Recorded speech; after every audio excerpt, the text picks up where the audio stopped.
Hey everyone, welcome back to WonderGod. What if the one who was forgotten, the one who was ignored by everyone, returned with a power no wizard could ever hope to match? In today's story, we dive into what if Harry Potter fell through the veil of death. Here is short summary. Harry uncovers long-buried secrets about Albus Dumbledore, forcing him to question everything he once believed.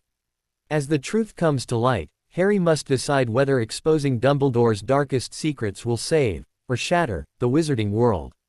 But before we begin, if you enjoy stories like this, make sure to subscribe to WonderGod and share it with your friends, because it really helps the channel grow. Now, let's begin the story.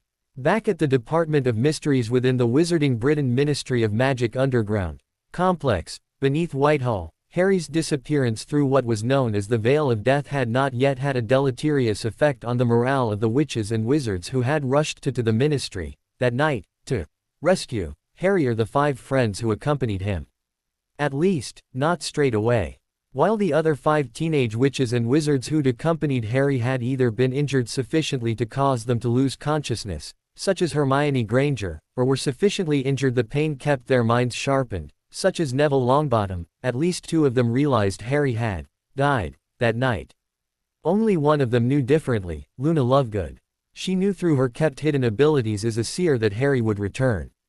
However, she could not openly share that information with Wizarding Britain without outing herself as a seer. Within a few moments of Harry disappearing through what they thought of as the Veil of Death, the anger that went through the adults that had come to rescue him and the others drove them to powerful feats of emotional magic. Of the 12 Death Eaters who fought the 6 Hogwarts school students, Harry Potter, Hermione Granger, Ron Weasley, Neville Longbottom, Luna Lovegood and Ginny Weasley, in order, 4 fifth years and 2 fourth years. The 6 students held their own. Of those, Harry Potter was missing, presumed dead. Hermione Granger was hit with a slashing curse in an angle down her chest and was unconscious. Ron Weasley was entangled with what were known as cognivers and was as good as unconscious at the end of the battle. Neville Longbottom suffered a broken nose and some fingers on his wand hand. Luna Lovegood was suffering from severe broad bruising on her chest and Ginny Weasley had a sprained ankle. The entire cadre, bar 1, of the Death Eaters were also severely hurt or just stunned unconscious before being captured. They were Lucius Malfoy, Caractacus Nott, Vindicus Crabbe, Conrad Judson, Walden McNair, Quentin Avery, Harfang Mulciber, Augustus Rookwood, Rodolphus Lestrange, Rabastan Lestrange, and Antonin Dolohov. Of those, the last 6 were all escapees from Azkaban just 5 months previous. The only Death Eater there that night who managed to, apparently, escape was Bellatrix Lestrange. She left by being side-along apparated away by the self-titled Dark Lord Voldemort, secretly true named Tom Marvolo Riddle. Voldemort had jeweled the so-called right-hand man of himself, Sirius Black, in the atrium of the Ministry of Magic mere minutes after Harry had disappeared through the Veil of Death. The duel was won by Black when Voldemort apparated out of the atrium while taking the Lestrange witch with him. Through a portkey created on the spot that night by Albus Dumbledore and handed off to retired Master Auror Alistair, Mad-Eye, Moody, the 6 remaining Hogwarts students were portkeyed back to Hogwarts, directly into the infirmary, accompanied by Remus Lupin. After Dumbledore had apparated away, Bones had not been idle. After once again demanding Fudge, minister or not, stay the hell out of her investigation or be arrested, she personally escorted Sirius back to the DMLE and into an interview room, rather than a holding cell. As soon as she got him there and safe, she ordered the duty master Auror to personally see to his safety and protection. If I so much as see a wisp of a Dementor anywhere near his cell, now that I've placed him under my personal protection, I will personally hunt you down and challenge you to a duel to the death for the dishonor it will have brought to the House of Bones. Got me? She'd snapped at the man.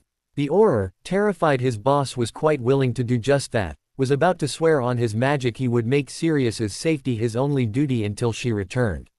She'd had to stop him doing that. She then left the interview room in which she'd stashed him and went to the holding cells. The 11 Death Eaters were put, 2 each with Malfoy on his own, into 6 holding cells. All she did was check to ensure they were there and had been properly processed. Then she went to her office and called into her presence 4 Aurors and 2 qualified Auror healers, a master healer wizard and a journeyman healer witch. She had to contact them at home and order them in. Once she had them, plus a heap more Aurors she'd had called in to replace the ones that would be going to Hogwarts with her, she took them via the flow in her office to the 3 broomsticks. They then walked to the school and to the gates. There, she found the gates locked. "Blast them open," she ordered. When none of her Aurors moved, they were, instead, looking at her in surprise. She raised her wand, pointing it at the gates. "Any Auror who does not cast a bombard a curse at the gates on my command to cast after the count of 3, is immediately fired. 1, 2, 3. Cast," she called, and then firmly incanted, "Bombarda." All 4 Aurors, plus the Journey Witch healer, joined her in the cast. As the gates, blasted out of their stone frames and cartwheeled away into the grounds, she glared at the Master Healer. He calmly returned, "I'm not an Auror and I dare say I'm going to need all my magic once we reach the infirmary." An extra wand was not needed here. She scowled, but gave a firm nod back. Then she led the way in through the busted gates and towards the school. As they arrived at the doors, Flitwick was standing there waiting for them. "Did you have to blast the gates off their hinges?" he asked. "This is a school, not a prison," she returned. "They shouldn't have been closed." The little charms master sighed. "The headmaster awaits you in his office." "Good," she said. Then she turned to one of her master Aurors and ordered, "Hammer. Take Peterson with you to the headmaster's office and sit on him. If he puts up a fuss, arrest him and take him back to the DMLE." "Yes, ma'am," replied Hammer, leading Senior Auror Peterson off towards the headmaster's office. "The rest of you, with me," she said before turning around and striding to the stairs to go up to the 2nd floor and the school infirmary. It was as dusk was beginning to fall at Harry's location that he looked up and saw something that should not have been possible. There were 2 moons. After standing on the hilltop where he'd clambered to try and see if he could see civilization anywhere near him, not seeing any, he'd been standing there wondering what to do next when he'd looked to the stars. That's when he saw the 2 moons. The larger of the 2 was bigger than Luna, the moon of Earth, and the other was significantly smaller. However, there was no disbelieving they were both moons. He gawked at them for a moment before he promptly fainted. After practically having to force their way into the infirmary at Hogwarts, the 2 healers attached to the DMLE immediately moved to triage the 6 patients within. They knew 5 of them were at the Department of Mysteries just that evening, but didn't know, just yet, which of the 6 wasn't one of them. Madame Poppy Pomfrey, the school medi-witch, was currently working on one young witch behind a set of screens. She immediately popped out from behind the screens and demanded, "What is the meaning of this?" Bones replied, "A DMLE investigation, Madame Pomfrey. Do not interfere." The Master Healer then slipped by them both and went behind the screens. He'd moved so quickly and assuredly, Pomfrey didn't even have a chance to figure out what he was doing before he passed her. "Hey," she called, starting to head for the screens herself again. "You can't be here." Bones had a quick look at a young teenage witch with her chest bare and eyes closed before the curtains closed again. She immediately entered behind Pomfrey and firmly said, "Pomfrey. That is Master Healer Periwinkle. Leave him be." Having ignored Pomfrey, Periwinkle had been scanning over the girl's chest and looked up in anger. "This young lady goes to St. Mungo's, right now." The young lady was one Hermione Granger and she was currently unconscious. "Headmaster Dumbledore has authorized only me to treat this lass," huffed Pomfrey. "I will thank you." "Shut your mouth, Pomfrey," Periwinkle snapped.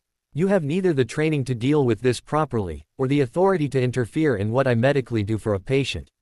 As Pomfrey gaped back in shock, Periwinkle turned to Bones and said, "This one. St. Mungo's casualty. Right, the hell, now."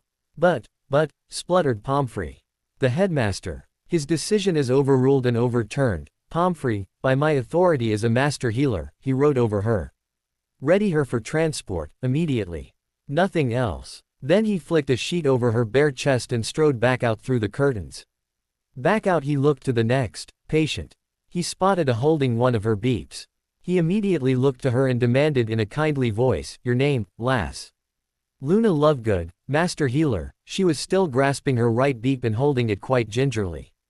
Looking at how she was holding her beep, he asked, "I'll take a look at that." And moved forward. She shook her head and used her other hand to indicate another patient over the other side of the ward. "You'll need to see him, first." When Periwinkle turned to look where she was pointing, she added, He got entangled in these brain things the unspeakables had in these big tanks. I think he's hurt far more than I am. Surprised, he looked back with a quick look and gave her a firm nod. Your beep. Just severe bruising, I think, she replied.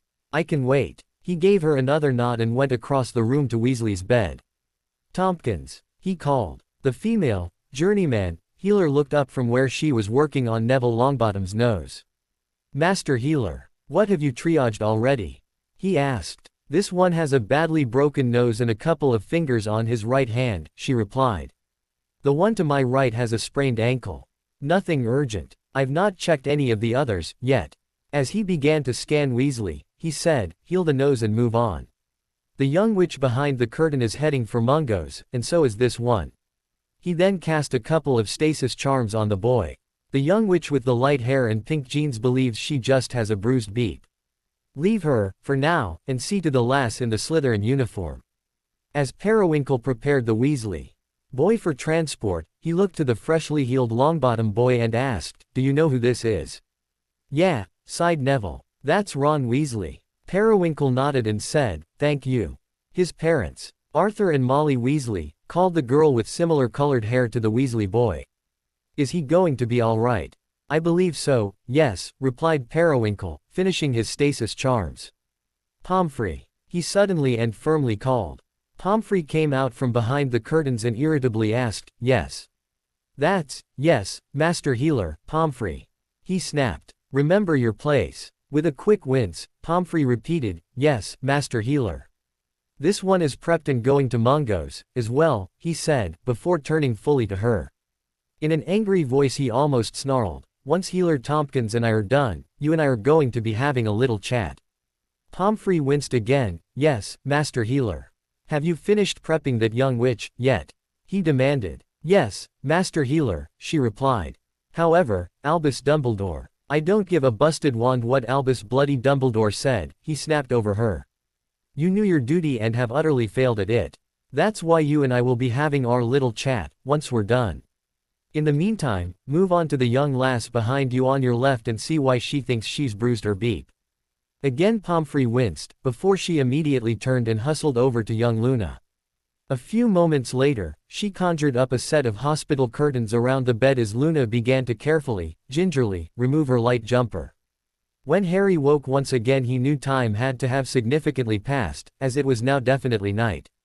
And the two moons had moved further across the sky. Setting the unbelievable sight of two moons in the sky aside, he then looked to the heavens to see if he could recognize any of the constellations. He might have been an average student, but he'd studied hard for his OWL, 5th year, exams, and the astronomy exam was one of them. Again, he couldn't recognize any of them. He couldn't even see the North Star, the first star he'd been taught to find in his first-year astronomy class. A further search of the heavens and he couldn't recognize any of it. I am so screwed, he thought. With nothing else to do under the quite bright light of the twin moons, he sat on his hilltop and thought about what he could do to get himself out of this mess. I need shelter, I need food, I need water and I need to make sure I don't go too far from that big ring thing, he muttered. When his stomach then rumbled he thought, I need food and water first, though. It took him about half an hour before he felt like face-palming himself for being an idiot. Looking around on the ground he found a rock and quickly transfigured it into a large goblet. He almost knocked himself over onto his back when the magic seemed to almost explode out of his wand and transfigured the rock into a goblet almost double the size he expected. Shaking that off he then aimed his wand at it and cast the Aguamenti, water, charm. What came out of his wand, again, was far more powerful than he expected. Instead of fresh water pouring out of his wand under low pressure, it poured out as if a garden hose was on full blast. He managed to get water into his transfigured goblet and fill it, all right.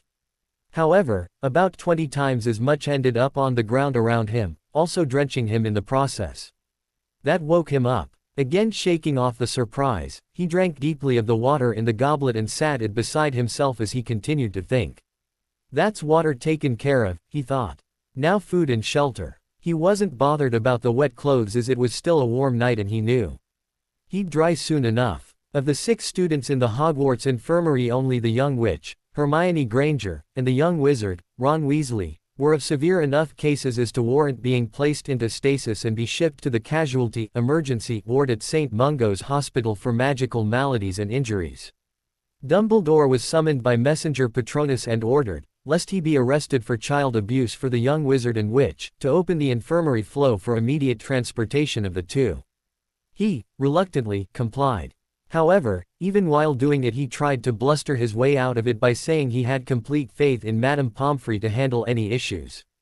Periwinkle drew his wand and aimed it right at Dumbledore's wand arm. "How about I blow your naffing wand arm off and we'll see if you're willing for only a Medi-Witch to see to your injuries." Dumbledore scowled back, but complied with the ordered command. He had the flow open and active in short order. However, surprising him, instead of the two healers immediately taking the two students through to Mungo's, the younger witch healer activated the flow and only stuck her head within. A few moments later she quickly withdrew and 4 orderlies, a Medi-Witch and a Medi-Wizard stepped out. Indicating Hermione and Ron, Periwinkle said, "Those two. Have the witch seen to by Alderton, if she's available, and the young wizard is to be seen to by both Sweeney and, once he's awake, Mind Healer Justinian." "Yes, sir," said the clearly lead Medi-Witch. All 6 then quickly had Hermione and Ron on portable stretchers and back out through the flow. Dumbledore continued to scowl at them and what they were doing, but kept his mouth shut with both Bones and Periwinkle glaring at him, daring him to say anything. Once the 6 with their patients were gone, Dumbledore subtly flicked his wand at the fireplace and silently deactivated the flow again. "Right," said Bones, turning to the Master Auror who'd been with Dumbledore. "Hammer, you and Peterson can take Dumbledore, here, back to his office and sit on him again. Now, Amelia," he spluttered. "As in loco parentis for these two. You are not," she snapped back. "Their ILPs are their heads of houses. I'll be summoning them to be with them while I talk with them. You will be sitting in your office, waiting for me to come and talk to you. You will be waiting key. Amelia," he shot back, cutting her off. "As headmaster of this establishment it is." He saw the flash of red of the stunner she snapped point cast at him, but had no chance to block or avoid it at the short distance they were standing from one another. He crumpled to the floor. "Put him on a bed and manacle him to it," she said to Hammer. "And, if necessary, stun his ass again." "Yes, ma'am," replied a clearly amused Hammer, as she raised her own wand to levitate the old man. Other than the capture of 11 Death Eaters, 5 of which were Azkaban prison escapees, the only successful outcomes of the night of the 18th of June 1996, the night that came to be known as the Battle of the Department of Mysteries, the Light kept a prophecy out of Voldemort's hands, and Ministry personnel, including the Minister of Magic Cornelius Fudge, saw for themselves that Voldemort had indeed returned from believed death. Even then Fudge could not accept for more than 2 hours what his own eyes had witnessed, believing it to have been a trick. However, the admission from the captured Death Eaters, as well as the 30+ other witnesses, put paid to that. For almost exactly a full year since the night Voldemort had been revivified, in a graveyard in the township of Little Hangleton in June 1995, no one on the supposed light side except a small few had believed the Dark Lord was back. The only ones who did were Dumbledore, those members of his illegal vigilante organization known as the Order of the Phoenix and who 5 of quickly came together and formed the rescue party who turned up late, and Harry Potter and his small group of friends, 5 of whom accompanied him that night to rescue who they thought was being held there and tortured, Sirius Black. Another, captured, on the night was Sirius Black himself, an escapee of Azkaban 3 years earlier and believed, right-hand man, of Voldemort. He, however, was no such person. He was an innocent man who had been tossed into the wizarding prison without even the by your leave of a trial, where he would have been able to prove his innocence. After her interviews of the 5 remaining students of the Ministry 6 who'd haired off from the school to the Ministry, including both the Granger lass and the Weasley boy, Bones then had Severus Snape arrested and dumped into the cell with Lucius Malfoy. Once she'd found out from the Longbottom boy and the Lovegood girl that Dolores Umbridge had cast the Cruciatus curse on Professor Minerva McGonagall while at the school, once they found her in the back end of the Forbidden Forest, that witch also found herself in a holding cell. Next, she set to with interviewing the supposed Order of the Phoenix members, including a very reluctant Dumbledore, who'd been part of the group to race to the Ministry to rescue the kids. That had 4 of her Aurors, Kingsley Shacklebolt, Hestia Jones, Emmeline Vance and young Nymphadora Tonks, ordered, into the DMLE and put into interrogation rooms to be interviewed. She held off on calling in Mad-Eye Moody and Remus Lupin, the other 2 Order members besides Sirius Black who were there that night, until she dealt with those she already had. Shacklebolt, Jones, Vance and Tonks would have been immediately fired for what had happened if it wasn't for just how much she now needed them. Instead, they were each demoted, except Tonks, because she was already at the lowest rank, and would be denied promotions for at least a year. Now with enough evidence she interviewed each of the 11 Death Eaters who were there that night. All of them tried to use the excuse they were Imperius victims, then immediately refused to have Veritaserum used on them as they were all pure bloods. However, Snape's interview with Veritaserum was delayed because he turned up, positive, on the anti-Veritaserum potion detection charm. He was removed to a separate cell and force-fed the neutralizing agent, then flushing potions. His interview was then delayed 2 days. However, even though Dumbledore had tried his hardest to get the man released, Snape was dosed and sang like a canary, or, rather, jailbird, as that was where he was clearly headed. From the subsequent trials and irrelevant of not being forced Veritaserum, the 5 Death Eaters who had escaped Azkaban, since there was now a law on the books that escapees were to be immediately executed when caught, were sentenced to death.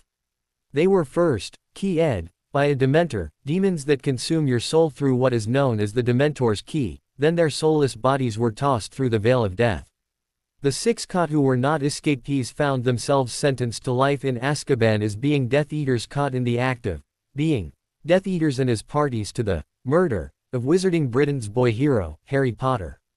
Another sentenced to life in Azkaban was Dolores Umbridge, after she was dosed with Veritaserum.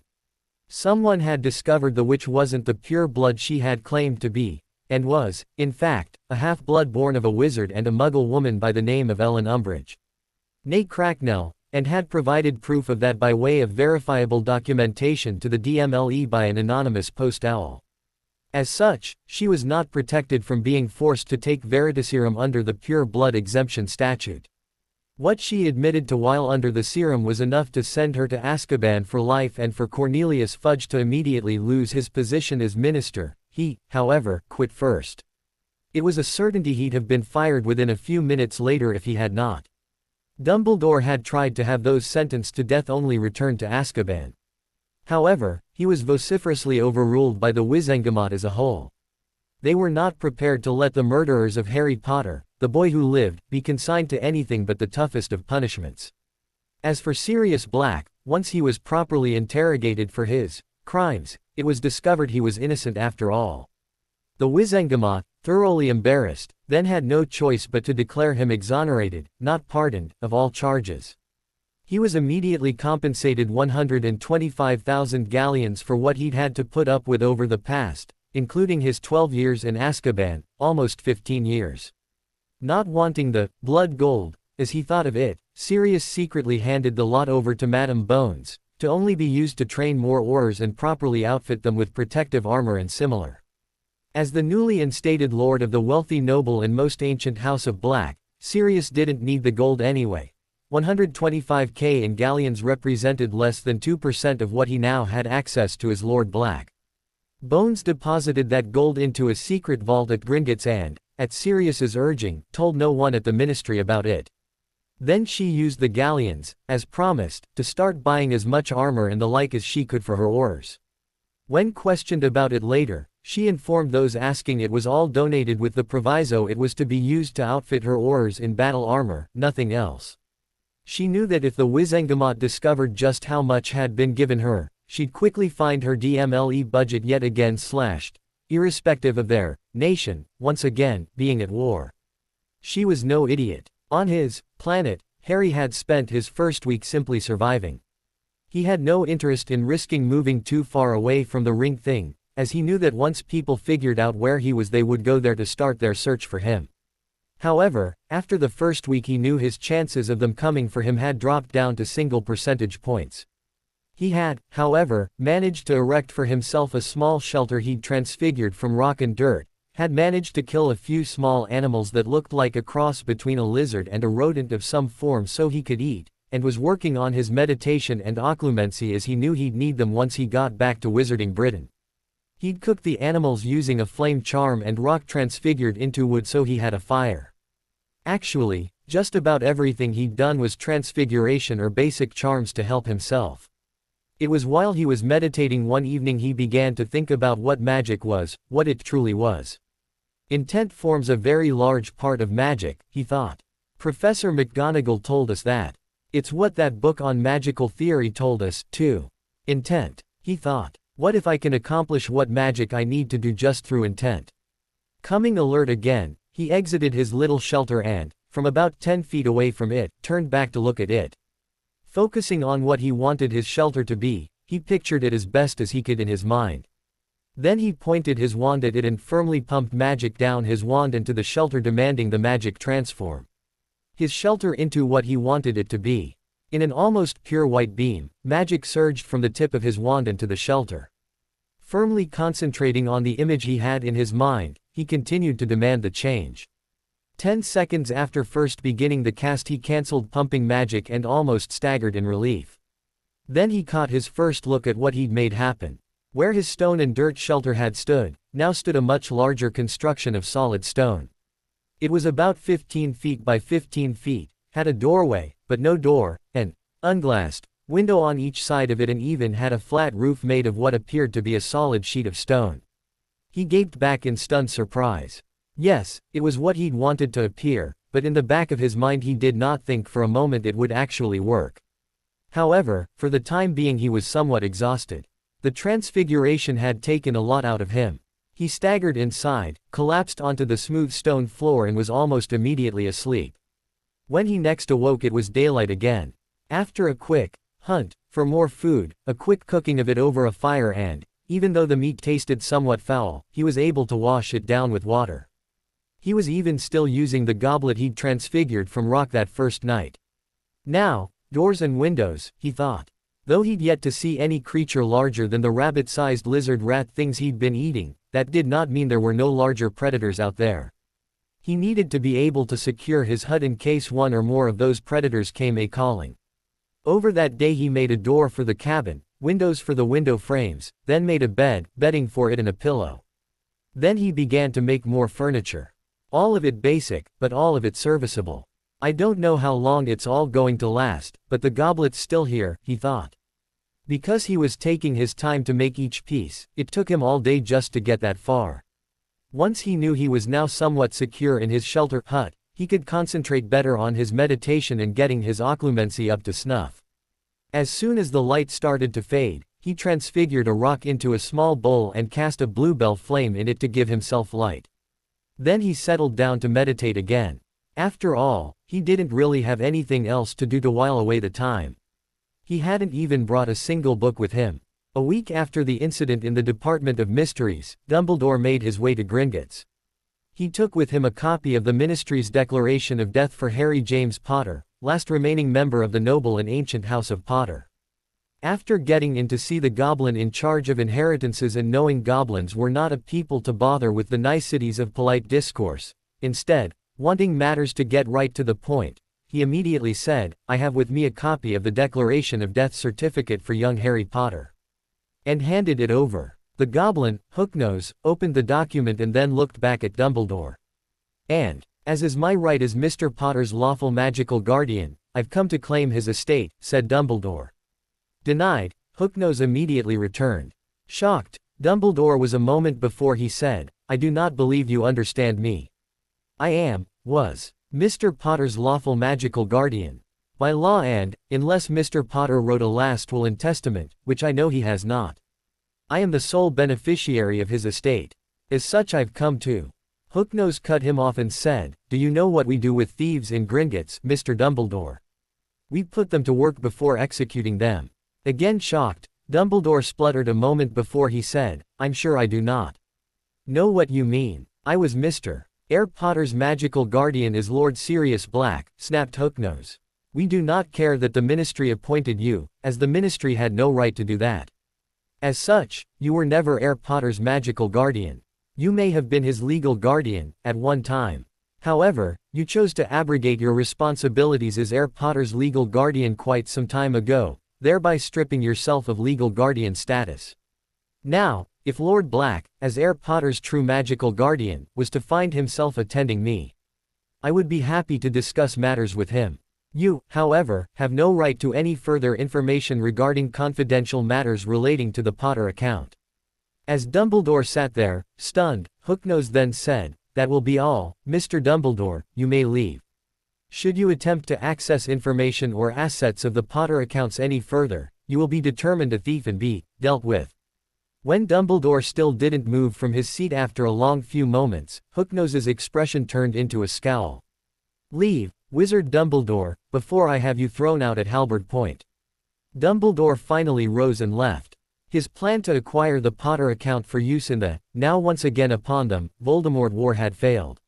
He couldn't even send someone in with the boy's key, as it was not found in the boy's personal effects in his trunk. That meant he had to have had it on him when he went through the veil. He had to get to Sirius and convince him to access the Potter accounts on his behalf. However, Sirius was currently not speaking with him. He'd even shut Grimmauld Place down to access, ordering the Order of the Phoenix to immediately vacate the premises. Then locked himself and Remus Lupin behind the wards. When he'd tried to convince Sirius, via Flo, to allow the Order to keep using the place as their headquarters, he found himself almost violently ejected from his own fireplace. 2 minutes later his office suddenly filled with the personal effects of the members that had, at the time, been at the place. A moment later he received, via the house elf creature, a formal notice from the man stating that if he or any of his lackeys attempted to enter the premises he would employ the war wards of the house against them. Dumbledore knew that would mean the very likely death of anyone who tried. As such, he had no choice but to try and communicate with the man via mail. His first attempt, using a Hogwarts school owl, had the owl fly around in circles before returning unable to deliver. His next attempt was by using young Harry's owl, Hedwig. Hedwig had flown off with the letter and not returned. He suspected Sirius of keeping the owl with him. Now that Hooknose had made him aware Sirius was the rightful magical guardian of Harry, meant the owl now belonged to him, which explained why it hadn't returned. Next he called the little house elf, Dobby, the house elf he knew had secretly bonded with the boy after the boy had freed him from his abusive previous master, Lucius Malfoy. Dobby had taken the letter and also not returned. His next effort was asking Nymphadora Tonks, now Auror First Class after what happened at the Department of Mysteries and on-again off-again girlfriend of Remus Lupin, to try and act as intermediary. After being kicked out of the bank, he immediately sent her a letter via Fawkes, his Phoenix companion, just to make the letter look more impressive and important by being delivered by a Phoenix. He asked for her to attend him in his office that evening. Just after dinner had wound up for the evening in the Great Hall of Hogwarts, only the staff were attending as the students had left school the previous Sunday. Dumbledore was in his office when the chime of an incoming Flo call sounded. He quickly waved his wand at the fireplace and waited the few moments for the call to connect. A moment later, the ghostly head of Tonks appeared in the green flames of the fireplace. "Headmaster," she asked, "you wanted to speak with me?" "Yes, my dear," he immediately replied. "The flow's open. Please step through." The head gave a nod before it suddenly lifted and morphed into the no longer ghostly form of Tonks as she stepped out of the fireplace. "What can I do for you, Headmaster?" she immediately asked, walking forward to sit on one of the chairs before his desk. "I need you to act as my agent in speaking with Sirius." "Excuse me, your Lord Black," he began. "No," she flatly and immediately replied. "I'm sorry, but I cannot do that." Frowning back he asked, "Why ever not?" "As you may or may not be aware, Lord Black has graciously brought my family back into the fold of the House of Black, recognizing me for the first time and my mother again, as daughters of the House of Black. Further, he has formally recognized the marriage of my parents and recognized my father as a son of the House of Black via marriage. I have already been informed by my Lord Black he has no wish or desire to communicate with you, at this time, through any means or form.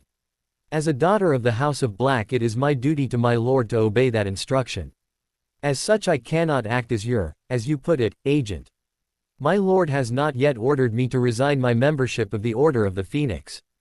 However, I've no doubt he'll do precisely that if you attempt to push matters. So, please don't do that.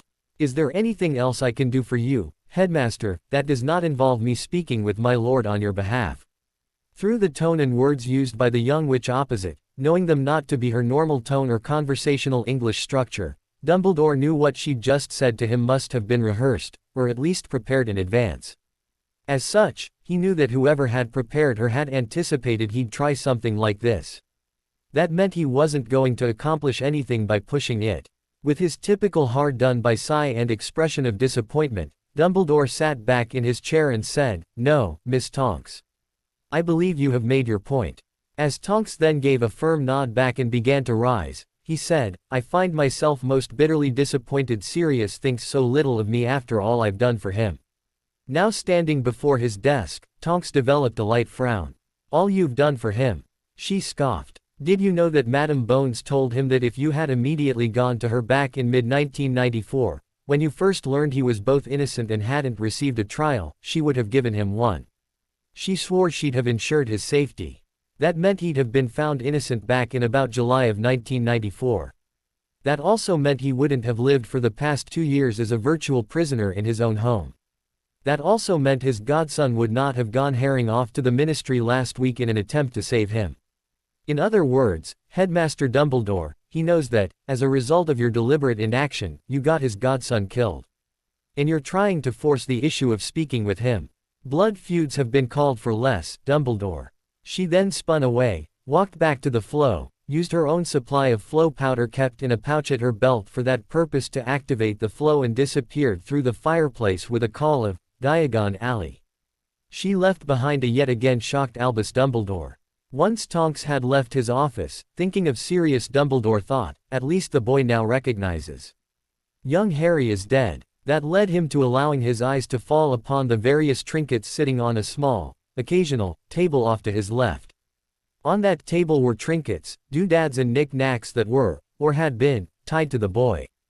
They had been used to monitor the boy's health, the Horcrux behind the scar, his emotional state, the wards on his aunt's property in Little Whinging, Surrey, the blood magics his mother had wrought upon him, and ones to track his exact location. They were all now inert. And, to Dumbledore, that meant the boy truly was dead. He could not have used those to prove the boy was dead to anyone else, though. The fact he had tracking charms and the like on the boy was, due to him not legally being the boy's magical guardian, illegal. Now that he was legally declared dead, it meant they were no longer necessary, anyway. For the time being he would keep them right where they were, though, as a reminder to himself he needed to pay closer attention in future to his pawn people. However, what Dumbledore was completely unaware of was that the monitors and trackers did not fail because Harry was dead. The monitors all failed, in part, because the magic tying the trinkets to the boy could not stretch the approximately 8.6 light-years between them and where Harry ended up. As such, they simply snapped. The only ones that were accurate, even though they too would have snapped, were the ones monitoring the Horcrux and the protection magic on the boy. Both had failed. When Harry went through the veil, the magics of the wormhole on the other side stripped away the soul fragment, not a Horcrux, from behind his scar, as well as the blood magics that were being used to protect the boy and block the ongoing attempt at possession of him by the soul fragment. This released back to him the approximately 10% of his magic being used to empower the protection enchantment cast on him by his mother. It also broke the blood ward link between him and his aunt and uncle's place in Little Whinging, thereby freeing up a further approximately 15% of his magic. Further, the darkness and subtle confusion magic that had constantly plagued him, though he did not know if it, since the night his parents were murdered and he was infected with that soul fragment, had also been wiped away. As he had no idea that was what was causing him to be only an average student, as he had been average for all of his remembered life. With it now gone, he was finding himself able to rationally and logically think things through. He had quickly begun to notice that when he returned to trying to teach himself occlumency, he was now using that rational and logical thought process to make life better for himself on a planet he realized had to be light years from the planet Earth. His primary school education on the subject of outer space told him at least that. Without access to texts on magic, he was using his wits, memories and fifth-year magical education to figure out what he needed to do to survive. His first big epiphany was, of course, that magic was all about intent. Even with supposed accidental magic, you needed to intend for something to happen for it to happen. His second epiphany was realizing accidental magic, in most cases, wasn't as accidental as most witches and wizards thought. Wandless in almost all cases, yes, but it had to have been driven by willpower. While spells he had learnt and began to learn from his memories of texts he had read and could now far more vividly remember came much easier, he still had to create his own charms and such through employing sheer willpower and intent. One thing he had reasoned out related to Gamp's fourth law: transfigured food could not be consumed without great harm to the person who ate it. However, if you transfigured existing food into another food, then Gamp's fourth law didn't apply. Knowing it could possibly kill him, but also knowing he really had no choice if he was going to do more than survive on this planet, he first tried to transfigure water into pumpkin juice. It worked. Further, it didn't kill him. His next effort was to transfigure the lizard meat he'd freshly caught into a roast lamb, his favorite meat. It, too, worked, so long as he made the transfiguration only last long enough for him to get the food into his stomach. He'd already realized that, once it was past his taste buds, how it tasted no longer mattered. Realizing as an omnivore, he properly needed plant-based food as well as meat to stay healthy, he'd also found a few edible plants that didn't make him sick, though they did taste foul, even after cooking them. He'd watched what plants the lizard rats ate and believed those to have the least risk. These, too, he cast weak transfigurations upon to last only long enough to get into his stomach. After leaving Dumbledore's office, Tonks flowed directly to the Leaky Cauldron, the pub that acted as a gateway between Muggle London and Diagon Alley. From there she apparated to a small grove of trees to the side of a park she knew of not far from Harry's home in Little Whinging. There, she met Remus Lupin, who immediately scanned her for tracking and listening charms and the like. Surprising them both, they found none. Then both apparated to the Ministry Atrium in London before then taking a flow, the only method of access to the place other than using the front door, to 12 Grimmauld Place in King's Cross. As they stepped out of the flow, with Tonks leading, Sirius was waiting for them. "How'd it go?" he asked. "Good," Tonks replied. "I only felt Dumbledore once try a weak probing passive legilimency scan. The moment it touched my shields he withdrew and didn't try again." Sirius nodded and raised his wand. "Before he cast, though," he asked, "ready for me to remove the memory block?" She nodded back and replied, "Please." Sirius performed a couple of quick swishes and flicks and Tonks felt certain memories pop back into existence in her mind. "They're back," she sighed in relief. The memories that had been blocked were of her knowing Sirius had been to Gringotts Bank and made arrangements concerning Harry's affairs. He'd gone directly there after being released by the Ministry on being found not guilty of the crimes he'd finally been actually charged with. He'd first gone and demanded to see the life stone he knew was attached to Harry's soul. It was still gently glowing, but greatly diminished. When he'd asked why it was behaving that way, the goblin's only guess was that Herr Potter was alive but a very great distance away. Now knowing that Harry was alive, he took control of the Potter estates as regent and made damn sure no one at Gringotts could inform anyone else, especially including Dumbledore, that Harry was still alive, that his life stone still glowed. Then added that no one was to know that he had taken control of the estate as regent, or any other confidential matters relating to the estate. Next, he formally renamed the now missing Harry Potter as his personal heir apparent and heir of Black. Again next, he took back Bellatrix Lestrange née Black's dowry paid to House Lestrange, annulled her marriage, then kicked her out of House Black by magically disowning her. He used the excuses she'd both failed to birth an heir of House Lestrange, as required by contract, and supposedly killed the rightful heir of her primary house, heir Black Harry Potter, to accomplish that. During the recovery of the dowry, the goblins discovered a Horcrux, soul fragment, in the Lestrange vault and that the phylactery container for it was the fabled Hufflepuff cup. The goblins destroyed the Horcrux without destroying the cup and moved the cup to the Black Vaults as part of the recovery. Then he brought his cousin, Andromeda Tonks née Black, back into the family as a recognized daughter of the house, recognized Edward, Ted, Tonks as her husband and a son through marriage of House Black, and recognized Nymphadora Nanette Tonks as both their daughter and a newly instated daughter of House Black. Then added Andromeda as the heir of Black after Harry and Nymphadora as the heir after Andromeda. Next, he stipulated that Narcissa Malfoy née Black and Draco Malfoy, her son, were kicked from the line of succession for House Black and had caused to be sent official notice to both of that fact. He did not put it past Lucius Malfoy, once he managed to escape from Azkaban, that is, by his way out, to try and have him, Sirius, assassinated, believing his son would immediately inherit the Black Lordship. With the parchment work out of the way, he moved to have both the Black and Potter accounts fully audited. Other than the payments that went out as stipends to those members of the House of Black still alive at the times, that account had not been touched. However, he was immediately informed that Wizard Dumbledore had borrowed certain artifacts from the Potter vaults over a decade ago and hadn't returned them. They included the Potter Pensieve and a small stack of priceless books. Furious, Sirius had them immediately retrieved by the goblins employing their recovery magics. Let that old bastard wonder what happened to them, he thought. I certainly won't be telling him. One of the items they recovered through the magic was in no one's possession. It was a family signet ring with a chunky stone magically affixed to the underlying family crest, the House of Peverell crest. The goblins immediately detected it contained a Horcrux and had the Horcrux destroyed without destroying the ring, the phylactery, or the stone, just as with the cup. However, they informed him it had been recovered and that it had contained a Horcrux. The ring and stone were separated and went into the Peverell vault.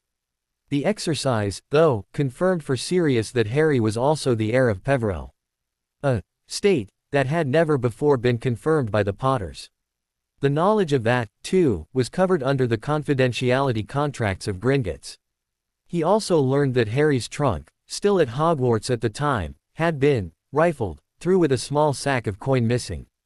However, he also found out that Ronald Weasley had claimed Harry's firebolt broom for himself, as he believed Harry would want him to have it. However, he did not learn of those two until Dobby had turned up with a letter from Dumbledore and Sirius confirmed that Dobby had bonded to the boy. The first thing he did after ordering Dobby to go and get Harry's things from Hogwarts, and finding out Ron Weasley had stolen Harry's broom and the coin pouch, was to send the elf with a note to Arthur Weasley, the boy's father, informing Arthur what his youngest son had done and that the Weasleys, as a whole, were now considered undeclared enemies of House Black until he knew that the boy had been suitably punished. The letter he received back by Owl, the Weasleys' elderly Owl Errol, informed him that Arthur had tanned the boy's bum, so much he now had to sit on a very soft cushion just to sit for short periods, otherwise, he had to lie on his stomach as he couldn't lie on his back. When he visited the twins in their new store in Diagon Alley a day later, they told him that their father had just about drawn blood from Ron's bum cheeks from hitting him with a switch on his ass so much. They'd also informed him that their father had come very close to disowning the boy and that it was only the begging and pleading of their mother that stopped him from doing so. His mother claimed Ron had done that because he must be still suffering from the effects of the brain things. Another act Sirius was very happy to accomplish was to eventually kill the remaining Black House elf creature for actions that led to harm to both the Lord and heir of the house. Dobby had immediately taken the role of house elf for Black and, though he swore he was still Harry Potter Sir's house elf, soon had Grimmauld Place cleaned and once more presentable. That Dobby was still a Potter house elf and loyal to Harry was yet further proof Harry was still alive. Further, once clean, Sirius realized it didn't do much for the shabbiness of the place. So he immediately began making plans to have the whole interior almost gutted before then rebuilding and refurnishing. They'd get started on that as soon as they could. With Tonks once again remembering her blocked memories, she headed for home, leaving Sirius and Remus to talk.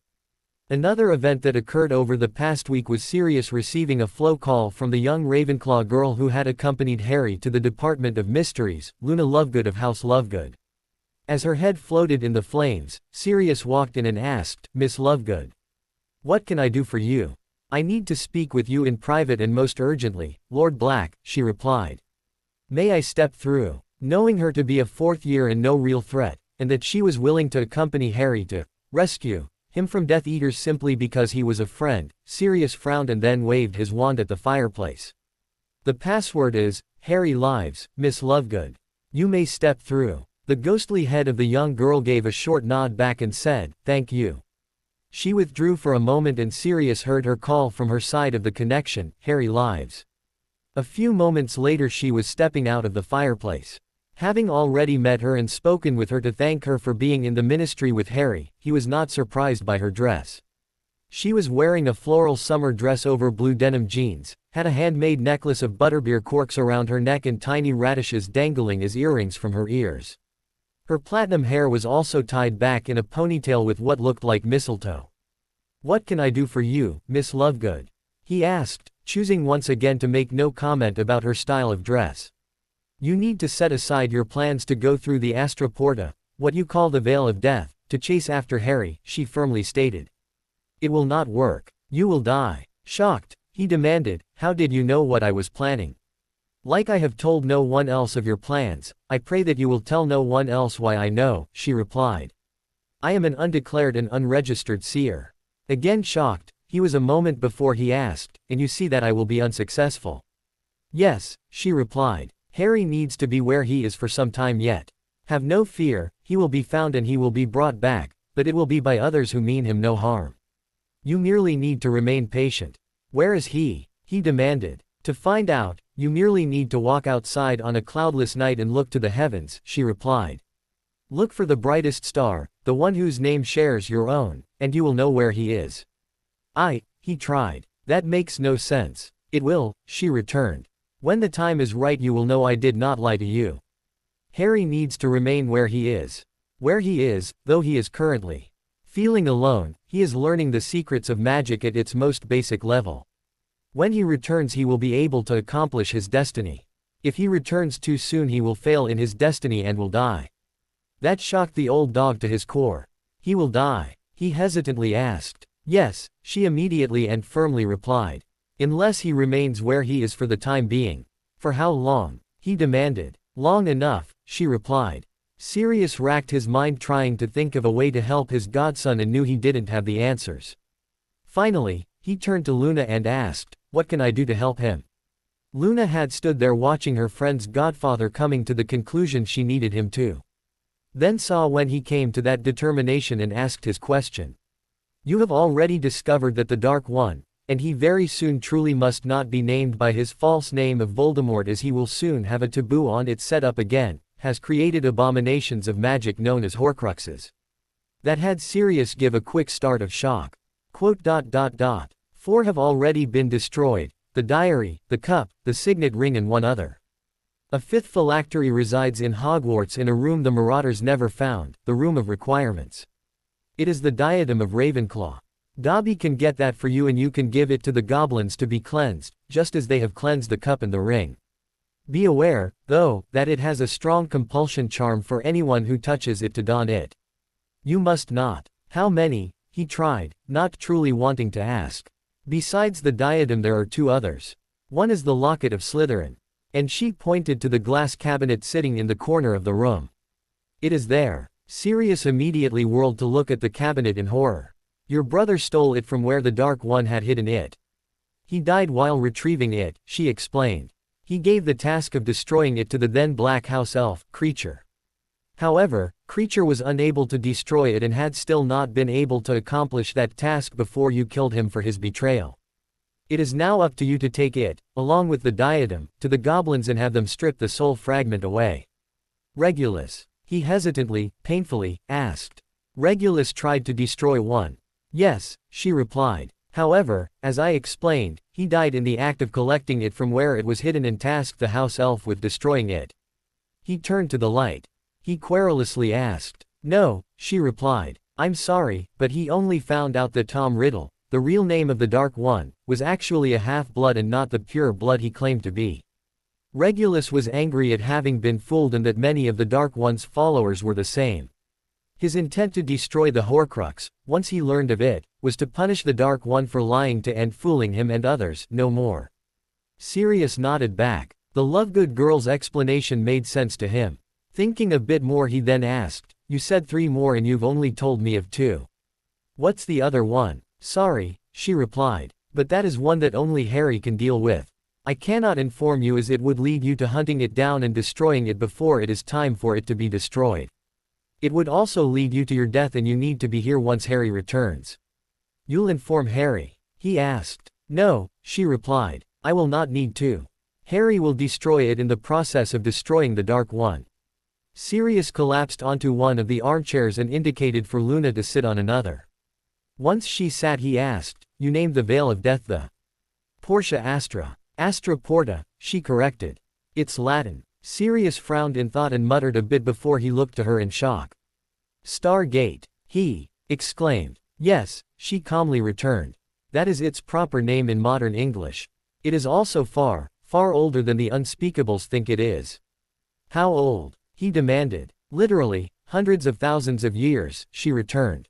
Sirius damn near fainted. 2 days after Hermione returned home from St. Mungo's, the day after the Hogwarts Express returned to King's Cross from Hogsmeade loaded with students returning home at the end of the 1995-96 school year, and after Hermione had sequestered herself in her room, crying for the first of them, she had finally stopped that and was now reminiscing. She'd been doing that for the past day. The Grangers had a knock at their front door and Hermione's father, Marcade, answered it. He and his wife, Sandra, had taken the week off to be there for their grieving daughter. As far as they all knew, her best friend, Harry, was dead with not even a body left behind to bury. When Marcade opened the door, it was to a man dressed impeccably in a bespoke suit standing outside. The only thing that stood out against his apparent appearance was that his shoulder blade length dark hair was pulled back in a ponytail, tied with a black ribbon. "Mr. Granger?" the man politely asked. "I am he," replied Marcade. "I am Lord Sirius Black," replied Sirius. "Your daughter is a friend of my godson, Harry Potter. May I come in?" Surprised, Marcade stepped out of the doorway while holding the door open and replied, "Of course, my lord." As Sirius stepped forward, he held out his hand to shake and said, "Please, call me Sirius." Marcade automatically accepted the hand and said, "Marcade Granger. Please call me Marcade, or Mark, if you've a mind to." "You prefer Mark?" asked Sirius, releasing hands. "Yes," replied Marcade. "Then I thank you for allowing me to address you so informally, Mark." Mark then indicated further into the house and a door off the hallway in which they stood. "Please," he said. "Our sitting room is right there." Sirius gave a nod and said, "Thank you," and preceded Mark into the room. As he entered, he saw a woman of similar age rise in surprise, and paused. Mark smoothly stepped past and said, "Lord Black, this is my wife, Sandra." Sirius walked over, took the woman's offered hand and, instead of shaking it, turned it palm down and raised it to his lips as he bowed forward. He lightly keyed the back of her knuckles and, as he released her hand and straightened, smiled and said, "A pleasure. And, please, call me Sirius." Sandra, she hesitantly and softly returned. "Or Sandy." "Please have a seat," said Mark, indicating an armchair. "Can I get you anything?" As Sirius sat in the offered chair, he said, "Whatever is available and you care to join me with is fine." "Tea?" asked Sandra. Sirius smiled back and said, "That would be lovely." Sandra muttered, "Yes, tea," and hustled out of the room. As she left, Mark said, "We heard about what happened to your godson. We're sorry for your loss." Sirius sadly smiled back and said, "Thank you." "And, what can we do for you?" asked Mark. Getting right to the point, Sirius replied, "I would like the opportunity to speak with your daughter, Hermione. However, if you allow me to speak with her, I must insist that at least one of you and your lovely wife, that is, also be present. It would be ungentlemanly, otherwise." "As proper," nodded Mark. Once Sandra returned with the makings for tea on and in a lovely serving set of silver, Mark quietly said to her, "Could you go and inform Hermione that Lord Black just let her know." "Sirius, please," said Sirius, cutting in and explaining, "she would be unlikely to know I've taken up my lordship and already knows me as Sirius." Sandra gave a nod and said, "Will do. I shan't be a moment." Less than a minute later, and before she could return from going upstairs, there was the rapid falling of feet coming down the stairs.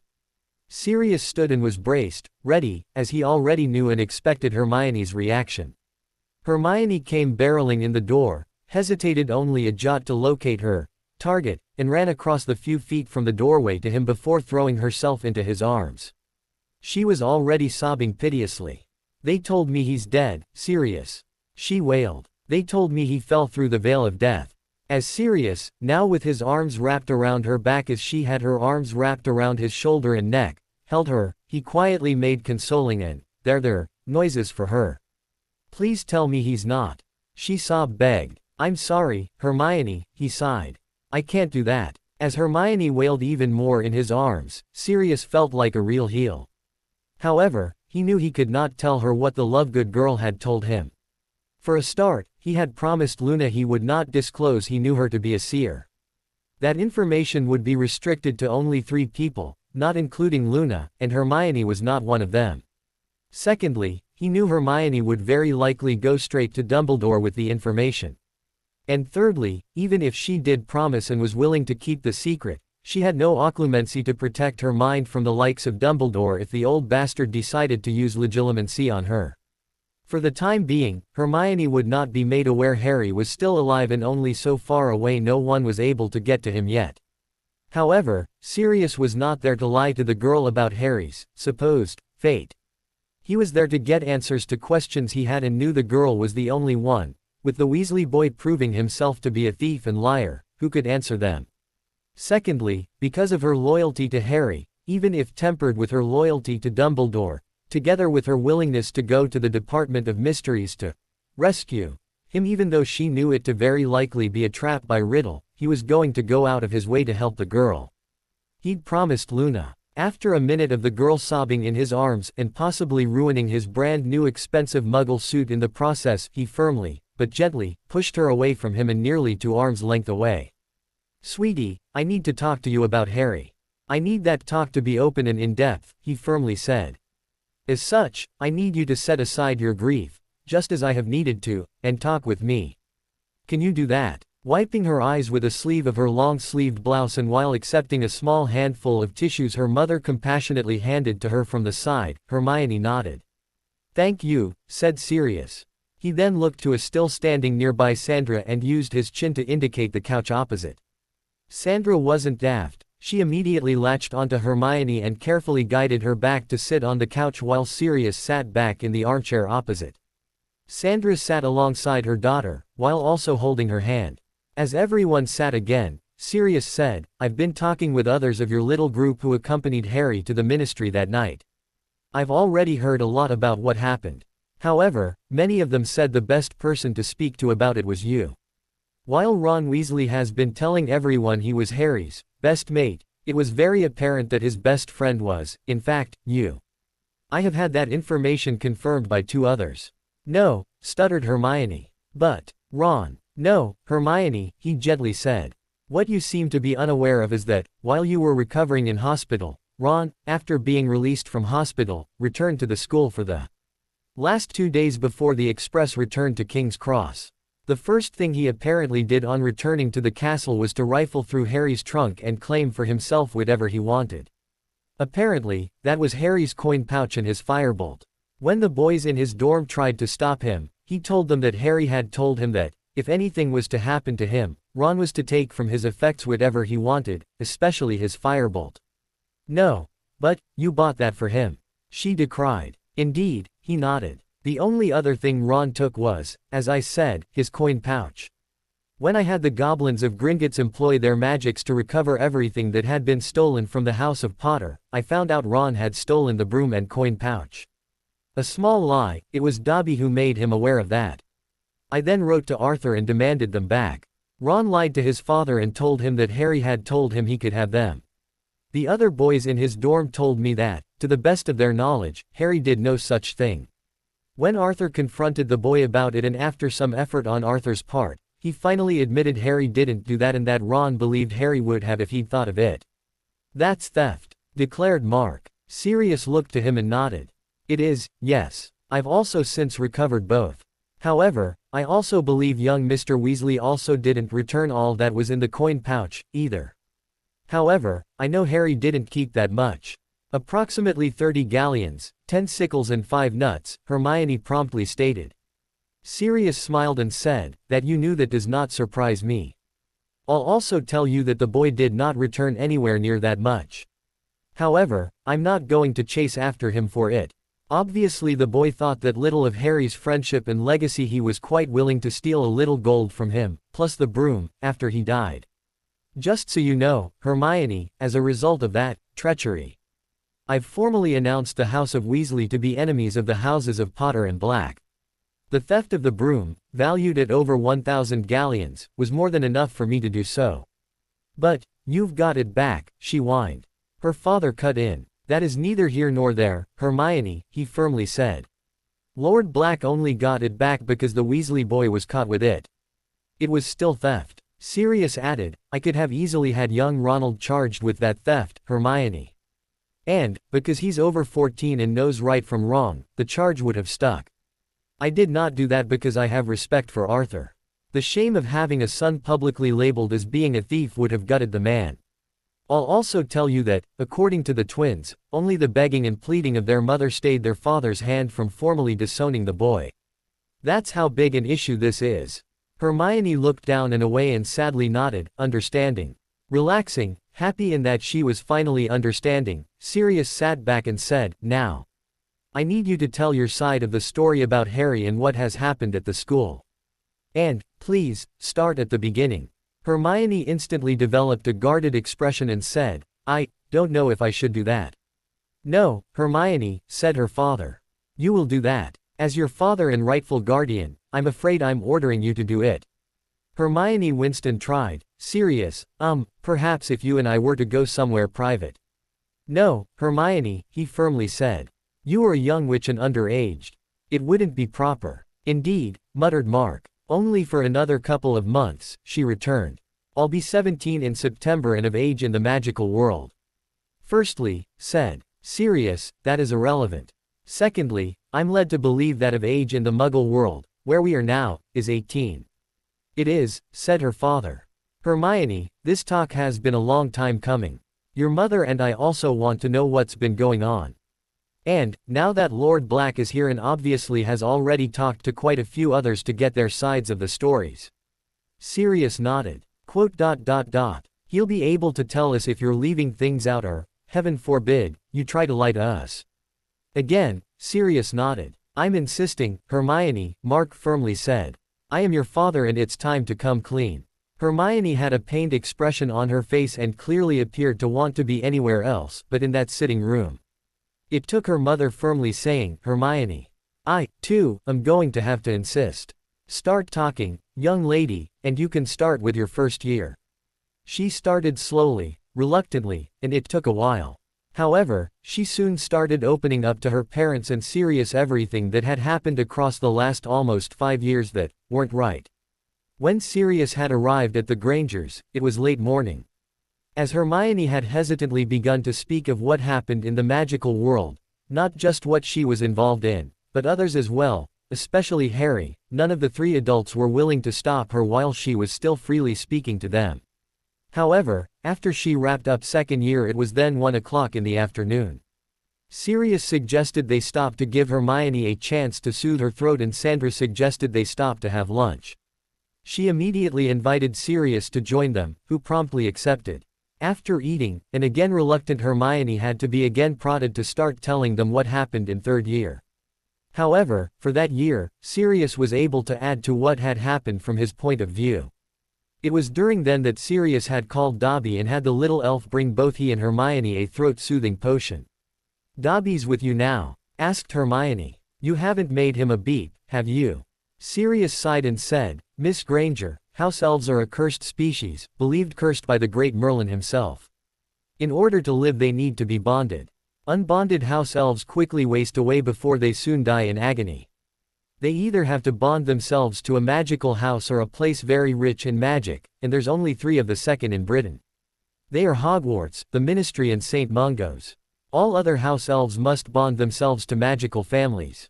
When Harry freed Dobby from Lucy Malfoy, unknown to Harry, Dobby secretly and freely bonded himself to the House of Potter. If he hadn't, he would have died. As such, Dobby is willingly a house elf of House Potter.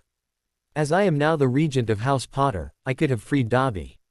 However, Dobby has begged me not to do that and, in respect for Harry, I will not do that. Do you understand? Hermione thought about it for a while before she quietly asked, he would die. Painfully, Sirius firmly returned. And no one knows how to free them of the curse. She asked. Believe me, it's been tried, he said. The curse is believed to have been done using the old and forgotten magics. And, with Merlin believed as powerful as he was, no one has the power to break it. However, all those who have researched it have come away from it with the belief it would be a bad idea, anyway. At the time Merlin cursed them, house elves were considered an evil race of beings. The wizarding world was at war with them, and the wizarding world was losing. It's why it is believed Merlin did it. I would still like to look into it, she quietly said. And you're welcome to, he returned. I just ask that you research it before you get it into your head to try and fix it. She nodded back. Anyway, said Sirius, you were up to the part where Harry saw me drag Ron to the Whomping Willow.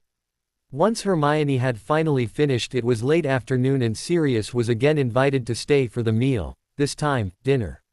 He thanked them, accepted and said, this now brings me to the next reason why I'm here. When the three Grangers nodded back, he said, firstly, do not worry about the hospital costs of Hermione's treatment at St. Mungo's, I've already paid it. As the three Grangers were shocked, it was Mark who spoke, blurted, really? What? Why did you do that? Because your daughter, already knowing it was a likely trap of riddles at the Department of Mysteries, still went there with Harry to try and rescue me, he replied. As such, I accept it was my responsibility, as Harry's magical guardian, to ensure she was both properly cared for at the hospital and to pay the costs. It was the very least I could do. When the Grangers settled again, accepting, with even Mark nodding in acceptance, Sirius gave them the next bit of news. Looking to Mark he said, I take it from your reactions during Hermione's recollections that you will not be allowing your daughter to return to Hogwarts. Hell, no, Mark blurted. What? Hermione exclaimed. But, Daddy. No, Pumpkin, he firmly returned. Not just no, but hell no. But, Daddy, she whined. I have too. Actually, Hermione, no, you don't, Sirius calmly corrected her. As you have completed your owls, and I have no doubt you've significantly passed all of them, you can withdraw from Hogwarts without having your wand snapped and you and your family's memories wiped. However, though I've explained what won't happen won't, as a witch who's only managed to complete her owls you will be in a poor situation to successfully secure a career. And, there, I have an answer. While Hermione was clearly reluctant, both Mark and Sandra clearly wanted to hear what he had to say. Because of your position in my godson's heart, together with how you stood by him this past 5 years through everything he went through, I'm very prepared to give your parents an offer for you to attend school in the magical United States, at Ilvermorny School of Witchcraft and Wizardry, in the Commonwealth of Massachusetts. Further, I will both pay for it and ensure you are provided with a permanent international portkey from there to here and back, if needed. That is, of course, unless your parents choose to emigrate to the United States, just to get the hell away from the risk that is the recommencement of the Voldemort War. If they do, then I will provide all the financial assistance needed for them to accomplish that. But, that would cost a fortune, said Sandra. Sirius smiled back and said, funnily enough, I happen to have one. Actually, I have 4 of them. As well as indisputable ownership of the Black Fortune, I also have full control of the Potter and Lestrange fortunes. Those 3, together, have made me, by far, the richest wizard in the country, if not the world. The 4th is a Potter family secret, so I cannot even allude to it.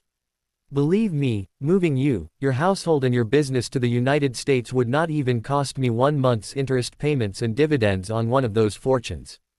Riddle knows Hermione to be a close personal friend of Harry. That has automatically made her, and you, a prime target of his. Now that he's come out of hiding, it isn't a matter of if he comes after you, only when. I see it as my duty to ensure you're outside the country and away from his clutches. Stunned, the 3 Grangers did not know what to say. Eventually, Mark said, we'll have to discuss it, as a family. Sirius calmly nodded back and said, of course. It's a big decision. However, you've now heard from Hermione just how dangerous the man and his Death Eaters are. I wouldn't dream of pushing you, but it would be a great relief to me and in Harry's memory if you accept. I do have one proviso, though. Hermione, and you, are to cut all communications with any of the Weasleys and Dumbledore, nor allow anyone to act as a go-between, including someone such as Minerva McGonagall. Oh, believe me, said Mark, quite emphatically. That was going to happen, at any rate. Hermione winced, but didn't retort or otherwise disagree.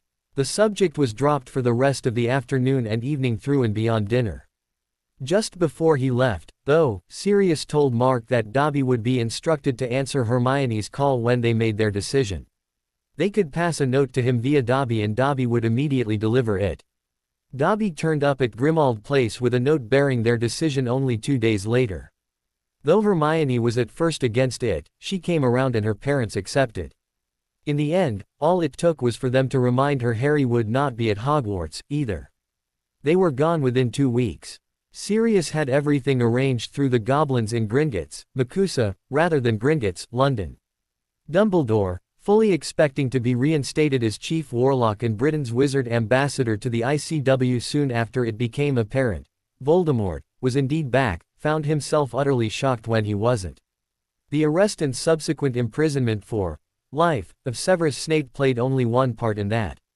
When it became public, partly as a result of Snape's Veritaserum-driven statement that Dumbledore had deliberately cut all communications between the boy who lived and almost everyone else, and that cut-in communications went a great deal towards why Harry ended up that night at the Department of Mysteries. No one was that stupid they did not quickly realize that Dumbledore's deliberate actions played a significant role in Harry's, their boy hero's, death. The only position Dumbledore managed to retain out the other side of it was the position of headmaster of Hogwarts. And that was only because it was successfully argued by his law wizard that the old man's dismissal as headmaster was unlawful.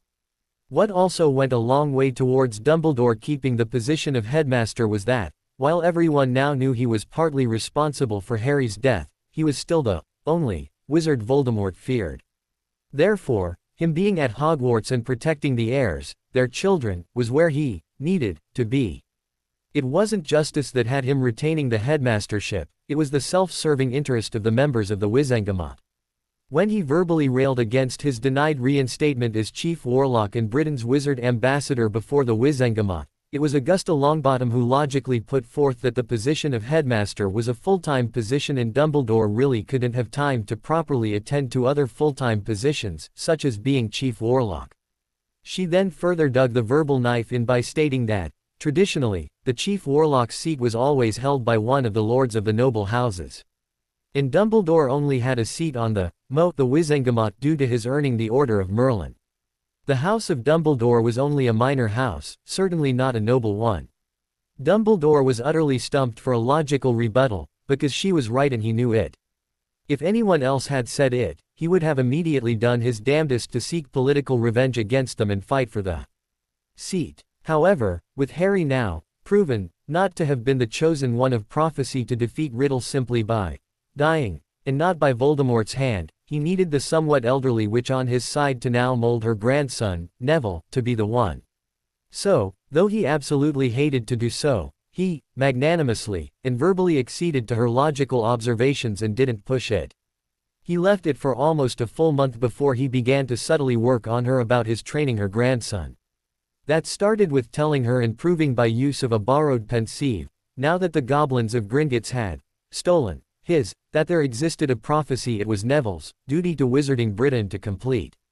One of the last things the Grangers did as they were leaving the United Kingdom, their last British act, as it were, was to send Hermione's official notice of withdrawal from Hogwarts to Minerva McGonagall, together with her prefect's badge.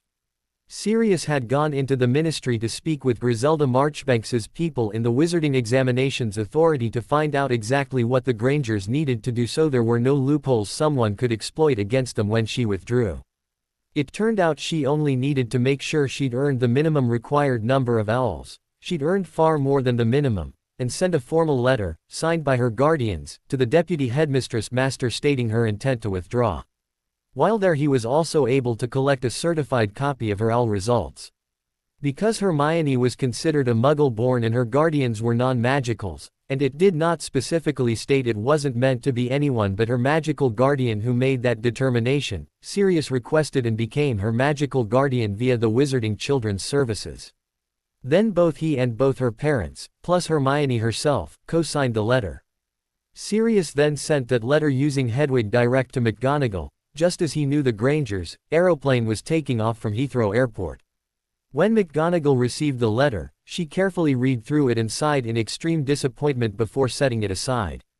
It joined a small stack of similar letters from others. The letter covered everything that went wrong, and specifically listed out and numbered each law and/or school rule that was broken by the staff, especially the headmaster and her, regarding her, Hermione, and what she personally and specifically witnessed. It also covered how she now had her owls and was free to withdraw, but did not state she was transferring to Ilvermorny, and would be, seeing what she could do to further her education in non-magical schooling, but did not state outright she would be attending a non-magical school. In the past, McGonagall would have taken the letter direct to Dumbledore. However, after what came out of the trials concerning how much Dumbledore was to blame for Harry's death, and of which she knew herself to unwittingly being a party to, those days were over. In her mind, Dumbledore would now be told as little as possible. She was already working out how to do that so he wouldn't know Miss Granger would not be attending Hogwarts until the 1st of September. Another to receive a personal letter from Hermione, co-signed only by Sirius this time, was Professor Filius Flitwick. As well as being both a dueling master and the charms master of Hogwarts, he was also the head of Ravenclaw House. The letter detailed what they knew of the near-unrelenting bullying Luna was suffering from, the ongoing thefts of her personal effects, the verbal taunting, the deliberate destruction of her assignments and other school work, etc. Then, in the letter, Sirius wrote it was to stop, immediately, or he would personally challenge the little dueling master to a public duel. What really set a fire under Flitwick's bum to immediately do something about the bullying was the line in the letter from Sirius regarding the duel which stated, "It will, of course, not be an honored duel, because anyone who would willingly allow a child under their direct care to be constantly bullied has no honor." And Flitwick did not wait until the students returned on the 1st of September to address the issue, either. For the magical raised, he was on the flow and visiting students and their parents in their homes that very day. For the Muggle raised he went to their homes by apparition. It took him a few days, but he got it done. His final visit was to the Rookery, Luna's home she shared with her father, to speak with her and her father about it. Before he even asked her if it was going on, he didn't need to as he now knew it definitely was, he was offering his personal apologies to both her and her father for the way in which she'd been treated over her past 4 years. "This stops immediately, Miss Lovegood," he firmly stated. "Even if it is, as you believe, the Nargles who are responsible, you are to inform me immediately if it happens again. I believe that I will definitely be able to do something about it. However, I have already visited and spoken with a number of your fellow Ravenclaw students and they will now also be helping you and protecting you while at the school." Luna, with tears of relief in her eyes, could only nod back and utter a very quiet, "Thank you." Though not asked to, Flitwick had sent a letter back to Sirius informing him of what he had done and what would now be happening. Sirius's response, less the headers and footers, was a short note of effectively only 4 words, "It's about bloody time." Once August rolled around, Ron's mother was now on his back to get his homework completed. "Get it done or I'll let your father know you've not even started it," his mother declared. "You're already on probation within this family and you don't want to give your father any further excuse to kick you out of it." As it had been over a month since his whipping, at the hands of his father, the memory of how much pain that had caused him had dulled. However, the memories of how he couldn't even sit for days afterwards had not faded. Moping about it, he made his way up to his room. However, instead of immediately setting to and starting on his homework, he wrote a quick letter to Hermione to come visit, so we can remember Harry together. "And, Mum's okay with you coming and staying until we go back to Hogwarts. Isn't that great? It means you can get away from the Muggles." Happy he'd not let on he really only wanted her to visit so she could help him with his homework, that is, actually do his homework for him, he took his letter over to Pigwidgeon. After attaching it to the owl's leg he carried it over to his open window and said, "To Hermione Granger in London, Pig." Then he lofted the little featherball out his window and away. However, as he was about to close his window he noticed Pigwidgeon seemed to be flying about all over the place. Frowning at it, he muttered, "Stupid bird." As he then pulled out his books, assignment notes and clean stationery so they'd be on the desk and look like he actually was doing his homework if anyone walked in, he also pulled out a Quidditch magazine. He'd found it in the Gryffindor common room the day they boarded the train to leave the school and had immediately stuffed it into a pocket of his robes as something to read over the break. It must have been less than a minute later when he heard his mum screech out, "Ronald Bilious Weasley." So surprised he almost fell out of The chair he had rocked back on while reading, he quickly scampered down to the kitchen and to his mother. That voice she'd used was the one that promised significant pain if it wasn't immediately attended to. As he rushed into the kitchen, his mother was glaring at him. "Mom?" he warily asked. Holding her offhand aloft, Ron could see she was holding a crumpled letter in her hand. "Explain to me, Ronald, why it is you think young Hermione needs to get away from the Muggles. And, just when did I give my permission for her to visit here this year?" Ron winced. Dumbledore had just received a flow call from Molly that 2 owls they'd attempted to send to Miss Granger, both Pigwidgeon and Old Errol, had failed to deliver and asked that he go and make sure she was all right. He was not informed, however, that Ronald had taken it upon himself to invite the girl to the burrow, only that they'd tried to contact her. Knowing that, as a member of the so-called Ministry 6 she was now considered an important person to Magical Britain, instead of informing Bones and having Aurors check it out, he decided to go himself. After a quick check of his private address book, he transfigured his robes into appropriate dress and apparated to the laneway near the house for which he already had the apparition coordinates. After a quick twist, squeeze and pop, he was there. Following a quick look about to ensure he wasn't seen apparating in, Dumbledore gave a firm nod, slipped his wand into his belt and headed for the end of the laneway and into the street on which the Granger girl lived with her parents. 5 minutes later and he was standing outside the property, looking in shock at the large, "For sale" sign sitting in the middle of the lawn and facing the street. He hurried onto the property and quickly made his way to the front door. He knocked. When there was no answer after 15 seconds, he looked about once more to see if he was being observed before he moved over to the nearest window with its curtains slightly apart. A look inside told the story. Beyond the window was the sitting room. It was empty of all furniture. He returned to the door, a quick unlocking charm and, Alohomora, he was inside the house. A few moments later he could see it wasn't just the sitting room that was empty, it was the entire house. The house was, as the sign proclaimed, vacant. He apparated directly from the floor in the top hallway back to his office, wondering what to do next. He decided to summon Minerva to his office to speak about it. As Miss Granger's head of house, he hoped she had some idea of what was going on with the Grangers. He sent her a message via Fox. As soon as she arrived he immediately asked, "Minerva, do you have any idea where Miss Granger has gone?" "No, Albus," she returned. That she did not seem surprised. He stared at her for a moment before he said, "You know something, though?" "Oh?" she asked. With a barely concealed huff he explained, "You did not seem surprised when I asked you where Miss Granger was." "That is because Miss Granger is no longer our concern," she returned. Surprised, he asked, "What do you mean?" "Like quite a few others, she has withdrawn as a student of Hogwarts," Albus said. McGonagall. "As such, she is no longer our concern." Angry at both how his deputy was continuing to behave towards him with poorly concealed disgust and a succinct lack of respect, he demanded, "Why was I not informed?" "You were," she flatly replied. "I told you I have already received over 24 withdrawals, so far, this break. When I asked if you wanted them listed for you, you brushed me off as if it was unimportant. As such, it is your fault you did not know the girl had withdrawn." "She has to attend." He glared. "No, she does not," she snapped back. "She has successfully completed her OWLs and, as such, her parents were fully within their rights to withdraw her from Hogwarts with no penalty. That is what they did." That annoyed him as, legally, she was correct. "Did they inform you to where they were moving?"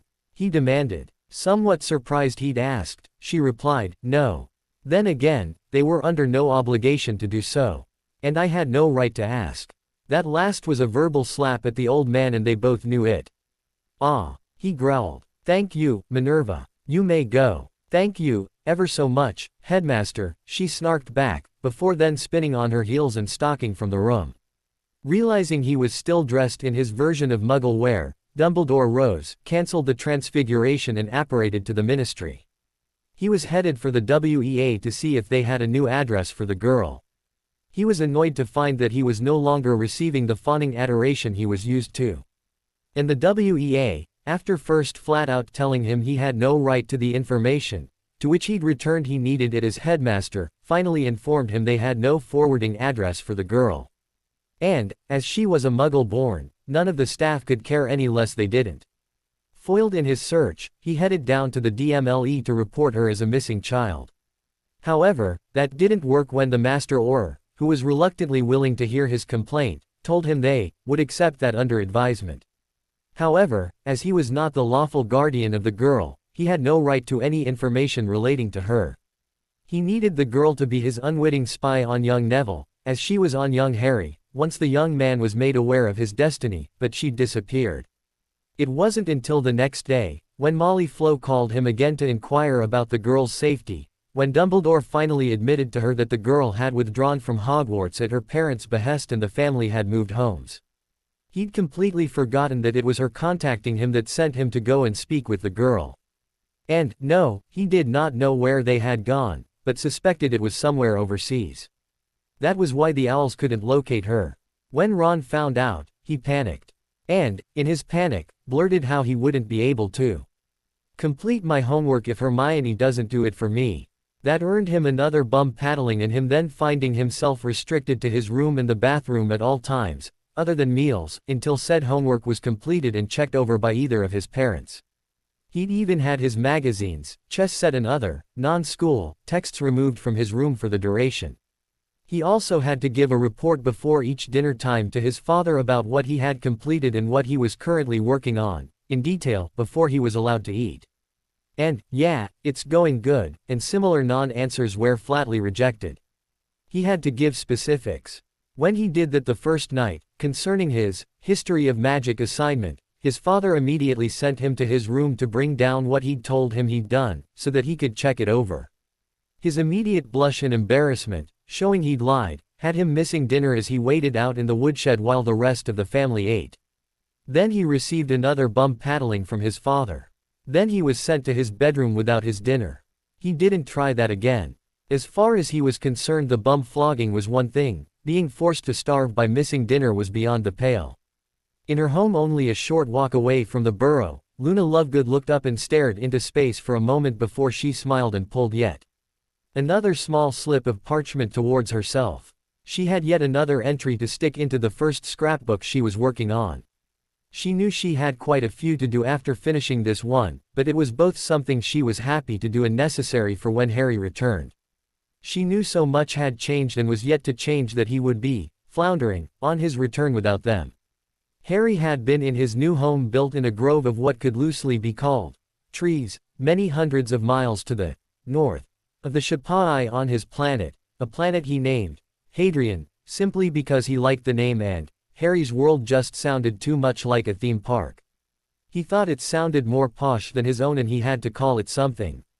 His new home was built as far away as it was because he found the land around the Shapai to be far too hot, especially in the weird summer season the planet had, and it gave him some distance from the ring, so he wouldn't be surprised by visitors again. He'd been on the planet for about 18 months, he thought, when he saw these weirdly dressed folks come through the ring and, when he first approached them, they barked at him in a strange language. Almost immediately he recognized they were threatening him, with one bloke, who seemed to be their leader, look at him with white glowing eyes and speak in an echoing voice. Echoing voice or not, he sounded and sneered so much like Draco Malfoy. Harry snickered back in amusement. That had one of the soldiers, as that was what they had to be considering the way they were dressed, point his staff at him. When Harry saw the tip of the staff and back about 2 feet peel open and glow a bit, he apparated out of the circle of soldiers he was in and to the top of a nearby hill. It was the same hill he sat upon on the first night he was there and transfigured his goblet and filled it with water. It was lucky he managed to get out when he did because, suddenly looking down at the ring of soldiers in which he stood, he was just in time to see what looked like a blasting hex jump from the tip of the staff and power right through where he stood. The two soldiers on the opposite side of the ring nearly got hit as the bolt of dark orange energy sizzled between them, travel a good 60 feet and impact the side of the ravine opposite where he now stood. Bastards, he muttered. They're just like Death Eaters. The one with the glowing eyes spotted him first, barked some sort of commands to the soldiers while indicating him and they, minus glowy eyes, then charged up the hill towards him. They attacked him first, so Harry drew his wand and began rapid-firing stunners back down the slope. He was surprised when they didn't even seem to throw up shields. Instead they kept jumping out of the way, while still continuing to hair up the hill. Every now and then one of them would stop, aim his staff at him and cast another very quick moving blasting hex towards him. He muttered, after shielding one that came a bit too close. Gathering his magic, he whipped his wand down and cast a powerful blasting curse right back. This time the hex sizzled through the air before it impacted one of them and blew him up. All that was left after the curse hit was a pair of legs and feet from the knees down. That had everyone stop. Harry stopped and stared in horror at what he'd done, while the soldiers looked in shock at evidence of just how powerful the handheld beam weapon the boy was using actually was. Harry had quickly apparated across to the opposite hill, then spun about and threw up his last meal over the ground. By the time he recovered and turned back, the soldiers had run back down the opposite slope, crossed the floor of the ravine and were then running up the slope of the second hill. "Nath this," he muttered. Raising his wand again, he began casting as fast as he could.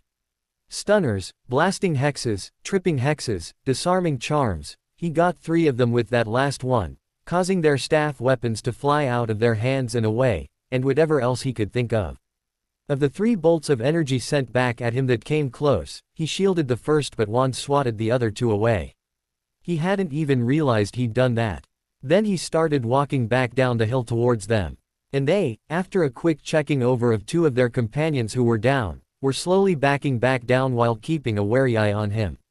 What Harry hadn't seen was the other one, the one with the glowy eyes, was doing.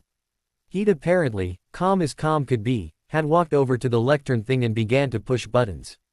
It was the sound of that rushing, bubbling water the ring made that had him glance over to it. Glowy eyes then barked something at the soldiers and they quickly turned tail and ran to him, leaving their friends behind. That was the first time Harry had bumped into the Goa'uld and Jaffa. It certainly wasn't the last. It was only a day later they were back. This time there were a great deal more of them. It then took him what felt like the better part of a year to drive them back off the planet again. He'd taken to using his invisibility cloak he'd had on him in his mokeskin pouch, guerrilla tactics, a whole lot of killing and using magic he had no idea he could possibly do until he tried it and it would work. He knew he'd managed to kill many hundreds by the time they left. And he had to kill them. Stunning only meant they'd come back at him again later. Even when he severely injured them, sooner or later they'd be back. It wasn't until he managed to capture Glowy Eyes by apparating into the man's tent, stunning him and taking him away again that they first stopped. He then managed to imperious the man and have him order his troops to leave. However, they were only gone for about a month before they returned. This time he really let loose on them. He knew Glowy Eyes was their supposed god. So he again captured him, took him back to his safe haven, far to the north, and stripped him of all his magical items. Then, just like the previous time, he tied him to a metal chair before he revived him. As Glowy Eyes, Imhotep, the Goa'uld system lord, railed at him with what harm would supposedly befall him, Harry then tried his own version of legilimency on the being. Taking a leaf out of Snape's playbook, he mind BP'd him so effectively he left the man no more thinking than a vegetable by the time he was finished. Instead of just breezing through the man's thoughts and memories, he ripped them out and dropped them into his own mind. From that he knew the Goa'uld, as he now knew him to be, would never stop throwing his beeps soldiers at him until either Harry or he was dead. And he didn't fear death, as his minions would put his body in a sarcophagus and revive him again. Then he'd come right back again. Knowing the only way to get the attacks to stop was to utterly destroy the body before him so it couldn't be revived by sarcophagus, he sidelong apparated with him right into the middle of the main Jaffa camp. He then dumped him in the middle of their camp out front of the Shipa'ai, as he now knew it to be called, then this time he burned the man to death right in front of his troops. As the man died, Harry returned to the camp with a great flash of light, vanished the body and said, "Leave," and pointed to the gate. "Leave, or die." Then he cast exploding fireballs into the tents and apparated out.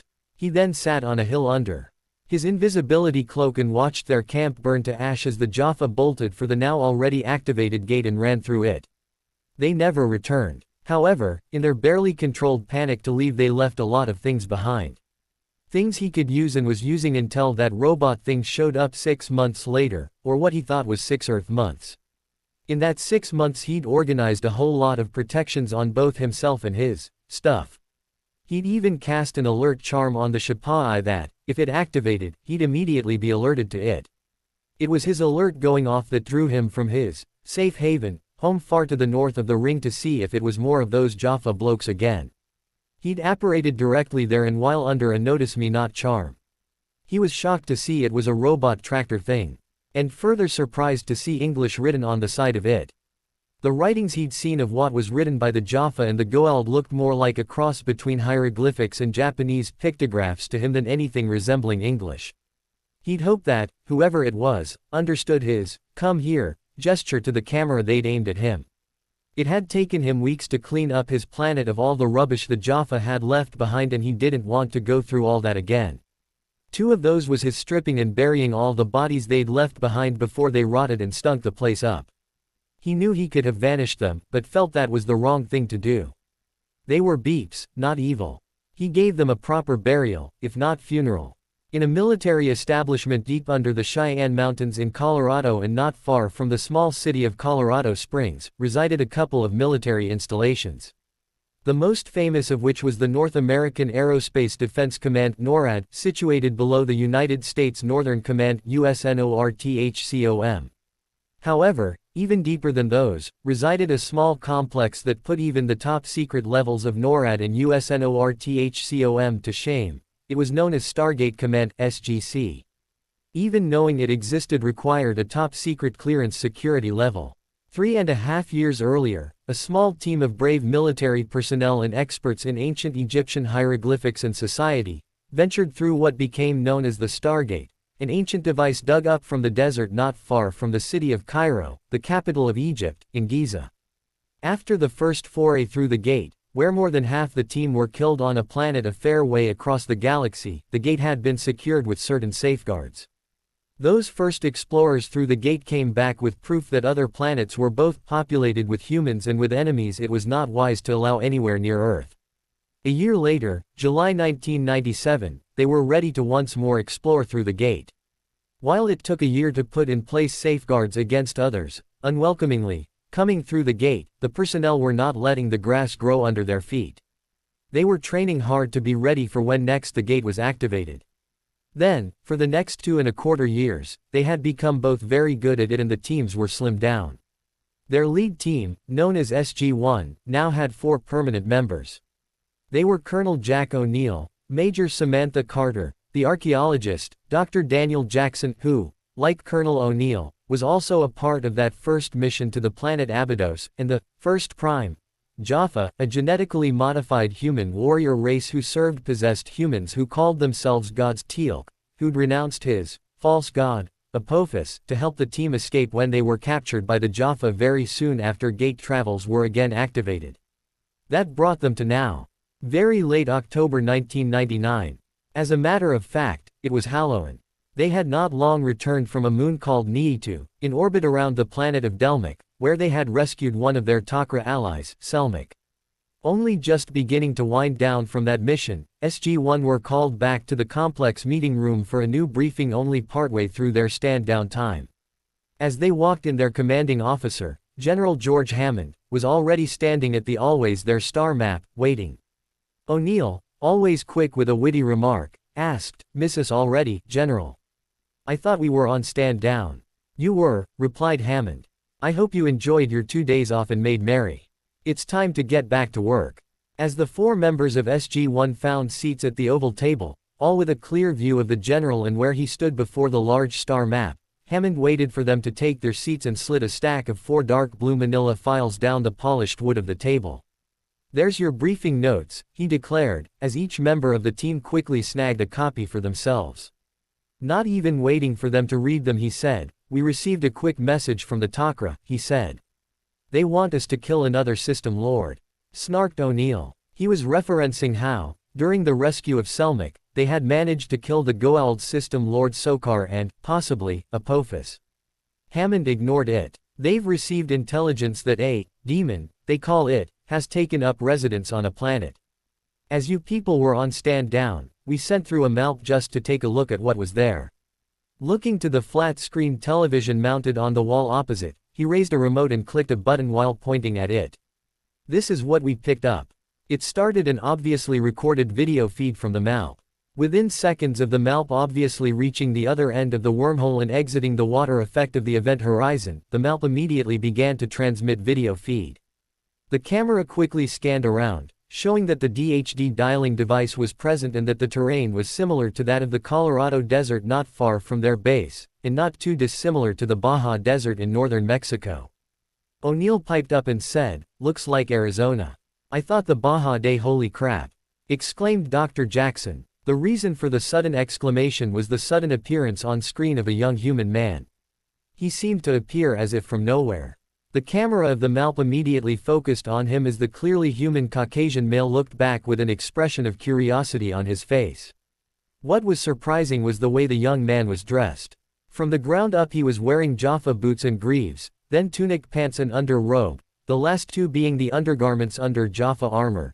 Jaffa bracers on his wrists, then he wore a wide-brimmed raggedy hat with a floppy point that looked like a reject prop from a Lord of the Rings movie. He was also carrying a staff weapon in the ready position to shoot. "Who does he think he is with a staff, robes and hat like that?" asked O'Neill. "Gandalf." Jackson gave a snort of amusement. No one else even reacted. They were far too used to the Colonel's wry humor. Even Teal'c barely cocked an eyebrow at it, these days. As they watched, the young man relaxed from his ready-to-shoot stance, switched hands with the weapon to his left and drew what looked like a thin stick of wood from under his left wrist bracer and began to hold it as if he wielded it like a weapon. He then raised the stick and, making a couple of gestures with it, looked as if he was going to jab someone with it. At the same time the electronics on the MALP seemed to surge with static. For a moment, the static faded away as the young man lowered his stick. "Radiation?" asked Carter. "I thought the MALPs were shielded." Clearly curious at what he was seeing, the man then carefully walked forward until he was close enough to better see. Then he bent down and was peering at something on the side of the MALP. The five in the conference briefing room then watched his lips move and frown even more. That had Major Carter give a gasp of surprise. He read what was written on the side of the MALP. "Yeah, so?" asked O'Neill. Instead of responding, Carter glanced to the general and said, "Sir, please rewind to the part where he begins to bend forward." Not even saying a word, Hammond did precisely that. "Now, play, please," urged Carter. As all five watched, Carter kept pace with the man on the screen and said, "Mobile Analytic Laboratory Probe." Her words matched perfectly with the young man's lips. "That shouldn't be possible," said Jackson, leaning forward to better see. "No other planet we've so far visited have a peoples who could read English. Hieroglyphs, runes, even ancient Chinese, yes, but not English, not even Latinized Greek characters." As they continued to watch the young man, they saw as he grinned directly into the camera, seeming quite happy to see it.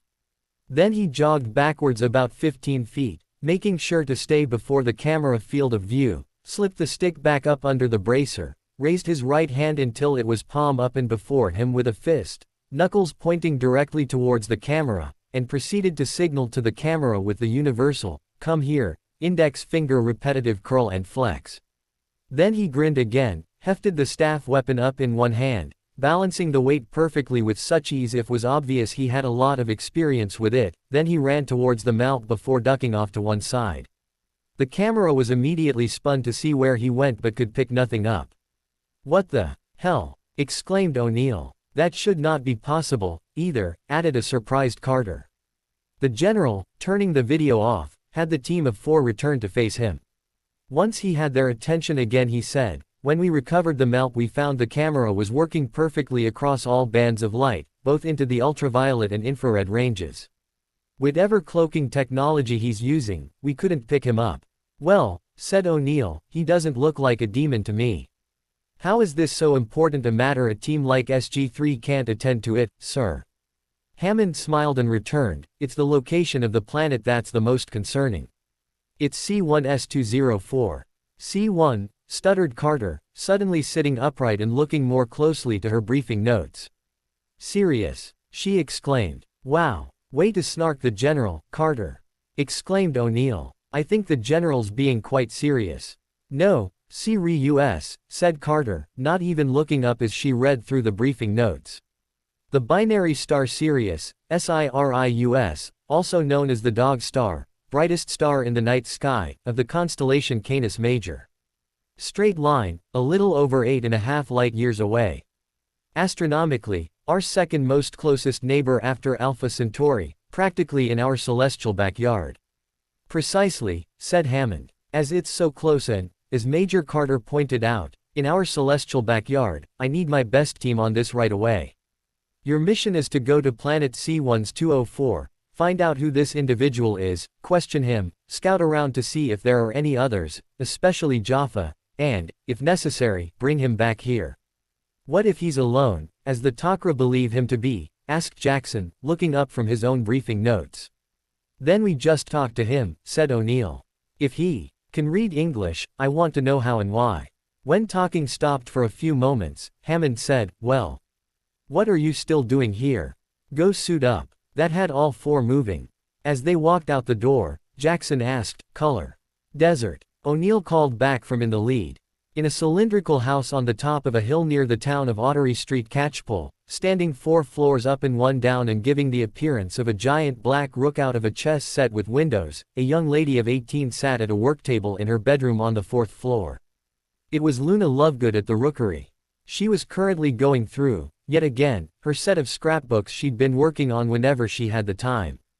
Inside she'd carefully stuck in specific articles out of the Daily Prophet, Wizarding Britain's only daily news parchment, articles out of her father's semi-regular monthly news parchment, The Quibbler, articles from overseas news parchments, and other information she'd handwritten herself, all related to information she was collecting.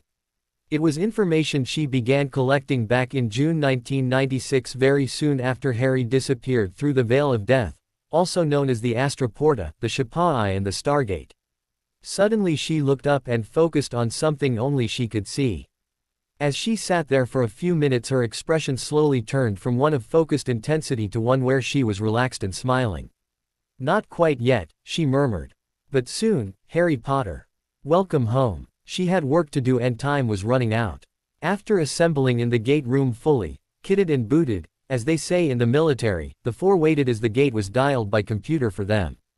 It wasn't as fast as using one of the dial-home devices DHDs, but it still worked. Once the 7th chevron locked in and lit up, the gate activated. A moment later, the gate on, Hadrian, also activated. Harry, who was already back at his home to the north, Safe Haven, felt the alert on the Shapai trigger. As a slow smile spread over his face, he packed up what he wanted to take with him into either his moke skin pouch at his hip or a quickly transfigured backpack, donned his sorting hat, look-alike hat, and apparated to a spot that was under a hiding charm behind the gate. Using his version of a notice me not, he quietly walked around the Shapai to ensure for himself who was there. After all, it could have easily been more of those Jaffa blokes. Instead, he saw 4 people. They were all dressed in what he thought was U.S. Army uniforms. With the exception of the big black dude who was also carrying a blaster staff, the other 3 were carrying really short-looking submachine guns, ready to shoot. Not wanting to get shot, he watched them and carefully listened as they talked to one another and scanned the area with their eyes. The older white man with hair beginning to gray, demanded, anyone see anything? English. Harry happily thought. American accents, too. Nothing yet, sir, replied the haired and only woman of the 4. Me neither, Jack, declared the brown-haired stocky guy with glasses. I do not see him, but I believe him to be close, Colonel O'Neill, said the black guy. As the black guy, though he was wearing the same desert uniform as the 3 others, turned towards Harry's direction, Harry saw a similar symbol as those Jaffa he'd fought had on their foreheads. However, his was in gold. First Prime, he thought. He'd already encountered Imhotep's First Prime on a few occasions. Killed the first one, too. Harry knew this was the leader of the Jaffa. At least, the one who had his forehead tattoo in gold was the leader of the ones who invaded his planet. He captured him first and used his version of legilimency to get the information he wanted. The trouble was, it also killed the man when he'd done it. However, while it was distasteful, he was already well past the feeling of revulsion and horror that he first suffered from by killing a man when he'd captured him. He'd needed that information and, though he managed to pick up some of the language they used, couldn't communicate with it or understand what one of them said when they said something to him. When he'd also used it on glowy eyes, He found out he was actually possessed, though didn't understand how. He also knew the man to be thousands of years old, so he'd had a good life. He'd considered himself a god and the Jaffa were his personal army and beeps. If there could be anyone considered more evil than Voldemort, it was that bloke. That was why he no problem killing him by burning him alive in his camp and then vanishing the ashes. It sent a message to his beeps and to any others like him who tried to take his planet from him. However, this Jaffa said to be, surprise, a friendly Jaffa. At least he was likely to be, considering he was working with these Americans. He then listened closely to them talking as they seemed to be waiting to see if he turned up. He heard the older man called, Jack, by the younger man, Sir, by the woman and, Colonel O'Neill, more formally by the Jaffa. He heard the younger man called, Daniel, by both the older man and the woman, while the Jaffa called him, Dr. Jackson. He also heard the woman called, Sam, by both the older and younger men and, Major Carter, by the Jaffa. And, finally, the other three all called the Jaffa, Teal'c. That now meant he had their full names, less any middle names, as, Colonel Jack O'Neill, Dr. Daniel Jackson, Major Sam, likely short for, Samantha, Carter, and the Jaffa, of course, as simply, Teal'c. Jaffa, beep soldiers, didn't have last names. After watching them for a while, Harry made his decision to greet them. He carefully placed his staff weapon on the ground at his feet and carefully allowed the notice me not to fade away. As soon as he did and before they saw him, he slipped the wand into his hidden holster on his forearm under the bracer on his left arm. Of course, the big black Jaffa spotted him first and whirled on him with his staff weapon. However, Harry immediately saw it wasn't activated, as the tip was still closed and not sparking. He tensed, but otherwise didn't react. Colonel O'Neill, Teal'c sharply called. That had the other three whirl about, bringing their own weapons to bear. Thankfully, none of them shot. That spoke of training. Damn, said O'Neill, looking at him in surprise. How do you do that? Do what? Asked Harry. Turn invisible, said O'Neill. Harry just grinned back and said, trade secret. As Harry eyed the other four and they eyed him back, it was a few moments before O'Neill asked. So, you sound English. That would be because I am, Harry replied. A bit far from home, aren't you? Asked O'Neill. Wouldn't know, replied Harry. All I know is this is a different planet. I have no idea where it is, or how far it is from Earth. 8.6 light years, explained Carter. It's in the Canis Major system. Indicating the sun, or the main one, at least, she continued, that's the star Sirius A. Then indicated the very bright star he could always see during the day. And that's Sirius B. Sirius. He perked up, then covered himself by asking, isn't that what we call the dog star? Supposedly the brightest star in the night sky. After our own sun, of course. Well, brightest star on Earth, at any rate, he muttered. Of course, here, as it's the planet's sun, it's even brighter. Yep, she beamed back. As first she and then the other three lowered their weapons. I doubt you'd know that if you weren't from Earth. How did you get here, anyway? Asked Jackson. Harry frowned, shrugged and replied, I was in London. Next thing I know there was this bright flash of light. Next thing I know after that, I wake up here. What was the date? Asked Jackson. Harry thought. Let's see. I'd just finished one of my exams that day. It was 3 days before the train, 18th of June, 1996. Said Jackson. How long do you think you've been here? No idea, he returned. As far as I know and can figure out, I estimate it's been about 2 years, probably closer to 2.5. After the three non-Jaffa all glanced to one another for a moment, he asked, okay. What gives? How long has it really been? A little over 3 years, replied a clearly sympathetic Carter. Back on Earth, it's currently the 31st of October, 1999, Halloween. It's Halloween, 3 years later.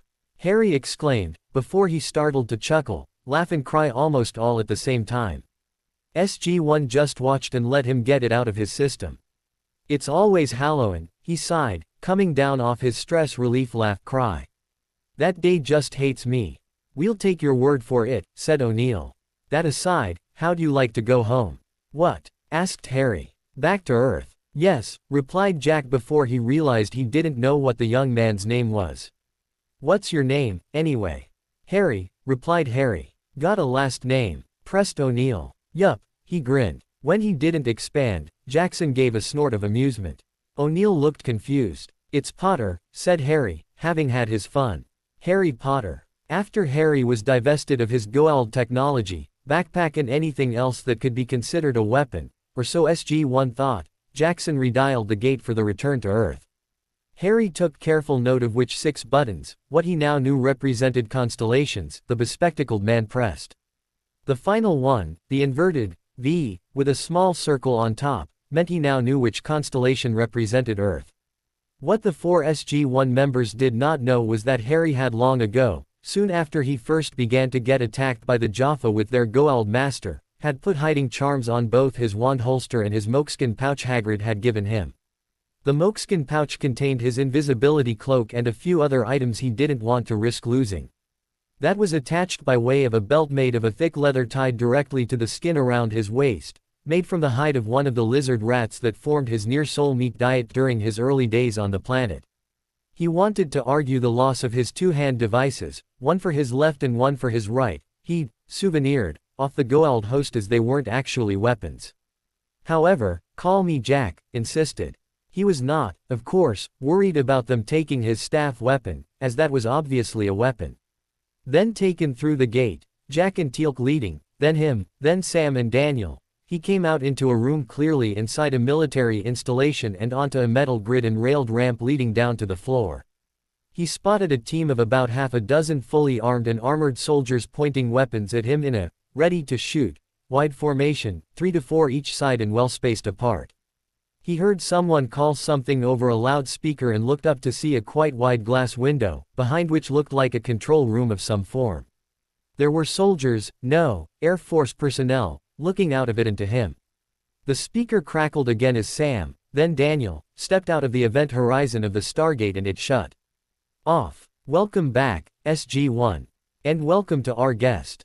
The speaker announced. Everyone stand down. As the soldiers before him all relaxed and withdrew, he saw it was the overweight balding older man he could see through the glass of the window who had spoken into a microphone on a bendy stick.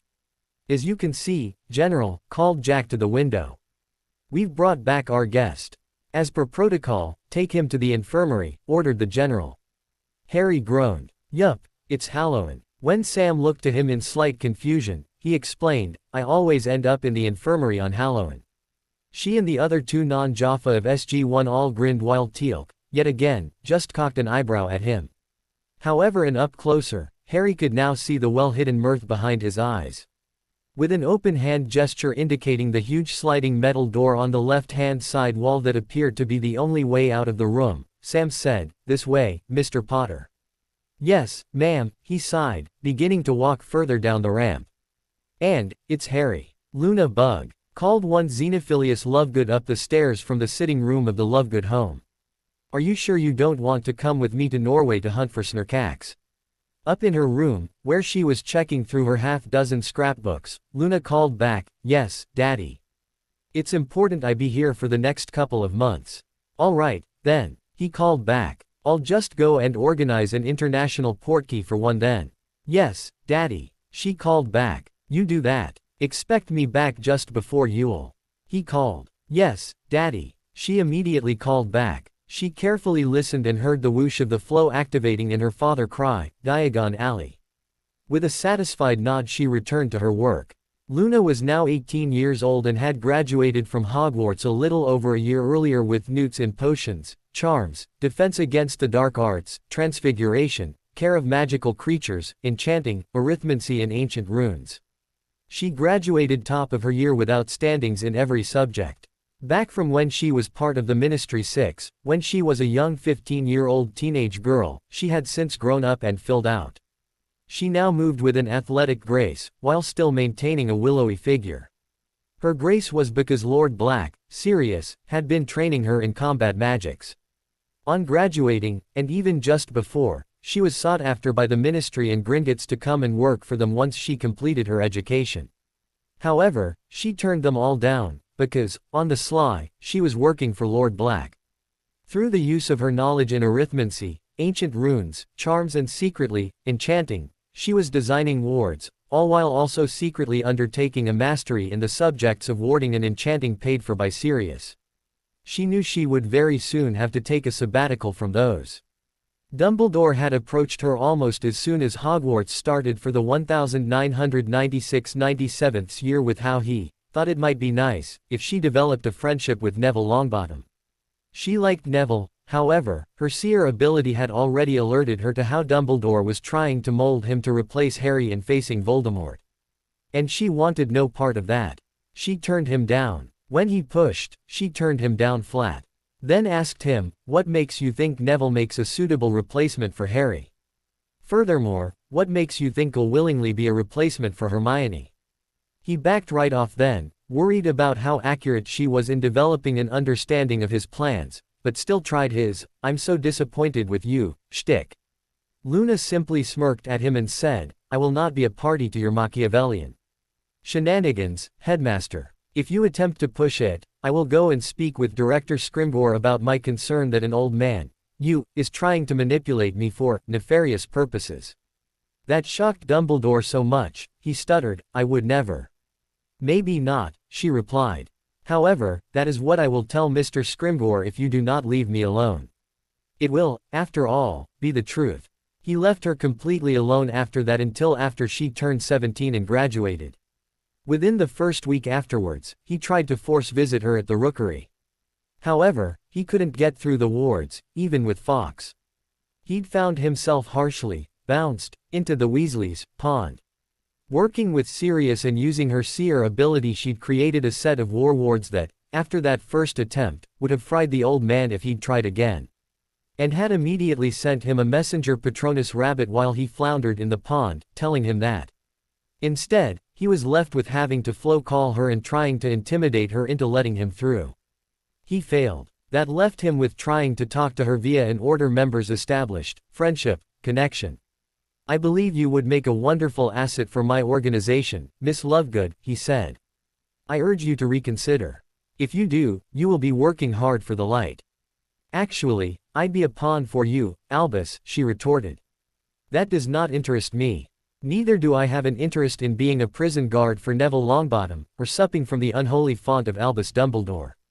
He scowled back and said, "Be careful, Miss Lovegood. You're going dark." "Be careful, Albus," she shot back. "You're showing yourself to be an idiot." He scowled even harder and silently withdrew.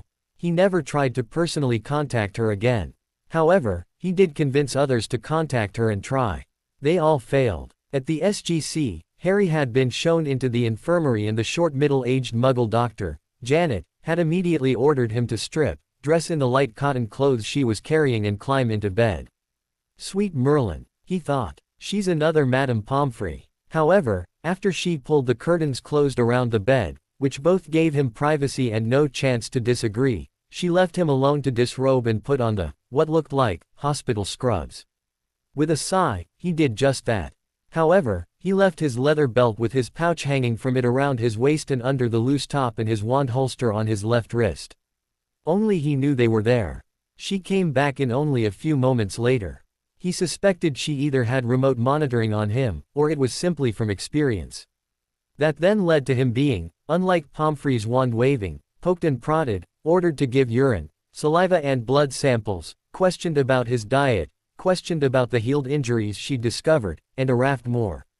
After 2 grueling hours, she finally left him alone. He'd had a plain meal delivered by a uniformed orderly only 15 minutes later. The food, to him, tasted glorious. 20 minutes after that, just as he was polishing off the last of the food, the SG-1 team walked in and made themselves at home around his bed.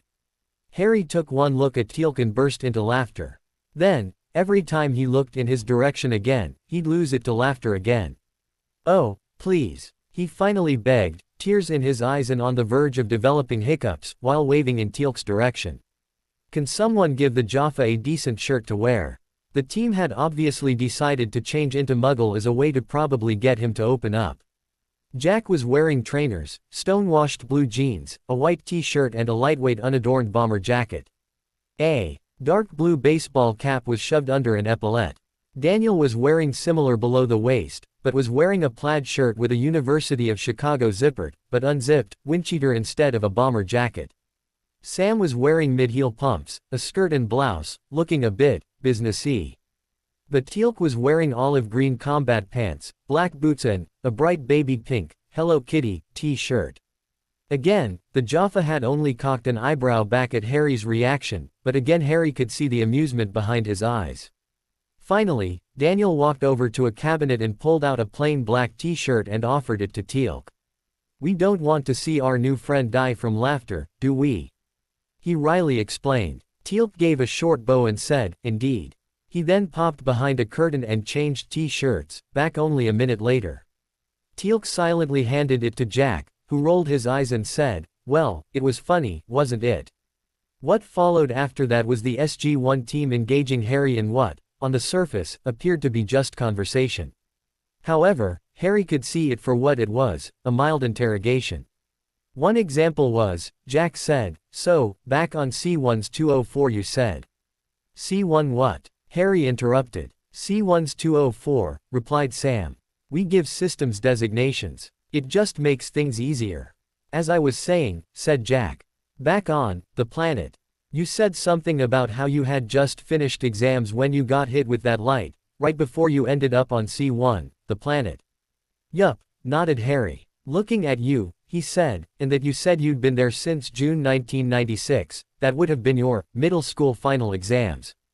Harry shook his head and replied, "British schools only have 2 levels of mandatory education, primary and high, 6 years in primary and 6 in high. I was not that far off my 16th birthday when, whatever happened, happened." "Oh," said Jack, sitting forward and resting his elbows on his knees. "So, when's your birthday? Have we just missed it, or is it coming up?" "Missed," smiled Harry. "I was born on the 31st of July, 1980. "It's funny how you Brits put the date before the month," said Daniel, immediately distracting him, or, at least trying to. Turning to him, Harry said, "Actually, we think the opposite. Think about it, the way we do it is in the correct order, day, date, month, year. I never could figure out why you Americans do it the other way around." That had the 3 non-Jaffa all grin. Daniel added, "They do it the other way around in the military, too." Harry noticed Jack frown just slightly at the younger man, which confirmed for him that the change of clothes into civilian was deliberate. They were trying to get his mind off the fact they were military. Already, they'd got his name, including his middle name now, his date of birth, his true age and his country of residence. Behind his occlumency shields he was highly amused. "So," he said, "once your healer, doctor, learns I'm not carrying any contagious alien parasite, disease or other illness, when can I get out of here?" "Well, we need to properly debrief you, first," replied Jack. "Then we need to go through all this paperwork. You have been missing for over 3 years, after all. People are going to be thinking you're dead." "You got that right," thought Harry. "And I happen to like that idea. Then we need to be careful about how you were returned to the real world." "For a start," said Sam, smoothly cutting in, "I'm sure your family miss you." As if suddenly realizing something, she asked, "Actually, can you tell us who your parents are? We'll see what we can do to let them know, right away, that you're safe." Harry gave scoffing snort and said, "My parents are dead. They were killed soon after my first birthday." That shut everyone up. Daniel even gave a wince before he quietly said, "I can relate. I lost both my parents when I was 8. "Sorry," Sam quietly said by way of apology to Harry. She'd lost her mother to a car accident when she was 12. Then she perked up a little and said, "What about who raised you? Surely, they'd want to know you were safe." Harry gave a self-deprecating chuckle and said, "Actually, they'd probably be disappointed. They never wanted me. I was thrust on them and they believed they had no choice but to raise me. To them, I was nothing but a non-paid indentured servant, good enough only for keeping their house clean, cooking, doing the laundry, etc." Again, that shut them up. His interrogators were caught flat-footed with that one. Sam was the first to rally and ask, "Still, they were your guardians at the time you disappeared, yes?" Harry thought about it and what it would mean for him to give these people that information. "Oh, yes. They deserve it. Well," he began, "I'm an adult now, right? At least, I'm an adult in Britain. I don't know when you decide when someone reaches adulthood here. 18, in most states, said Daniel. 21 in others. Still, pressed Sam. We need to look through your missing persons report, there'd have been one filed. I doubt it, said Harry. If anything, I'm sure my relatives would have had a party when they were told I'd gone missing. Someone would have still filed one, said Jack. Harry sighed and pretended to give up. Finny, he sulked. They were Vernon and Petunia Dursley. Address, pressed Jack. With another sigh, this time one of faux annoyance, Harry replied, Number 4, Privet Drive, Little Whinging, Surrey. England. United Kingdom, Earth, Sol System, the Milky Way. Jack burst into laughter, shutting Harry up. I think it appropriate, adding the rest, given where I've just been, grinned Harry.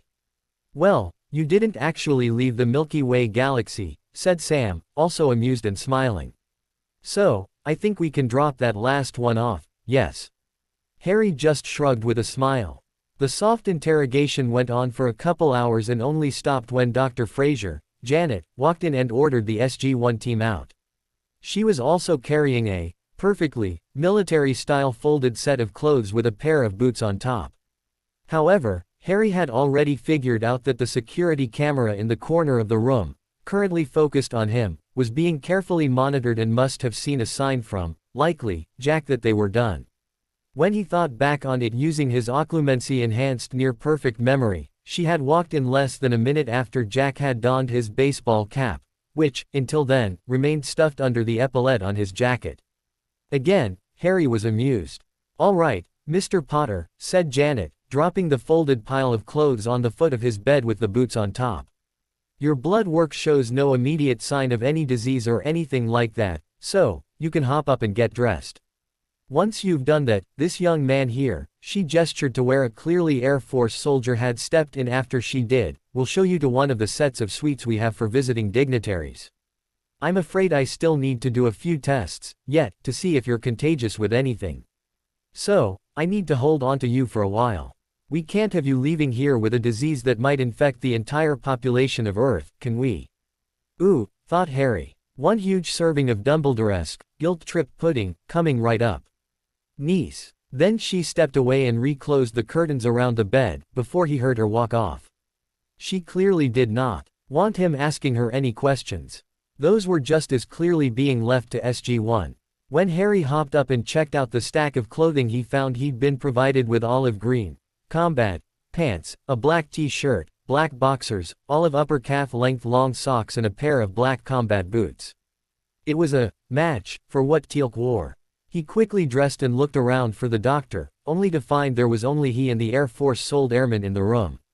Ready, sir? Asked the airman. Do you know what happened to my stuff? He asked, looking around. They're checking through it to ensure there's nothing dangerous mixed in with it, the airman replied, before he gestured to the door. The flat way the airman replied told Harry it was a rehearsed response. Obviously, Harry wasn't going to be getting any of his Goa'uld technology back. The airman escorted Harry down a couple of different vacant corridors before he turned to a door and opened it. A busy military establishment like this and we pass no one in the corridors. He thought. I don't think that's coincidental. Here you are, sir, the airman genially said, gesturing Harry within. After Harry entered, the airman indicated a door to the right and said, bedroom, shower and toilet are in there, sir. Then added, you'll find soaps, shampoos, a toothbrush, toothpaste, a couple of towels, that sort of thing. Everything you need. The bed's been made up with spare blankets and pillows available and at hand. Before Harry could say anything, the airman then indicated the coffee table and said, magazines, newspapers and a couple of books in case you might get bored. I doubt that'll happen though. Then he turned back and said, if you need anything, someone will be right outside the door to see to your needs. Then he walked out, closing the door behind him, without waiting for Harry to say anything. Again, Harry realized that had to be deliberate. Right outside my door to see to my needs. He thought. Clearly a guard. Then he grinned and thought, won't do them any good, though. He looked around and saw the camera in the corner of the room up near the ceiling and chose to ignore it. Hang on, he muttered, loud enough for any nearby microphones he expected in the room to pick up. He said there's a shower in there. He then hurried through the door to the bedroom and on into the ensuite bathroom. "Woohoo!" he exclaimed, for the benefit of the microphones and cameras. Up in the briefing room, Hammond turned off the wide flat-screen monitor and turned back to the full table as Jack and Daniel were laughing at Harry's "woohoo!" exclamation. "Well, peoples," said Hammond, "what do we know? I think I'd go, woohoo, too, if I hadn't had a proper shower in over 3 years, General," grinned Jack. The general looked on with amusement for a moment before he quietly replied, "Me too." Then he visibly straightened himself up and asked, "What do we have on our young, apparently, Brit?" One of those still in Air Force service dress uniform, a major, immediately replied, "Mr. Harry James Potter." No indication of whether or not Harry is a diminutive of his first name, male and in fine health, born 31st of July 1980, making him 19 years old, supposedly last known address to be 4, Privet Drive, Little Whinging, Surrey, England, United Kingdom. Medical signs show him to have suffered from neglect as a child, with scars and healed broken bones supporting that belief. He is covered in scars under his clothing, with at least 2 scars from where Jaffa staff weapons have clipped him. Other significant scars include one on his inside right forearm up near the elbow, with a corresponding smaller scar directly on the other, outside side of the same arm. It appears to have been a major puncture wound of something pointed and likely conical that punched right through and between the ulna and radius. Alien-wise, his body seems to contain some form of energy similar to that of what remained when Jolinar left Major Carter and is identified by a certain protein marker. If I was to posit a hypothesis, I would initially state that he once hosted a symbiote. However, there are other indicators that contradict that belief. The major then looked to the next, a captain. The man gave a nod and said, of his clothing and what he was apparently carrying when met by SG-1, he had on his left hand and forearm what Major Carter has identified as properly called a karakesh and what we call a hand device. Apparently, only Goa'uld have them. That it is gold also identifies it as once belonging to a senior system lord. The other device, another hand device, Major Carter tells us it is a Hajar al-Shifa, healing device. Again, it can only be used by someone who has the Goa'uld protein marker Major Wilkins spoke of. The staff weapon is a simple staff weapon, but is running low in Naquita reserves. There's nothing otherwise special about it. The same could also be said for the rest of what he was wearing: Jaffa boots and greaves, bracers and underrobes. Clearly, they're scavenged from when he battled the Jaffa and defeated the Goa'uld, Imhotep. The hat has us scratching our heads, though. "Why?" demanded Hammond. "While it is clearly battered from many years of long-term use, it also appears to be almost new," replied the captain. "It's well weathered, but there's no fraying or similar as you'd expect. We'll see if we can find an answer for you to that conundrum from our guest," said the general, before he turned to the next officer, a woman. "Captain, psychologically, he does not seem to display many signs of having been in life and death combat. If anything, he's quite apathetic. Though he seems to be quite open with communicating to SG-1. He's very wary of Teal'c, though not afraid of him.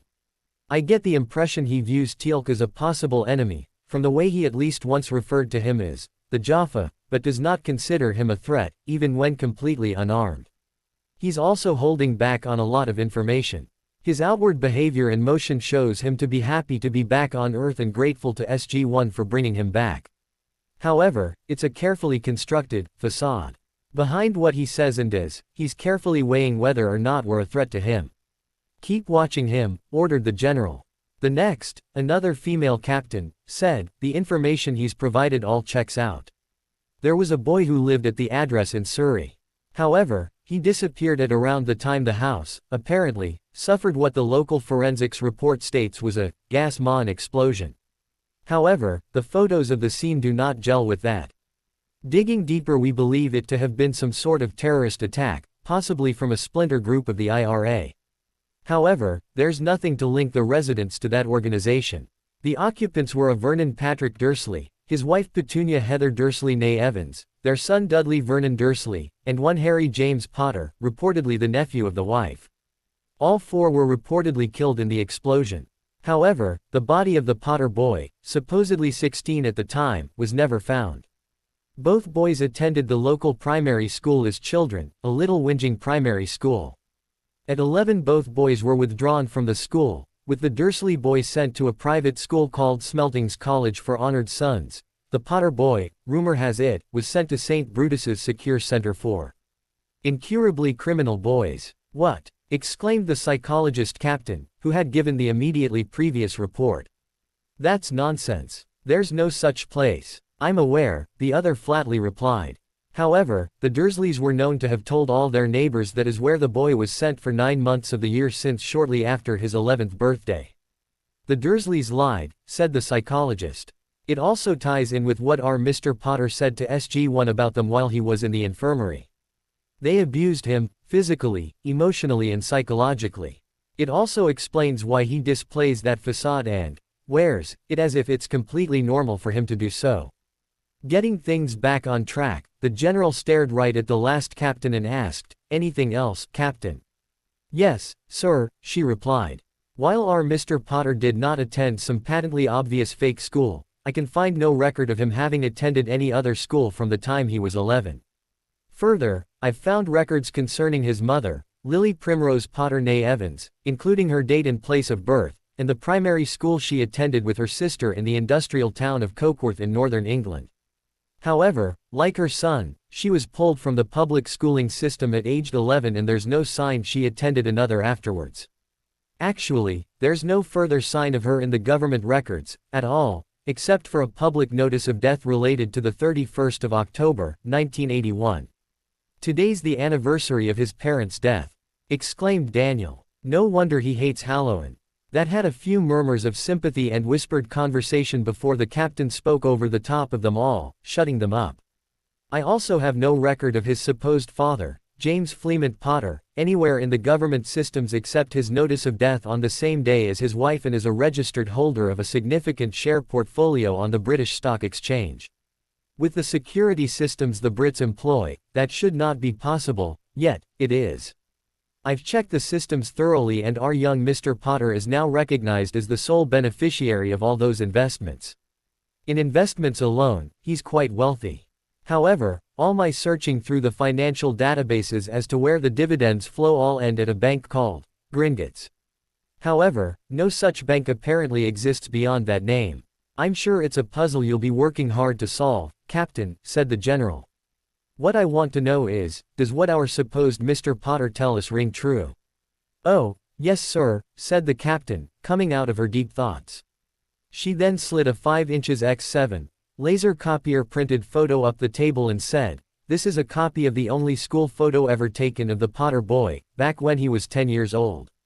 When it was slid up the table to Hammond, he picked it up to have a look at it before he passed it to Jack. You could easily see the resemblance. All that was missing of the current Mr. Potter was the aviator-style glasses similar to what Daniel used to wear back in 1995 when they went to Abydos, and the scar on his forehead was no longer as pronounced."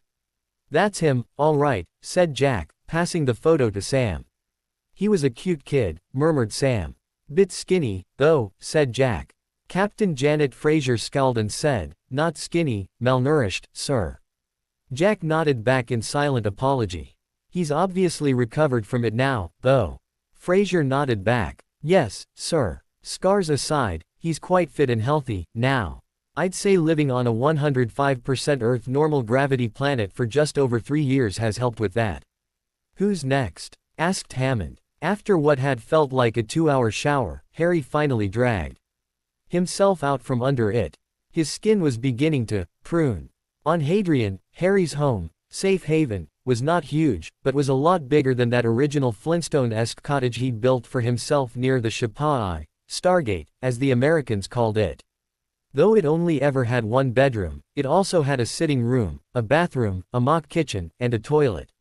His water and drainage facilities had been as the result of magically digging a 10-foot deep circular hole, transfiguring the dirt into concrete to line the sides of it, no bottom, then laying a huge slab over it. Then topping it with a further 4-foot thick layer of dirt to bring the top back to ground level, before then building his house on top of that. His draining from his toilet, sinks, hand basin, laundry trough and shower all traveled down through the floor, then through S-bends. He learned the need for the latter of those pretty quick, then into the unbottomed circular underground tank to drain away Water, together with water pressure, was done by building a 30-foot tall tower with a huge stone tank on top. That led to pipes into the house to the kitchen, laundry and bathroom taps and the toilet cistern he'd fashioned up for himself. Water pressure was as a result of gravity feed from the tank. The only annoyance for him was the occasional need to climb the tower and stand on a platform he'd built onto it, while then aiming his wand into the tank and massively overpowering an augmenti charm to fill it. However, if he didn't do it often enough, he'd magically exhaust himself and sleep for 2 days afterwards. Due to the near-constant heat on the planet, he'd quickly figured out that if it had an axial tilt it was nowhere near as much as Earth's because of the lack of recognizable seasons. The water was always a little above lukewarm. The size of the tank meant it rarely dropped more than a few degrees overnight, which was why it was so big, unless it was starting to run low of water. The lack of proper seasons was also one of the reasons he believed he'd lost track of time for how long it had been he'd been on the planet. However, he was wrong about that. While Earth had a 1-day rotation around its own axis and a 1-year orbit around the Sun, the same was not true for Hadrian. Comparative to Earth, Hadrian had a 25.5-hour day and it took 14 Earth months for the planet to orbit its Sun, Sirius A. After his very much appreciated long and, quite frankly, deliciously decadent shower, Harry redressed in his supplied clothes and began to better explore his VIP suite. As the airman had assured him, everything he needed was at hand, except, of course, freedom. He'd been reading a copy of the Denver Post, Colorado's main daily newspaper, when he had a knock on the door. Amused, as he knew that whoever was on the other side of that door already knew he was sitting on the provided couch reading the provided newspaper and was fully dressed, he went to the door and answered it. Standing on the other side was Jack. Jack grinned and waved. "Howdy, partner," he mocked in a fake, cowboy, accent. "Eyes headed fair the Vitaline shed and was wonderin' if of a mind to join me fair some chow." Harry couldn't help himself. He grinned back. For a supposed colonel in the U.S. Air Force, Harry found the man quite amusing. However, he also realized the man couldn't have become an officer, let alone attained the rank of colonel, if he couldn't also be quite serious when he needed to be. Trying to affect his own fake accent, this time as a noble of the British aristocracy, Harry returned, "Thank you for the invitation, my good man. I would be delighted to join you." That had Jack grinning back. "Come on, then." As Jack led the way, Harry followed, and, as he stepped out the door, he saw that there was, indeed, an armed airman standing guard on his door. The man was even obviously doing that, as he was standing at what Harry thought of as the at ease stance and almost ramrod straight. This time, as Harry walked, there were more personnel in the corridors, with quite a few soldiers armored and armed and with their serious faces on. He also saw, from the same lab coat Janet wore, that there were also doctors or, simply, scientists mixed in, deep in discussion as they walked in pairs or more. After they entered what was clearly a pretty decently sized cafeteria, but only about half the size of the Great Hall at Hogwarts, Jack led him straight to the chow line, showing him how to get a plate and load up with what he wanted to eat. Because he'd never managed to transfigure lizard, rat or any of the other meats into something as complex as a curry, as soon as he saw and smelled that, he took some of it for himself. However, he avoided the rice. Rice was one of those things he could easily transfigure the local flora on Hadrian into and, therefore, had done so a lot. Instead, he added roast veggies to the side. Sitting down at a basic formica-topped table for 4 with plain wooden chairs, Harry sat opposite Jack as they both began to eat. Harry also noticed the center of the table was loaded with condiments, something he'd not had on Hadrian. Happily, he immediately picked up the pepper to sprinkle over his veggies, then the table salt. Then, while Jack was trying to dig further information out of Harry, Harry began to do the same with Jack. However, Harry was only trying to discover one piece of information. And that was the location of the base, besides it being in, as he suspected, Colorado in the United States. When he'd asked why he couldn't see any windows, Jack replied, "We're underground." "Hun," he replied. "Funnily enough, I was underground when I was hit with that light."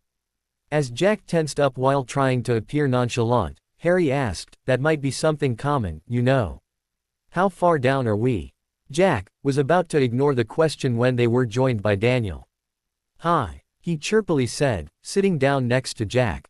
"What are we talking about?" How deep we are below ground? Harry immediately replied. Approximately 3,520 feet at the Stargate, Daniel immediately replied. Harry saw Jack wince, but not say anything. Wow. For real? Said Harry, appearing shocked. I think I was only about 100 feet down when whatever happened. What? Asked Daniel. You couldn't have been on the underground, then. At least I don't think so. That's the name of the subway railway in London, right? The Underground. The Underground, yes, replied Harry. But that's not where we were. We? Asked Jack. Harry shrugged and replied, I was there with friends from school. But, I'm not going to tell you who they were. I don't want them to get in trouble. That was 3 years ago, Harry, said Jack. I doubt they'd get into trouble for something that happened that long ago. Harry appeared to think about that, but was actually thinking of something else. He knew he shouldn't say anything due to the statute of secrecy, but Merlin, damn it, these people had helped him get home, or, at least back to Earth. Besides, this was clearly a secret military installation, so these people knew how to keep a secret. And he wanted a bit of revenge against the magical world for how he was treated for all of both 4th year by the school and 5th year by the entire society. He leaned forward and made sure no one was listening in and quietly asked, You two can keep a secret, right? Harry saw as both also eagerly leaned forward and nodded, with Jack unconsciously letting his finger touch a lapel pin in his bomber jacket. Behind his shields, Harry smirked. He'd read enough of Dean Thomas's James Bond books to quickly figure out the pin was likely a listening bug. We weren't in the underground, but we were underground. We were somewhere where we'd snuck in during the early hours of the morning, he confessed. Under where? Asked Daniel. Again Harry looked around before he turned back and quietly replied, under Whitehall. Under the old War Office building. You should see what's under there. It's huge. Sitting back again, he watched as both SG-1 members also sat back. While Jack looked a little pleased and was trying to hide it, Daniel was looking a little confused and pensive. No need to look so worried, Daniel, said Harry. Look, Jack knows. It was a school challenge prank. I just got hit by something that did something to me. Jumping on it, Jack said, he's right.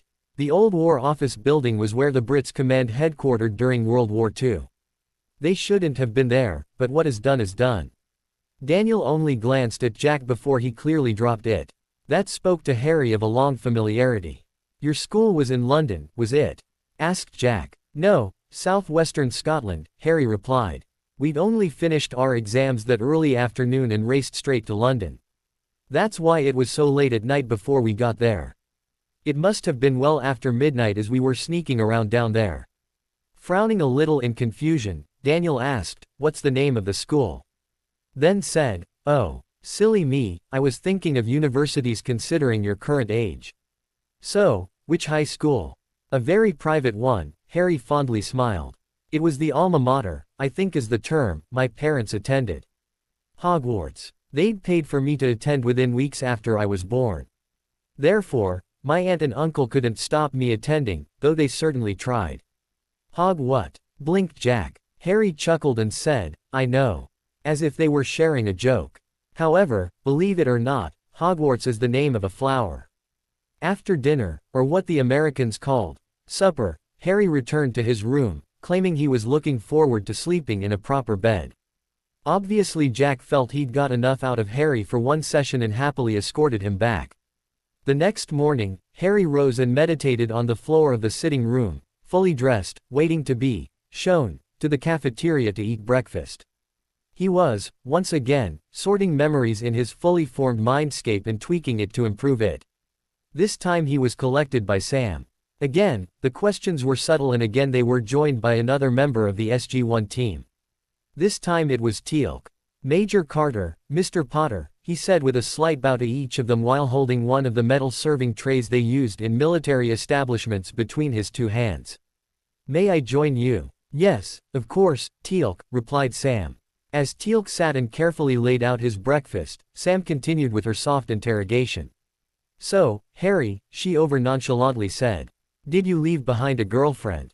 That almost immediately put him off his breakfast of bacon, eggs, hash browns and baked beans on toast. Pausing for a moment while he forced the pain he suddenly felt down, He believed Hermione had died. That night, he quietly replied, "No. There was one girl," and sighed. "Loved her from afar?" asked a clearly compassionate Sam. "Yes," he sadly replied, looking down at his breakfast. "I have no idea what happened to her." "People move on, Harry," she said. "She was, what, 16 at the time?" "Yes," he sighed. "Nearly 17. Because the age of adulthood is 17 in Scotland, she was only a few months off being recognized as an adult. Her birthday is, the 13th of September. She was born in 1979, so she would have turned 20 almost 7 weeks ago." "What was her name?" she kindly asked. "Hermione," he replied. "Hermione Granger. Her name was supposed to be in a play by William Shakespeare. I don't know the significance of that, though. I'd not had the chance to ask, as she was quite touchy about her name." "Her name's from Shakespeare's A Winter's Tale," said Sam. "It's a beautiful name." "I thought so, too," he smiled. After breakfast, Sam escorted him back to his VIP suite and told him she'd come back and collect him, in about an hour. Harry just smiled at her and said, "Thank you." He returned to his meditation, interrupted by breakfast, as he now had all the information he needed to make his getaway.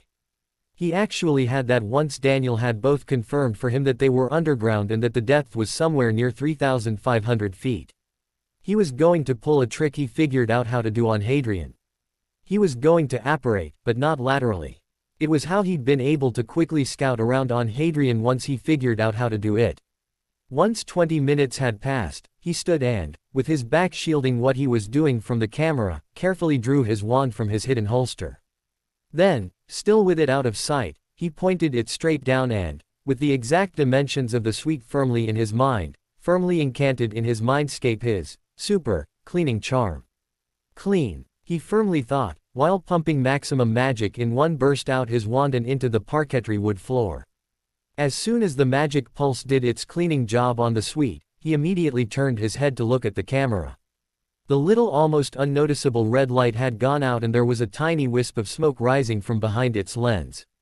Grinning to himself, he gave one last check of himself while listening to a muted alarm go off out the door somewhere, pictured in his mind where he needed to be and mentally incanted, "Be there." And apparated on, there, disappearing with a clearly audible crack of displaced air. As he knew he had to apparate through 3,500 plus feet of rock, power-wise he held nothing back, hence the loud crack and the amount of will he pumped into it. In the command base's monitoring room, the 2 airmen and sergeant manning the post at the time were alerted to the main camera, plus all the listening bugs, suddenly go on the fritz in the VIP Brits suite. At the same time, the EMP alarm, signaling an electromagnetic pulse had gone off inside the base, sounded its alert. "Shit," said the sergeant. He immediately reached over and hit the command-wide alert signifying an EMP burst within the complex. However, most of the command staff had already known something major had happened when their live camera and audio feed of Harry's suite suddenly turned to, respectively, nothing but snow and static noise. Jack and Teal'c immediately ran for Harry's suite, while the rest of the staff tried to find out what had happened. They arrived at the door within a half-minute, to find the airman on guard duty already had the door open and was scanning the room from just within the doorway with the barrel of his sidearm up and pointed everywhere he looked. Both Jack and Teal'c slipped right past him and started to look through the rooms themselves. Within a few seconds, Jack came out of the ensuite and looked to the airman. "He's gone. Did he pass you?" "No, sir," the airman immediately replied, lowering his weapon to the ready position. Teal'c asked, "Did the door open, seemingly of its own accord?" "No, sir," the airman more calmly replied. "Damn," muttered Jack. Looking to the airman he more firmly said, "All right, airman. Out. And lock this door until I send someone to figure out what happened." "Yes, sir," the airman replied, as Jack and Teal'c quickly left the room to return to the command center. The airman was quick to pull the door close, fish a set of keys out of his pockets and lock the door. 6,000 feet up from where he was, but approximately 2,500 feet above the upper slopes of a mountain, of what appeared to be a mountain range, Harry appeared in midair.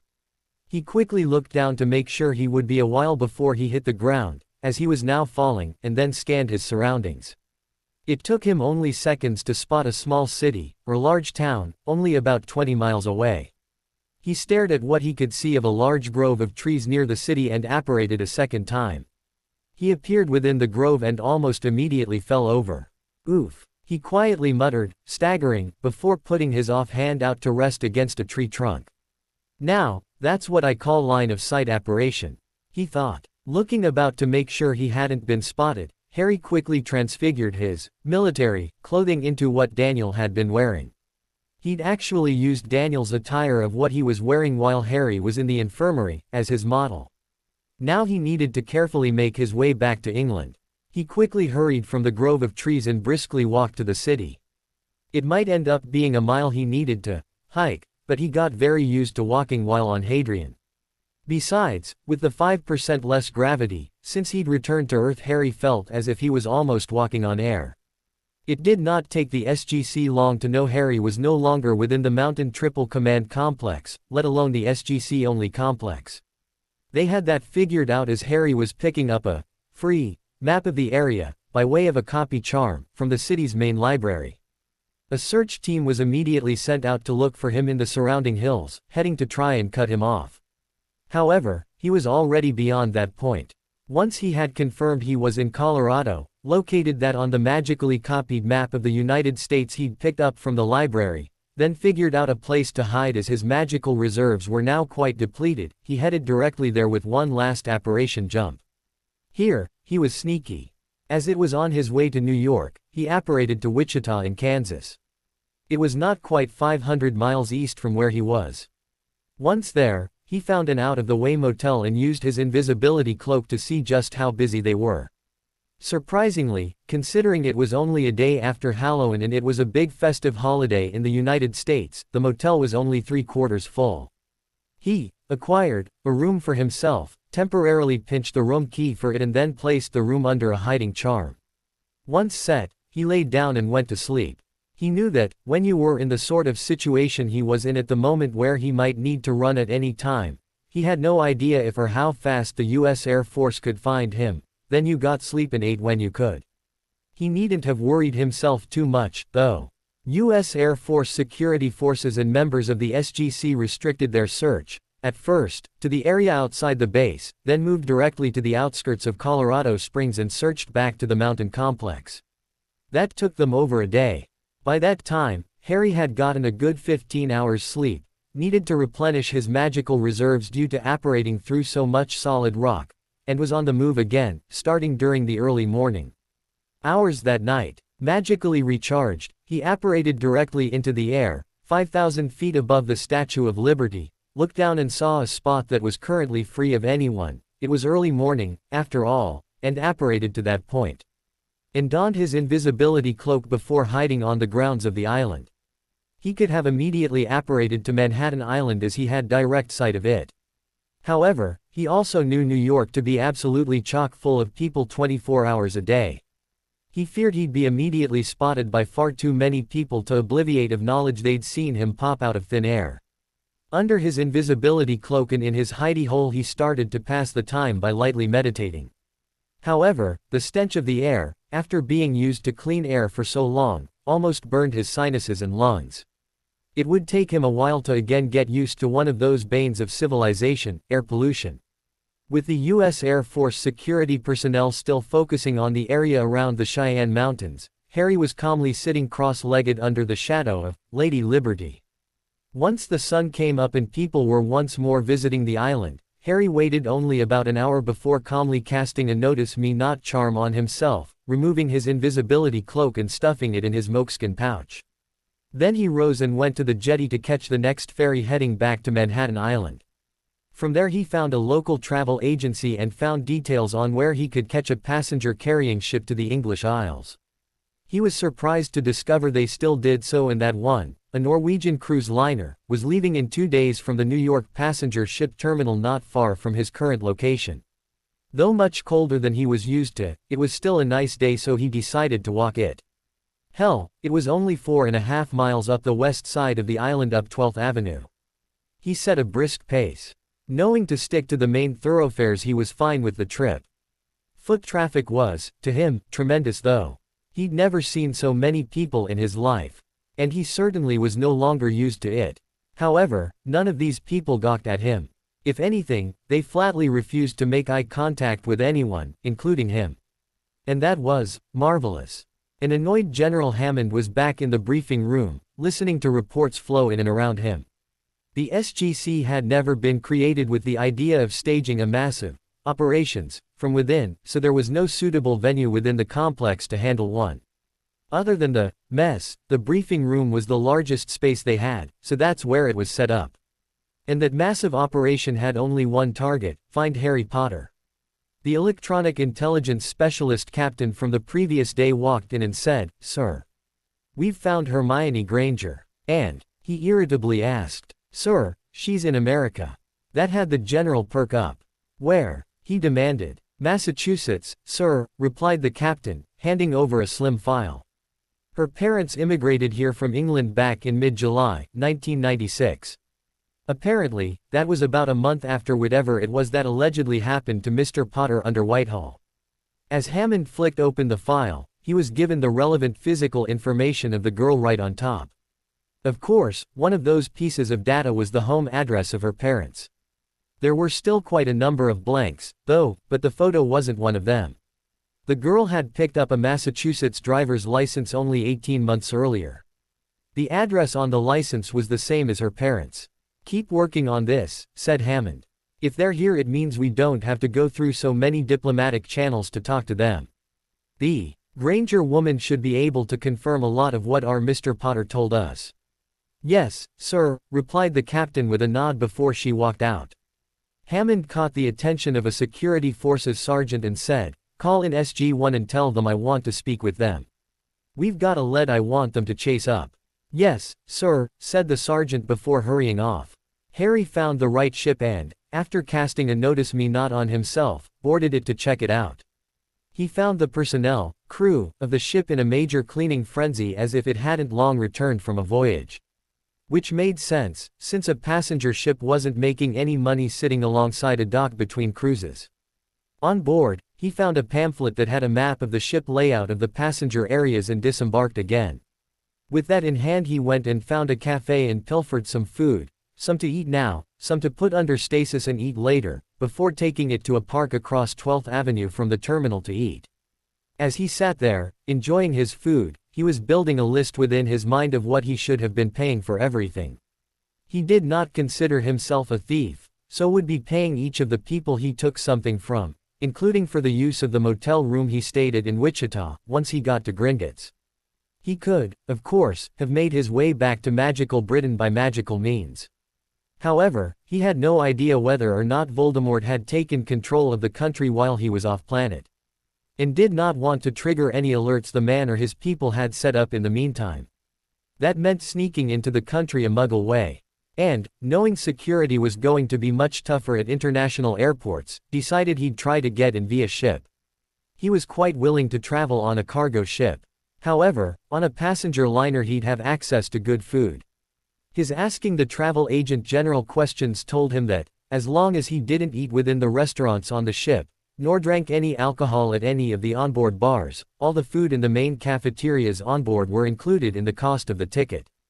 After eating his fill, he went to a local inn, and found himself a room he could use until he'd be able to board the next afternoon. He used the same methods to secure his room as the one in the Wichita motel. The next day, after eating his kept under stasis food for breakfast and meditating for most of the remainder of the morning, Harry let himself out of his room and walked back across 12th Avenue to the terminal. He wanted to be early, but not too early in case someone noticed anything.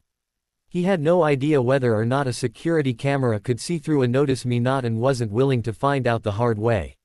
One of the first things he did, once on board, he used his map to walk to the area on the ship he thought would most suit.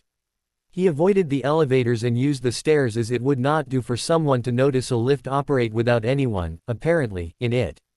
On the right floor he then found a utility compartment that didn't appear to get used for much and let himself in. Then he employed his magics. First, he cast a powerful hiding charm on the compartment. He then cast Muggle avoidance, wizard avoidance, notice me not on the door, an illusion over the outside of the door to even hide it from security cameras, he hoped, plus others. Once that was done he muttered, "Right. Then, inside, set to work with transfiguration. He wizard spaced the crap out of the compartment until it was huge. Then he set to with transfiguring what was already in there into what he'd need for a 2-week voyage, comfort-wise. He'd actually already looked into a similar stateroom for that floor and made his transfigured utility compartment somewhat match. He even successfully hooked into the water and sewerage systems simply by using his now tried and true method of employing sheer willpower and intent to make it happen. However, as he had no electrical devices and he didn't want to screw around with transfiguring electricity wires anyway, he didn't hook the compartment up to any of that. He already knew electricity and magic didn't play well together and wasn't prepared to experiment here to see if he could figure out a way to get around it. Once done, he settled into wait. All that transfiguration work had again tired him out. So, after first making sure his hiding and security charms were doing their job, he laid down on his bed and went to sleep. When Harry woke, he found the ship had already set sail. They were now exiting the mouth of the Hudson River and the ship was starting to swing from its southeasterly heading to a more easterly one. He was also hungry again. Casting an illusion over himself to disguise his appearance in case his plan to just blend in with the other passengers didn't work, he mentally fortified himself and left his little hidey hole. He'd already stored the map of the ship in memory, so knew how to get to the cafeteria. That's where he headed. It worked. So far, he was able to move about the ship with no one, apparently, the wiser. He'd gone to the cafeteria and eaten a decent, though plain, feed and decided to do what a lot of the other passengers were apparently doing. He explored. SG-1 had just returned to the SGC from a quick visit to Massachusetts and went straight in to see Hammond. Well, he demanded. It was kind of weird, sir, replied a clearly unhappy Jack. We specialize in weird, remember? Said the general. What happened? Sam replied, we had the wary greeting you would expect when civilians are met with USAF officers at the door, sir. However, they invited us in, no problems. When Jack then mentioned we were there to talk about a young man named Harry Potter, it was easy to see they did not. Jack cut in and said, it shocked the hell out of them, sir. Sam said, the parents, Marcade and Sandra Granger, reacted with open shock, like you'd expect. However, the daughter, Hermione Granger, it was as if someone had pulled down the shutters on her emotions. Her expression just went flat and cold, as if someone had thrown a switch. Then she demanded right back at us, why are you asking about Harry? You'll notice she referred to him as Harry, not Mr. Potter or similar, added Jack. Her right hand also, combat twitched, when I mentioned Mr. Potter's name, sir. As if she had to smother an instinctive reaction to reach for a sidearm. When the general nodded, Sam continued, they closed up on us, sir. And the parents looked a little frightened. Not the daughter, though. That expression remained on her face for the entire remaining time we there, except for when we said something that shocked her significantly enough we got to peek behind that facade, said Daniel. Yes, facade, she nodded. Hammond just cocked an eyebrow. For example, she continued, when Jack said we knew about her and her friends going under the old War Office building in Whitehall, London, she tensed right up, but that expression did not leave her face. Usually, this is the point at where someone will try to explain themselves. However, none of them did. They remained firmly silent. I then lied and said we knew all about it and were just wanting to know about what had hit Mr. Potter, said Jack. What happened to him at that point? Sam added, there was still no obvious response from her or her parents other than a heightened sense of fear, worry. I then said all four of us had a security clearance that was so high you needed to have a high security clearance to even know what ours was. And that we were only there to clarify things. Miss Granger simply returned, your security clearance would only be American. You're referring to matters relating to British security. Hammond gave a light snort. She'd be right. Yes, sir, said Sam. What I did get out of her, though, is that Mr. Potter was a school friend, her best friend, that they both attended a very exclusive and private school in Scotland and that they shouldn't have been where they were when, according to her, Mr. Potter went missing. She also admitted she was not in the same room as Mr. Potter when whatever happened. She only found out about it later. Other than that, said Jack. We found out from her parents that it was apparently Harry's godfather who paid for the Grangers to relocate from England to Massachusetts.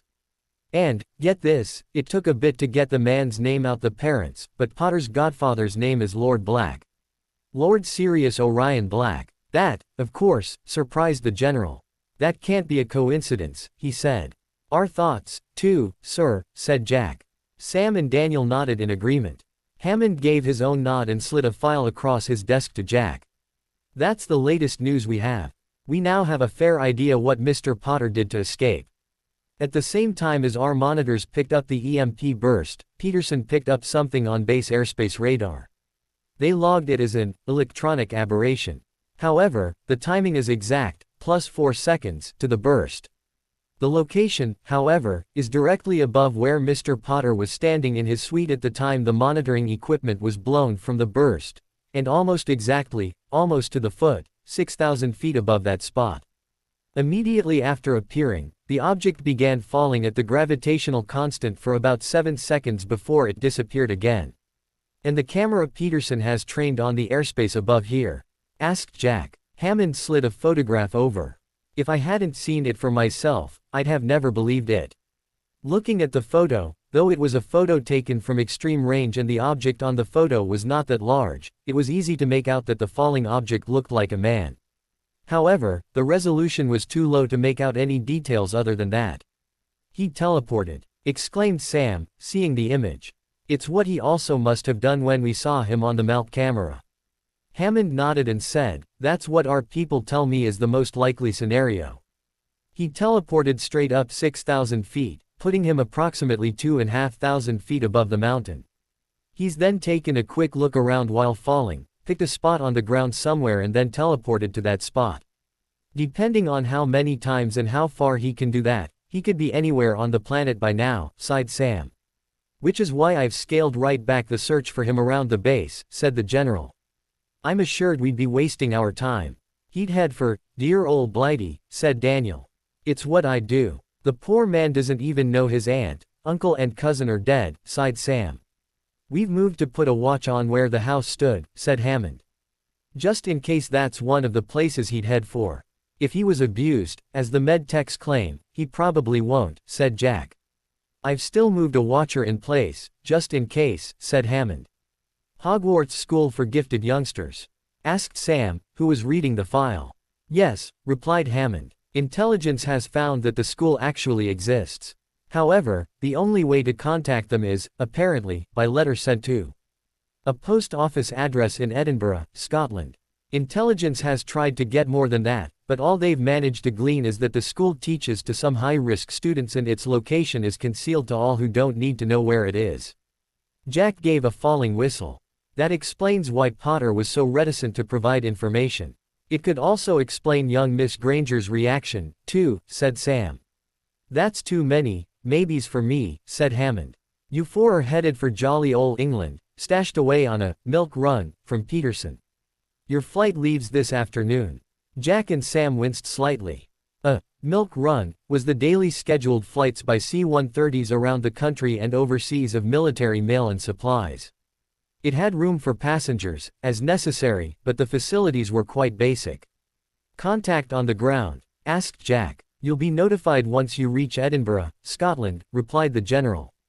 For Harry, the trip across the North Atlantic from New York to Portland, England, the first stop after a day stop, the day before in Cork, Ireland, was quite pleasant and relaxing. Other than passenger watching and wandering about, Harry spent time in his wizard-spaced and transfigured room writing out a list of what he needed to accomplish once he was back in Wizarding Britain. Knowing not to do otherwise, he only ever ate in the free cafeteria and never drank alcohol. His only surprise was when a couple of hotties approached him and asked if he wanted to join them for a drink. He politely declined, telling them he was a teetotaler. The more forward of them then said, "That doesn't mean you can't buy me a drink, does it?" He politely turned them away. At first he thought his first stop, on arriving back in Britain, would be Gringotts. He needed money. Then he realized the first thing he actually needed was information. He needed to know what was going on before he risked being out in the open in somewhere like Diagon Alley. Besides, he didn't trust the goblins not to have Dumbledore spies that would immediately report to the old man if he turned up. Even worse, Voldemort spies. Harry could use a glamour in the alley, but he couldn't use one in the bank. Working on that problem, he knew, even then, he still needed to take a risk. He needed back issues of the Daily Prophet and to look in Flourish and Blots for any new books that might help bring him up to date with how things currently stood. He also wanted to find out what had happened to Hermione and the others. He knew she had been hurt and expected her to be dead. However, he was not going to assume, though, he was going to find out, for sure. If she was dead, then he was going to leave the country again. As far as he was concerned, other than Sirius, Neville and Luna, he'd already decided to wash his hands of even Ron and Ginny. Once his occlumency had properly kicked in, they had made their bed and could lie in it. He suspected they all believed him dead, too. So he could walk away without anyone chasing after him. He'd wash his hands of the whole thing. When SG-1 alighted from their military transport at Rathbrise Norton in Oxfordshire, England, with the exception of Teal'c, they were tired and a bit grouchy. To get there, they'd been bounced through Andrews Air Force Base in Maryland before the big hop over the pond to England. It was still a long flight. As soon as they alighted the aircraft, out of sight of the main base's buildings and very close to a modern hangar, they were greeted by a man wearing a bespoke three-piece suit. A woman stood at his side, a little apart and half a pace back. As well as the suit, he wore a derby-style matching hat, had both hands folded on the wooden curled handle of a closed-end, inverted, matching, dark gray umbrella that rested on its silver tip on the ground between his slightly spread-apart feet and Oxford lace-up polished shoes. The small white carnation in his lapel and tie-matching pocket kerchief looked a bit much, though. The woman, who wore a woman's suit with pants. She, too, was impeccably dressed and had a small purse in her offhand. The man gave every appearance of looking like a senior executive in a London bank. And the woman looked like she could have been his personal secretary. The only oddity was the suit pants instead of a knee-length skirt. As soon as he saw him, Jack sighed and walked closer. The other three, curious, followed. The man was smirking back at him. "Good afternoon, Colonel," he politely said. "Mr. Steed," sighed Jack. "I should have known." "Yes, you should," Steed pleasantly agreed. Then he indicated the woman and said, "This is Miss Hofstede." As Daniel shook hands with Steed, he asked, "Have a first name?" "It's Mr." snarked Jack. There was obviously a bit of bad blood between Jack and the Brit. Steed ignored him and replied to Daniel, "It's John, actually. Not shortened. In full, I am Brigadier the Honourable Sir John Wickham Gascoigne Beresford Steed, KGC, MC, OM, retired. However, while on duty for Her Majesty's loyal government, I prefer the simple and expedient, Mr. Steed." After the four barely greeted Hofstede, thinking her an aide, Steed then indicated the door of the hangar and said, "Shall we?"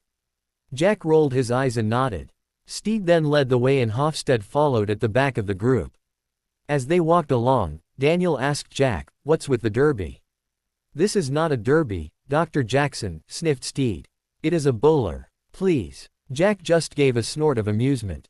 At Grimmauld Place, where on no less than on a half-dozen occasions Death Eaters had tried to break in over the past 3 years, Sirius was alerted to the flow call chime going off. Careful to enter the room, he had his wand drawn when he was about to peek within. "It's me, Lord Black," he heard Luna lightly call. "Password," he barked. "Sirius knows Harry lives," she immediately returned. As he stepped into the room, Sirius said, "Luna knows Longbottom is not the chosen one." She smiled and immediately said, "I need £500 of Muggle British currency." Frowning in confusion slightly, Sirius said, "May I ask, why?" "Of course you may," she brightly returned. "However, I'll save you effort and tell you I need to travel by Muggle means down to Portland and back. I need to pick something up." "Why not apparate?" he asked. "I don't want the apparition signature, or a portkey signature, recorded by the Ministry," she replied. "It's important, Sirius." He frowned back for a moment before he gave a sigh and said, "Give me a minute." Then walked back out of the room. Patiently, Luna just waited. He walked back in 2 minutes later and handed her a stack of £150 notes, wrapped with a paper band with the Bank of England seal pressed across the join of the two ends. "Thank you, Sirius," she brightly returned, slipping the entire stack into her wizard-spaced clutch purse. "Any hints on what you're picking up?" he tentatively asked. "It's a surprise," she grinned. "Don't worry. You're going to love it. So it's a gift, is it? He asked. You do realize you'd be buying me a gift with my own gold, right? You'll forgive me, she happily returned, before walking the couple of steps back to the fireplace. After she tossed flow powder into the grate, called Diagon Alley, and disappeared through the green flames, Sirius sighed, shook his head and went back to what he was doing, more parchment work on the houses of Black, Potter and Peverell finances in his home office. One fortune was bad enough, but keeping and looking after 3 of them gave him never-ending quill cramp of his writing hand. The Lestrange fortune had already been merged into the Black fortune. He was just glad the Peverell fortune, for all it was mainly in what could loosely be termed as Muggle artifacts. It had been 2.5 weeks since Harry had apparated out of the SGC and he was finally back in Britain. Relaxing, he had just stepped onto the gangway leading down off the ship to the wharf and was looking about, scanning with his eyes for trouble. At the time, he was glamored to appear like another passenger who was actually heading to the terminus at Southampton. With an identical copy of their passport in his hand, he spotted a large gaudily made sign that said, Snurkak Expeditions. Snurkaks, he thought. Only Luna. He couldn't see who was holding the sign, as they were holding it across their front and in such a way he could only see fingertips holding it at slightly above the middle at each end and a pair of legs from just below the crotch and down. However, from the stockings and women's shoes he could see, whoever it was, they were clearly a woman.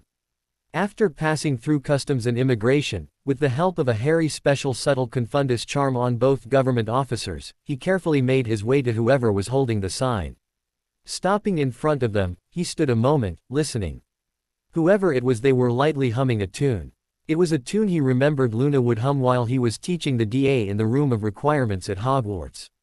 He smiled and lightly knocked on the sign with his fingertips. The person holding it suddenly stopped humming and slowly rotated the top of the sign forward. As soon as the face came into view, he grinned and said, "Hello, Luna Lovegood." With her own smile she returned, "Hello, Harry Potter." Knowing he still had the glamour up, he cocked an eyebrow at her in inquisitive surprise. "Don't worry, Harry," she said. "I knew it would be you, no matter what you were likely to look like." Then she proceeded to begin folding the sign up until it was about the size of a deck of playing cards. Then slipped it into her clutch purse. Magic, he immediately thought. It's the only way something so large could have folded up to something so small. Still surprised, he asked, "You knew I was coming?"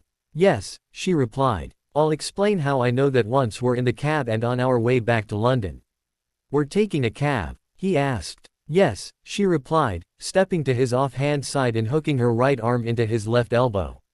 "Escort a lady out." With a snort of amusement, he began to lead her off the wharf. "Why are we taking a cab?" he quietly asked, as they walked. "I do not trust the ministry to keep secret the apparition and portkey signatures," she replied. "Tom's been busy." "Ah," he quietly returned. Once they were at the cab pickup point, nearly the first to reach there as he didn't have luggage to worry about, Luna had to take a minute or two to convince the cabbie she really did want a cab all the way to London. She even had to show him she had the money to pay for it. As soon as they both hopped in, Luna subtly cast a privacy ward up between the back seats and the front and a compulsion charm on the cabbie not to try to engage them in idle chatter. British cabbies were notorious for it. Then she slipped her wand back into a disillusioned wrist holster and turned to Harry, sitting next to her. As the cab then pulled away from the curb and into traffic, she said, "All right. Here's a quick verbal overview of what's been happening since you left. Try to hold your questions, for now. I have a small stack of scrapbooks I've been keeping since that night and I've been filling them with the information you're going to need." "You knew I would be back, and that it would be a while?" he asked. "Yes to both," she firmly replied. "Now, about what's been happening." As they were driven north towards London, Luna quietly spoke to Harry and explained matters. Harry, as he'd been told, listened. He only asked a couple of questions, to which Luna directly answered or told him was contained, in detail, in her scrapbooks. He understood her hint. After receiving authorization to set up a watch post in England from the British Secret Intelligence Service BSIS, of which Steed was their representative, over the next 2 weeks SG-1 had visited the sites of Privet Drive and scouted out what they could of Whitehall. They'd tried to find the school in southwestern Scotland, but couldn't find it. Even asking some of the locals was only met with confusion. BSIS, through Steed, gave them further information on the Dursleys and also mentioned that young Mr. Potter most definitely was not in the house when it was burned to the ground. So, it wasn't a gas explosion? Asked Sam. No, Major, Steed firmly replied. Some sort of accelerant was used to burn the house down with the deceased occupants inside. From the coroner's report it appears they were tortured before they were then killed. It is believed the house being burnt down was a method by which to erase the evidence. Our only confusions were why they were targeted, why they were tortured, what accelerant was used as it left no organic trace, such as petroleum, or, as you call it over the pond, gasoline, and whether or not the Dursleys were the actual target. That you are now looking into the nephew leads us to believe it was the nephew who was the target. And that the Dursleys were tortured so the torturers could try to discover the location of that nephew. Care to shed any light on that? We believe you're probably right.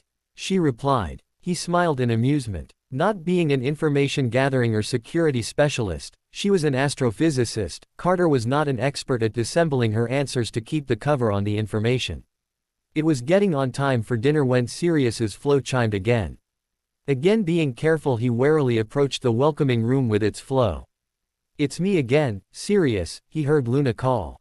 Password. He barked. Sirius knows Harry lives. She immediately returned. As he stepped into the room, Sirius said, Luna knows Longbottom is not the chosen one. She smiled and said, I need to bring someone through the flow. Who? He immediately demanded. It's the surprise I mentioned when you gave me the £500, she returned. Then she turned a pleading look on him and said, please, Sirius. You'll want to meet this person. I swear, they mean you no harm. He frowned in annoyance and stepped towards her raising her wand. Just before he was about to cast, he said, first, I'll check you for mind-altering charms and potions.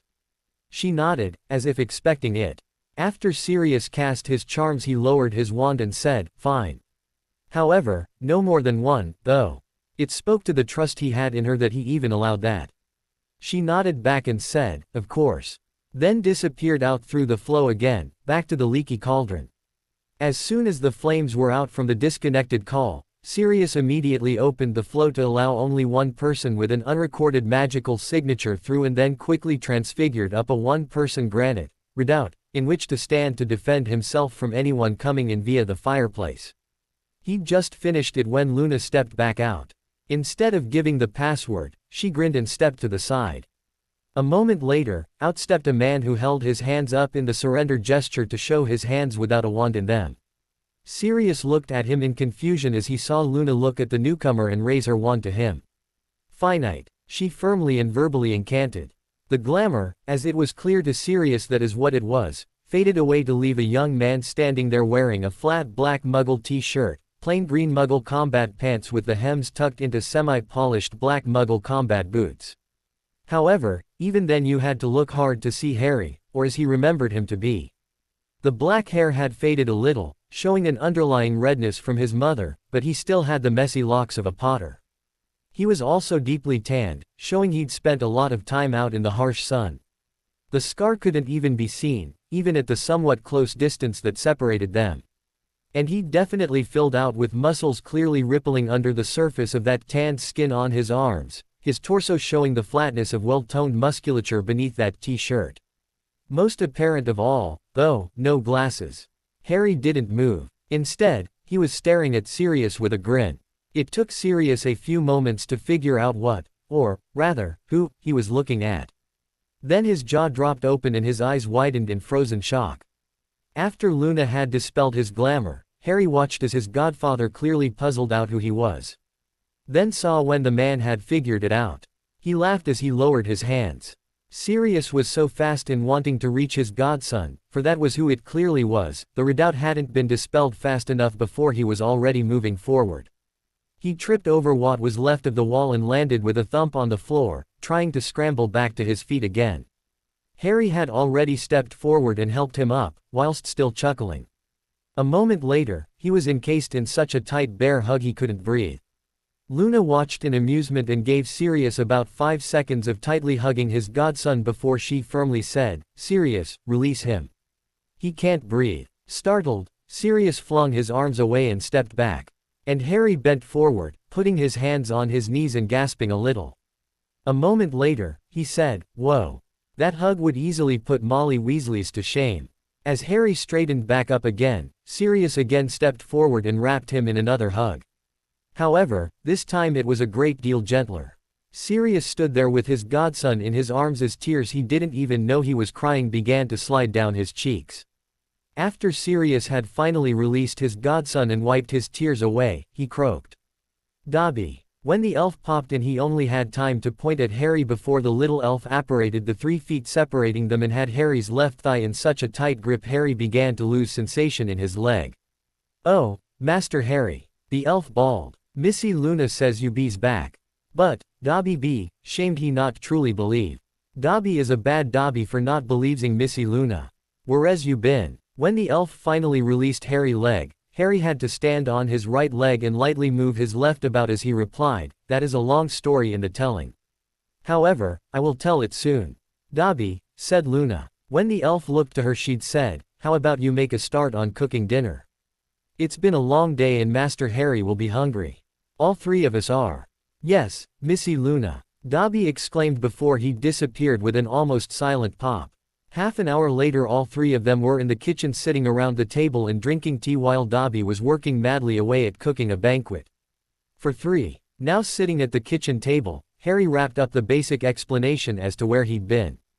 "Bloody hell," Sirius vehemently muttered before he turned his attention to Luna. "When you said I could see Harry by walking outside at night and looking up at the star, Sirius, you weren't being all seer, why?" "No," she calmly returned. "I was telling you exactly where he was, as I said I did."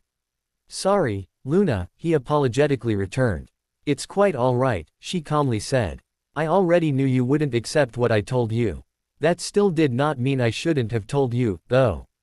He gave her a nod and turned back to Harry. "So, Luna was right that the Veil of Death is actually a gate thing that takes you to other worlds."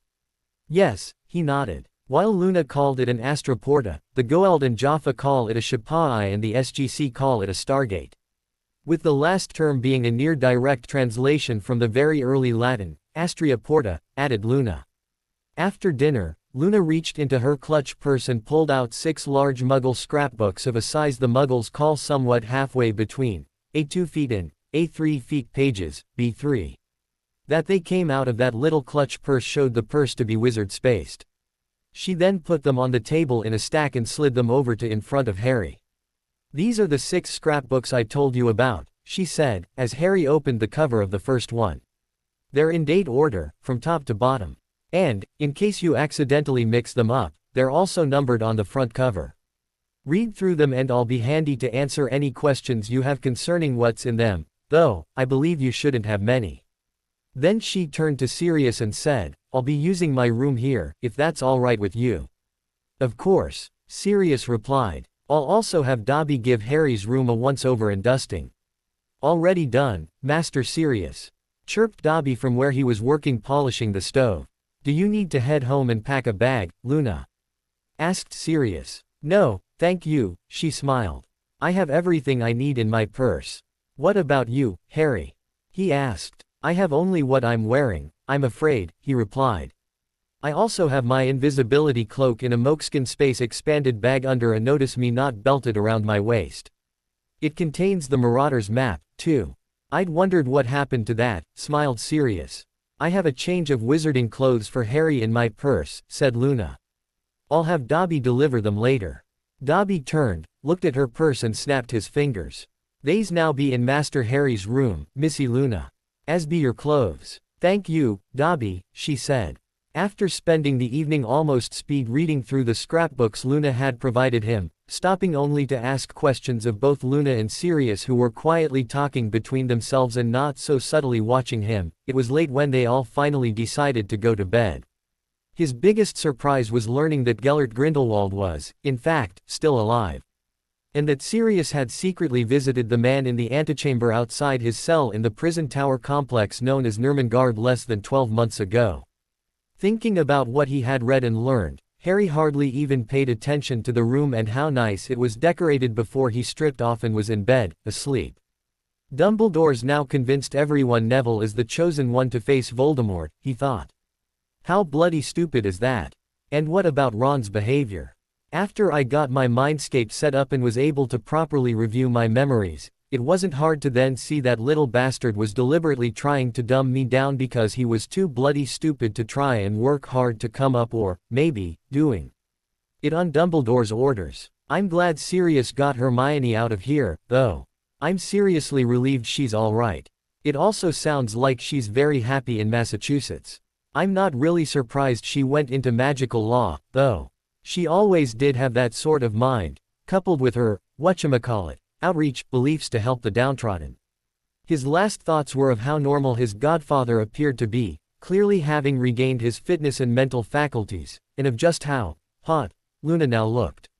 He fell asleep with a smile on his face. In her room, and at the same time, Luna was readying for bed and suddenly stopped to look off into the distance.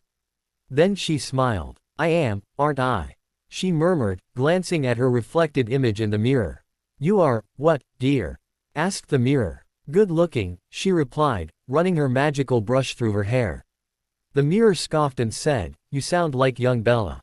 Luna grinned. In her mind, though, she'd be getting rid of the mirror. She actually didn't like mirrors that talked back. The next morning Harry was up and had headed for the kitchen. It still felt weird having a proper kitchen to cook with and not having to rely so much on transfiguring food to eat. He'd headed there with the intent to cook, but Dobby was already cooking and had a plate of full English before him just as he sat down. Thank you, Dobby, he said to the elf. As he was eating he asked, how has it been working for Master Sirius? It has been good, Master Harry, replied the elf. But Dobby is very happy Master Harry is back. What happened to Creature? He asked. Dobby scowled and replied, Creature was a very bad elf. Creature did lie to Master Harry about Master Sirius not being here when Master Harry did flow call.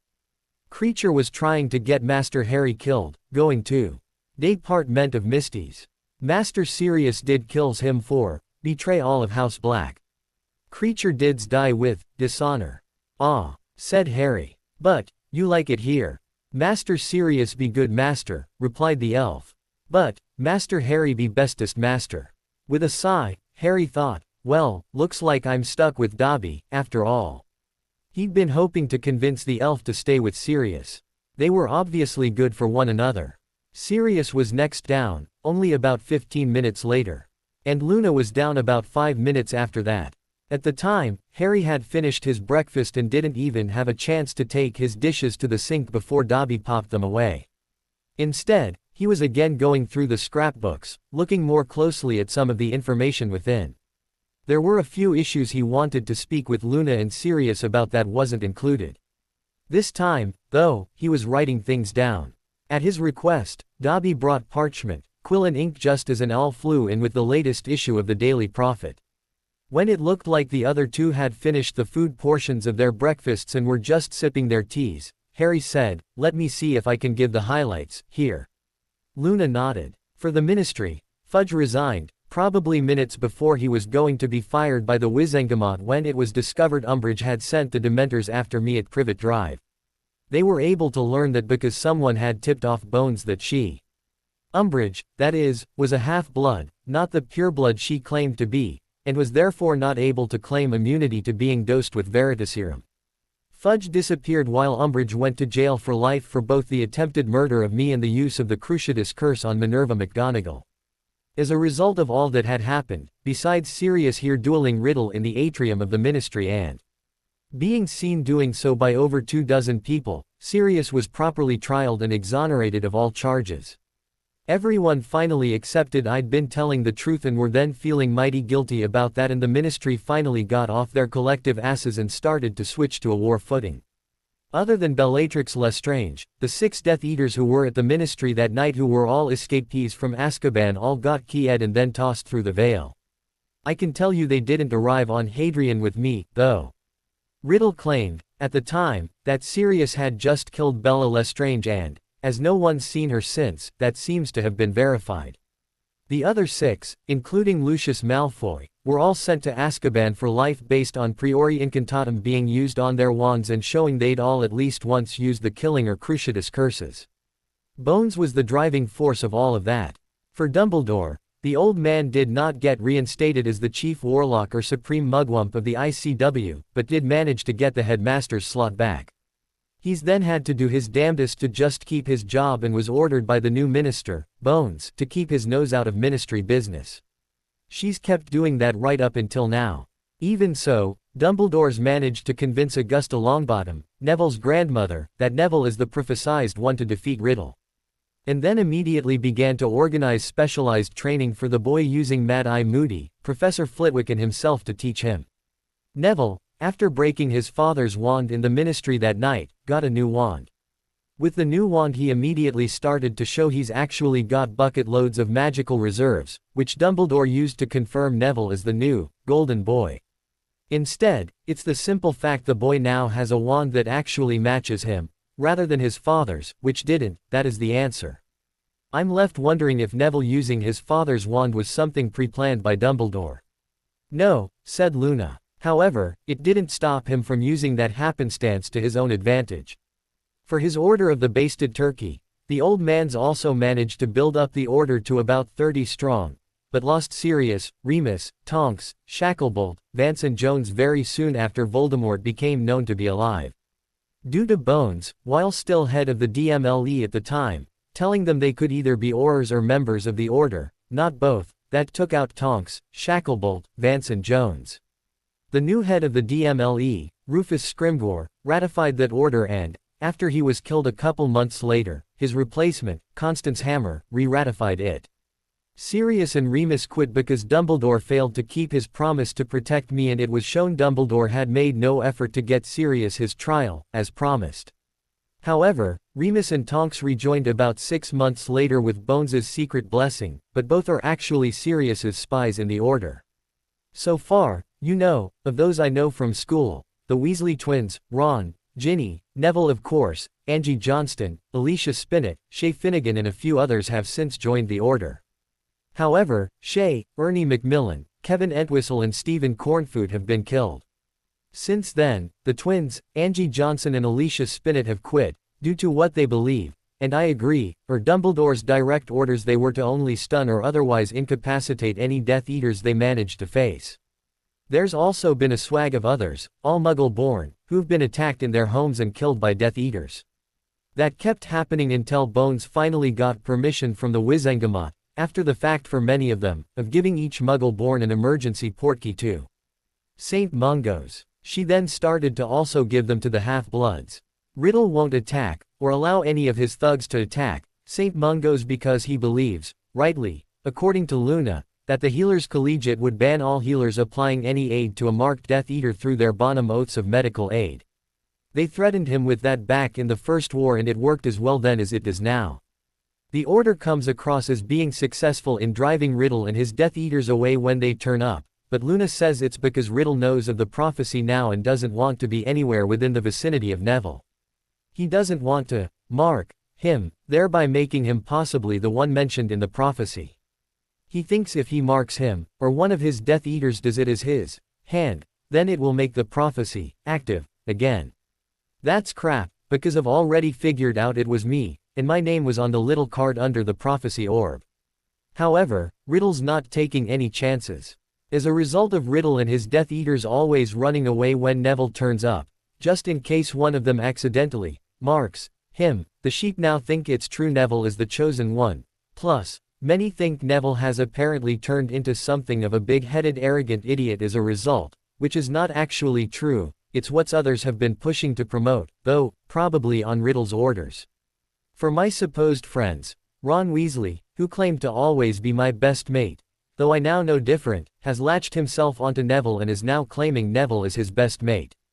Ginny, where she used to claim she was always going to marry me, is now claiming she will be marrying Neville once Neville has managed to pin Riddle down so he can kill him. Hermione is in Massachusetts and keeps in semi-regular contact with Sirius, but no one else. And Luna is the only one who's stayed true. Even the twins have backed right off and have even stopped paying gold into the Potter vaults as my share of their business. I told them to do that, Harry, said Sirius. They've more than paid back what you originally gave them, 5-fold. Harry nodded and continued, "Of what is known of Riddle and his flunkies, besides always immediately apparating or portkeying away when Neville turns up on Dumbledore's heels, they've still managed to do a lot of harm, those Muggle-borns and half-bloods being the most affected. However, after Riddle broke his so-called faithful out of Azkaban that first Christmas after I went through the shatter in the Dom, 4 of those who were sent to prison based on that night are dead during attempted assassinations of Bones, trying to break into here or through attacking other wizarding homes such as the Lunas and the Greengrasses. All such places having war wards up, which Dumbledore later railed against as being inhuman and dark. Even going so far as demanding Luna's father, Xenophilius, for one pull them down. Which he didn't do. It's currently believed Malfoy and Dolohov are the only 2 of that night still alive. Unsurprisingly, there have been sightings of the Ferret, Knot, Crabbe, Goyle and a few others from Slytherin who have joined Riddle's side. Surprises to me, though, are those like Michael Corner from Ravenclaw. During the breakout, Umbridge was also freed but apparently killed by either Riddle or one of his flunkies a few days later, tortured to death. Forgive me if I'm not bothered by that in the slightest. So, too, was Snape, but he's believed to still live. While Dumbledore had raced to the prison to help, though his presence was both not required or appreciated by Scrimgeour, someone managed to get into Hogwarts and kidnap Trelawney. From that, it's believed that's how Riddle now knows the full prophecy. Dumbledore, closing the gate after the horse had already bolted, strengthened the wards at Hogwarts to block those with ill intent towards the students and staff. Then was utterly shocked when about half the Slytherins, a quarter of the Ravenclaws and a few each from Gryffindor and Hufflepuff got ejected at the gate when the express arrived to bring the students back after the Christmas break. Utterly surprising to me, and, apparently, quite a few others, he didn't pull those new wards down again. No, said Luna. And the board and the minister refused to allow him to. They also threatened to immediately strip him of the post of headmaster if he still went ahead and did it, replacing him with someone who'd be ordered to put them right back up again. Which is probably the only reason he didn't, nodded Harry. Then there's the issue of Horcruxes. Almost immediately after I went through that really old version of the shatter, Sirius, together with the goblins figured out Riddle had made Horcruxes. Luna believes there are, or was, 7 of them. They were, the diary, the cup, the locket, the ring, the diadem, my scar and one other. Of those, I destroyed the diary in my second year at Hogwarts and Sirius has had the phylacteries of the cup, the locket, the ring and the diadem stripped of their soul fragments. The fragment behind my scar was destroyed while I was in the wormhole between Earth and Hadrian, I know that now. The one other, according to Luna, I will destroy, soonish. The Horcruxes are also how Riddle managed to remain tethered to this plane of existence and was revivified at the end of the Tri-Wizard tournament. For Riddle to actually die, that last Horcrux will also have to be stripped from its phylactery or the phylactery is to be destroyed. Luna believes I will destroy the phylactery, thereby destroying the Horcrux within it, just as I did with the diary in second year. You also know Dumbledore knows about the Horcruxes because you had a hidden alert and recording ward attached to the Gaunt Shack in Little Hangleton, and the recording ward picked up that Dumbledore went there the summer after I disappeared, looking for something. It had to be the phylactery, said Sirius. There was nothing else there. Even the shack was a collapsing ruin. Which means he's probably also gone looking for the others, nodded Harry. And he's been constantly on my back to be allowed back in here, added Sirius, because, as he claims, he's left something behind in here and only he can search for it. He was utterly shocked when I told him the place was completely stripped out, scrubbed clean and rebuilt. Then he demanded to know what happened to what was here before that. I used the excuse of forcing Creature to strip it all out, as punishment, before I killed the little thing, to tell him I didn't know and didn't want to know what he did with it all. That caused the old man to almost completely panic. Thereby confirming that Dumbledore has to be hunting for the phylacteries, nodded Harry. It must frustrate him, no end, to know someone has either beaten him to them or they've become utterly lost to him. He then sighed, leaned right back in his chair and carded his fingers through his hair. I bet the bastard has known about them for years before I went through the shatter, and was probably waiting for me to hunt them down and destroy them. That was exactly what he was doing, Harry, said Luna. Dumbledore figured out there were Horcruxes involved once he figured out the truth about the diary. He'd had it confirmed that Riddle had made either 3 or 7 of them that summer. After you went through the Astroporta, your Shapai, he mind-raped Professor Slughorn for the truth of how many there actually was. 7. As Slughorn was the one who gave Riddle the answer that one shouldn't attempt to make any more than 7. Here's an idea, said Harry, still leaning back. How about we grab Remus and Tonks and, with us 3, we head for that island Sirius stated during my 4th year to recover. At the moment, as far as I feel, the whole naffing lot of them can go kill themselves off. The trouble is, though, Riddle and his Death Eaters are eventually going to go one step too far with the Muggles, and this little civil war of magical Britain is going to go global, with the Muggles coming in and wiping everyone out. I mean, bloody hell, in the United Kingdom alone there are over 1 million active military service personnel across 4 different branches of armed services. And you can add to that another 120,000 active police. If the Muggles get serious and decide enough is enough, Wizarding Britain won't last a week. Once they do that, the rest of the Muggle world's combat and police forces are going to descend, en masse, on their own magical communities. I have no idea just how large those magical communities are, but I really don't give them all that much longer than the week I give Wizarding Britain. A little longer than that, Harry, said Luna. However, the Muggles won't find everyone. 20 years later the magical world will rise up, once more, and try to take back everything they'd lost. This time, however, there'll be no winners. The world will be destroyed. Gree-8, beeped Harry. So we can't just run for the island, either. No, she replied. With another sigh, Harry sat back forward and said, all right, Luna. You seem to know what is going on. How about you tell us what I need to do next? She smiled and said, I cannot tell you much, as the knowing of something changes that something, and, in this case, not for the better. Can you see a future where I win and manage to get rid of Riddle for good? He asked. Many such futures, she replied with a smile. If anything, there are far more such futures than futures where you would lose. Those latter ones, where I can, I am actively blocking by changing things so they won't happen. Any of them where I finally get all this behind me, marry, have kids, that sort of thing. Her smile widened into a grin. You're going to make a great daddy. Sirius laughed. Name one after me, pup. With a smirk, Harry Riley said, I think calling a child of mine, Snuffles, would see them growing up to kill me. Sirius lost it to sudden renewed laughter and almost fell out of his chair. Luna just giggled. Behind her giggles she thought, no, but James Sirius will be our first. Probabilities currently lean towards Henry Remus being our second. After a day of rest, where Harry met, or re-met, an utterly shocked Remus and Tonks when Sirius called them to the townhouse, the next day Luna and Harry headed for Diagon Alley. Luna had told him he needed to go to the bank to take care of finances. Sirius wanted to join them, but Luna told him he needed to remain behind, this trip. Surprising Harry, Sirius didn't try to fight that. Harry thought Sirius was doing a wonderful job of stewarding his finances, but Luna replied, you need to go in, Harry.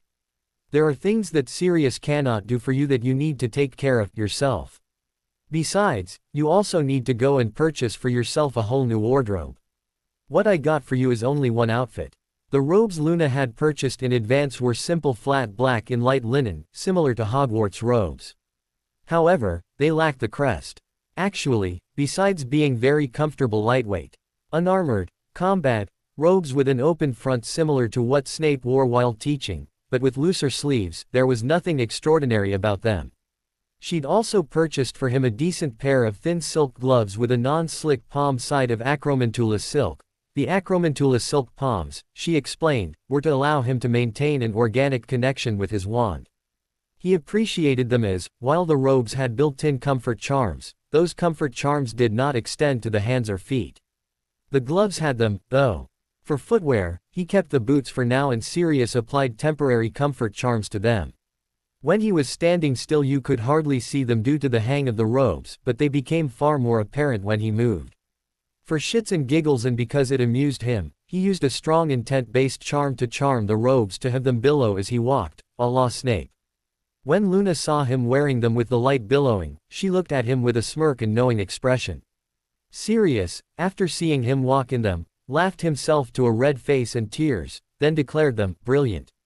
As a final touch, Luna handed him a wizard's hat, but of a style Harry was happy with. It had a narrower brim and lower pointed peak than the one he wore on Hadrian, which was a slightly smaller copy of the sorting hat and was quite comfortable.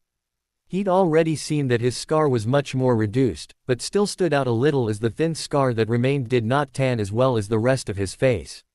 Instead of being an angry red welt that stood out on his pale skin, it was now a thin faint pale line on tanned skin, almost the visual negative of what it once was. The hat and brim did an admirable job of hiding it. "How do I look?" he asked her after donning it and checking himself out in the mirror. "Perfect," she replied. "Just perfect." With his wand in his handmade holster made of lizard rat skin, magically cured and made at safe haven on Hadrian, on his left wrist, properly attired and ready to go, Harry and Luna stepped through the flow to Diagon Alley. It had been years since Harry had been to the place, so he, of course, was quite curious how the ongoing, low-boil, undeclared war was doing to the main shopping area of Wizarding Britain. Stepping through into the leaky cauldron, so far it seemed nothing had changed other than there being a lot less patrons and old Tom acting a lot more wary. Harry was just happy to see the man was currently still alive. "Come on, love," said Luna, immediately leading him out the back door. For security, Sirius had suggested Harry be called Hardwin, his many times great-grandfather's name and his true birth name. Luna just smirked at it and replied, "He'll have to use his known name in Gringotts." However, she was willing to go ahead with it by calling Harry Love, or Hardwin, just to appease the older man. Once the bricks of the magical arch were tapped, opening the way into the alley, Luna confidently led Harry down the very slight slope of the cobblestone street and to the bank. As he stepped onto the main door step, still on Luna's heels, Harry dispelled the slight glamour he was wearing. He didn't want to give the goblins, nasty little buggers, whispered in his mind in Hagrid's voice, any excuse to harm him. Luna then led him to one of the few vacant tellers. Once the one they were standing before looked up and across the counter at her, Luna greeted it. "Good morning, honored teller. What do you want, young witch?" the goblin sneered. Harry frowned at the clear disrespect. She turned to Harry and, gesturing him forward, quietly said, "Harry." She'd said it quietly enough not to be overheard by the other few witches and wizards in the bank. Already reaching into his mokeskin pouch and withdrawing his little gold key, Harry stepped up, calmly placed the key on the counter and said, "Harry Potter. Here to see the Potter account manager. Have you made an appointment?" The goblin demanded. "If I need one, tell the so-called current account manager, who would now be the previous account manager, that he's fired," returned Harry. "Then tell the new account manager, who I will not need an appointment to see, that I need to see him immediately."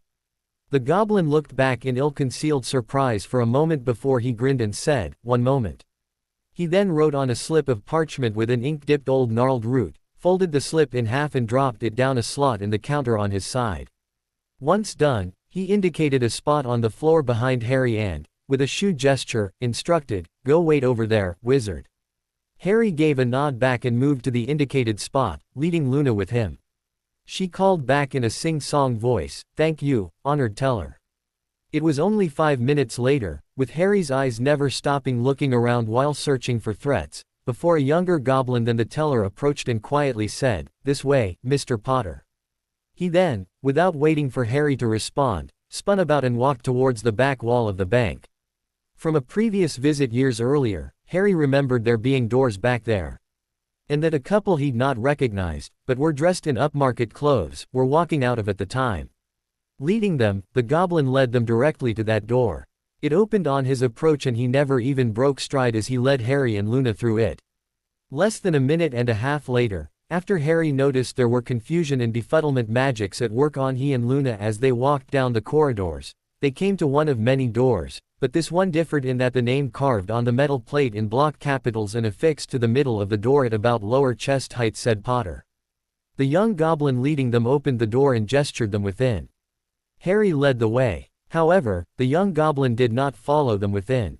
Instead, he pulled the door shut, closing himself out. The new goblin sitting behind the big desk at the other end of the room barked, "And just where, in Gornak's name, have you been, Mr. Potter?" On a planet orbiting the star known as Sirius A in the Canis Majoris constellation, Harry flatly returned.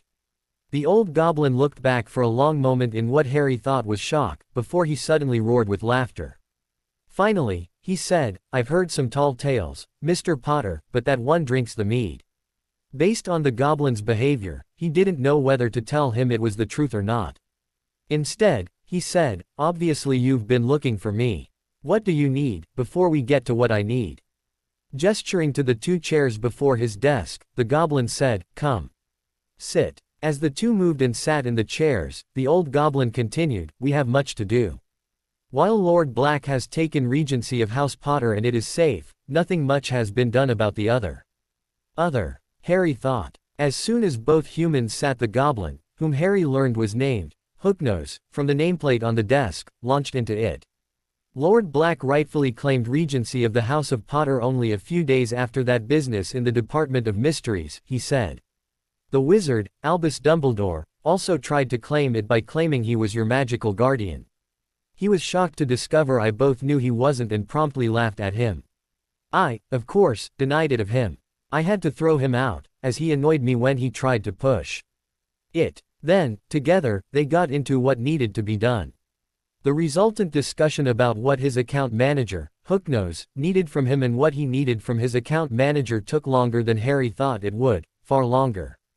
The other financial business he accomplished while there was to organize money be snuck into the Muggle bank accounts of those he owed during his trip from Colorado back to Britain and promised himself he'd recompense. He even figured out a decent payment to the Norwegian cruise company who owned the liner on which he traveled between New York and England, for the cost of the food and the rent on the utility compartment. The goblin thought it was a prank, but he promised to get it done. Harry truly didn't care if he did or didn't think it a prank, just got it done. Harry also needed to accept headship of House Potter from Sirius, but left him as steward for the house in case something happened to him. Further, he also had to take control of the Peverell account. Wasn't that a surprise, as neither Sirius nor Luna had told him about it, and also accept the heir's position for the House of Black. That led to him having to don 3 rings, Lord of Potter, Lord of Peverell and Heir of Black. Thankfully, they weren't that bulky, even though they looked like they were. Once the parchment work was all done, he was handed a copy of the Potter and Peverell account books. He handed those off to Luna, who slipped them into her clutch purse for him. Next, he took a trip down to the vaults. He didn't have a vault for Black, as he was now head of House Potter. He didn't receive a stipend from the Black accounts, and Sirius had dumped a whole lot of galleons into the vault as a lump sum one-off payment. So he first headed for the Potter vaults. Seeing everything that was in there was a real eye-opener. He had no idea the Potter family was a wealthy one. However, he was informed the Potters had made their fortunes through potions, such as Skele-Gro, Pepper Up and, lately, Sleek Easy, and through careful and very clever investments of the capital in both the wizarding world and Muggle. He took well over 1,000 galleons and was converting even more to Muggle British pounds so he could buy Muggle clothing. He was then going to bypass the Peverell vault, but Luna told him it was important he visit it. When the vault was opened he was expecting piles of gold, weaponry, old documents, that sort of thing, just like the Potter vault. That is not what he was greeted with on the cart goblin opening the vault. Instead, there were a couple of piles of gold off to one side that seemed to be about a few 100,000 worth. However, the major find was the Goa'uld artifacts. They occupied a table, lined right down the middle of the vault like a set of trestle tables. He stopped and stared in stunned amazement. "Harry," said Luna, trying to get his attention. When he finally looked at her she indicated a letter sitting on the end of the closest table and at the vault door end. "I believe that's for you," she said. When he picked it up it was addressed to our heir. Frowning in confusion he opened it out and read it. It was difficult to read, considering it used many letters that had changed shape since the days of the Peverells, and the style of writing was also quite different. However, with a bit of effort and concentration, he was able to decipher it. After the first paragraph it became easier. The letter stated the artifacts left on the table had been recovered from archaeological digs in the Middle East, especially around Egypt. And that the earlier Peverells made their fortune from tomb raiding before Gringotts got in on the act. Each of the artifacts, according to the earlier Peverells, after detection charms were cast on them showed them to have been made of metals and metal composites not found anywhere else on Earth. And that the Peverells had made it part of their life's work to collect them. Accordingly, they never sold one single item of this particular type, and even purchased them off other tomb raiders both on the hidden black market and from museums around the world. When he finished reading the letter he quietly muttered a heartfelt, "Damen," and refolded the letter. He didn't realize he'd done so, but had handed the letter to Luna. His mind was on what the letter contained and already on what was on the trestle tables. She simply dropped it into her clutch purse without a word. He then made his way down the side of the nearest table, taking note of what was written on the little cards attached to each, immediately recognizing many of the devices or objects and could see the Peverells were quite close on what they were. The only major difference of opinion between his own and that of the Peverells was that the Peverells believed they belonged to what they called the Ancients, while Harry knew them to be called the Goa'uld. Apparently, they believed a race of people, similar to humans but were also starfarers, who once colonized Earth, for whatever reason simply left again, leaving the dregs and detritus of their society behind. The Peverells believed they'd intended to return, but never did. Another surprise was that the Peverells further believed that those ancients who'd remained on Earth while the vast majority of the rest of their civilization left, eventually mated with the then, first, humans who were showing themselves to be tool users and had intelligence. The Peverells posited that magic came from the ancients and, together with mixing their blood DNA into the human race, brought forth the first true wizards and witches. To Harry, it bore a lot of thinking. However, it was something to deal with later. For now, he had at least his three main devices back: the Karakesh, the Hajar al-Shifa, healing device and, if he wanted it, a staff weapon. Looking to the staff weapons leaning against the back wall, he picked up the first and tried to activate it. Nothing happened. Then he moved to the next. It worked. And, when he activated it, the escort goblin jumped in shock. However, Luna merely grinned back. She calmly said, "Sorry, Harry. That's too big for me to slip into my purse." Distractedly as he was focused on what he was doing and looking upon, he deactivated it again, put it back against the wall and checked the third and last. It had a charge but he could already tell it was quite weak. As with the other two, he returned it to its spot on the wall. He then walked back up the table and took a gold Karakesh, one of the Hajar al-Shifa devices, which he handed to Luna to slip into her clutch, and slipped a second one into his pocket. Finally, he picked up a Zatanictel. It showed to be almost fully charged. He'd had one he'd taken off Imhotep but, like his Karakesh, Hajar al-Shifa, and staff weapon, the SGC had taken it from him. He did not realize how much he'd missed it, plus the others, until now. He quickly slipped the Karakesh onto his left hand and up his wrist, then checked it still worked. Not wanting to use the offensive capabilities he knew it held, he only tried a shield. And it worked as if it was brand new. Grinning, he moved on to the next. By the time he was finished he had the Karakesh on his left hand and wrist and under a notice me not, the Hajar al-Shifa, in his pocket and the Zatanictel under another notice me not on his offhand hip on his belt. Looking up and grinning at Luna, he saw she was smiling back. She asked, "Ready to go?" "Oh, yes," he returned. "You knew, didn't you?" It wasn't inflected like a question. "Yes," she nodded, then flicked a quick glance at the goblin. Harry understood the hint. She was even reticent for the goblins to know of her seer ability. He actually felt honored she was happy for him to know. "All right, then," he suddenly said, snapping out of his thoughts. "Let's go get some shopping done." She smiled and took his left elbow as they walked out, ignoring the now open to everyone vault. The escorting cart goblin, behind them, just shook his head in exasperation for leaving the vault open and, after sealing the vault back up, joined them back in the cart. "Back to the surface, please," said Luna as the goblin hopped back in and into the single front seat. Back on the surface, Harry went across to one of the vacant counters and had about a third of the gold he'd pulled from his Potter vault converted into pounds sterling. He was surprised to see the conversion was now at about 1.52 galleons to pounds. It was at about 1.493 years earlier. He was also surprised to learn there was no conversion fee going that way, as the goblins were happy to get rid of the Muggle notes. He thought conversion fee going this way, though, was still quite steep. "Anything else, Lord Potter?" asked the goblin, after sliding the notes over. "Not at this time, no," replied Harry. "Then step back," said the goblin. Once ready and with his new wizard-spaced and blood-locked coin pouch hanging alongside his wizard-spaced moleskin pouch, he turned to Luna and asked, "Ready?" She was looking out the front main doors at the time and lightly frowning. She turned back and calmly replied, "You go, Harry. I have one more thing I need to speak with the goblins about." He gave a nod and said, "I'll meet you at Madame Malkin's." Then he gave her a quick hug before walking to the doors.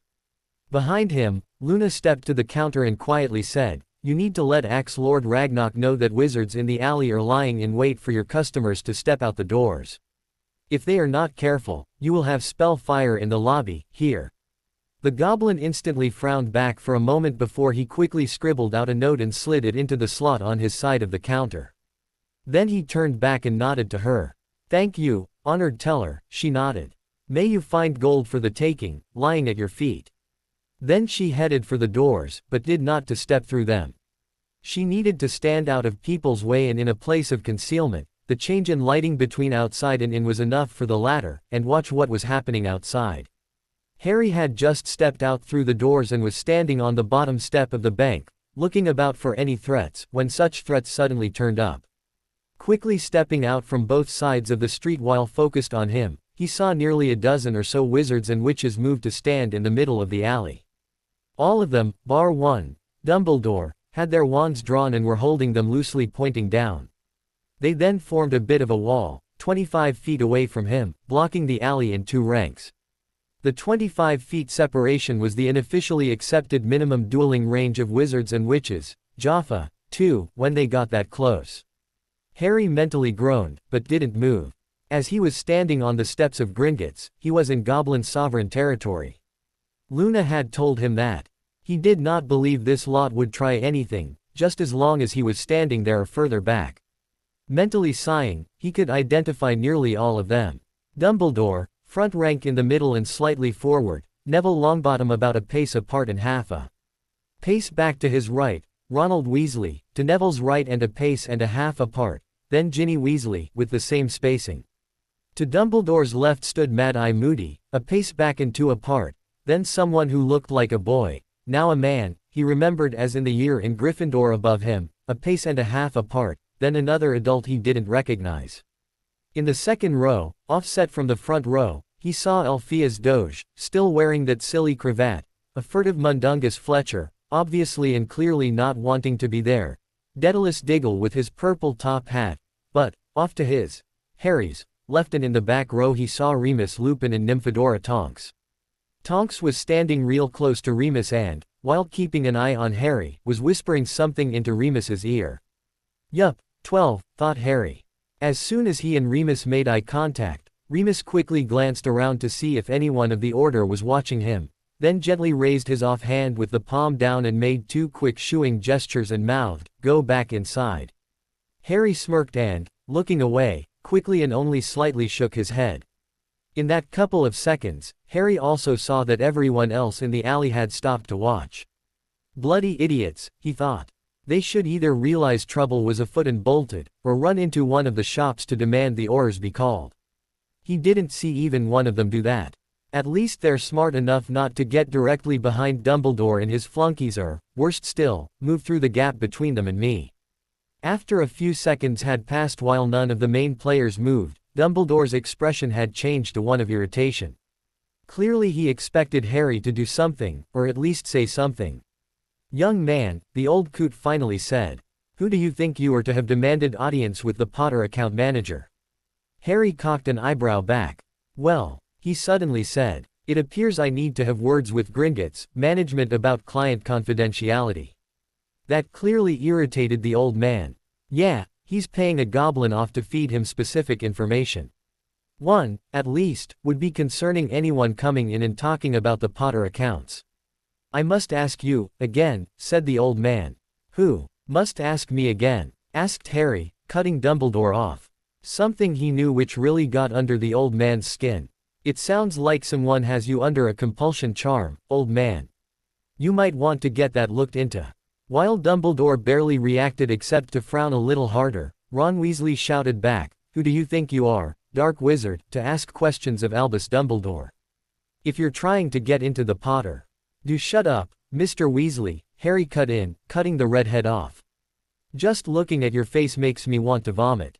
I do not need you compounding the problem by opening that you call your mouth and spruiking bullshit.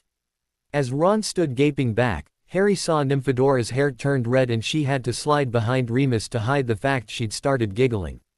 Harry could tell by the shaking of her shoulders.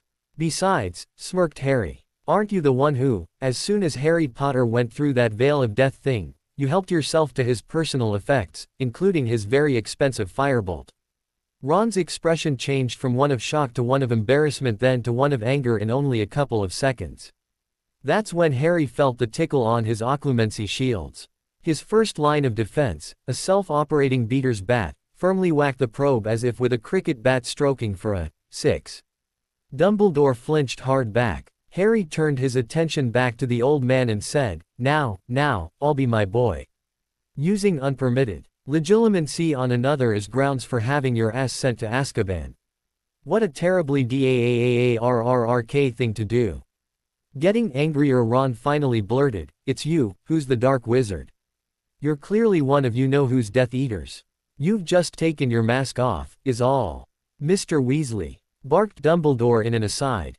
Nah, he never took his eyes off Harry, though. Thank you, Albie, said Harry, smirking. I see the sound of his voice makes you want to vomit, too. Ron was now almost trembling in suppressed rage, wanting to shout back, but he held his tongue. Harry looked to the young man and grinned. Yes, be a good little pawn, Mr. Weasley, a good doggy minion. If you're a good boy, Albie might give you a doggy treat later. You'll have to sit up and beg for it, though. Ron looked like he was going to disobey the old man until Dumbledore snapped a quiet, stay silent at the boy. Then he quickly turned back to Harry, ready to say something. However, before he could, Harry looked to Neville. And here we have the famous Neville Longbottom, the backup so-called chosen one. How does it feel to be Dumbledore's second choice, Mr. Longbottom? Of course, he only came to you when he supposedly got his first choice killed. Longbottom's expression went to the near-instant flatness of occlumency shields gone up full. Then, before Neville could say anything, if he was about to, Harry had already turned back to Dumbledore. I hope you're now taking better care of your little pawns, since then, Albie. Or, do you consider Neville to be a bishop perhaps? Is that why he's tucked in close to your side? Just like a bishop to your queen. As Neville frowned and began to move away, Dumbledore said, stay where you are, Mr. Longbottom. And Neville moved back. Ooh, you've got your little bishop trained well, Albie, snarked Harry. You must be giving him plenty of doggy treats. You do make sure he eats them, don't you? I wouldn't put it past Thief Weasley to steal them and shove them into his own gob. He now had both Ron and Neville flushing red in anger. Behind Ron and Ginny, Harry saw Remus looking back with a barely concealed smirk and cocked eyebrow. He'd also stopped trying to gesture for Harry to go back inside the bank. Dumbledore, finally seeing his spot to speak out and look grand while doing it, snapped, young man, whoever you are, I must insist you stop this, at once. You do you? Asked Harry. Well, then, go ahead. With a sudden look of confusion, Harry saw the old man was stumped. Harry sighed and almost perfectly mimicked Dumbledore's own, I'm so disappointed in you, pose and voice inflection while doing it. Very well. Insist. Said the old man. Harry rolled his eyes and, in an, I'm explaining this to a small child, voice, explained, you said you must insist something, though it sounds like yet another compulsion charm in effect on you. So, go ahead and insist. Frustrated and angry again when he worked out what Harry meant, Dumbledore gestured a wave off with his offhand and said, very well. I insist you stop this, at once. That's how you do it, old man. Nicely done, snickered Harry. How about, no, and laughed. That got the old man angry. Young man, come here. Now, old man, he mimicked right back. But, you might just do it. That had everyone, including the bystanders, gasp in shock. Looking around, there were now quite a few people gathered behind the order, but still not directly behind, and trying to listen in. Harry had the audience he wanted. He had information Luna had provided in those scrapbooks of hers he could use. What? He loudly asked to the crowd at large. You didn't know. Albus Dumbledore and Gellert Grindelwald were lovers. It's why Albus wouldn't go after Grindelwald until the mid-1940s, even though Grindelwald started his pogrom in the late 1910s. He and Grindelwald were planning to take over the world together. They decided that, while Grindelwald was staying at his Aunt Bathilda Bagshot's place in Godric's Hollow, back very soon after the turn of the century. That's where Dumbledore's and Grindelwald's catchphrase, "It's for the greater good," comes. "Enough!" Dumbledore screamed, now red in the face. "Ooh," said Harry. "It appears you didn't want anyone to know, did you?" "Oops. Shut your mouth, dark wizard," yelled Ron. Harry just laughed and said, "Tell me, Thief Weasley, how you came to the conclusion I'm dark. Is it because the great and powerful fairy, I mean, Dumbledore, told you I was? Did you even ask for proof? Of course you're dark," he snapped. "You're wearing black. That I'm wearing black makes me dark?" asked Harry, actually surprised. Pretending to be overly acting it, he exclaimed, "Oh, my God. Every student at Hogwarts wears black, so every student at Hogwarts is a dark wizard. Quick," he mocked. "You'd best hurry there and kill them all." And laughed again. He also noticed there were a few bystanders who also hid Snickers behind hands to their mouths. Frustrated Ron barked, "You're a Peverell. Everyone knows the Peverells were dark. So were the Blacks." Harry shot back. "Wasn't your great-grandmother, Cedrella, born a Black? Did your great-grandfather marry a dark wizard?" He immediately turned to Neville and asked, "And what about your great-grandmother, Cladora Longbottom? She was born a Black, too, wasn't she?" Turning back to Weasley he said, "Accusing someone they're dark, just because of what family they were born into, is a clear nonsense, Weasley. Otherwise, both you and the second chosen one, Longbottom, are both dark. So is Nymphy Tonks, back there, that had Tonks instantly shut up and glare back, so is old Moody there, so are quite a few of you, come to think of it. Oh, my God," he mock horror exclaimed as if just realizing something. "The Order of the Flaming Fairies is full of dark wizards. Look out, everybody. The Dark Lord has a challenger." And laughed again. So did quite a few of his now audience. Inside the bank, Luna was giggling so hard and trying to stifle it she was red in the face, crying and leaning against the wall, where she'd collapsed against it. Harry finally looked around, shook his head at the idiocy of some folks and called, "Right, folks. Entertainment is over. I'm about to step off this step. When I do, Dumbledore and his lick-spittle minions are going to attack me. You'd best not stand outside or you risk getting hit with stray spells." Harry watched as many folks quickly disappeared into shops. However, all of them either stood in the doorways or looked out through the windows, the plain glass windows. "Well, I warned them," thought Harry. "If they get hurt now, it's their own damned fault." As they'd cleared out, Harry watched as the Order readied themselves.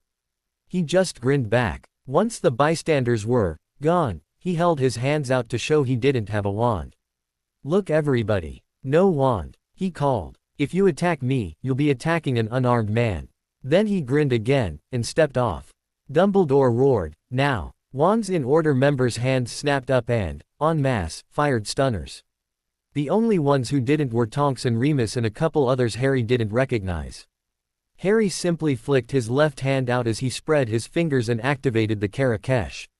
All 8 stunners, including Dumbledore's, simply died when they hit the golden shield Harry had erected around himself from the Karakesh. Immediately, they all, including many bystanders, gawked back at Harry in stupefied shock. No one should be able to withstand a concentrated barrage like that without succumbing to many of them, especially not without a wand in your hand. As soon as the last charm hit, Harry turned off the Karakesh and drew his wand from his sleeve. As he raised it he barked, "My turn," and started rapid-fire casting. In his mind he was rapidly chanting, "Stun, break, stun, stun, stun, stun, poke, stun, stun, shove, stun, PUD trip, stun, cut, stun, break, stun, stun, stab, stun, break, stun, stun." He'd replaced every incantation in his repertoire with a single-syllable word that related. Stupefy became stun, Confractus for the shield breaker became break, Depulso became push, Sicare, the cutting curse, became cut, PUD trip was actually a combination pair of jinxes, the knockback jinx and the tripping jinx, and so on. Further, without even realizing he was doing it at first, Back in his third or fourth fight with the Jaffa, he had begun to pump magic into his own body to try and help. It did. What he'd managed to accomplish through the employment of will and magic was to temporarily increase the speed of his thought processes, heighten his reflexes and speed up his movement. From his side, it made everything slow down around him, but that wasn't the case. For those watching him, or being involved with him, in a battle, it saw him significantly speed up until he almost looked like he was blurring. And curses were leaving his wand as if from the barrel of a machine gun. His wand was moving so fast no one could any longer see it, and his hand was just a blur. As such, no one could even deduce what spell he'd next cast from the wand movements. It wouldn't have mattered, anyway, he was practically point casting. It was, fundamentally, inhuman, and that's why the Jaffa and Takra thought him to be a demon. At a distance of 20+ feet, as they were now separated, Harry had his third cast, leaving his wand before his first reached its target.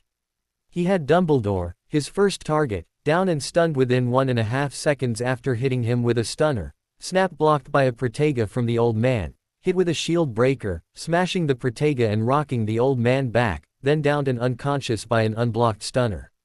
The rest of the order, including Longbottom, except for Mad Eye, didn't even get another spell off before Harry had them all down. Both Remus and Tonks let their stunners hit them. Remus even closed his eyes, waiting for it. Tonks was just goggling back in shock. For Moody, he was the last down. However, he couldn't dodge due to his wooden leg and was down with a triple of a stunner, shield breaker and stunner, just like Dumbledore, unable to protect himself beyond the first shield charm, with a second stunner just in case. In return, the only one to get a spell off back at him was also Moody. And Harry simply sidestepped that one. He also recognized it as a somewhat dark, or dark gray, spell, a bone shatterer. However, he was still trying to get his head around over how damn slow the stunners and Moody's bone shatterer moved. Compared to a blaster weapon, they crawled towards him. As soon as the order were down, with Moody joining the rest on the ground only 4 seconds after Dumbledore went down, Harry was already looking about for any further threats. There weren't any. Everyone not an order member were now gawping at him from the walls and through doors and windows. Well, he huffed. That was invigorating. Then he looked around at those bystanders staring at him, still in shock. Anyone else that had heads all duck away again. Laughing, he walked over to Remus and enervated him with the incantation, Wake. As Remus gave a start and his eyes snapped open, he found himself staring into the eyes of his honorary nephew, grinning down at him. And stopped still. I'll let you wake the idiots up, once I'm gone, said Harry. Then he walked off, up the alley. A quick notice me not while he walked, and 100+ yards later, he was slipping in through the door of Madame Malkin's. And immediately dispelled the notice me not again. Luna had managed to watch what was going on outside right up until Harry said he was going to step off the step. That's when the door guards outside hustled in and slammed the big, reinforced doors shut, practically in her face. Only 10 seconds later they were opening them again, and she quickly slipped through with a lot of other witches and wizards who were waiting inside. She immediately saw Harry enervate Remus and then walk off, disappearing a few moments later. Knowing where he was headed, she nimbly slipped through the unconscious bodies in the middle of the alley and, giving an unconscious Dumbledore an accidental, swift kick to the testicles as she went, skipped on up the alley. A wizard leaving the bank behind her saw her do it, smirked and added his own, much harder, swift kick to the old man's twins. As she walked into Madame Malkin's, it was to see Harry already standing on one of the low pedestals on the male side of the store and being measured. Hi Luna. He grinned. Enjoy the show. I was in the bank and the goblins slammed the doors shut just before spells started flying, she replied. They had them open again about 10 seconds later to see Dumbledore and his Order of the Flaming Fairies, all taking unintended naps on the cobblestones. That had the witch measuring. Harry paused and looked to Luna. Dumbledore was in a battle and lost. With Neville Longbottom, she grinned, plus about another almost dozen of Dumbledore's illegal order as backup. Remus had immediately woken Tonks and quietly told her Harry had won. Then, though she was clearly shocked, she helped him wake the others. Out of spite, Remus woke Dumbledore last. When the old man snapped awake and looked around for his wand, he aborted reaching for it and reached for his testicles instead, beeping in pain. It was a few seconds later, still in pain and with one hand cupping his tackle, he was clearly relieved to find his wand close at hand and picked it up. A quick wave of it at his own groin and he sighed in relief. What happened? He then demanded. We lost, Remus simply replied. Who was killed? No one, Remus smirked. Apparently, he's not as dark as you and Ronald seem to believe. Dumbledore scowled and held out his off hand in a clear gesture to be helped to his feet. Remus grabbed him by the forearm and lifted, and Dumbledore winced as he recovered his footing. We need to go back to headquarters to discuss this new threat, the old man declared, smashing down in his mind the pain from his bruised boys. You do realize we were all down and at his mercy and that he could have easily killed us all, right? Asked Remus. Irritably, Dumbledore waved it off and said, it was just a gesture to make people think he isn't dark. He's definitely dark, though. As he asked, where's your proof? Remus snapped back. If you believe he's dark, you'll be explaining to us all how you came to that conclusion. I will not be questioned about my decisions. The old man snapped back. Before Remus could retort, the old man turned and snapped out loud enough for the other order members to hear, back to headquarters to discuss this latest dark wizard. And immediately latched onto Longbottom and apparated away with him, blowing through the anti-apparition wards over almost the entirety of the alley, before anyone could say anything. The only place without the anti-apparition ward was over the two designated apparition points, one each end, of the alley. As the other order members hurried away to the upper end apparition point just inside the arch leading back to the leaky cauldron, Tonks walked over to Remus and said, he has no idea it's Harry, or that we know he's not dark. So, Dumbledore is simply declaring, the man in black, to be dark because he felt like it. No, scowled Remus. He's declaring him dark because he's afraid he has rightful access to the Potter accounts. Dumbledore wants those for himself and has been fighting for access to them from Sirius for quite some time. I think he intends to convince everyone Harry's dark so he can get him shuffled off to Azkaban and out of the way, like he did to Sirius back in 81. You can't access Gringotts from a cell in Azkaban. With a sigh, Tonks said, let's get to headquarters so we can keep an eye on him and what he tries. The two then left for the apparition point. None of those of the order hurrying up the alley saw Harry through the window of Madame Malkin's getting measured for new robes. Mind you, that might be because he'd doffed his hat and overrobes and, therefore, looked a little different. It was also apparent the staff of Malkin's were either too busy with work, or hadn't been informed by a passerby or customer of what was going on, while it was going on. And, therefore, did not see their new customer was the one accused of being a dark wizard and then attacked by members of the order. It was both, actually. There was an attack, asked the sales assistant which, from where she was kneeling at Harry's feet while getting further measurements. Yeah, replied Harry. Dumbledore seems to want to go around accusing folks, for no reason, that they're dark and, even while they're unarmed, attack them with about 10 of his minions. I mean, members of the Order of the Stupid Chicken, backing him up. I think you mean Order of the Flaming Flamingo, smirked Luna. No, that's not it, said Harry, mock frowning. Order of the Burnt Turkey. No, that's not it, either. Order of the Sautéed Seagull. Pickled Pigeon. Stunned Salmon. Luna giggled. Harry chuckled and said, nah. You just like the alliterations. Guilty. She quickly declared. Then tried, Order of the Oddball Alchemies. I think you mean Order of the Phoenix, said the witch as Harry laughed. Harry and Luna glanced at each other and grinned. Now why would a dark wizard like Dumbledore call his illegal vigilante organization the Order of the Phoenix? He calmly asked. Just as calmly Luna replied, he wants everyone to think he and his illegal vigilante organization are light wizards and witches, love. Well, attacking an unarmed wizard stepping out of Gringotts, with a dozen members of that illegal vigilante organization at his side, was a bad way to get people to think he's light, wasn't it?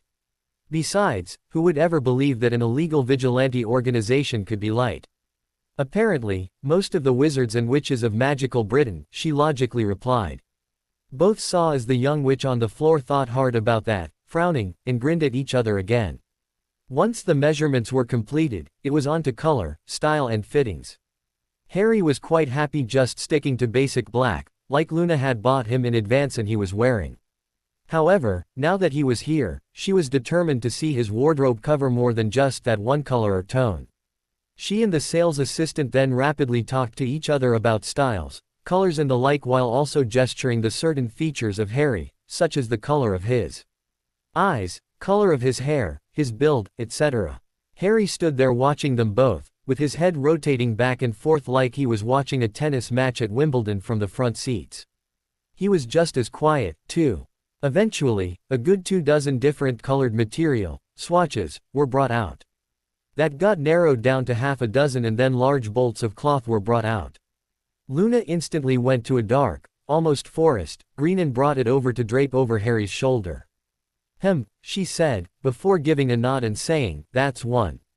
At the secret headquarters of the Order of the Phoenix, that is, a previously abandoned classroom just down the corridor from his gargoyle guardian protected entrance to his office, Dumbledore was almost ranting in his objurgation of the Peverell wizard, how his order did not do their jobs and a lot else.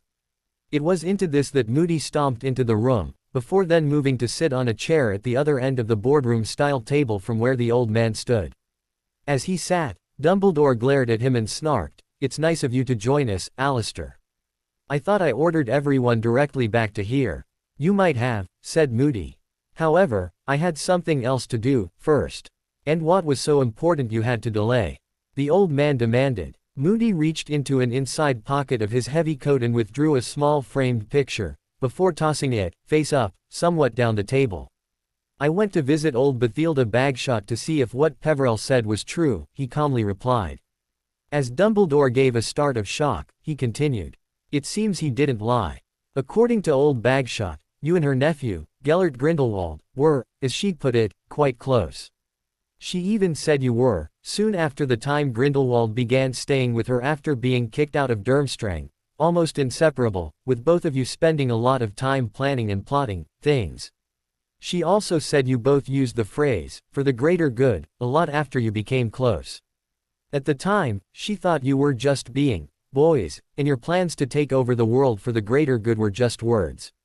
Now, though," and shrugged, Doge had reached out and picked up the frame with its photo. It showed a teenage Dumbledore and Grindelwald standing side by side with their nearest arms around each other. Dumbledore, slightly taller and with his right arm around Grindelwald's shoulders, and Grindelwald, with his left arm around Dumbledore's back. Doge was old enough to recognize both. Looking up at Dumbledore while holding the frame in his left hand, Doge gestured to it with his other hand and demanded, "Do you care to explain this, Albus? Or, are you just going to reply, 'What I do is for the greater good,' like you usually do?" Scowling, Dumbledore used the few moments of dropping into his throne-like chair at the head of the table to think before he replied, "I knew Gellert when we were very young men. At that time, of course, I had no idea what he would go on to do. As with all young men, and women, I was unwise in some of my choices. However, once I determined what sort of man he was like, I drove him off." "That's not how Bagshot tells it," growled Moody. "According to her, and now confirmed by your brother, Aberforth, it was Aberforth who drove him off, with the three of you in a three-way duel at the time.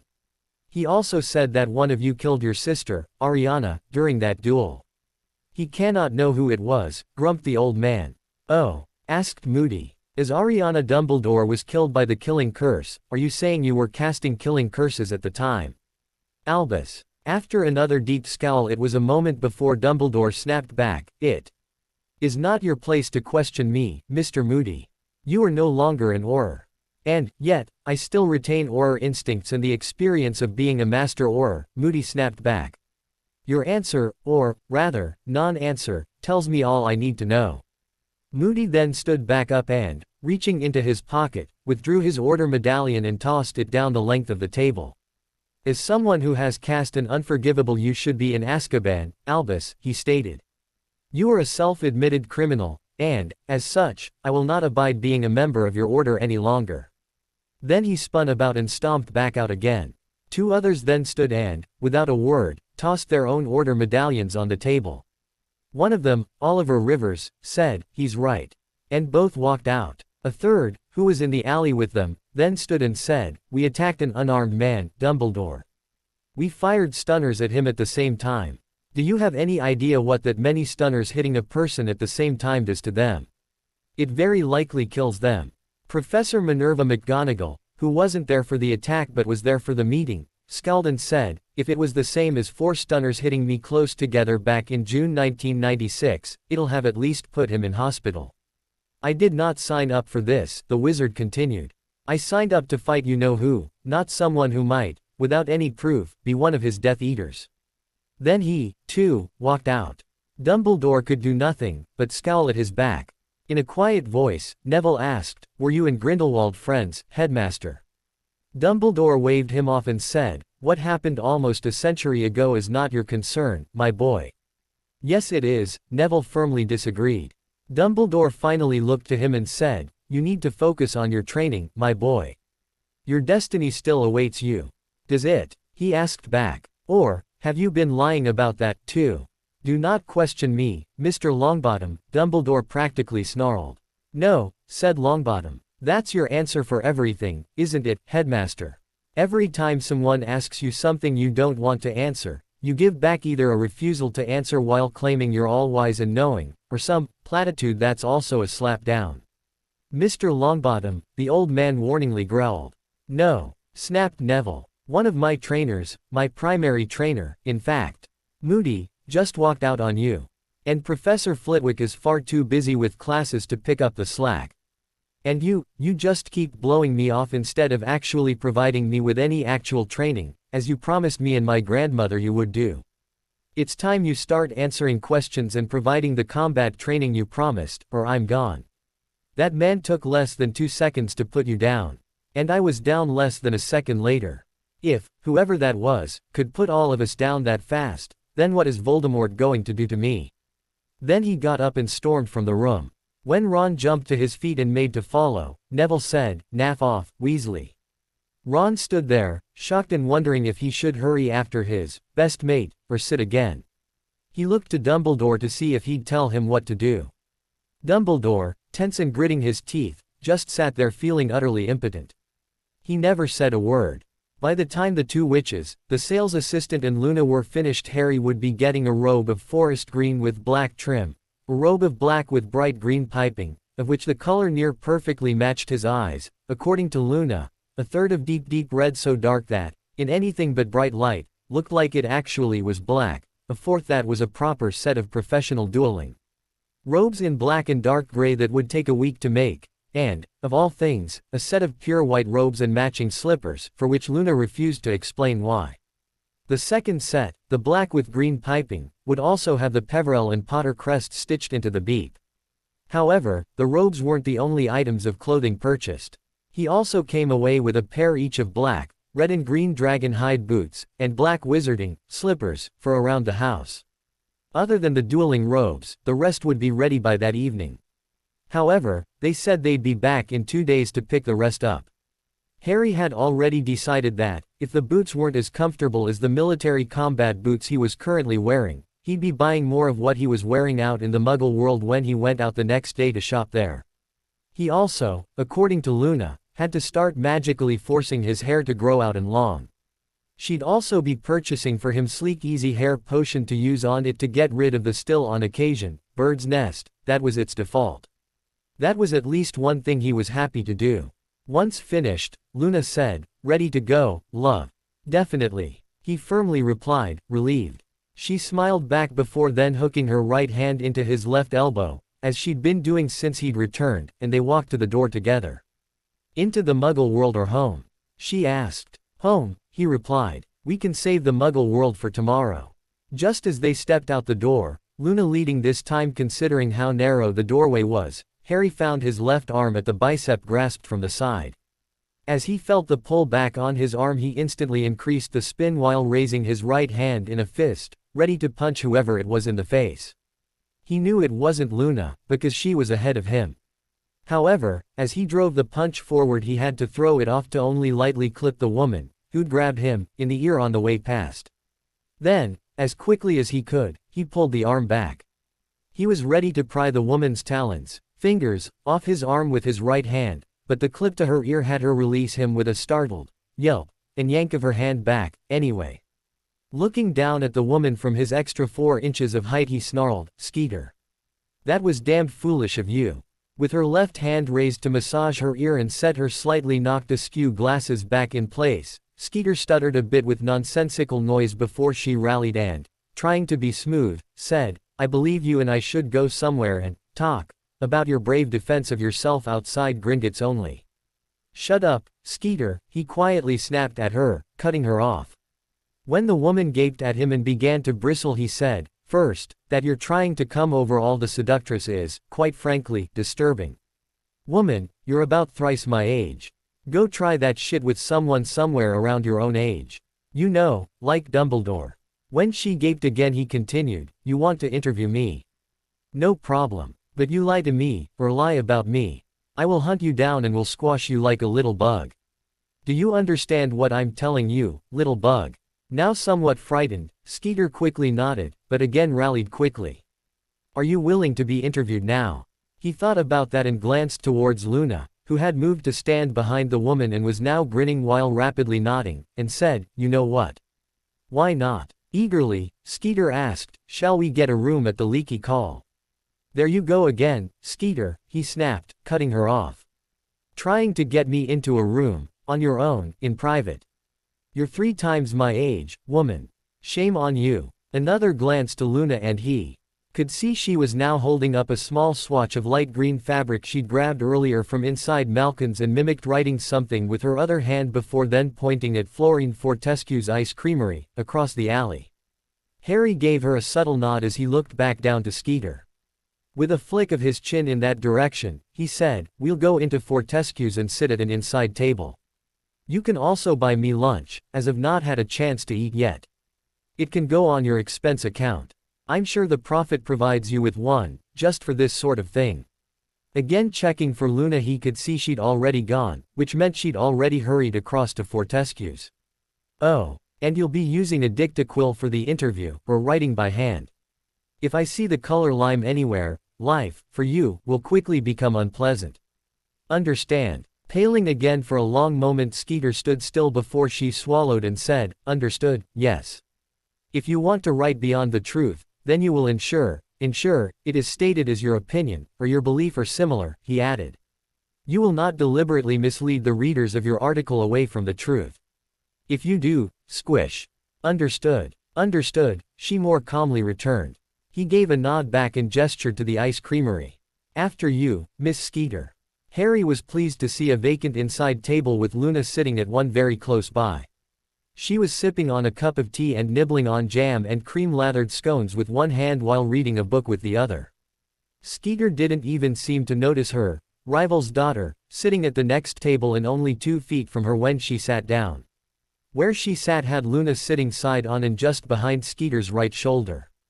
In other words, in the perfect spot to listen to everything Skeeter said and see everything she wrote if she turned to look. It was obviously deliberate on Luna's part and set up with her seer abilities in use, probably together with a targeted "notice me not" keyed only to Skeeter. Harry, of course, sat opposite the vile woman. He wished he knew how Luna had managed to order her tea and scones in advance enough to have them ready for her when she entered, though. He just hadn't seen her send a messenger Patronus while he'd been pulling a mock robe over his head to take it off, back in Malkin's. Once seated, Skeeter called over Fortescue's only waitress and placed her lunch order. Then Harry gave the girl his own. Once the waitress was gone with a promise not to be too long, he was pleased to see Skeeter pull out parchment and a quill that didn't have a lime green feather. This one looked like an eagle quill. However, it also demonstrated it was a dictaquill when, after setting it up next to her right hand, the quill stood up on its own. With a little throat clear, Skeeter seemed intent to get right into it. "Firstly, may I have your name?" Harry smirked back and said, "It's quite long. You may use the short form of Lord Hardwin Peverell. If you remain polite and don't get pushy, you may call me Hardwin." With a beaming smile back, she said, "Thank you, Hardwin, I appreciate that. Now, it is believed that the line of Peverell died out centuries ago. Where has the Peverell family, you, been hiding for these many centuries?" "Firstly, we weren't hiding, as you put it. The House of Peverell was simply not interested in being in the limelight. Unlike some, we found dignity in not flaunting ourselves to the masses. As for me," he shrugged and wryly smiled. I had no personal interest in being anyone's hero, or villain. I happened to like my anonymity. And yet you've come out into the open now, she pressed. I was forced to come out into the open, because that manipulative old bum naffer fool Dumbledore, who can't seem to help himself in doing so, outed me in public, he corrected her. I also held off on doing anything while I was waiting for the Aurors to show up to defuse the situation. However, they never did. I'm forced to wonder why. Yes, she nodded. Dumbledore, even accused you of being a dark wizard. I was not surprised, he scoffed. Dumbledore seems to be of the belief that, if you have a certain name, you must be dark. Actually, Dumbledore seems to think that, if you refuse to accept him as being some undefined leader of the light, a title he gave himself, by the way, then you must be dark. That's a nice trick of his. Most people don't want to be labeled as being dark, so Dumbledore accuses, without any actual evidence to support his claim, people of being dark if they refuse to do what he tells them to do. And uses his self-awarded title of leader of the light to reinforce it. In that way, he can manipulate people into doing his bidding. With a gleam in her eye as if she was a shark eyeing off a juicy morsel, she said, and yet you accused him of being dark. That's because I believe manipulating people to do your bidding is an evil thing to do. How can people believe him to be a light wizard, let alone the so-called leader of the light, if he continues to commit evil acts? A very good question, she replied.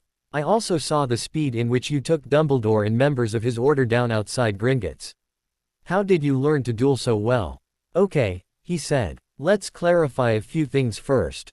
1. Dumbledore's so-called Order of the Flaming Fairies, or whatever it's called, is actually an illegal vigilante organization.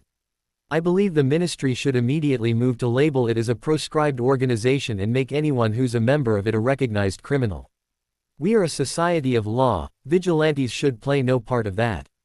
2. I see Dumbledore's vigilantes as his personal minions and thugs, not as members of an illegal organization. Calling them members seems to me to legitimize them in what they do. And 3. I did not duel Dumbledore and his minions, they ambushed me as I was carrying out lawful and peaceful business as I stepped out of Gringotts and was heading to spend gold with other businesses of the alley. In other words, they attempted to mug me. Their attempt failed because, as a bunch of amateurs, including Dumbledore, who had no business ambushing people, they stepped out of their places of concealment too soon. I was still on sovereign goblin soil, being on the steps of Gringotts, when they got it wrong and moved too soon. This meant I merely had to remain where I was and, safe in the knowledge they wouldn't attack me while on goblin soil, laugh at them at how pathetic they showed themselves to be. It is also very apparent Dumbledore has made no effort to train his people in unit combat tactics. They acted like all thugs usually behave, as just a collection on individuals who happened to be together at the time. There was no use, whatsoever, of how to work as a cohesive unit. As Dumbledore has determined himself to be the leader of those vigilantes, I would have thought he would have gotten off his wrinkly, bony, geriatric ass and actually trained the people he leads in working together as a team. Luckily for me, he's shown himself to be completely incompetent at that, too. After all, it was his failing to train Harry Potter, as he bloody well should have, as he knew of the prophecy well in advance, that likely led a great deal to the boy getting hexed through that so-called veil of death in the Department of Mysteries. Dumbledore's negligence, criminal negligence, some would say, may have well doomed us all. As for what you called a duel is a sanctioned, controlled, one-on-one combat between two individuals. What we had at the steps of Gringotts was a dozen people, Dumbledore and Neville Longbottom included, waiting to attack a man who didn't even have his wand in his hand, me. While I deliberately delayed matters while waiting for Aurors, who never showed up, to show up and send Dumbledore and his minions, including Longbottom, on their way seeing as what they were doing was illegal. I laughed at the old fool and gave him a piece of my mind. When I realized the Aurors weren't going to show up after all, and one must wonder why not, when you consider our society is currently at war. I warned all the bystanders that curses were going to start being fired.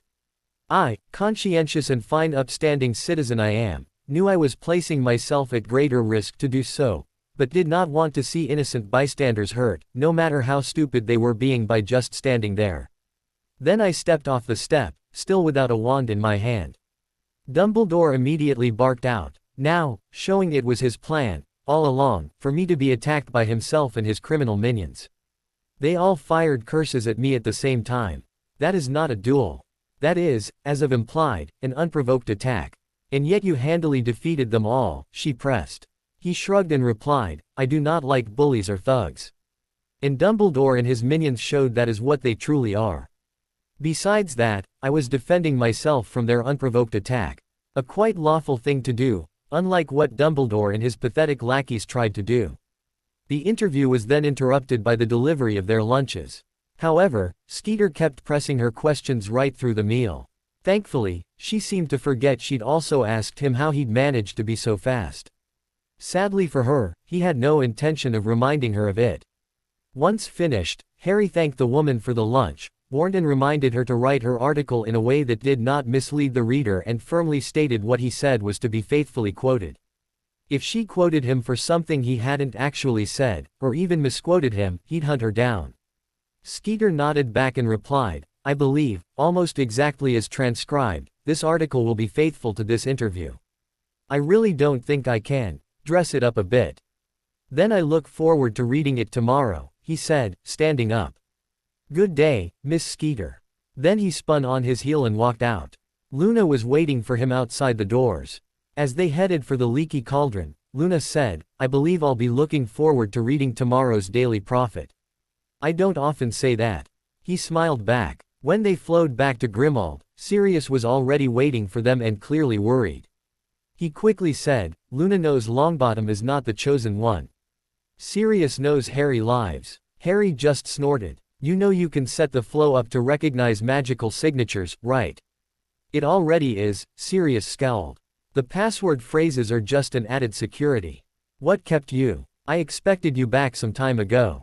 So Harry and Luna explained Harry's meeting with Dumbledore and members of the Order, then buying new robes from Malkins and, finally, Harry's interview by Skeeter. As they explained, Sirius calmed down again. At the end he said, Skeeter's a dangerous woman, pup. That quill of hers. The quill is mightier than the wand? Asked Harry, deliberately misquoting a famous Muggle quote. Sirius gave a slight snort of amusement and wryly replied, that's one way of putting it. I'm very aware of what Skeeter is like, Harry scowled. She spent all of both my 4th and 5th years slandering the shit out of me, remember? Ah, muttered Sirius. I forgot about that. Trust me, I haven't, scowled Harry. However, at the moment, I'm quite comfortable feeding her tidbits of information. Tomorrow's Daily Prophet will see just how trustworthy she can be. It'll be fine, said Luna, with such a sense of finality they knew her seer ability had come into play. It was about an hour later both Remus and Tonks turned up, together. As soon as Tonks saw Harry, she grabbed him by a double fistful of his lapels and dragged him close enough to softly growl, if you ever call me Nymphy again, I'll. Harry just leaned forward the 2 inches of separation and keyed her, right on the lips. Startled, she released him and jumped back a pace. In shock, she looked back at a smirking Harry and said, You. Keyed you, yes, he grinned. A moment later he added, don't worry about it, Tonksy. I keyed you to get you to stop with the empty threats. And I called you Nymphy, back in the alley, to help you with your secret mission and me with keeping my true identity a secret. She thought about that for a moment before her hair relaxed back to her standard baby pink and said, so long as that was all it was. He nodded and said, I kind of like the idea Dumbledore thinks my name is Hardwin Peverell. That's why I used that name with Skeeter. Skeeter? Asked Remus, not being there for when Harry and Luna explained the interview for Sirius. Harry gave a firm nod back and said, unlike the rest of you, Skeeter, very soon after what happened in the alley, found me and Madame Malkins getting fitted for new robes. As soon as I stepped out, she grabbed me and asked for an interview. I gave her one. While Tonks frowned, Remus also frowned and carefully asked, was that wise? Yes, he firmly replied. From now on everyone will believe my name is Hardwin Peverell. After all, if it was in the Prophet, it must be true, right? Remus gave a snort of amusement. Nice prank. It's not a prank, Harry returned. It's camouflage. Having been outed as Hardwin Peverell, people will no longer, or not start to wonder, who I am. They'll now know who I am. They'll also think you're dark, he shot back. Harry grinned and replied, good. All the better to have them think I'm not Harry Potter returned from the dead. I'm not one of Dumbledore's minions and it's best not to annoy me. Tonks scoffed and said, I think word of you taking us down, especially Dumbledore and Longbottom, in the alley will quickly spread and see to that. As will the interview, said Luna, speaking up. Which was part of the whole point. So, from this point on, said Sirius, smoothly cutting in, Harry is now to be known as Hardwin Peverell, Lord of the noble and most ancient house of Peverell. And rightful heir, now Lord, of the noble and ancient house of Potter by right of primogeniture, grinned Harry. How do you slip that in? Asked a confused Tonks. Simple, said Sirius. It is not well known, but Hardwin Potter married Iolanthe Peverell back centuries ago. Iolanthe was Ignotus Peverell's granddaughter. That's how Harry ended up with the invisibility cloak. The Potter line, as far as anyone knows, is now dead. As Harry didn't leave a will, the goblins traced the line backwards until they hit a Peverell. Then they traced the line down that line. And that leads down to Hardwin Peverell, said Remus, nodding. It makes perfect sense and, as you said, is a simple explanation. Sirius added, and I'll let it be known tomorrow that, while I'm not happy about it, the goblins have proven to me that Hardwin Peverell is the rightful inheritor of the Potter fortune. I've then, reluctantly, handed over control of it to him. Tonks snickered and said, Dumbledore's going to go spare. Grinning, Sirius firmly replied, good. To Sirius, Remus asked, you do know he's going to demand a conversation with you, don't you? Of course, nodded a still grinning Sirius. It should be fun. Don't talk to him, said Luna. Send him an owl when he tries to contact you. In that letter, let him know that your hands were tied and there's nothing you can do. Also write that he has no right to interfere in, or even question, rightful inheritances. Sirius looked eager to do so. Now that that's out of the way, said Tonks, staring with intensity at Harry, I want to know how it is you got so bloody fast and capable. One moment, Tonks, said Harry. Dumbledore turned up and already knew a couple of things.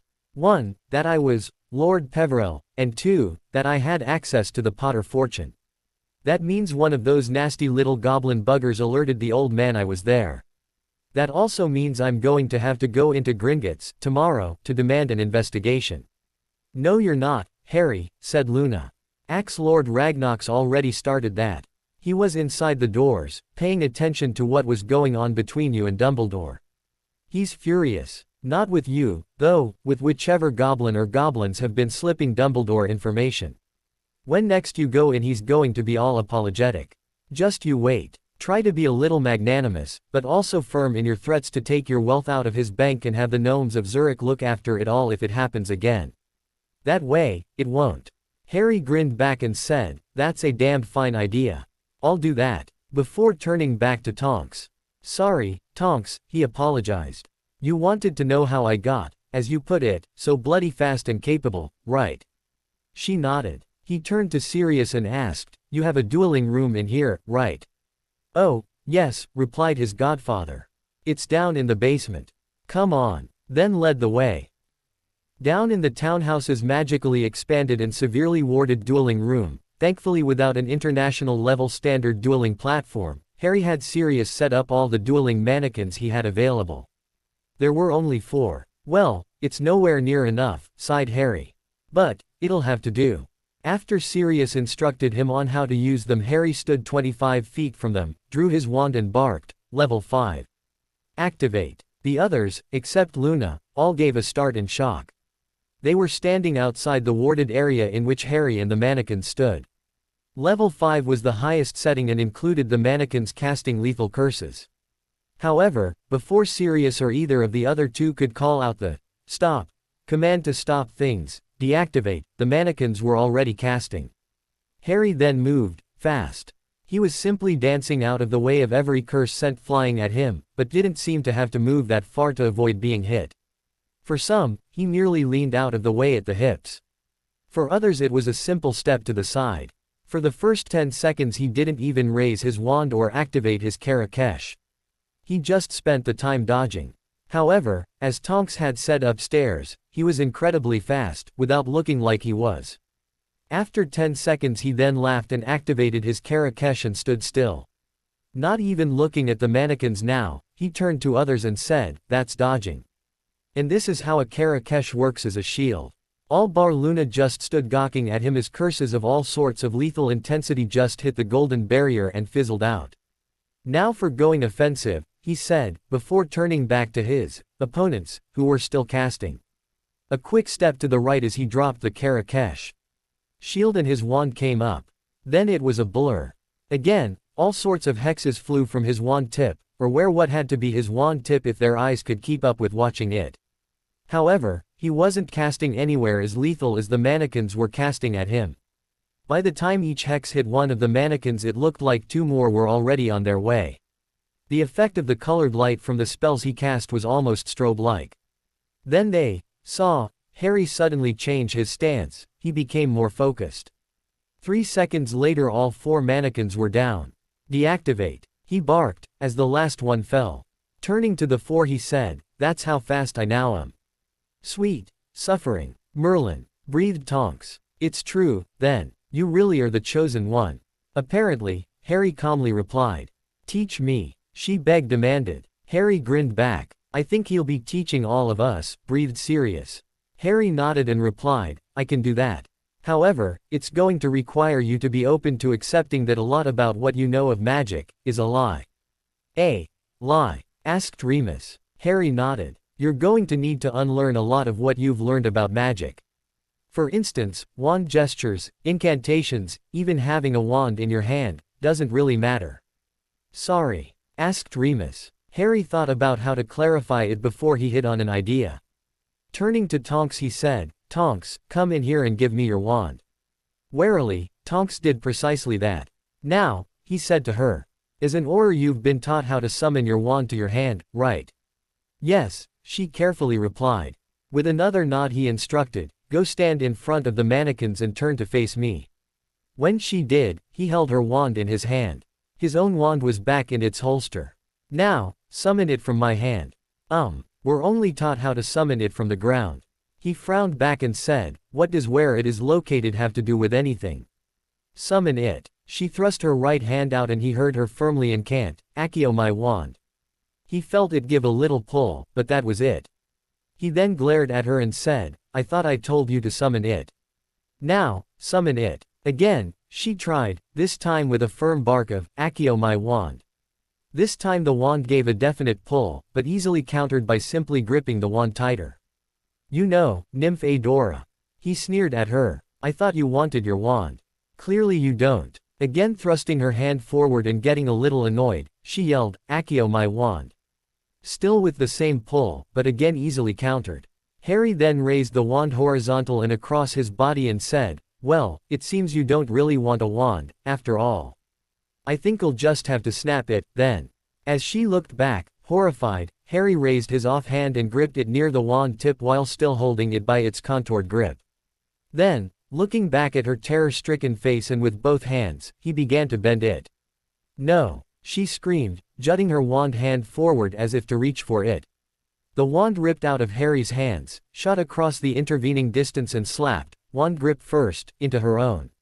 It had even yanked him forward 1.5 steps as he stumbled forward from the sharp and sudden pull. With his hands still up before him, Harry slowly lowered them while grinning at her. In shock, she looked between the wand in her hand and Harry. More calmly, he asked, do you understand what you did differently? Her facing morphing into confusion she finally replied, I tried harder. No, he replied. Think about what differed between the first 3 times and that time. You were going to snap my wand, she replied. Yes, but think about what that meant too. You, he pressed. Terror, fear, she said. Then, he pressed again. I had to get it off you, she replied. Yes, he nodded, slowly grinning. You employed will. You didn't do that the first 3 times. The first 3 times you incanted.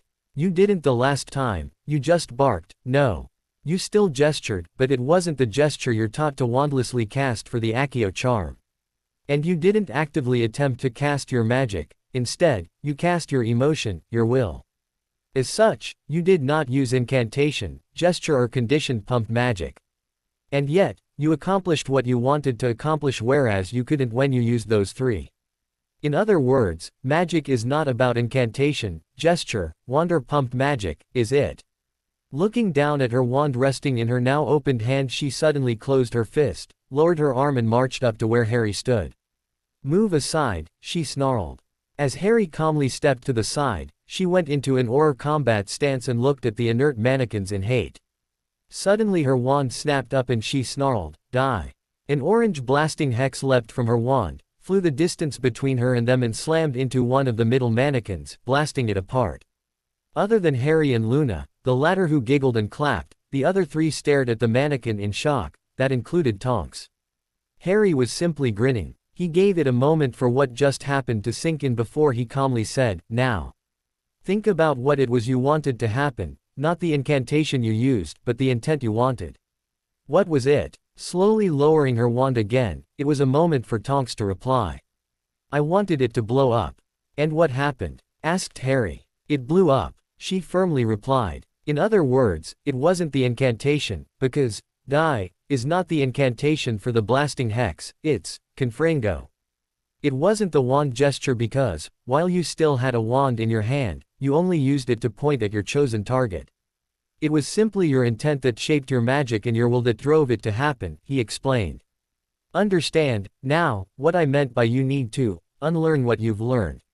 When she just nodded, still staring at the mannequin, he turned to both retired Marauders and Luna and asked, "And what about you three? Do you understand?" "Hell, yes," Sirius emphatically replied, as Remus simply nodded. Luna merely smirked. Harry spent time instructing the others, including Luna, on how to use their will rather than trained magical forms to cast magic. Once he had all three up to the same point as Tonks, it was past dinner time and Dobby was down there to remind them of that. Checking his mechanical watch, Remus said, "He's right. Besides, this new way of casting magic has already tired me out." "You'll quickly get used to it," said Harry. "We'll come back to it tomorrow afternoon.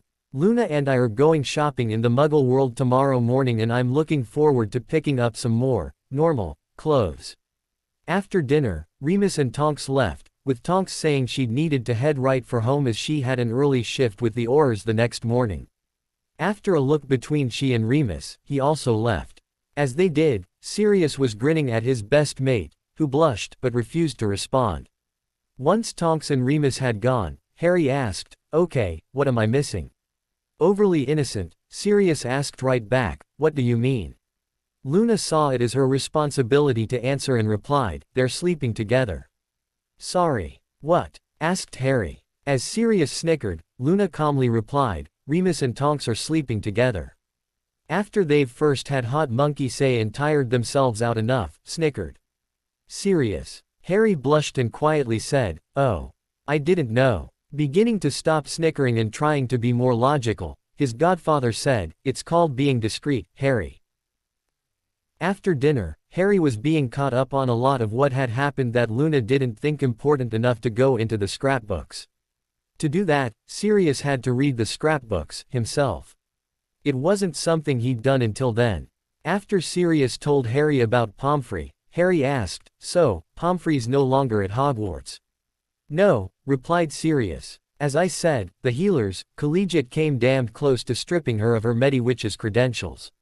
The only way they'd allow her to keep them was if she gave up the post at Hogwarts and went to work at St. Mungo's, where they could keep an eye on her and she had to answer directly to qualified healers."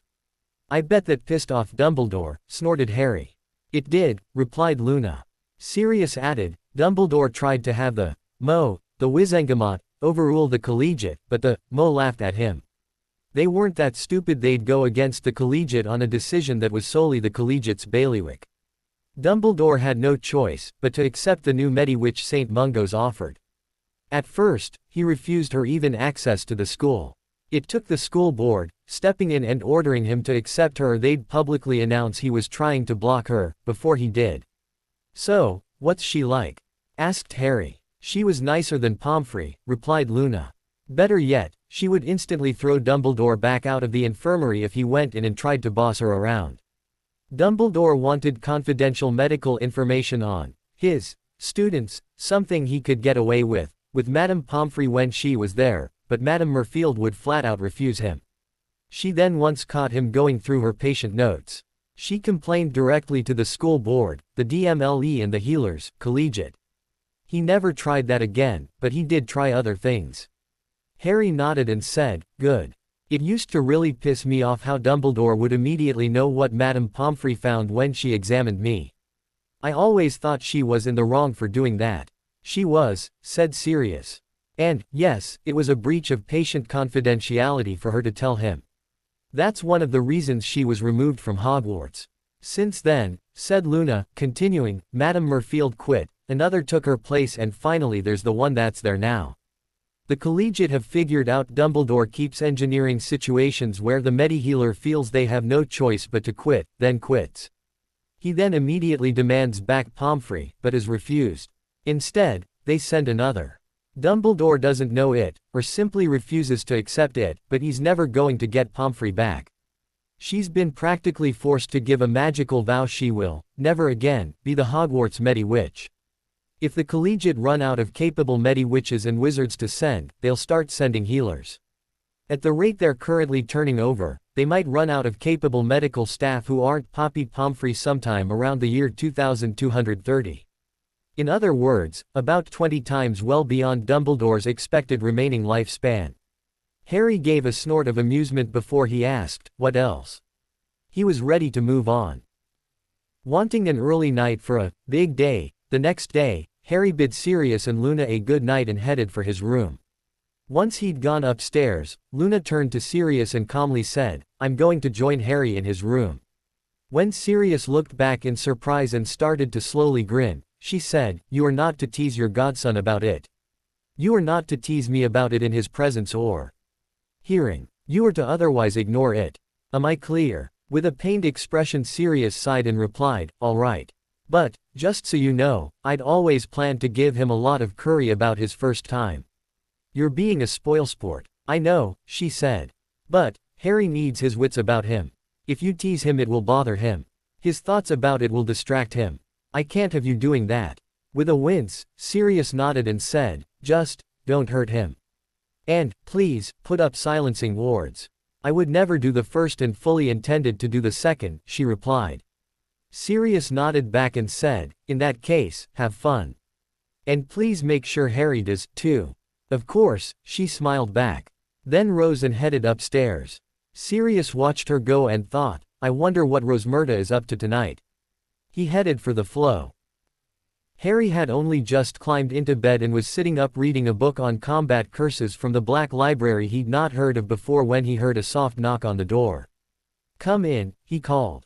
When the door opened and Luna stepped in, he asked, need something, Luna?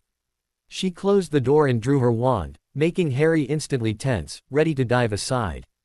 However, she was already into the casting of silencing wards and the like before he could even properly react. Looking at her in confusion he asked, Luna? Yes, she replied, turning back to him. I do need something. Then she walked over to the other side of the bed and placed her wand and a small vial of bright pink potion on top of the bedside table on that side of the bed. It was the side on the other side of where Harry lay. Wondering what she was up to, Harry was then surprised when she kicked her shoes off and began to disrobe. Luna. In a moment, love, she said, not hesitating in disrobing. When her dress suddenly dropped to puddle at her feet, leaving her in dainty bra, matching beep and stockings, Harry goggled in shock. He stuttered. As she reached around behind her back with both hands, she said, I need to be open with you about something, Harry. Oh. He distractedly asked, his eyes fixed on her beeps. When I said I saw children in your future. She asked. That's because I also know who the mother of those children will be. Then Thecky dropped and she let it slide down her arms to one hand. Then let it drop to the floor. Harry could feel himself physically reacting to the sight of bare Luna beeps not 5 feet from his eyes and aimed right at him. He was close enough to see the marks in the skin, the tightness of Thecky's straps left behind. As he lay propped up with pillows, frozen in place, his eyes took in a lot of other detail in a very short few seconds. Her tan lines were very indistinct, showing she either rarely uncovered or sunbathed topless. Her areolae and nipples were a lot paler than he thought they'd be, being closer to pink than brown, with both also being a little smaller than he thought they should be. Do you like what you see, love? she asked. Hun, he reflexively replied asked, his eyes snapping up to hers. He could see the slight worry in her now serious face. Why you're beautiful, he exclaimed. He only just caught the radiant smile her face suddenly bloomed into as he couldn't help letting his eyes drop back down to stare at her chest. As she then hooked her thumbs into the waistband of her beepin stockings, she asked, do you want to know who the mother of your children are going to be, love? Ahem, he asked. She then bent forward and slid her beepin stockings down to her ankles. Harry caught a half-second of public hair before her chest, then the crown of her head blocked his view. However, just 2 seconds later, she was standing back up straight again. His eyes now focused on her bush, showing her to be what is known as a true bee. He saw that it appeared far more sparse than his own. He could even see through it to the vertical lips of her say. So focused was he, it didn't even enter his mind. She picked up the pink potion and downed it one gulp. Me, she said, putting the potion vial back on the bedside table. Sorry. Me, he stuttered, as she flipped the bedding on her side back, before climbing in. Me, love, she said, settling into bed and calmly pulling the bedding into place. As she then rolled to face him, she said, my visions show me that it's me who will be the mother of your children. Oh, he exclaimed. That's why I'm now quite willing to do this with you. Then her hand reached forward to his lap. As her hand reached him, he suddenly took a deep shocked breath and exclaimed, oh ooh. A little while later, and with the bed covers kicked down, Luna lifted her head from his lap and, while licking her lips, said, it's a little saltier and pastier than I thought. But, altogether not too distasteful. Harry was lying with a dopey grin on his face and a vacant expression in his eyes. He didn't respond. Not waiting for one, she then swung her upper leg over his waist before following it with her body and sat down on his upper thighs. That snapped him out of his stupor. Looking into her eyes, he asked, are you sure? She smiled back and said, I am. I don't want to hurt you. You won't, she calmly replied. You won't, because I know you never willingly would. And you won't, because I've just taken a certain potion. It's he tried. First time. Mine too, she said. That's why I took the potion. Then she reached down to the junction of where she sat to fondle a bit more. He didn't see her other hand was in between her own legs, because his eyes were closed and he was groaning again. In less than a minute she was rising up slightly to slide forward a little. The next morning, after more of what they enjoyed the previous night, Harry had just walked into the ensuite to shower when Luna quickly hopped out of bed, donned a housecoat quickly brought to her by a Dobby with his eyes closed, and hurried down to the kitchen. Sirius was already there and waiting while sipping on a cup of coffee. With a first look of surprise he was just about to say something. However, with a vertical finger being waggled back and forth to emphasize her point, Luna got in first and said to him, remember, black. Not one word. Then, before he could say anything back, she hurried back upstairs to be in the room when Harry came out of the shower. Once inside and with the door quietly re-shut, she immediately stripped the housecoat off and jumped back into bed. She was settled only 1 to 2 seconds before Harry stepped back out and into the room. Then she calmly rose, still, BPD, and walked by him and into the ensuite. She wore nothing but a smirk for him, as if to say she knew what he was thinking. As she passed, what he was thinking was to give her a swat on her backside. It didn't help that she wiggled it back at him, as if inviting him to do so, as she stepped into the bathroom and closed the door. With a sigh at the door in remembrance of what they got up to together, he moved to get dressed. With Harry waiting for Luna to come out of the shower and dress before they headed down to the kitchen together, once she came out of the bathroom he was disappointed to learn she actually had to go back to her own room to get dressed. I didn't bring a change of clothing in with me last night, love, she explained. Go down and keep your godfather company. I won't be long. Then she donned her housecoat, which she apparently to Harry did bring in with her, though he didn't remember seeing it, and hurried out of the room to her own. Dobby had already collected all the discarded dirty laundry. He, now dressed back in his combat boots, olive green combat pants and black t-shirt, headed down to the kitchen. When Luna walked in a few minutes later, Harry was wolfing into an eggs, bacon, baked beans on toast and hash browns breakfast while his godfather just watched him with a pleased grin on his face. However, said Godfather, as promised, hadn't said a word about Harry and Luna sleeping together. He'd also hardly said any other word, either, beyond, good morning. As Harry looked up and beamed her a radiant smile, not saying anything because his mouth was full, she said, "Good morning, Sirius, Harry." Sirius replied, "Good morning, Luna." As Harry nodded. With Harry not looking at him, after a glance at the boy, Sirius turned back to her with a wide grin, waggled his eyebrows at her and winked. After first checking Harry wasn't paying attention again for herself, he was again focused on his breakfast, she scowled back at Sirius, which just had him grin even wider back. He might have been ordered not to say a word, but that didn't mean he couldn't make facial expressions, did it? With thoughts in her head of later having a talk with the older man about propriety, Luna sat at the table and Dobby placed a breakfast before her. Luna now often preferred a small egg white omelette on wholemeal toast, no butter or margarine, and trimmed bacon on the side. It wouldn't be an English breakfast without bacon.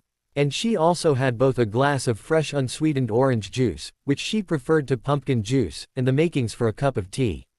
That's when Harry finally cleared his mouth enough to wish her a good morning, though he was doing it for show, as he'd already wished her one in his room before their morning say.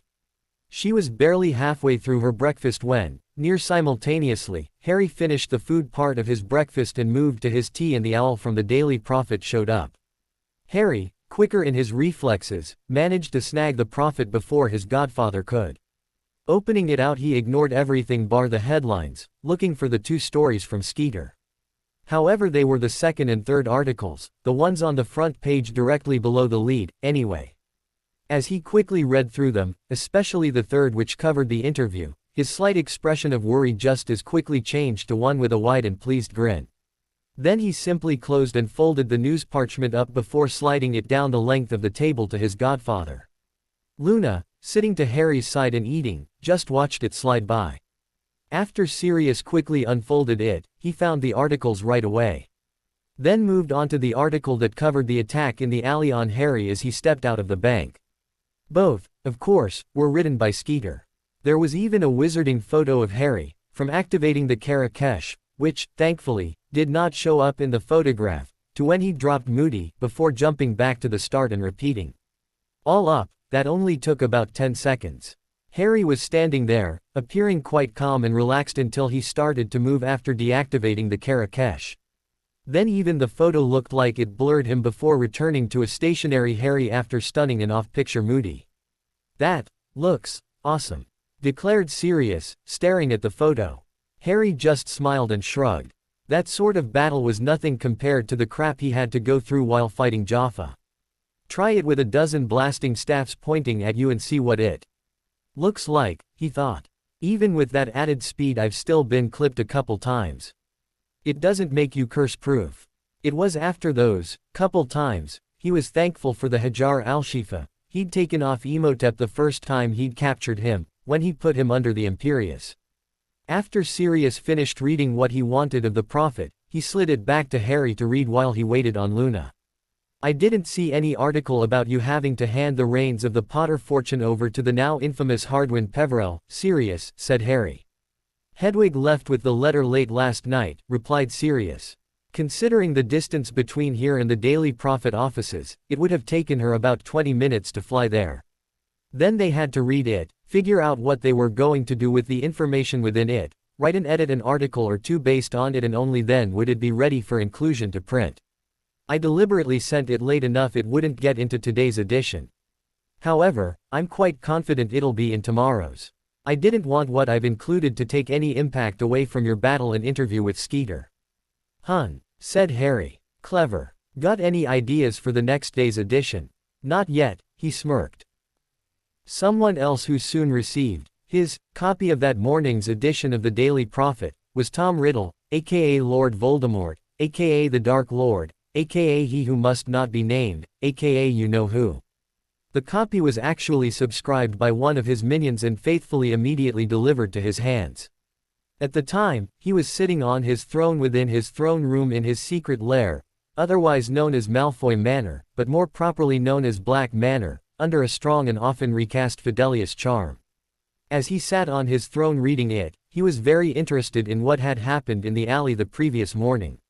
He had been alerted to the non-specifics of what had happened, but the article described it in better, and, surprisingly, more accurate, detail. That then led him straight onto the article that covered the interview of Harry by Skeeter. When he was finished he called his lieutenants, his inner circle, to him by way of jabbing his wand into the dark mark of one of the few of his Death Eaters currently kneeling before him. They arrived in dribs and drabs, within the minute and over the next 5. The last one, Gregory Goyle Sr., suffered under the Cruciatus curse from him for 5 seconds for being last. Standing and after warning them all not to be so tardy in future, he got to the point of why he summoned them. He began pacing before his throne as he spoke. My faithful brought me news yesterday of a man who had gone to Gringotts and claimed the Peverell fortune. Not only that, but he also claimed the Potter fortune while he was at it, he said. That had a few, who had not read the news parchment, mutter in surprise between themselves. Then, as reported in this morning's Daily Prophet, he was accosted by the old fool, Dumbledore, and some of the members of his order as he stepped out of the bank. The fool that he is, Dumbledore moved too early and the man had not yet cleared Goblin's so-called sovereign soil.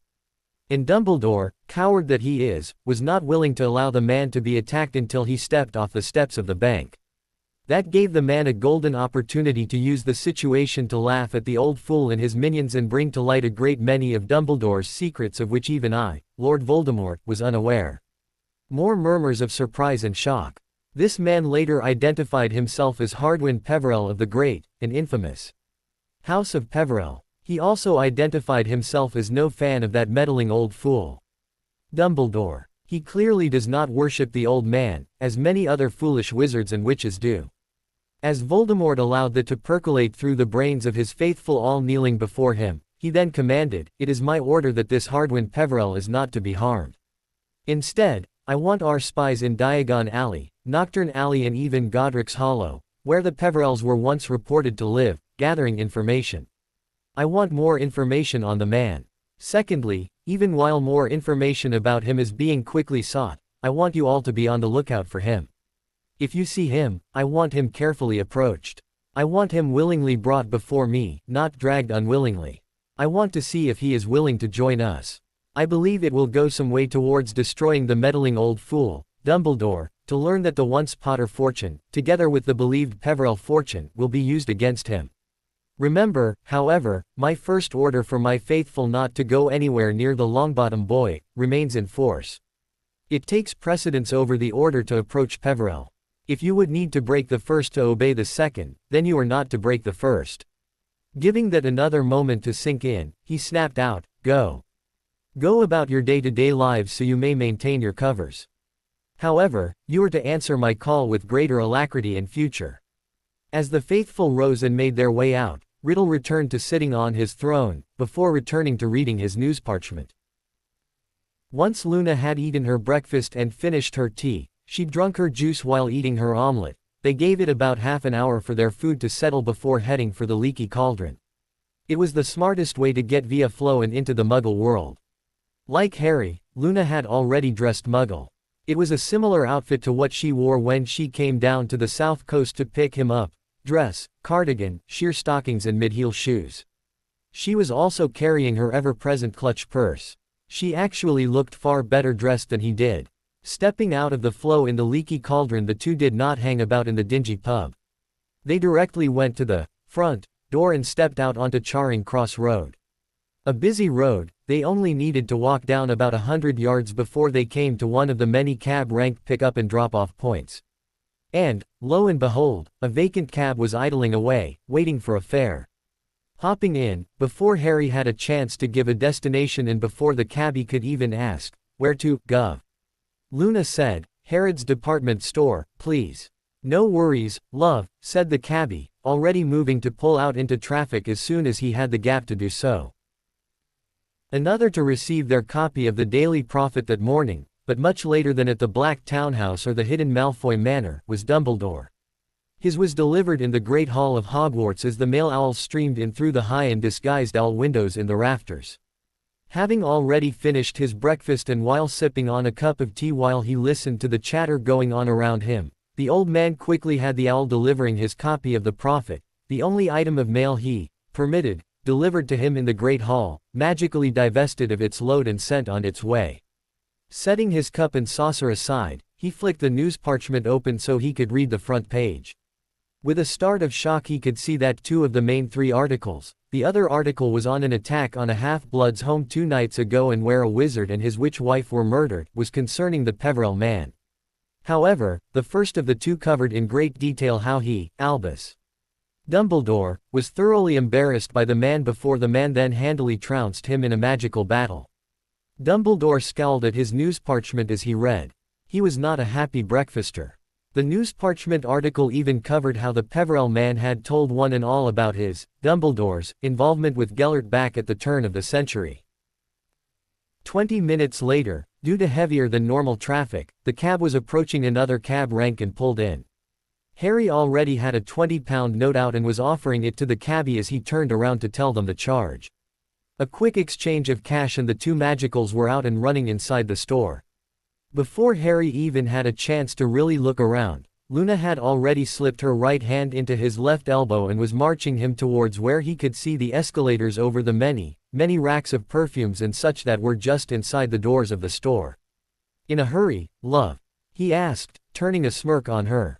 "No, but these scents are quite unpleasant," she replied with a gesture to the racks of perfumes. "There are far too many synthetic, I think is the term, mixed in with the few real ones.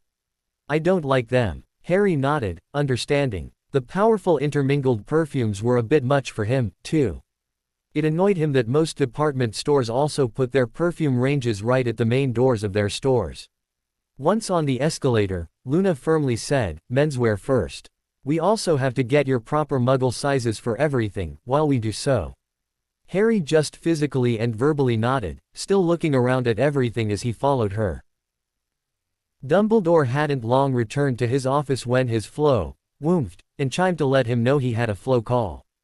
Turning to the fireplace he saw the head of Connie Hammer in the green flames. "Constance, my dear heir," he started before he saw the mighty scowl then cross the face of the head of the DMLE. With a sigh he said, "What can I do for you, Director?" He'd already been hauled over the coals on more than one occasion by the witch for addressing him, as she'd said, so familiarly. For at least a month afterwards, the witch would then flatly and bluntly ignore him, immediately palming him off to an underling when Dumbledore tried to speak with her. "Step through, Dumbledore," said Hammer. "We need to talk." Then, before Dumbledore could ask why, she withdrew her head from the flames. With a second sigh, Dumbledore sent off a messenger Patronus to McGonagall, as his deputy, to inform her he needed to speak with Director Hammer of the DMLE, most urgently, and would return as soon as he could. As always, he made it seem as if he was initiating things without actually stating such. Then he was through the flow to what he thought would be the woman's office since her predecessor, Rufus Scrimgeour, had been killed in a late-night attack on his home by Tom's boys and girls less than a year after he took the job. Instead, it was the Auror bullpen flow, where 2 master Aurors were waiting for him. "Oh," he said, surprised where he'd ended up. "This way," said the lead master Auror, Stebbings, before turning about and beginning to walk towards the back of the large office. The other Auror, Master Auror Vance, then simply gestured for Dumbledore to follow the first. As Dumbledore did so, Vance then fell in behind him. Annoyed by his treatment and the lack of trust and respect, Dumbledore had to clamp down on his occlumency for any sign of that annoyance showing in his expression. Instead, he maintained an expression of calm peacefulness as he walked. Instead of being shown into the director's office, Dumbledore was taken through the door to the interrogation rooms. As he hesitated and was about to turn to Vance, he felt the tip of a wand pressed into his kidney area. "Don't make me do this, Dumbledore," said Vance. "You're just going to an interrogation room to answer questions, one way or another." With a sigh, Dumbledore returned to walking and said, "I find myself disappointed in you, Emalini." Vance didn't reply, not even to correct him to address her as Master Auror Vance. Just like at Madame Malkin's, Harry was forced to stand still while someone wrapped a tape measure around different parts of his body. This time it was a man who spoke with a bit of a high-class accent and the tape measure wasn't taking those measurements on its own. He was quite condescending until Harry introduced himself as Lord Hardwin Peverell. Then that condescension flew out the window as if the man had physically thrown it. Since then it had been, "I need you to hold your arms out horizontal, my lord," as if on a cross. And, "feet a bit further apart, my lord." That sort of thing. Once the measurements had been taken, Harry was properly fitted for a bespoke business suit, as Sirius said it was important to have at least one so as to do business in the Muggle world as and when necessary. With sizes in hand, Luna began looking through the racks for far simpler Muggle wear, for everyday Muggle world use, while Harry was having material hung over him. She was building him up a wardrobe from underwear out, from headwear to shoes. And she would also be adding accessories and body care once she and Harry had the rest chosen. Harry came away from the fitting section of menswear with a three-piece suit being custom-made for him, charcoal gray with a lighter gray pinstripe, no hat, a suitable sized charcoal gray business umbrella with a wooden hook handle. No true gentleman would go outside without his matching brolly, my lord, black Oxfords, not brogues, with a pre-applied high polish, a couple of plain, pure, white business shirts to wear with it, and matching black belt, with plain silver buckle. All that was set aside to be picked up at the same time as the suit. Luna then dragged him to the rest of the menswear, where she'd already had set aside a pile of clothes she wanted him to try on and near the change rooms. For the next few hours he played dress-up doll for her and tried them each on with little fuss other than the occasional pained look. Somewhere along the line she'd also managed to corral a shopper's assistant to help, who had taken one 360-degree look at him and promptly began adding to the pile, to Luna's delight and Harry's mild chagrin. Once they'd finished only Harry's shopping, with many bags set aside to be picked up later, it was already past 11's. Luna then dragged him up to the food court area and they took a half-hour break eating a morning tea. As soon as Harry finished his tea, Luna then dragged him down to ladieswear. She wanted to buy more Muggle outfits as she determined she hadn't enough to match Harry's.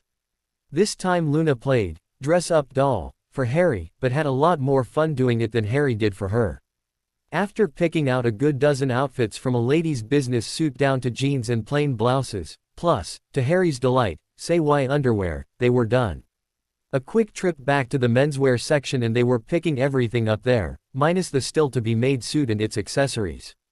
Then, loaded with bags, they headed off to an out-of-the-way place to shrink it all before dropping it in Harry's pocket. Then it was back out to the cab rank. They were back in Grimmauld Place less than 40 minutes later. However, where all Harry wanted to do was go relax and meditate for a while, Luna had him hand all the bags over to Dobby for Dobby to detag it all before putting it all away for them. A quick lunch and then Luna said, "Love, Dobby will have got all that clothing ready to wear by now." "Yes, Mistress Luna," said Dobby, from the kitchen workbench. "Dobby has." She gave the elf a nod and turned back to Harry. "So, go get out of what you're wearing and dress into something less," and wiggle her fingers at him.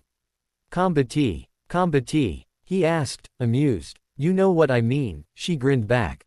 "I do," he said, standing up. "I'll go do that now, boo-oot, only because you asked nicely. I also want to get in some meditation before Remus and Tonks turn up and I give you more lessons on using your magic in a different way." She smiled and returned, "Sounds like a good idea." As he was about to leave, he smiled at her and honestly said, "I like that you don't refer to those fanciful creatures when you speak to me." She grinned back and said, "You know almost all of them I made up. And I like how you, back when we were at Hogwarts together, knew that and didn't say anything." With a wider grin, he walked over, bent over to where she sat and kissed her on the cheek. "Thank you for trusting me, even back then." As she lightly blushed he left the kitchen and headed upstairs. From where he was quietly watching, Sirius turned a grin on her and waggled his eyebrows. She just rolled her eyes back at him. An hour later she went up to his room and quietly let herself in. Harry was sitting on the floor in a folded legs, almost full lotus position with his wrists resting on his knees. As soon as she stepped in, he opened his closed eyes and looked to her. "Luna, are they here, already?" Not immediately answering, she walked over to the chair he had at the desk Sirius provided for him in his room, spun it about, sat on it and looked to him. Clearly a little worried, she finally asked, "What do you think of the idea of me moving into here, permanently?" A little confused, he replied, I thought Sirius has already given you a permanent room here. A little amused by her Harry's naivete, she smirked and gave a huff as if a smothered chuckle. No, silly, she said. I mean, move in, here. And gestured to the bed. Finally understanding, he grinned back and asked, I think I would love it. However, it has to be something you want. She didn't miss the almost pleading at the end. I want, she grinned. Happily, he scrambled to his feet, quickly closed the distance between them, dragged her out of the chair and laid a massive hug on her, before then spinning her around with a joyous shout for a moment. As they both laughed and he put her down, she said, I'll have Dobby move my things in here, straight away. As he rapidly nodded his head with a big excited grin on his face, she more calmly said, just so you know, love, I prefer to sleep BTD. Then I will, too. He declared. She grinned back at his clear happiness. Dumbledore was released by the DMLE not much earlier than lunch. He only had enough time to go back to his office and meditate for about 15 minutes to calm down before he was up and heading for the Great Hall. Even then, he was still irritable. How dare she, he thought. What happened between Gellert, Abe and myself is a private family matter.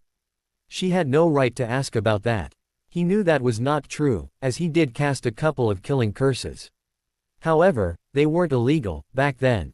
The curse only became known as one of the unforgivables after Gellert was already on his pogrom to take over Europe, not before. Which is why she couldn't arrest and charge him for it. However, she used his non-denial that he'd cast at least one of them to press him for further information concerning his relationship with the man. He then had to claim he had no idea what the man was going to get up to at the time, and it would be wrong to judge someone for something they might do in future. At the time, he had committed no crime, he firmly retorted to her. He was simply a young man, barely out of his teens, complaining about his perceived unjust treatment at the hands of the then Highmaster of Durmstrang. We spoke about what we'd like to see changed. Not that either of us would actually be in a position to do something about it. And yet, you later were in that position, as Chief Warlock and Supreme Mugwump, pushed Hammer. Are you saying you didn't use the opportunity accorded to you?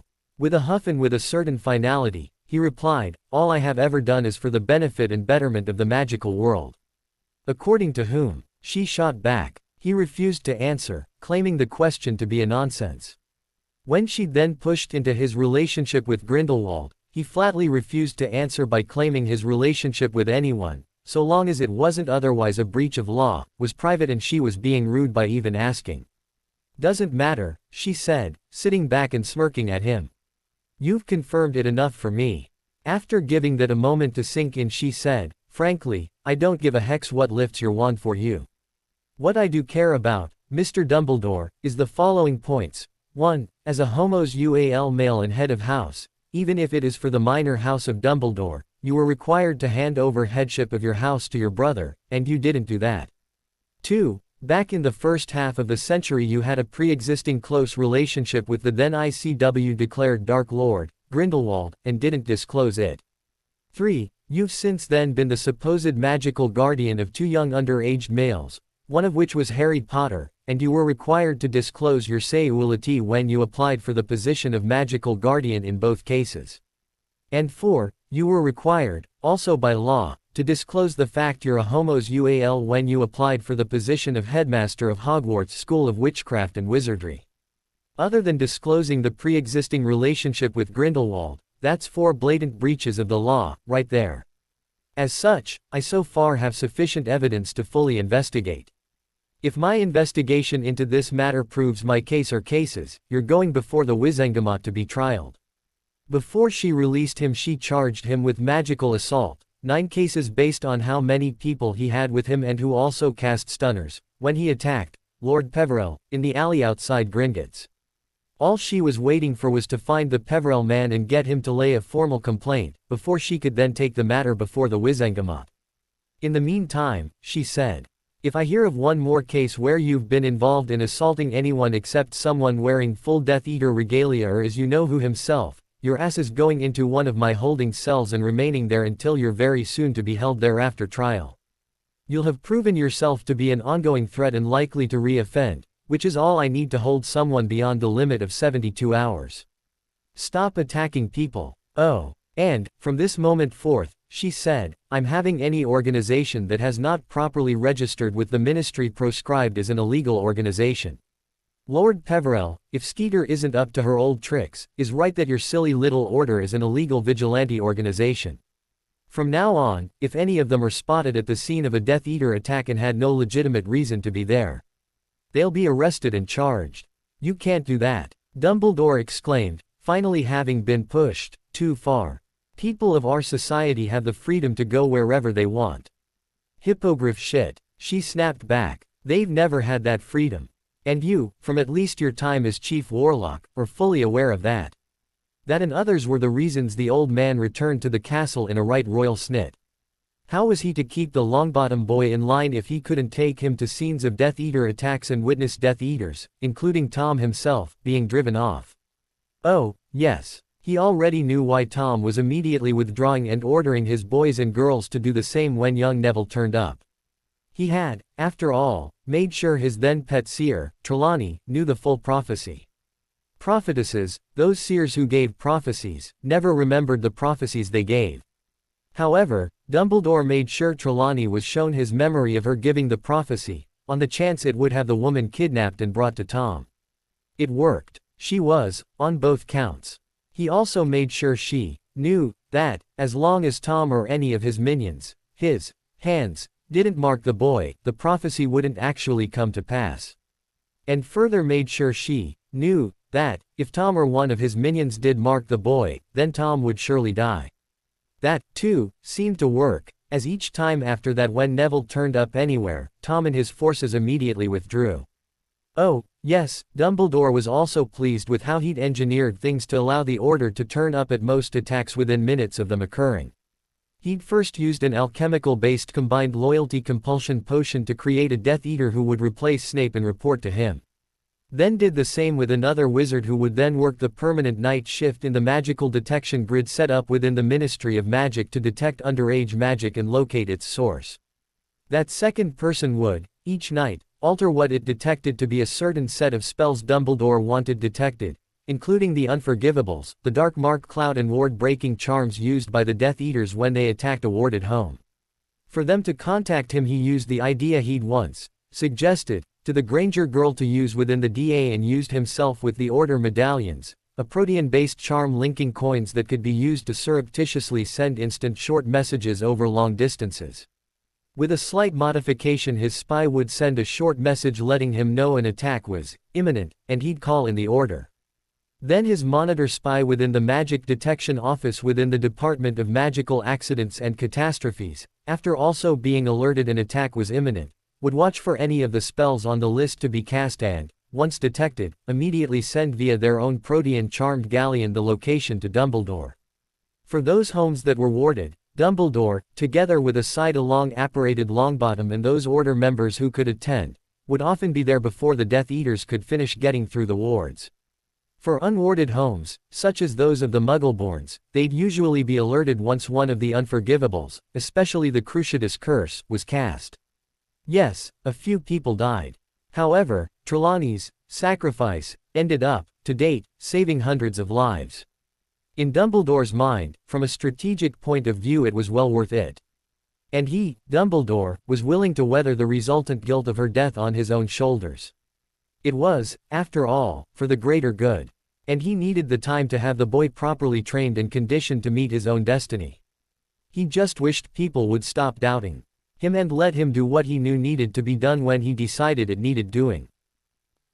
That afternoon, once Remus and Tonks turned up, again, together, Harry had them think of all the main charms, hexes and curses they used in combat. Then had them write them down in list form. Just the names, please, he said. Once they'd done that, with Tonks and Sirius taking the longer times due to their own ongoing self-teaching on Sirius's part and or training on Tonks's part, he asked if they'd finished.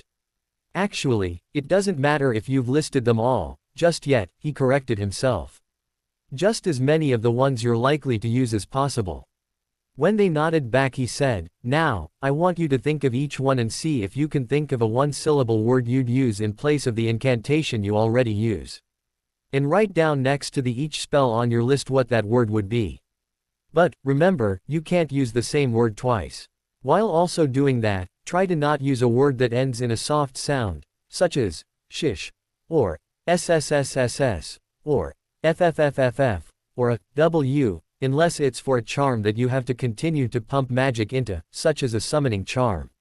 As a secondary task, try to choose a word that also doesn't start with that sound, though it's not really necessary.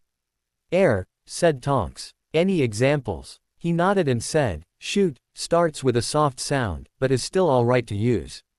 However, fish, ends with the same soft sound and isn't. Whoever would use fish is an incantation, muttered Sirius. It's just an example, Sirius, said Harry. What do you use, Harry?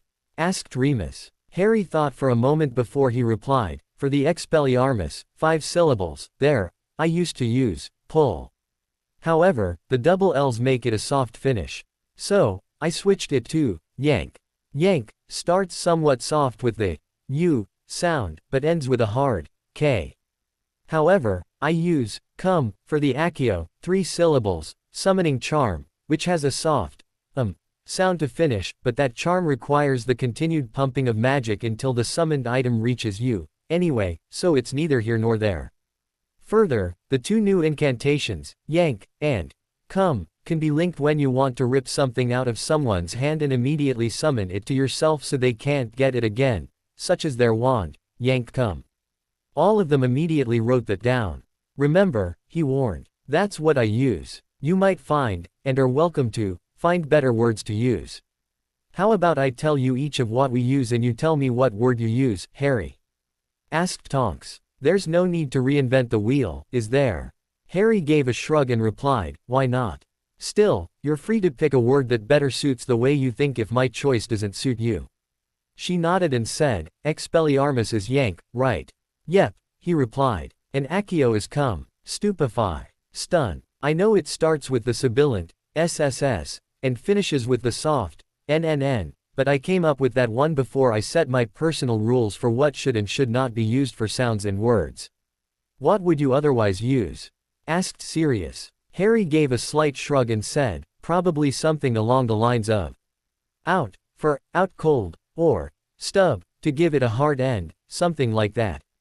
Incarcerus? Asked Remus, after they'd written that down. Rope, cutting curse, cut, duh, said Sirius. Harry just grinned. Undeterred she asked, piercing curse. Stab, protega, stop, the confractus shield breaker, break, banishing charm, push, he replied. Yes, it has a soft finish, but think about how you have to keep pumping magic through your wand as you incant, depulso. As such, the soft finish helps. All 4 nodded. The blasting curse, bang, the confundus charm, dope, conjunctivitis curse, blind, but I don't often use it.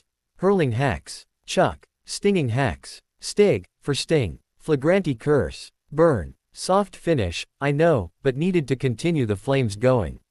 Reductor, boom, same, incinerate, IG, short for, ignite, fire whip, whip, he replied, a favorite of mine against the Jaffa. Scared the crap out of them. That had Sirius and Remus chuckle.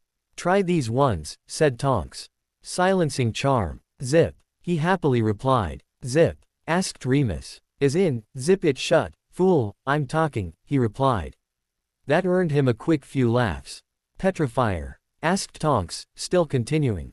Hold, leg locker, leg, he replied. You'll also notice I didn't use the plural. That would mean adding the s on the end. The sibilant finish is my incantation unforgivable. More nods. Dancing feet. The Tarantallegra, he asked. Actually, I didn't use that one. If I was to create an incantation for it, I'd use feet.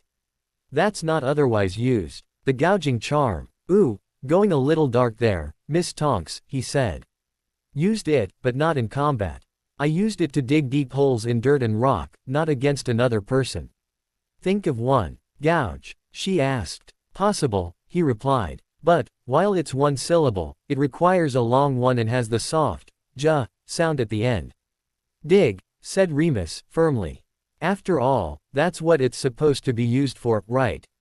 Right, said Tonks. Dig, it is. The severing charm, said Tonks. I know, cut's already been used. Amp, said Harry. It's short for amputate.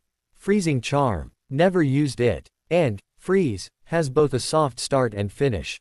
When no seemed to have a solution, he said, come back to it.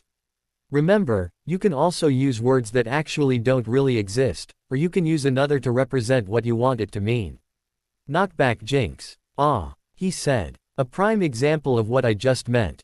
I used to use push. However, that has the soft and near sibilant finish. I then changed it to pud to give it a hard finish, and it goes well with the next jinx I'd next often use. The tripping jinx with trip is the incantation. That would allow me, pud trip, to knock the person back and immediately trip them over while they were off balance. As the listings went on, Harry noticed Sirius, especially, had no problem going quite dark with his spells. Many of them Harry never used or knew about and, therefore, hadn't a one-syllable incantation for them.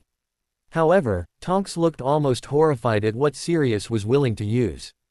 This is war, Tonks, said Sirius, noticing her reaction. Not a schoolyard squabble. Harry quietly said, I also had one-word incantations for the 3 unforgivables. Kill, pain and imp. What? Exclaimed a scandalized Tonks as Remus also looked worried. But they're illegal. The law concerning unforgivables applies only to ICW member countries and those countries that also have the law, he replied. I was well outside the jurisdiction of them all, remember. As such, I was breaking no laws. Further, it was me against thousands of, devoted to their so-called god, soldiers and one race of beings that make Tom Riddle look like a toddler throwing a temper tantrum. I sleep well at night knowing I had no choice but to use them. However, I was very sparing in the use of them, I assure you. I don't think I'm comfortable hearing that, she muttered. Good, he firmly said. You shouldn't be. After they ran through the spells they'd each listed, with Luna also listing some pretty esoteric spells and telling them how she used them in combat, which gave others ideas they could also use, they took a break. SG-1, after making sure watchers were in place at Privet Drive, had tried to find a way into the underground section under the old War Office in Whitehall. The building, while still in UK government control, was no longer used as such but was still a heavily protected building.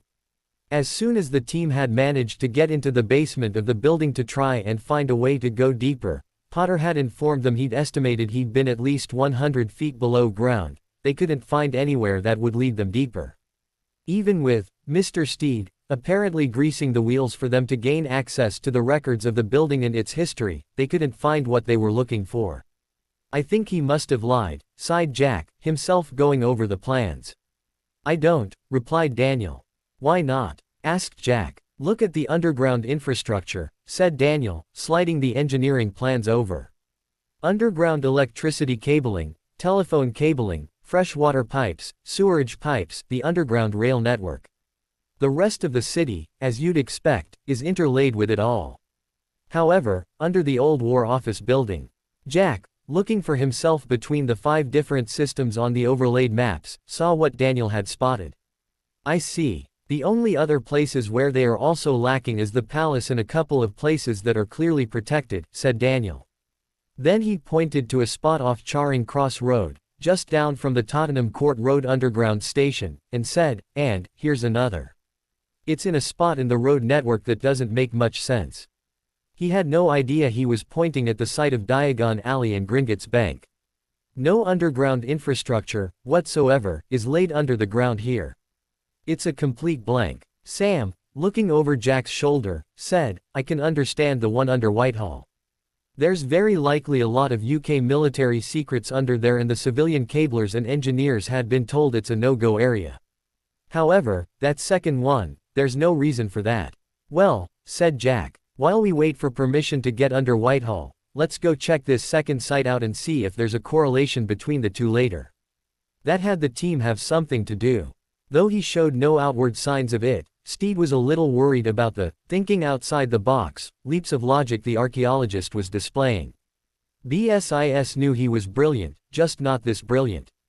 And most squints only ever focused on their own professions and sciences, unlike what the good Dr. Jackson was demonstrating. I need to speak with Mother, he thought. These Yanks are getting far too close to the truth. As a high-ranking member of the BSIS, Steed was already, read in, to the facts concerning the magical world. And, yes, he knew exactly who Harry Potter was and what he meant to that world.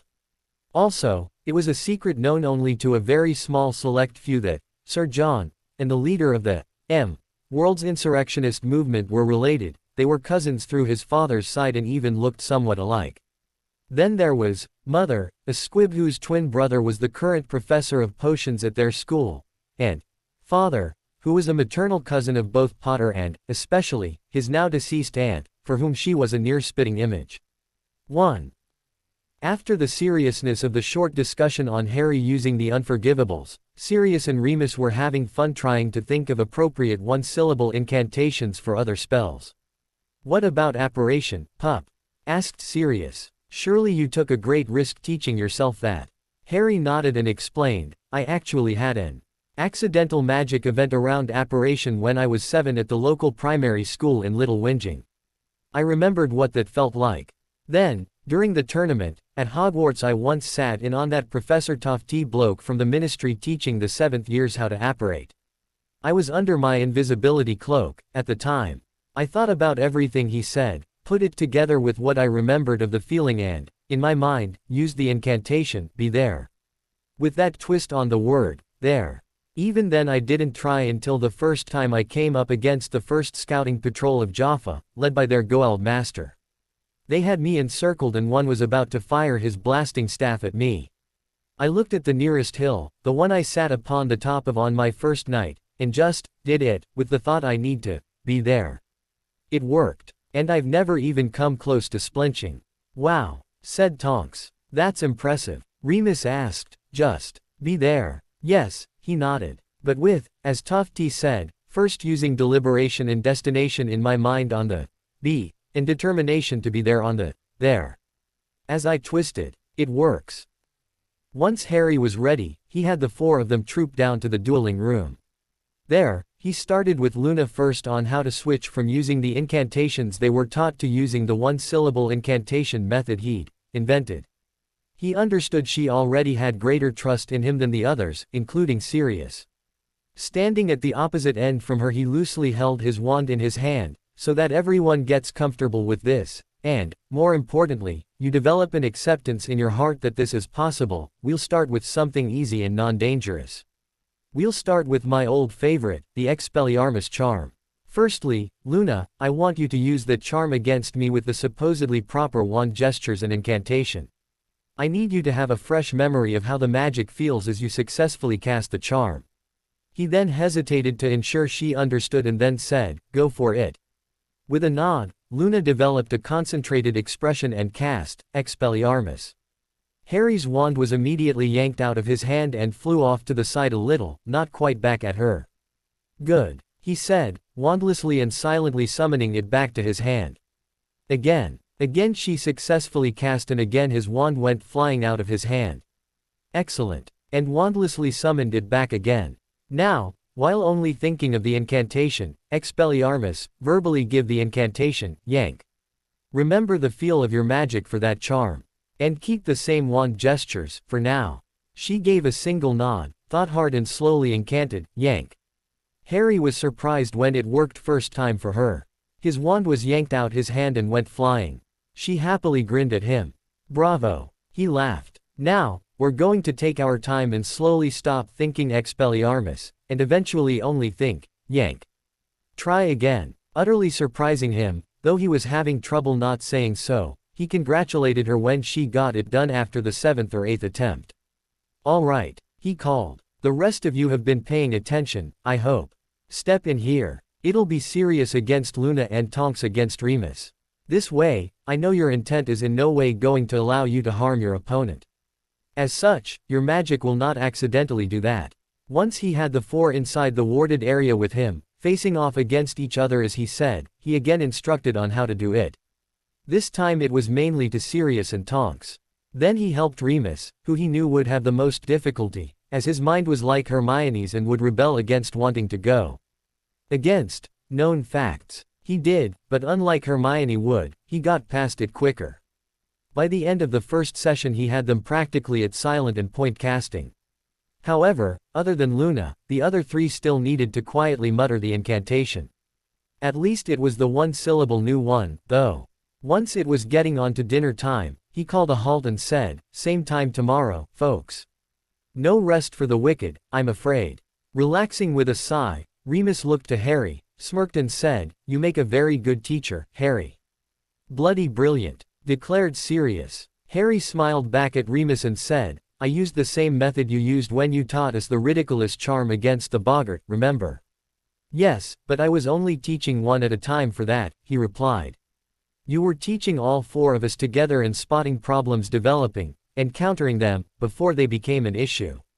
"Yeah, but I only have 4 students," Harry returned. "You had 20. Remus just smiled, clearly not willing to argue the point. "All right," called Harry. "A final pearl of wisdom for you all for today. 2, actually. First, you now all know that it is intent that drives your focus to shape what you want to occur, and it is your will that empowers it to happen." He gave that a moment then said, "The next pearl is, pretty much, from a Muggle movie. It's, do or do not. There is no try. For you, that means you either commit to doing something or be prepared to not do something. You will not try. Try is a pre-excuse for failure.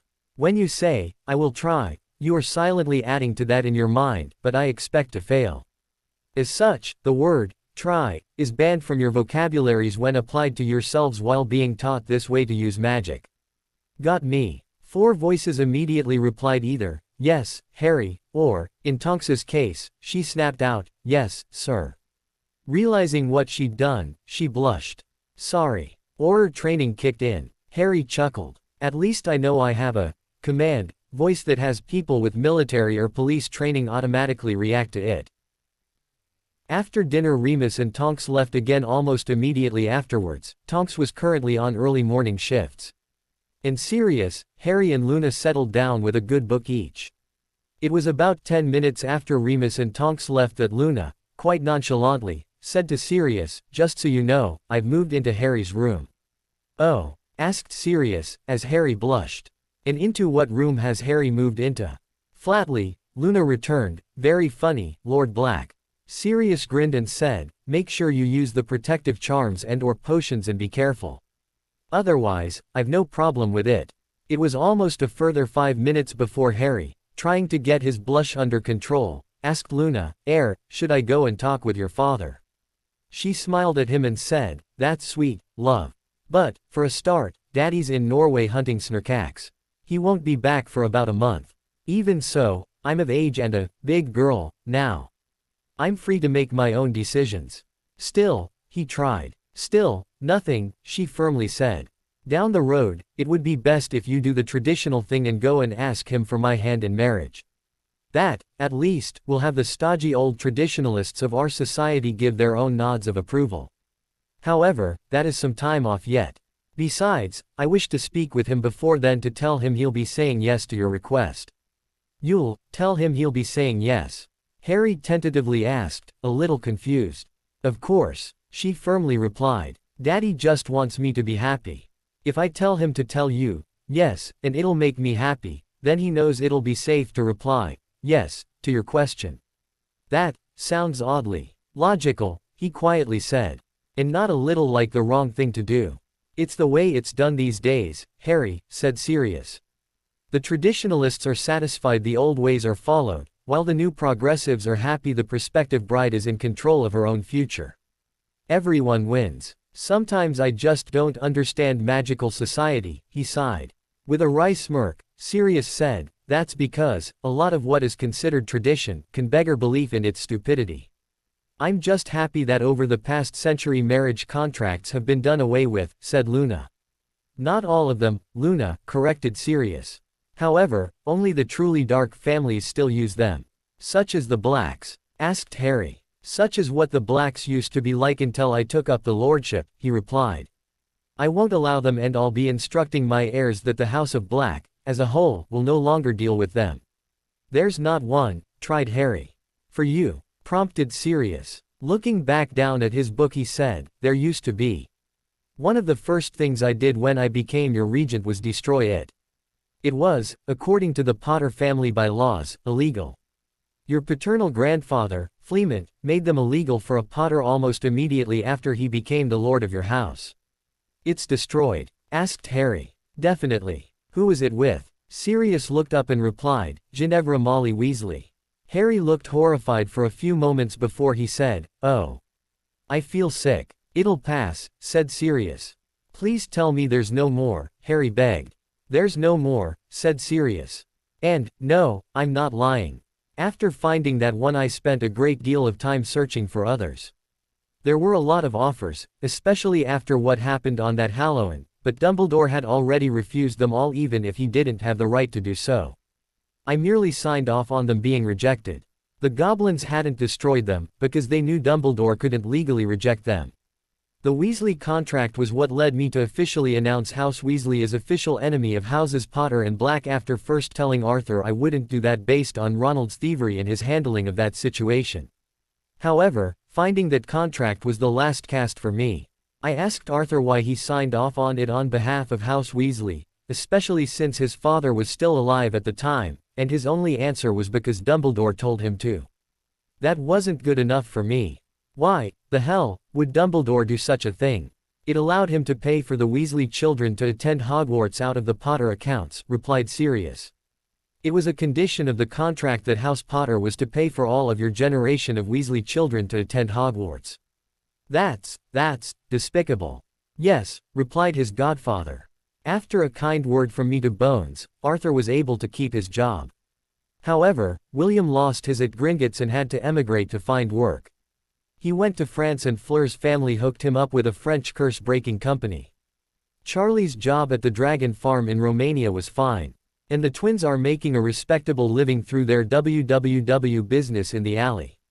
Percy lost his job at the ministry, but Bones and I were in agreement he was just a snotty little toady, anyway. He now works for the twins as their bookkeeper. How that young man never went into Slytherin still confuses a lot of people. As for Ron and Ginny, their parents were only able to provide enough gold to see Ginny attend in what would have been your 6th year in her all year. And the rest of the family, where they could, pooled enough gold for her to attend through to Newt's. Ron never returned to school after you left, because they couldn't afford for him to attend, and it had become apparent that he only passed what else he did because of all the help that Miss Granger provided him. Even his parents figured out quite quickly that, since Miss Granger wouldn't be there for his 6th year, he'd fail. As such, they'd be wasting their gold. They withdrew him. Since then the longest he's held a job is for 6 months when he went to work for his brother's stocking shelves. However, they caught him slacking off one too many times and ordered him to pull his socks up or, as it was their last warning, he'd be sacked. Then, rumor has it, he pilfered from the till and was caught. They sacked him on the spot. Even his mother yelling at them for over 10 minutes in public, which is how everyone came to learn he'd stolen from them, couldn't get them to rehire him. Since then he's only had the occasional job, but none have lasted more than 2 months, at which point he's either fired or it's all too hard for him and, according to him, no one should be forced to work so hard for a few measly galleons. At least, that's what Remus and Tonks have been able to learn through the meetings of the Order. After shaking his head at the stupidity of the boy, Harry asked, and the red-headed public merry-go-round? Public merry-go-round? Asked Sirius, knowing who he meant, but not why he referred to her as a public merry-go-round. You know, said Harry. Everyone gets a turn or 3. Sirius looked back in shock for a moment until Luna, who was sitting right alongside him at the time, slapped Harry lightly on the back of his head and scowled at him. Then he roared with laughter. Everyone gets a turn or 3. He laughed. Oh, that's rich, and roared with laughter again. She used to be my friend, Harry, said Luna. Did she, Luna? He compassionately asked. Or, was she, almost from birth, already aiming to marry the boy who lived and other people were just stepping stones on her way to that goal? I know she wasn't your friend at school, Luna, he said. Her in your first year notwithstanding, she had nothing to do with you until Hermione forced me to create the DA and you both joined, did she? Luna sadly looked away and quietly replied, no. Luna's reaction had Sirius stop laughing. Is Harry upsetting you, Luna? Want me to take him out the back and beat the ever-loving Merlin out of him for you? She sadly smiled back and said, it's all right. Something he said just reminded me of a difficult time in my life. I've already come to terms with it. Sorry, love, said Harry, contritely.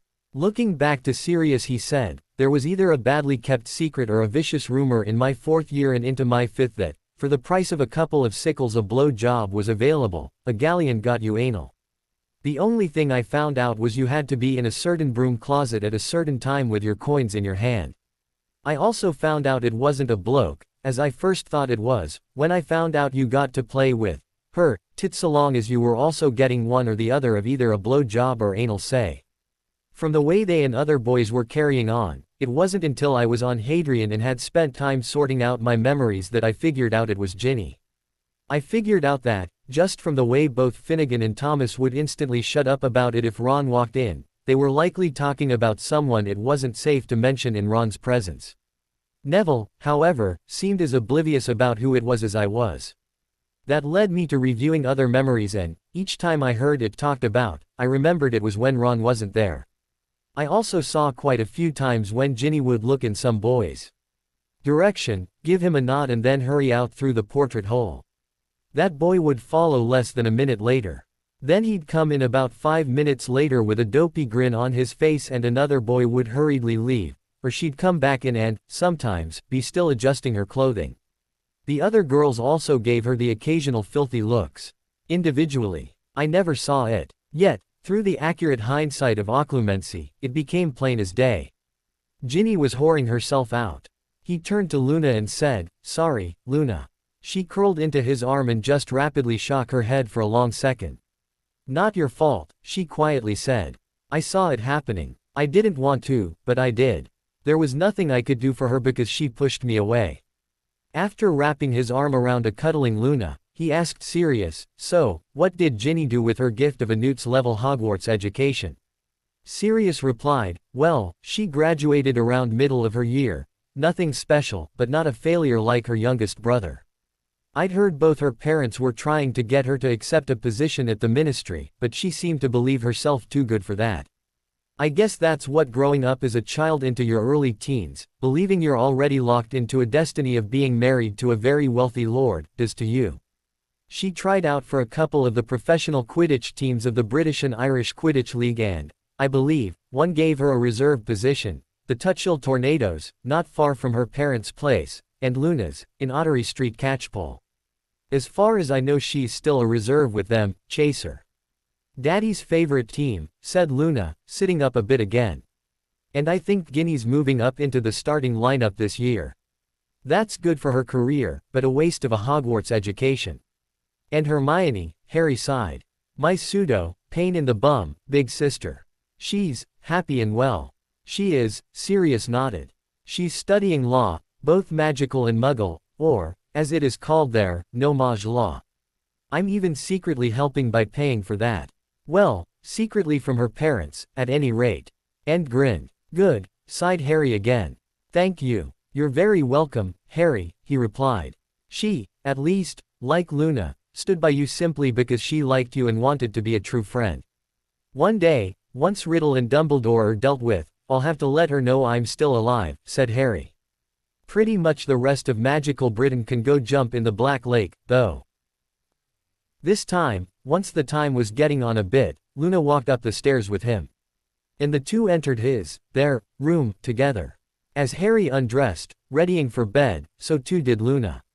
However, Harry was deliberately not watching her as he knew that if he did, little Harry would pop up and say, hello. Nurse. Down to his boxers, he headed for the bathroom to brush his teeth. Underwear was something he'd not had access to for years until the SG-1 picked him up. For almost his whole time on Hadrian he had to go commando. Before the veil, he wore white fronts bought from the cheap bin at the local by his aunt, the only new clothes he ever received until he bought his first Hogwarts uniform. Now, getting back to Earth, he didn't think he could again wear something that would feel restrictive around his twins. He also didn't think he could wear pajamas to bed again, either. On Hadrian he'd made do with just a transfigured sheet on the bed until he moved to the area where he built Safe Haven. Then it was just a sheet and a light blanket. But he did wear transfigured loose sleep pants, just in case he had to leap out of bed because the Jaffa had found him or something. There was no need for anything else. As he stood there, having just started brushing his teeth, Luna walked by, Starkers, and hopped into the shower. Surprised, he watched her in the mirror for a moment before returning to brush his teeth. Finished with that, he used his wand and applied his Harry special shaving charm he'd perfected over the years and magicked himself smooth-shaven. It might be cheating, but razor blades were non-existent on Hadrian. He also had a charm to clean his teeth, but much preferred the taste and feel of teeth and tongue cleaned by mint-flavored toothpaste. He'd just rinsed out his mouth and was rinsing his brush under the tap when Luna called, "Join me, love." Harry was happy to oblige. His early night didn't turn out to be an early one, after all. Before going to sleep, he looked to his BPD bed partner and said, "I'm sorry and I should have said something, but shouldn't we have been using some form of protection?" "I won't get pregnant yet, love," she said, rolling to her side to look at him. "I take a potion that blocks that sort of thing from happening." He nodded in the low light and said, "You'll warn me before we reach that point, right?" She smiled and said, "Of course." The next morning Luna and Harry were up early as he still had a lot to do he wanted to get done as soon as possible. They were in the kitchen eating breakfast when the Daily Prophet L flew in and delivered. As Sirius still wasn't down yet, Harry didn't have to fight for it with his godfather. "While in the alley I want to subscribe to my own copy," he said. "I'll have to do it, Harry," she returned. "It won't deliver to you if you use Hardwin Peverell as the subscriber. And the Prophet will know Harry Potter has returned if you use your real name." He nodded and said, "We'll do that, then." As he read he saw that Sirius's letter made the front page, but towards the bottom. However, it was included as if he was interviewed for the information, rather than the information being sent to them by letter. It covered all the main points and was accurate to what Sirius had told him was included in the letter. Lord Hardwin Peverell was the rightful owner of the Potter fortune through primogeniture. Sirius had, though a little reluctantly, handed it over. It had a statement from Sirius stating he would try to monitor the Peverell lords' handling of the fortune to ensure there was no shenanigans going on, that sort of thing. By then, Sirius was down and starting on his breakfast. Harry slid the paper down the length of the table to him. "Front page," he simply said as he returned to his tea. Sirius read through it and said, "Quite accurate in the details but, as you know, not in that it was an interview." Harry nodded back and said, "Luna and I are heading straight to Diagon, once we've finished breaking our fasts. I need to go pick up my robes and go into the bank to find out what happened from their investigation into how Dumbledore learned of my presence there, that day. Anything you need me to pick up for you?" Sirius shook his head and replied, "No. I'm fine. Thanks for asking, though." Once Luna had finished her own breakfast and had let it settle a bit, she was a much slower eater than him. Harry asked, "Ready to go, love?" She nodded and stood. "Let's go." After flowing to the leaky and making their way directly to Madame Malkin's, Harry wanted to be wearing a different set of wizarding robes when he stepped into the bank. Once inside, he was offered the small pile and asked if he could borrow one of the change rooms. They were happy to oblige. Once changed, this time wearing the new forest green with black trim set, but again opened down the front for freedom of movement, Luna dropped the rest of the entire lot, plus what he'd worn into her ever-present clutch purse and they left. As soon as they stepped into the bank, before they even made it to a teller, a concierge goblin met them on the floor and said, "Lord Peverell. Axe Lord Ragnarok would like a word, if it is not too much trouble." Before Harry could reply, Luna quietly said to him, "Ragnarok is the bank manager, love." "Ah," he said, understanding, before looking back to the worried goblin. "Then, by all means, please escort us to Axe Lord Ragnarok." The goblin gave a bow and said, "Follow me." Then he spun about and walked to the back wall where the doors led deeper within. With a lot more deference being paid to him and Luna from all the goblins they passed on the way, Harry found himself led by a shortcut directly to Ragnarok's office. This one had 2 goblin guards with halberds standing each side of the door. The goblin leading the 2 humans ignored them and knocked on the door in an odd rhythm. "Enter," Harry heard barked from within. The goblin immediately opened the door, stepped within and said, "Axe Lord. I present Lord Potter and Miss Lovegood." Harry had already walked in with Luna right behind him. The somewhat old, but clearly fit and strong, goblin behind the desk immediately jumped to his feet and said to the escort goblin, "Thank you, Pickknife. You may return to your duties." As the escorting goblin bowed and immediately withdrew, closing the door as he walked out, Ragnarok walked around the desk and stood before it. Once the door was closed, he immediately dropped to his knees and said, "Lord Potter Peverell, I and Gringotts as a whole owe you a sincere apology. Your confidential information was released to those who had no right to know of it. I offer my life as recompense." He then, drawing it from a sheath at his lower back, laid a large knife on the ground before himself, hilt facing Harry, as he bowed his head forward. A little surprised, Harry was a long moment before he said, "At this point, I do not wish to take your life, Axe Lord Ragnarok. Resheath your knife, get up and return to your desk. We have matters to discuss." After a slight hesitation, Ragnarok did just that. As he sat, he indicated the two chairs before his desk and said, "Please, be seated." As Harry sat after first letting Luna sit before himself, he said, "I had come in with the intent of withdrawing all of my wealth from this bank and handing it over to the gnomes of Zurich to handle. However, if I am satisfied with the results of both your investigation and resolution, I shall consider not doing that." Ragnarok nodded and then launched into exactly what had happened. From a Gringotts perspective, as soon as it became known someone in Gringotts had sold their honor to the wizard Dumbledore, it was discovered there were no less than 3 tellers, not honorable tellers, who were taking not just the wizard Dumbledore's gold, but others as well to alert him and those others to information concerning Gringotts' clients. All 3 had been questioned under Goblin Truth Wards before being beheaded. The wizards concerned were each fined 25% of their monetary holdings within the bank, with 90% of that being deposited into Harry's Potter vault as recompense. The only one who tried to complain, via an intermediary, Arthur Weasley, was Dumbledore. He lost a further 5% of his holdings to Gringotts for the attempt. And Arthur was forbidden to return to the bank for 6 months lest he lose his life. That investigation was, even before then, expanded to the rest of the customer liaison staff, with 2 concierge goblins and a cart goblin also losing their heads. With now 6 dishonorable goblins being discovered, the investigation was broadened to all other staff. A further 3 were found, with one having been the late Peverell account manager, who had lost his status as the account manager for Peverell when the Potter account manager took precedence and rightfully took control of that account.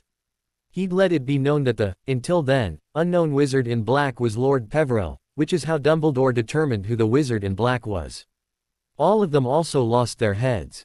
Sadly, Hooknose, though not beheaded, was moved to another duty for letting slip to the ex-Peverell account manager that the one who took the Potter account was Lord Peverell. He was rubbing his rival's nose in it. As he did not tell anyone outside the bank, he technically did not breach confidentiality. However, his slip led to a breach. As such, he was demoted to be the account manager of a non-noble non-ancient house. Harry was going to protest, but Luna lightly pinched him on the leg.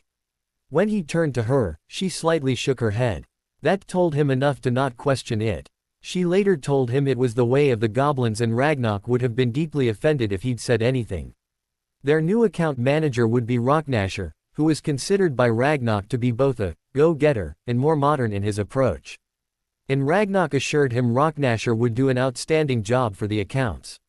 The way he fingered the hilt of his axe as he said so, clearly communicated Rocknasher would do an outstanding job of the accounts or soon be doing an outstanding job of being dragon food. When Ragnarok wound up, Harry just nodded and asked, "I take it, then, you are satisfied you've rooted out all the confidentiality breakers?" "I believe I have rooted out, as you put it, all the ones I could find," replied Ragnarok. "I am hopeful that was all of them. Yet, I must honestly fear I have yet more to find." Harry gave another nod and said, "Then, as you believe you have resolved the situation to the best of Gringotts' ability, I will, for the time being, withhold in going forward with my desire to transfer all my wealth to the gnomes of Zurich."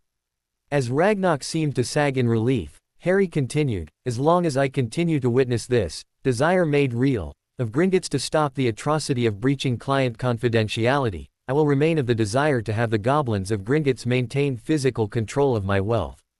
"Thank you, my lord," nodded Ragnarok. "Is there anything Gringotts, or I, personally, can do for you today?" "No, said Harry, rising. I believe that covers it. As he was about to turn away he said, oh. There's one thing of what happened 2 days ago that has been of benefit to me. It is now believed by the wizards and witches of magical Britain that I am Hardwin Peverell, not Harry Potter. I want them to keep believing that until I say otherwise, which will possibly be, never. Ragnarok, standing himself, nodded and said, then, if you introduce yourself as Lord Peverell when you enter the bank, then that is how you shall be addressed upon Gringotts' soil. Thank you, Axe Lord Ragnarok, said Harry. That would be appreciated. As he spun to leave, he heard Luna say, thank you, Axe Lord Ragnarok. Harry and Sirius weren't the only two to read the article that covered the faux interview of Sirius and what he supposedly had to do with the Potter fortune, handed over to Peverell. So, too, did practically everyone else in magical Britain, Dumbledore included. And he, Dumbledore, was furious. He had hoped to be able to capture this so-called Peverell Lord and convince him to hand the Potter fortune to the great Albus Dumbledore, so the fortune could be used to help the Light defeat Riddle.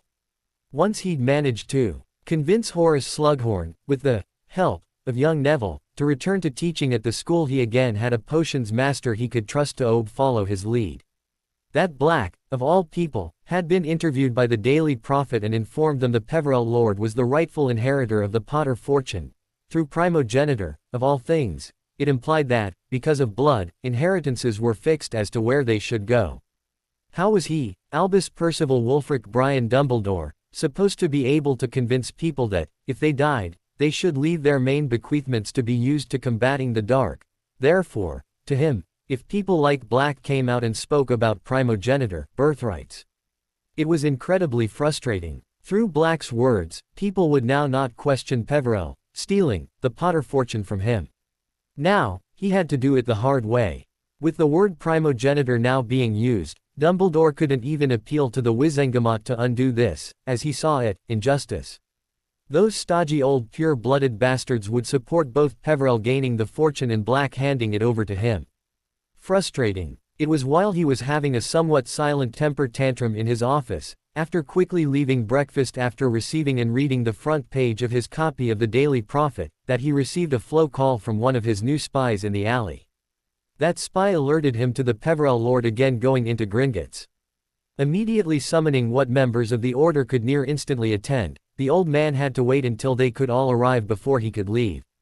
As soon as he had 7, including Longbottom, turn up, with such a magical number of supporters with him he was sure to be victorious, he had them all flow to the alley with him. He would confront and capture this Peverell Lord and be making Merlin bedamned sure the Potter fortune would soon be his. After all, it was always rumored the Peverells had hoards of treasure. Peverell could be satisfied with just that. Someone should have told the old man that making plans when you're angry was a quick way to ensure failure. If Harry knew, he'd have been trying to hush everyone up from saying anything. As some old military strategist once espoused, never interrupt your enemy when he's making a mistake. Some thought it was Napoleon, but it was more likely a para-quote of Sun Tzu. Another to read that morning's Daily Prophet was, of course, Riddle. He found the interview article almost uproariously funny. That Black had lost the Potter fortune was what almost made it so. That he knew it would drive Dumbledore insane made it doubly so. No, the only reason he didn't laugh out loud was due to his occlumency. No funny article in the Prophet was going to break through that.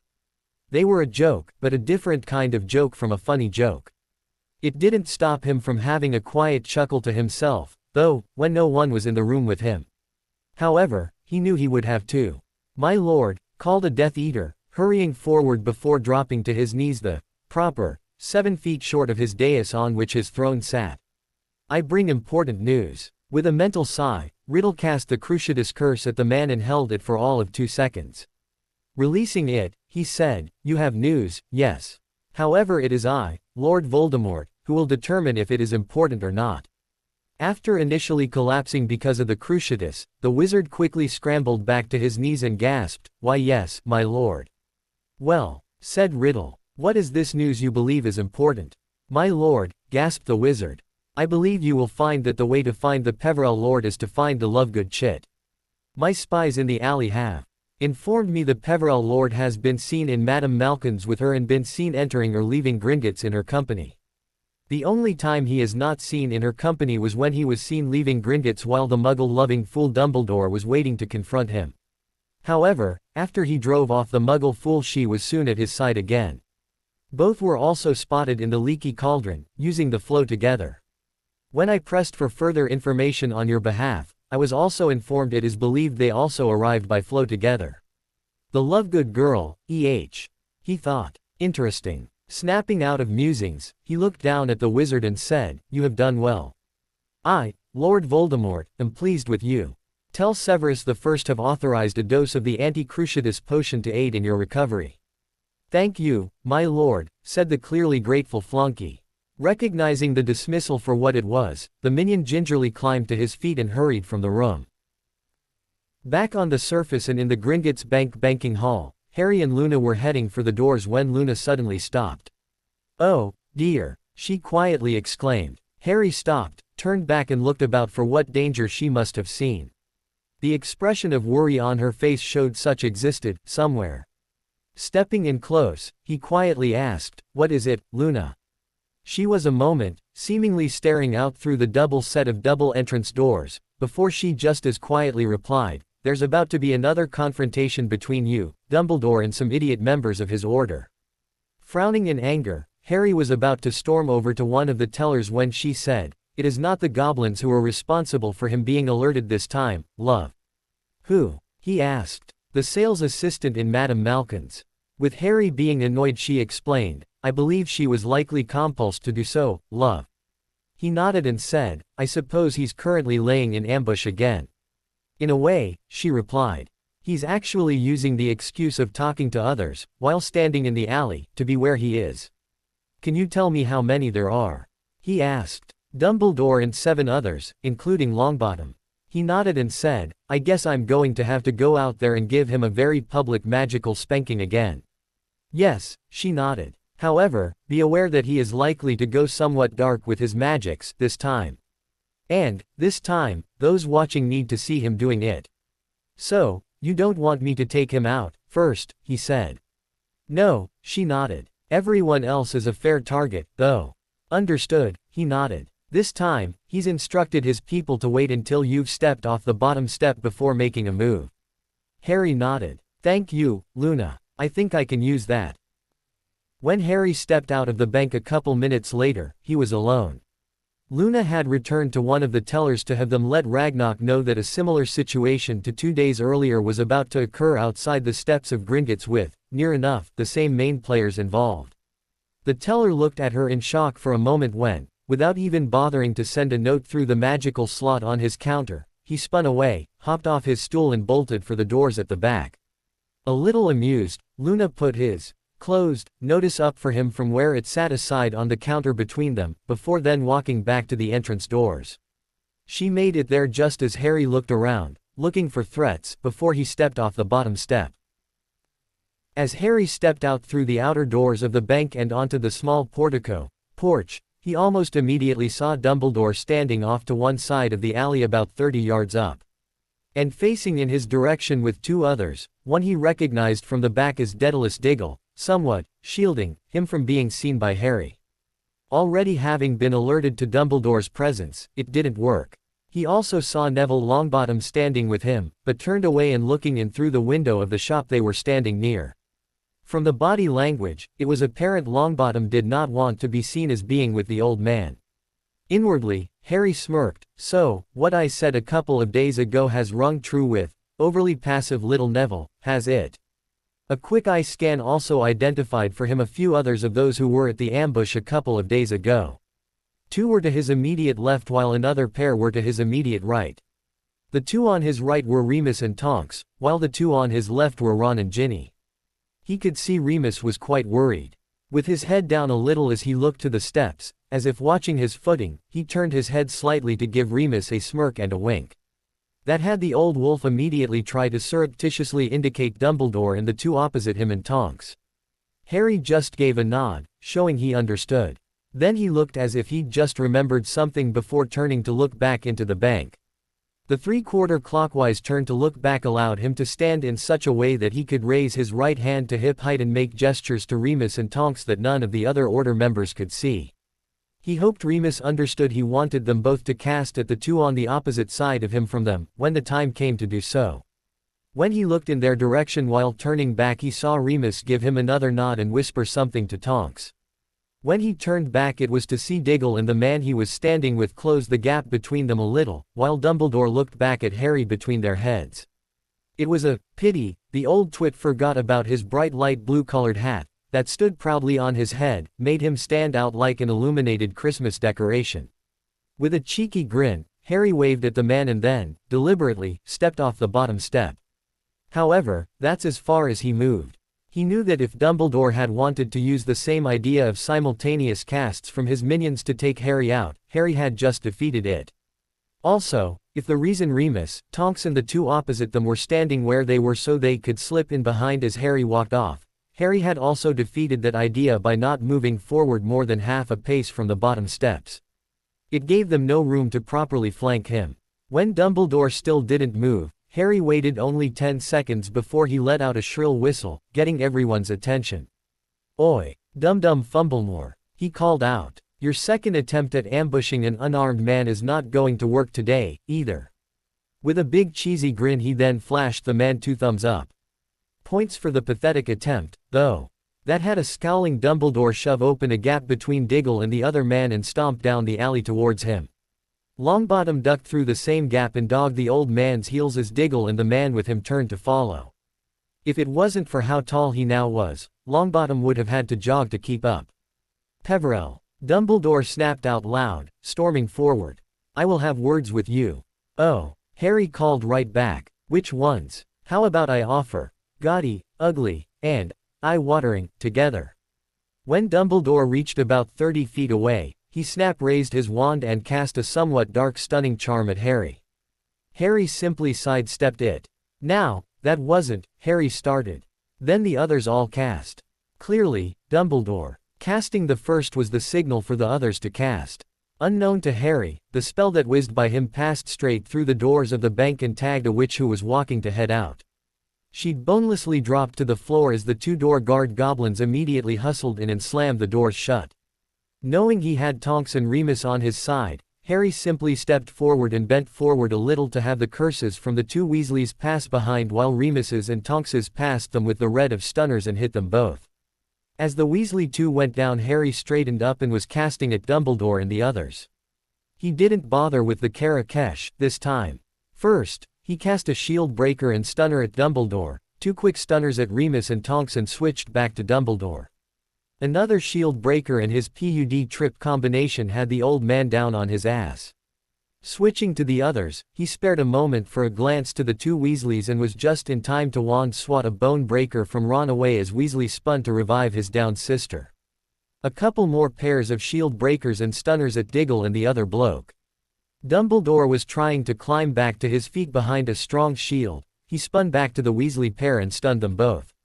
Ron was foolishly not even looking in his direction when both stunners hit and took them both down, Ginny, for the second time.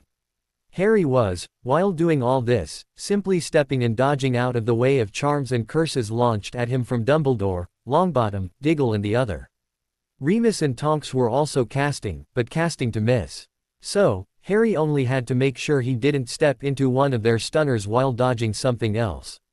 Another triple shield breaker, knockback Jinx and tripping hex at Dumbledore didn't get through the new shield he was employing, but Harry did take out both Diggle and the other wizard while the old man was busy defending himself.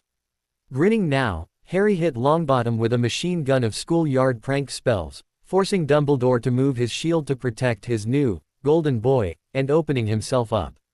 And Harry hit him in his left arm with a severing charm, Amp, that, surprisingly, got through and cut the old man's arm off.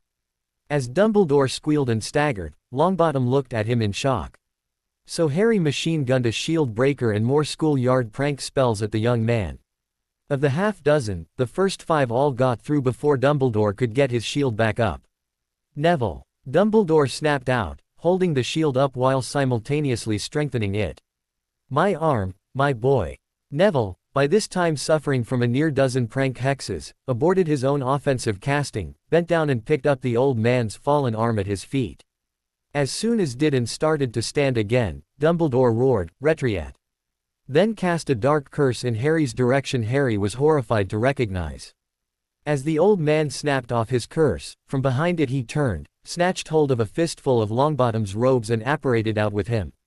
Harry, however, while recognizing Dumbledore had run just from the sound of the crack of the apparition, was already casting at what was coming at him. The Karakesh would likely save him from it, but it would do nothing to protect those in the bank behind him. Dumbledore had cast Fiendfire. If Harry didn't contain it, and fast, it would roar right past him and into the lobby and banking floor of the bank. As well as about half a dozen people if he remembered right. Luna was in there. So, too, were all those goblins. And the fire would rip through that place, consuming all that lovely lacquered wood and parchment as it went, killing everyone. Having read about the curse in a book in the Black Library at Grimmauld Place, he had already figured out a counter for it, he hoped. As the curse started to take shape with the shape of fiery animals beginning to form, before Dumbledore had even called, "Retreat," Harry was already casting his counter. From reading the book it was written within, he knew controlling Fiendfire was all about intent and having a will stronger than the caster.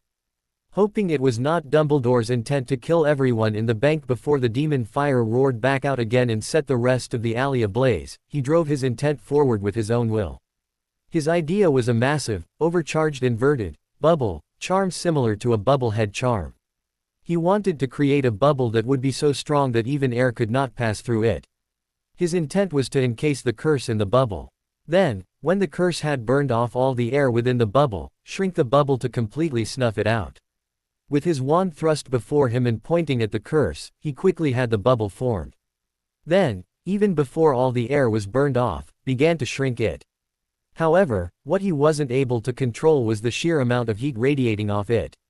His magic could hold it, was holding it, about 10 feet from him, but the heat was incredible.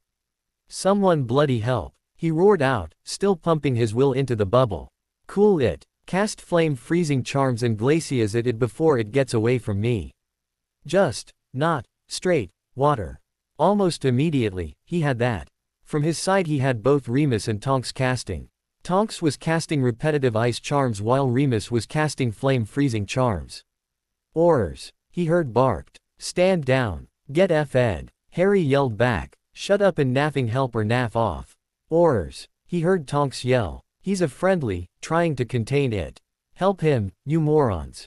Don't cast water." Chancing a glance over his shoulder at the doors to the bank he saw them swing open as goblin guards poured out in 2 lines that ran to either side and around him in a wide berth. The doors then slammed shut again. He had no idea what those armored goblins were doing or going, but he was too busy to care, anyway. Suddenly, he felt the heat back right off as he felt on the bubble the effects of multiple cast freezing charms. Plus he felt magic boosting charms, designed to assist with a magical cast, helping him. Both helped him, actually.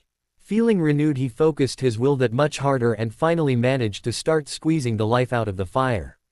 It took what felt like hours, but was actually about 45 to 60 seconds, before he had the fire squeezed down to a super hot radiant ball about a foot in diameter. One last drive of will and power and he squeezed it enough to snuff it out. However, he wouldn't let go, just yet. Now he had to allow the pressure to dissipate, lest he cause a pressure-generated explosion. Another 5 seconds of releasing and he was finally able to drop the bubble, and instantly collapsed onto his bum on the stairs of the bank. Suddenly there was a roar of loud applause and cheering. Even the, what he now saw to be, ring of goblin warriors around him, the 4 Aurors who'd turned up late, Tonks, Remus and where the bubble containing the Fiendfire was, were banging on their shields with the hafts of their halberds in some form of goblin warrior approval. Remus was the first to reach him and yank him up from the stairs just to lay a massive hug on him. Tonks stood back. "Right," snapped the lead Auror, obviously the senior of the 4. "Who's the idiot looking for a one-way trip into Azkaban for doing something both so dangerous and so stupid?" "Albus Dumbledore," snapped an angry Tonks, now walking forward. "That damn stupid old bastard cast Fiendfire directly at the bank and immediately apparated out with Longbottom." "Stay out of this, Tonks," snapped the Auror, a master Auror. "Ah, She growled out. Look around you, Stebbins. You have all these witnesses. They will tell you what they saw. Dumbledore cast Fiendfire. Lord Peverell, here, captured it, contained it and banished it. He's a hero. Stebbins glared at her for a moment before he whirled about and barked to the other 3 Aurors in their Auror robes, start questioning these witnesses. I want statements. Now. The other 3 immediately spread into the crowd and started collecting statements. At least, started collecting statements from those who didn't immediately and rapidly leave the area. Meanwhile Harry, after being released by Remus, collapsed back onto the steps and just sat there beeping in lungfuls of air. He was exhausted. While he used will to achieve what he needed, it still required the expenditure of a significant amount of magic to accomplish. While Harry sat there and watched the Aurors start doing their job, he heard from behind, "Love." It was Luna's voice. Turning to her, she gestured, "You need to come inside." Now. With a nod, and though he really didn't want to move just yet, he climbed to his feet, turned about and walked inside. Just as he stepped through the doors he heard the voice of the Master Auror call out, "Oi." He turned and saw the man stalking towards him. "I need to speak with you. You sound just like Dumbledore." He snarked back. "Right before he attacked me." Ignoring the man, he spun back and walked, staggered really, into the bank proper. As soon as stumbled in he was confronted with 2 healers levitating a portable stretcher between them. Luna was standing next to them. On the stretcher, Lord Peverell ordered one of the healers. "But," he tried. "On the stretcher, love," said Luna. "You're magically exhausted and you need treatment." Only nodding and slightly sighing in defeat, he took the single pace to the stretcher and practically, bonelessly, collapsed onto it. He didn't even have the energy to lift up the leg hanging off it. Luna did that as the 2 healers quickly hustled him out of the lobby and through the doors at the back of the hall. Behind him, if he'd been able to look, he'd have seen the Master Auror, as soon as he stepped up onto the porch of the bank, confronted with 2 goblin warriors gesturing with the points of their halberds at him and seemingly looking for an excuse to run him through with them. Stebbins didn't make Master Auror while also being an idiot. With a startled yelp at how close those halberds came to jabbing him, he quickly backpedaled and decided not to push it. Instead, from the bottom of the steps he demanded to speak with Lord Peverell immediately. The goblins returned to their posts either side of the entry doors and ignored him. With a huff, Stebbins went to see how his 3 Aurors were doing interviewing witnesses and, if possible, vent his spleen at them for being slow, negligent, annoying, or whatever excuse he could find. He didn't like how the goblins near made him unintentionally dump a log in his undies, and someone needed to feel his ire. After being forced to drink a dirty socks and a rotten cabbage potion, at least, that's what they tasted like to him, the Gringotts, on-staff healers let Harry relax for a while as they did their job on him. He was now sitting on a bed in the little-known Gringotts infirmary. Luna sat with him on the bed, holding his hand. With a sigh, he said, "That was far too close for comfort, Luna. If I hadn't been able to contain that fiendfire, everyone in the bank, humans, goblins, house elves and all, would have been killed, burnt to death," she finished. "Yes, you had to know what was going to happen," he grumped. "Why did you put yourself at risk like that?" "Me, being in the banking hall, is what helped you resolve your will to defeat the fiendfire," she calmly replied. "I saw that, if I was in there, you would be successful in containing it before it got out of control and killed hundreds. Further, we're about to receive a very angry Ragnarok visiting us. Be humble and accepting, hun," he asked, turning to look at her. The doors slammed open and Harry spun to the sound, ready to draw his wand, prohibition against drawing weapons in Gringotts or not. Ragnarok, with 2 guards at his heels, had stormed in. He stopped well short of Harry and glared at him for a long moment. Finally, he demanded, "Are you trying to own my worthless carcass, Lord Peverell?"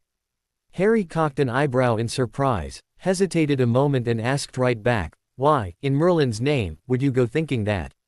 "Because you just went and protected this bank, at the risk of your own life, from a Garbrek snot of a wizard who cast demon-infested cursed fire right at the doors of my bank."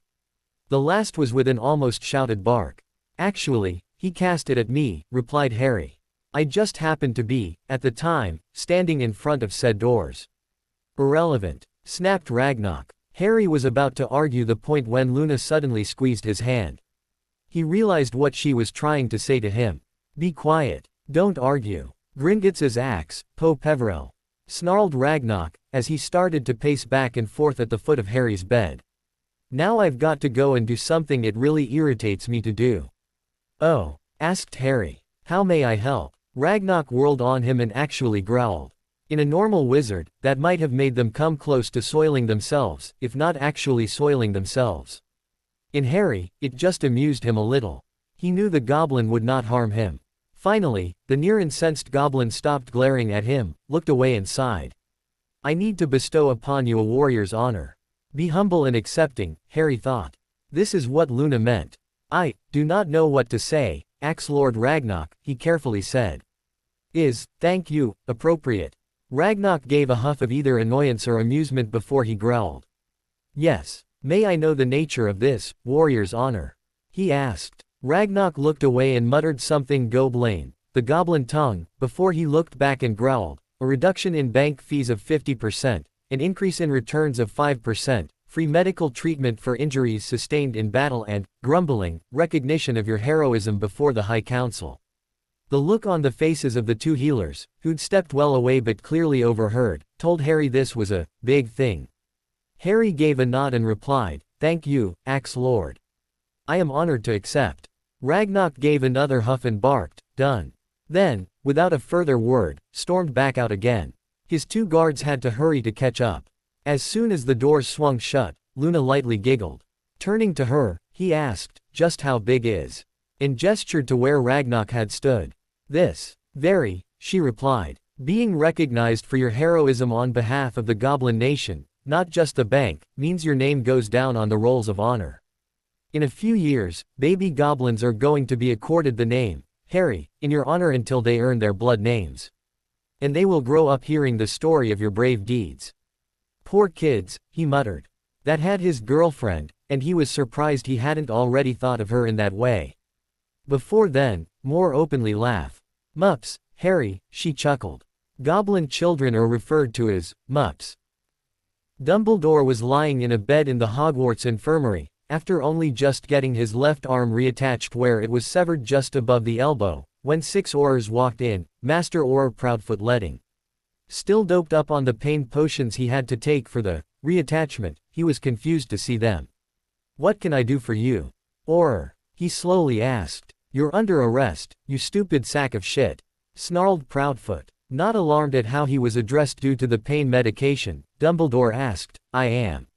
You cast Fiendfire in Diagon Alley. Snapped the Auror. Not only that, but as soon as you did you scarpered.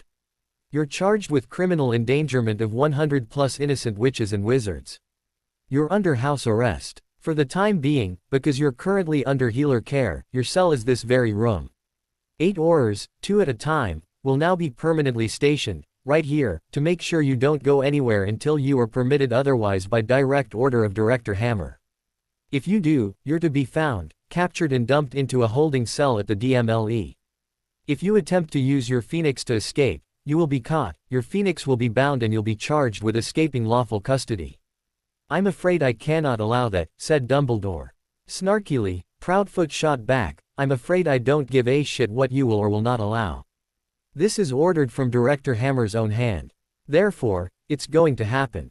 As he was about to turn away, he hesitated, turned back and said, Oh. And, if you do escape. The law that orders anyone who escapes lawful custody is to be put to death is still on the books. Then he spun about and walked out. 2 Aurors, a senior and an Auror second class, remained behind in each side of the doors leading back out into the castle proper. The latest school medi-wizard, who'd heard the Aurors come in and came out of his office to investigate, watched the whole thing in silence. When all of them, bar 2, left again he looked at Dumbledore, sitting propped up on his bed, and shook his head. I'm beginning to understand why the last 3 all quit, he thought. He'd only been there 3 months. He was the first of his colleagues to be informed Dumbledore was still trying to engineer the situation by putting the medi-witches and wizards in a position where they'd have to quit, then demanding he have Pomfrey back, since she never had a problem with the position. And he was already alerted to be on the lookout for such attempts by the old man. He knew it would never work anyway, but Dumbledore had apparently adopted a strategy he felt would lead to him not being denied.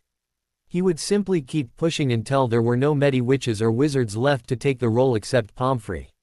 And that was never going to happen. Once Harry showed he'd somewhat recovered some of his magical reserves, the healers allowed him to leave. However, he had to faithfully promise he was heading directly home and remaining there for at least a full day. To make sure of it and that he didn't get into any more trouble between here and there, he was allowed, for no cost, to use a Gringotts internal flow to flow home. Luna still had to pay a sickle though. Popping out of the flow at Grimmauld Place and after passwords were exchanged, Sirius demanded to know what had happened to make Harry look so haggard. Luna explained, while Harry slumped into the nearest armchair. When done, she said that someone needed to let Remus and Tonks know what was going on, but not to send a messenger Patronus. Why not? Asked Sirius. They're still at the DMLE getting questioned about this morning, she replied. But, don't worry, they aren't in trouble. They used the excuse they were doing their own shopping and were in the wrong place at the right time. Then she looked off into space for a moment and said, don't worry about sending them a message. They'll be here almost direct from there, anyway. They were, too, stepping out the flow only half an hour later, having flowed from the Ministry atrium. Harry was asleep on the couch with a light blanket over him. He'd only drowsily looked at who'd stepped out of the fireplace before ignoring them and dropping back off to sleep again. Before they could ask questions and demand answers, Sirius directly hustled them both down to the kitchen, where Luna was eating a lunch. Harry had already begged off. From the infirmary, Proudfoot took his other 4 Aurors and went up to McGonagall's office along the Transfigurations corridor. Knocking, he let himself in. Minerva McGonagall looked up in surprise at her uninvited guests. After a hesitation, she irritably asked, "Is there something I can do for you?" Proudfoot, standing not far inside the door, replied, "Albus Dumbledore is currently under house arrest in the infirmary. As such he cannot carry out the role of headmaster.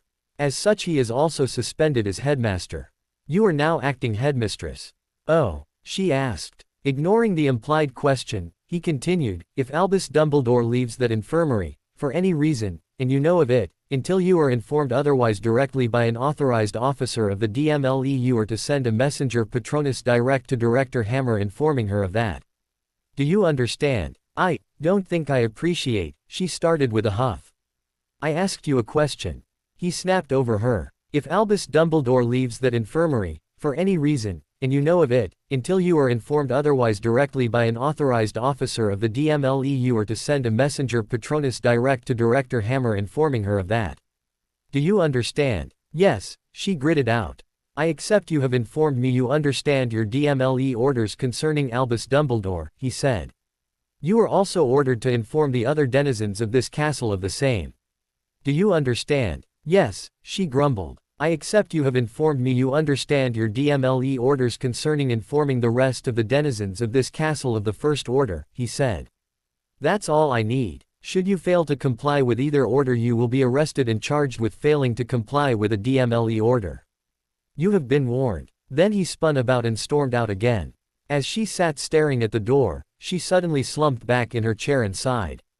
"Bloody hell, Albus," she muttered. "What have you done, now?" Her epithet reflected her half-blood status and being raised by a Muggle church leader. From finishing his call from General Hammond, not happy with the decision reached, Jack approached the group from SG-1 and BSIS. "Problem, Colonel?" asked Sam. "We've been ordered back to the SGC," he promptly returned before turning a dirty look at Steed. The Brit just gave him a bland look back. "Apparently, the higher-ups have come to an arrangement with the Brits, higher-ups," he continued. "They're now taking over the full investigation and search for our Mr. Potter." The slight emphasis on "our" wasn't missed. "Our Mr. Potter," disagreed Steed. "He is, after all and by your own admission, British. I also remind you, you are on British soil.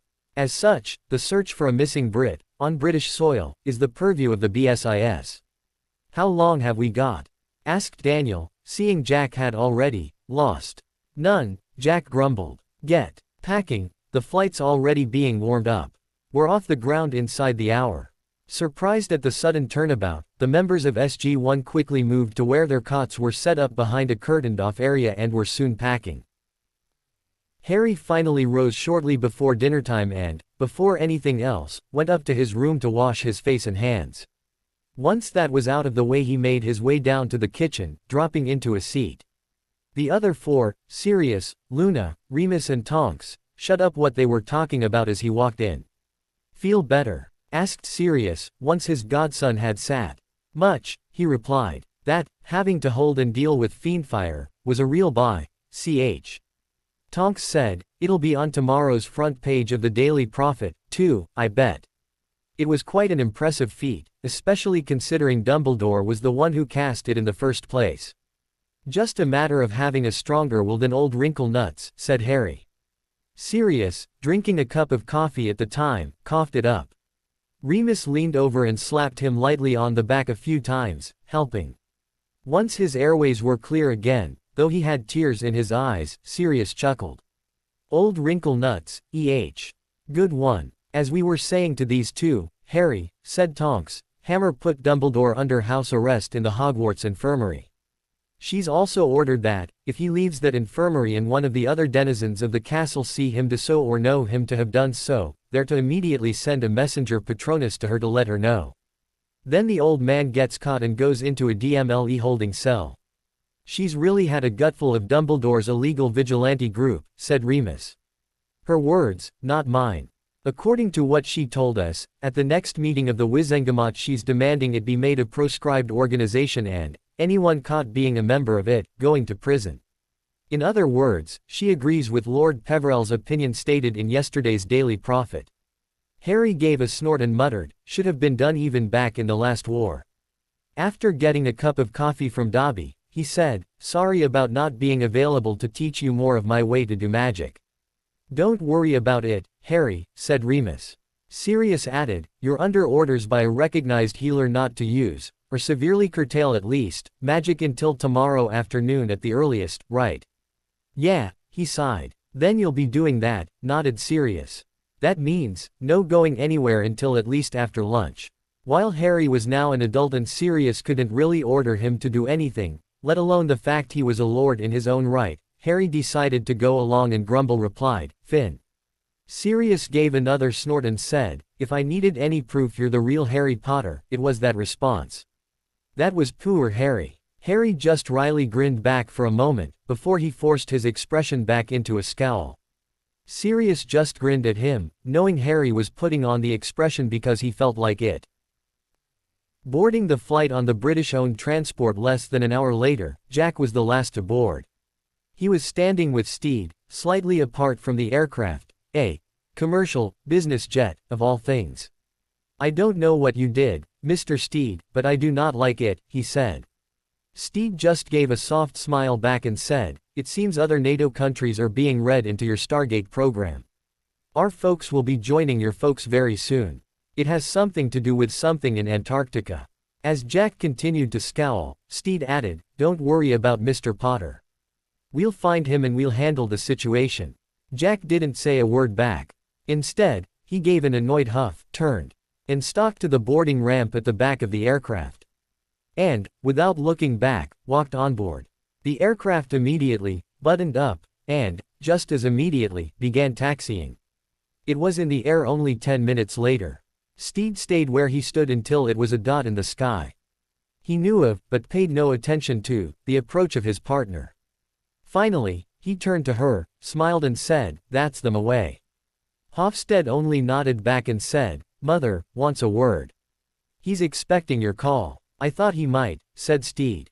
10 minutes later and back in the hangar, Steed was on a secure call to BSIS headquarters. "Hello Mother," he quietly said, once the call was connected. "They're gone?" asked Mother. "Yes," he replied. "The secret of the British community is, once more, protected." "Good," said the male voice on the other end of the phone. "They'll be met in Washington by American members of their community. They'll be convinced not to initiate any further concerns about the young hero of that world. Given time, it shall fade from their consciousness." "Nice and tidy," said Steed. "As things should be." As things should be, agreed the voice before the line went dead.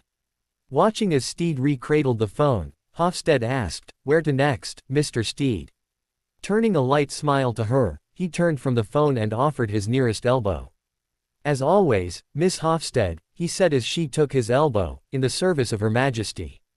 The two walked out. 2 minutes later, a silent team of folks rapidly entered the hangar and, just as rapidly, soon had it stripped bare of anything to do with the mission. They were gone within 15 minutes. Riddle had been growing concerned for a few days that, with the sudden appearance of the Peverell Lord on the scene in magical Britain, there was a significant shift in where things were heading. Plus, the minions were growing restless again. He'd been wondering what to do when a minion hurried in and fell to his knees before his dais.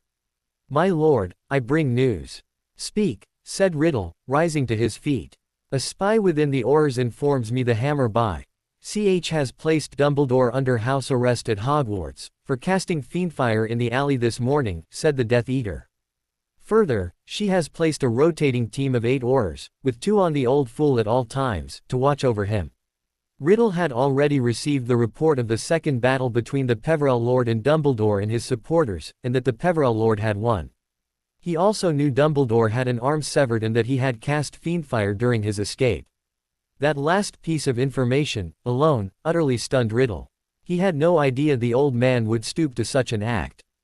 The Old Fool has been told that, should he leave the infirmary of Hogwarts without the direct authority of the Hammer by Ch, he will be again arrested and then dumped into a DMLE holding cell.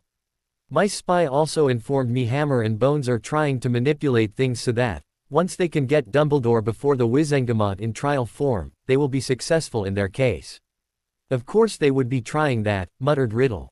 Starting to pace back and forth, he began to think on how best to use this information. Dumbledore would have just had his arm reattached, so, he'll be stuck in a bed for at least the next 24+ hours, he thought. Plus, Hammer has now put Aurors on him, who will practically sit on him if he tries anything. The Old Fool will not allow Longbottom to go anywhere without him there to protect him. That means, for the duration of the old bastard's house arrest, Longbottom is stuck at Hogwarts.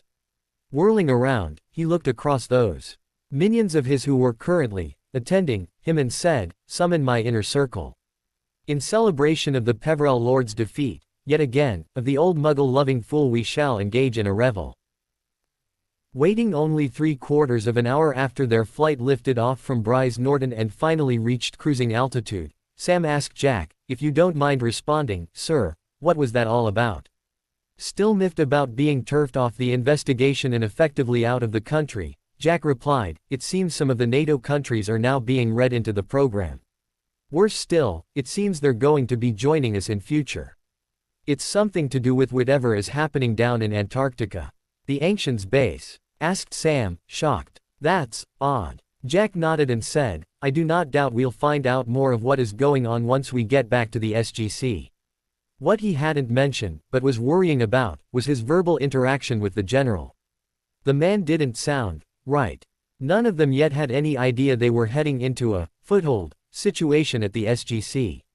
The SGC had been secretly overtaken by an alien race that had snuck in through the gate while one of the off-world teams was returning.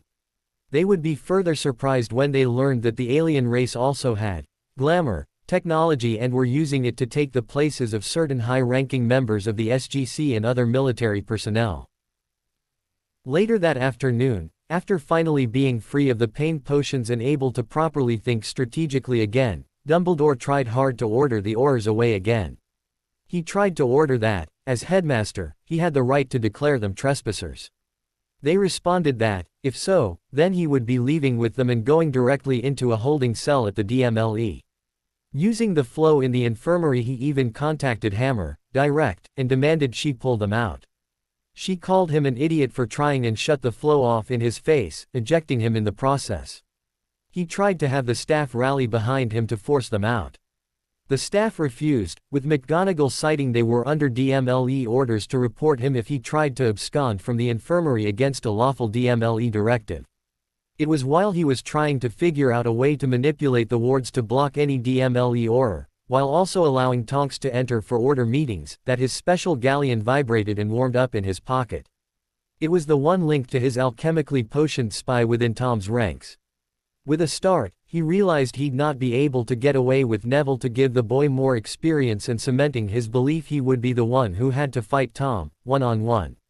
With a sigh he pulled out the one paired with his agent, working in the magical detection grid office at the ministry and, trying to appear nonchalant to the watching Aurors as if he was just fiddling with the coin, sent the message alerting the agent to the attack planned for that evening. Slipping the coin back into his pocket he drew his wand and sent a messenger Patronus to his deputy. When she turned up he cast a privacy charm over the two of them and quietly said, "Tom's planned another attack, tonight. I need you to summon the order to meet me here. Is that wise?" she asked, indicating the two Aurors. "I'll explain, it's a private conversation and they have no reason to listen in," he stated. "They'll still be curious," she warned. "Better they be curious than knowing," he firmly returned. Trying to work around the fact two Aurors were watching him, Dumbledore had to speak individually or in pairs with many of the members. He eventually used Phileas Flitwick as his go-between between the Order and himself to let them know when and where the next attack would take place. "This is a foolish way to do things," Albus, the little half-goblin and charms master scowled. "And yet it is the only way we can," the old man returned. "You can always hand over the reins of the organization to another until you manage to rid yourself of your Auror guard," suggested Flitwick. Dumbledore just scowled back and, almost imperiously, said, "I'm afraid I cannot do that. There is so much of what is going on I simply cannot share with anyone else." "Hubris," snapped Flitwick. Eventually, the signal of the coordinates of where the attack was taking place was received and Dumbledore immediately created the portkeys for the members. As soon as the Auror guard saw what the old man was doing, though, they immediately moved forward towards him. And stopped when they saw the items used being handed off to the charms master. Flitwick hurried from the room with them. Less than 10 minutes later Longbottom strode into the infirmary and, not even waiting for Dumbledore to erect anti-listening and surveillance wards, proceeded to verbally rip into the old man.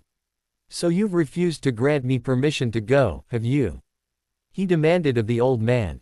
"Need I remind you I'm a lawfully recognized adult, and lord of a noble and most ancient house? Who, the F, do you think you are to attempt to refuse me permission to do anything?" After rapidly throwing up silencing and anti-listening wards, Dumbledore tried, "Now, Neville." "Lord Longbottom, you peon."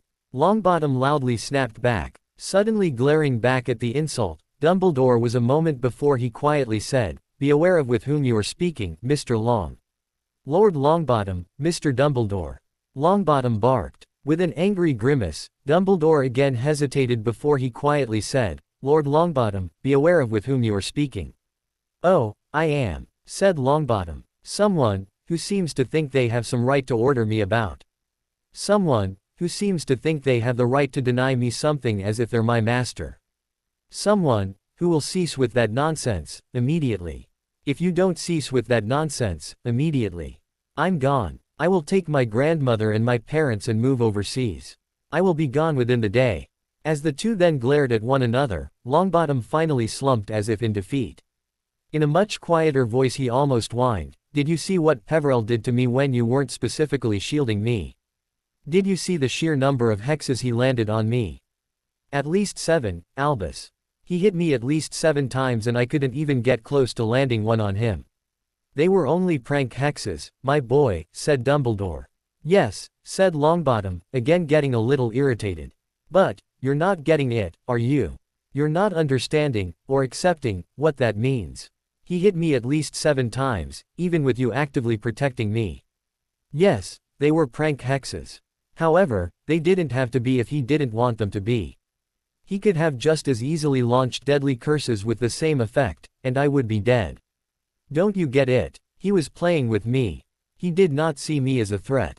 And, if he can so easily give me a magical spanking, even with you there, what is who going to be like when he finally stops running from me? We won't know until. We already do," snapped Longbottom. "That evidence was firmly cast at me yesterday morning, and only an utter fool would refuse to accept the truth of it. If who finally stops running from me, I'm toast." As Longbottom was almost panting in exertion at the force he was mentally employing to get the old man to understand what he was getting at, it gave Dumbledore the time to rebut. Neville, my b. Lord Longbottom, you effing arsehole. Screamed Longbottom, snap drawing his wand. That shut the old man up. He even winced. And Longbottom's wand, unknown to him, was spitting sparks onto the floor as he held it pointed down. Dumbledore saw it, though. I've never given you leave to address me so cavalierly, old man, snarled Longbottom. You used to always address me as Mr. Longbottom. You always did, right up until Harry went through the veil. You used to so cavalierly address him as, Harry, my boy, never as Mr. Potter, unless you were annoyed with him. Harry goes through the veil and, what do you know, you start addressing me in your condescending cavalier manner. Well, it ends today, you wanker. Do it ever again and I will swear on my magic and my very life that I will not go after you know who until I have certifiable proof that you are already dead. As Dumbledore gaped back in shock, Longbottom continued, at which point. Albus, my boy, it'll be for the greater good that you kill yourself. Lord Longbottom, why you can't be serious. The old man stuttered. Well, it seems to be working already, doesn't it? Longbottom snarked back. Remember this, Mr. Dumbledore, it is you who needs me, not the other way around. This will also be the last time you ever make decisions for me. Do it again and you'll never see me again. Without waiting for Dumbledore to reply, he spun about and stormed back out of the room. Scowling worriedly at the back of the retreating young man as he walked out the door, Dumbledore was annoyed even further when he saw both Aurors at the doors were grinning at him. They might not have overheard what was said, except for the opening words, but that didn't mean they couldn't see that Longbottom had given the old man a right royal telling off. Down for a later breakfast than had become their norm the next morning, Harry and Luna were now busy. First thing in the mornings, the two walked into the kitchen to find Sirius was already down and reading the Daily Prophet. He'd already finished his breakfast and was drinking a cup of coffee at the time. When the two walked in, as soon as Harry sat, Sirius slid the Prophet down the table to him. Front page, he said, by way of explanation. Unfolding the paper from the single fold Sirius made in it before sliding it down, Harry saw what his godfather meant. There was an attack on a pure blood home the previous evening. The Daily Prophet were all up in their wands, not just because the home was a pure blood one, but because the order had turned up and not managed to drive them off without injury again. Actually, one of the order members had been killed, Daedalus Diggle. Apparently, Tom had sent his Death Eaters to attack the home of the Davises and had just managed to break through the, surprisingly, strong ward on the property when members of Dumbledore's illegal vigilante group, the Order of the Phoenix, as per according to the Prophet, turned up and attacked the Death Eaters. In the short skirmish, where the Order members were obviously expecting the Death Eaters to portkey or apparate out at any moment, they didn't. The anticipation they would and didn't left the Order flat-footed, and, in the skirmish, Diggle was killed by a killing curse from close range. The Prophet then went on to say that Diggle had no one to blame, but himself, for getting killed, as the Order of the Phoenix has, for far too long, been interfering in the work that is the rightful responsibility of the DMLE. Then they called for Dumbledore to be questioned and charged, for the illegal acts of he and his vigilantes. After reading it and looking up, Harry looked to Luna and asked, why do I know the name? Davis, from somewhere. Tracy Davis, she replied. She was a Slytherin in your year, but not one of Malfoy's sycophants. Her home has been attacked by Riddle before. That time, her father and younger brother were killed, while she and her mother were able to flee. Harry, remembering where Luna included that in her scrapbooks, sighed and said, I'd always noticed there were Slytherins who didn't seem to follow the same agenda as Malfoy. However, when I raised that point with Ron and Hermione, Ron would go spare about how all Slytherins were naturally evil and those who didn't look like it were just better at hiding it than the others, and Hermione would go on about how Dumbledore would let them know if there were ones who weren't likely to follow Riddle. As he hadn't, they therefore must be Riddle followers. Actually, she said, I'd say only about a third of Slytherin students, back then, were going to be followers of Riddle. There was also about a sixth to a fifth of Ravenclaw who were the same. In other words, said Harry. Contrary to what Ronald would keep banging on about, not all Slytherins were evil slimy snakes just waiting for the next Dark Lord to pop up. No, replied Luna, as Sirius said, definitely not. Sirius interrupted and said, you missed the other main article below it, Harry. It's on your second confrontation with Dumbledore and your handling of the Fiendfire. Harry looked back down at the news parchment and spotted it. He didn't know how he'd missed it, as it had a wizarding photo of him wrangling the fire. Hun, he muttered, as he began to read. Once done he looked up and said, accurate enough. Thank Merlin they didn't know about the warrior's honor Ragnarok declared he had to bestow upon me. Sirius coughed up his coffee, but at least it wasn't as bad as the previous day's effort.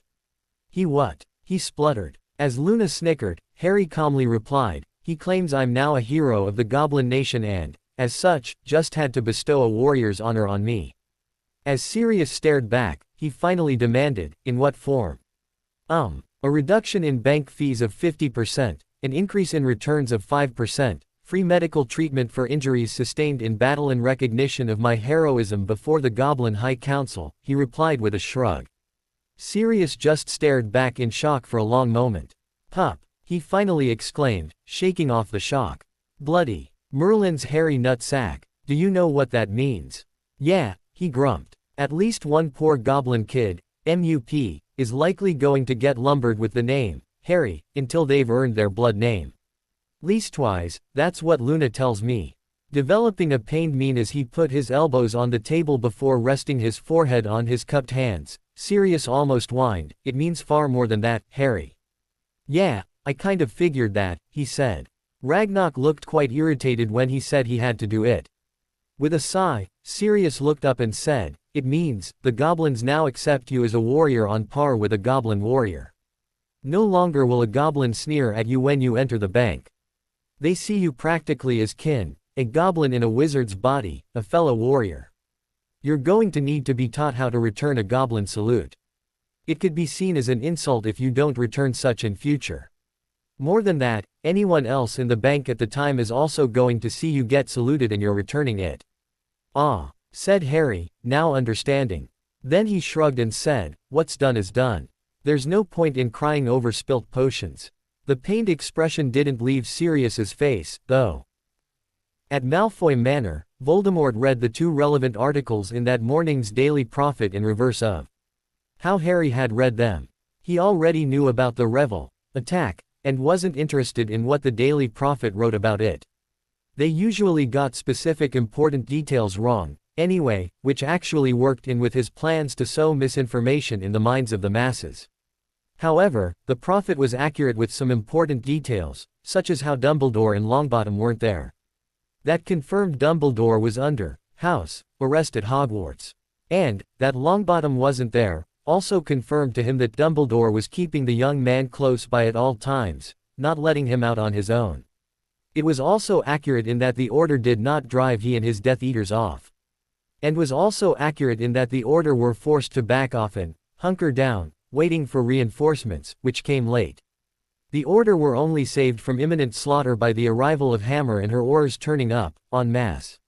He was more interested in reading the yet another front-page article about the young Peverell Lord. An interesting way to deal with fiendfire, he thought. Starve it of oxygen with an inside-out bubble head charm and smother it that way. But, for Dumbledore to have been the one who cast it.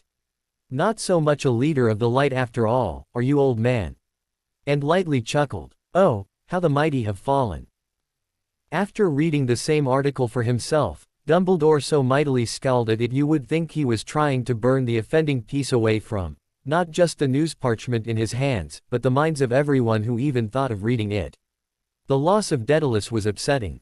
However, in war, soldiers die.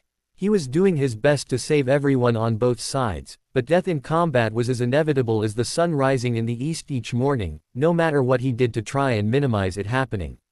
Still stuck in the infirmary, he sent a messenger Patronus to both his deputy and young Lord Longbottom. That boy is becoming far too independent for my tastes, he mentally sighed. When both entered, together, he tried to be his normal genial self. Ah, good morning. Looking to McGonagall, he pleasantly said, I wonder if I may bother you to erect the anti-listening and spying charms, this morning, Minerva. Without a word, McGonagall did precisely that, making sure to include the old man, Longbottom and herself within the field she erected. What do you need, Albus? She asked. Longbottom just stood there, looking both dejected and annoyed.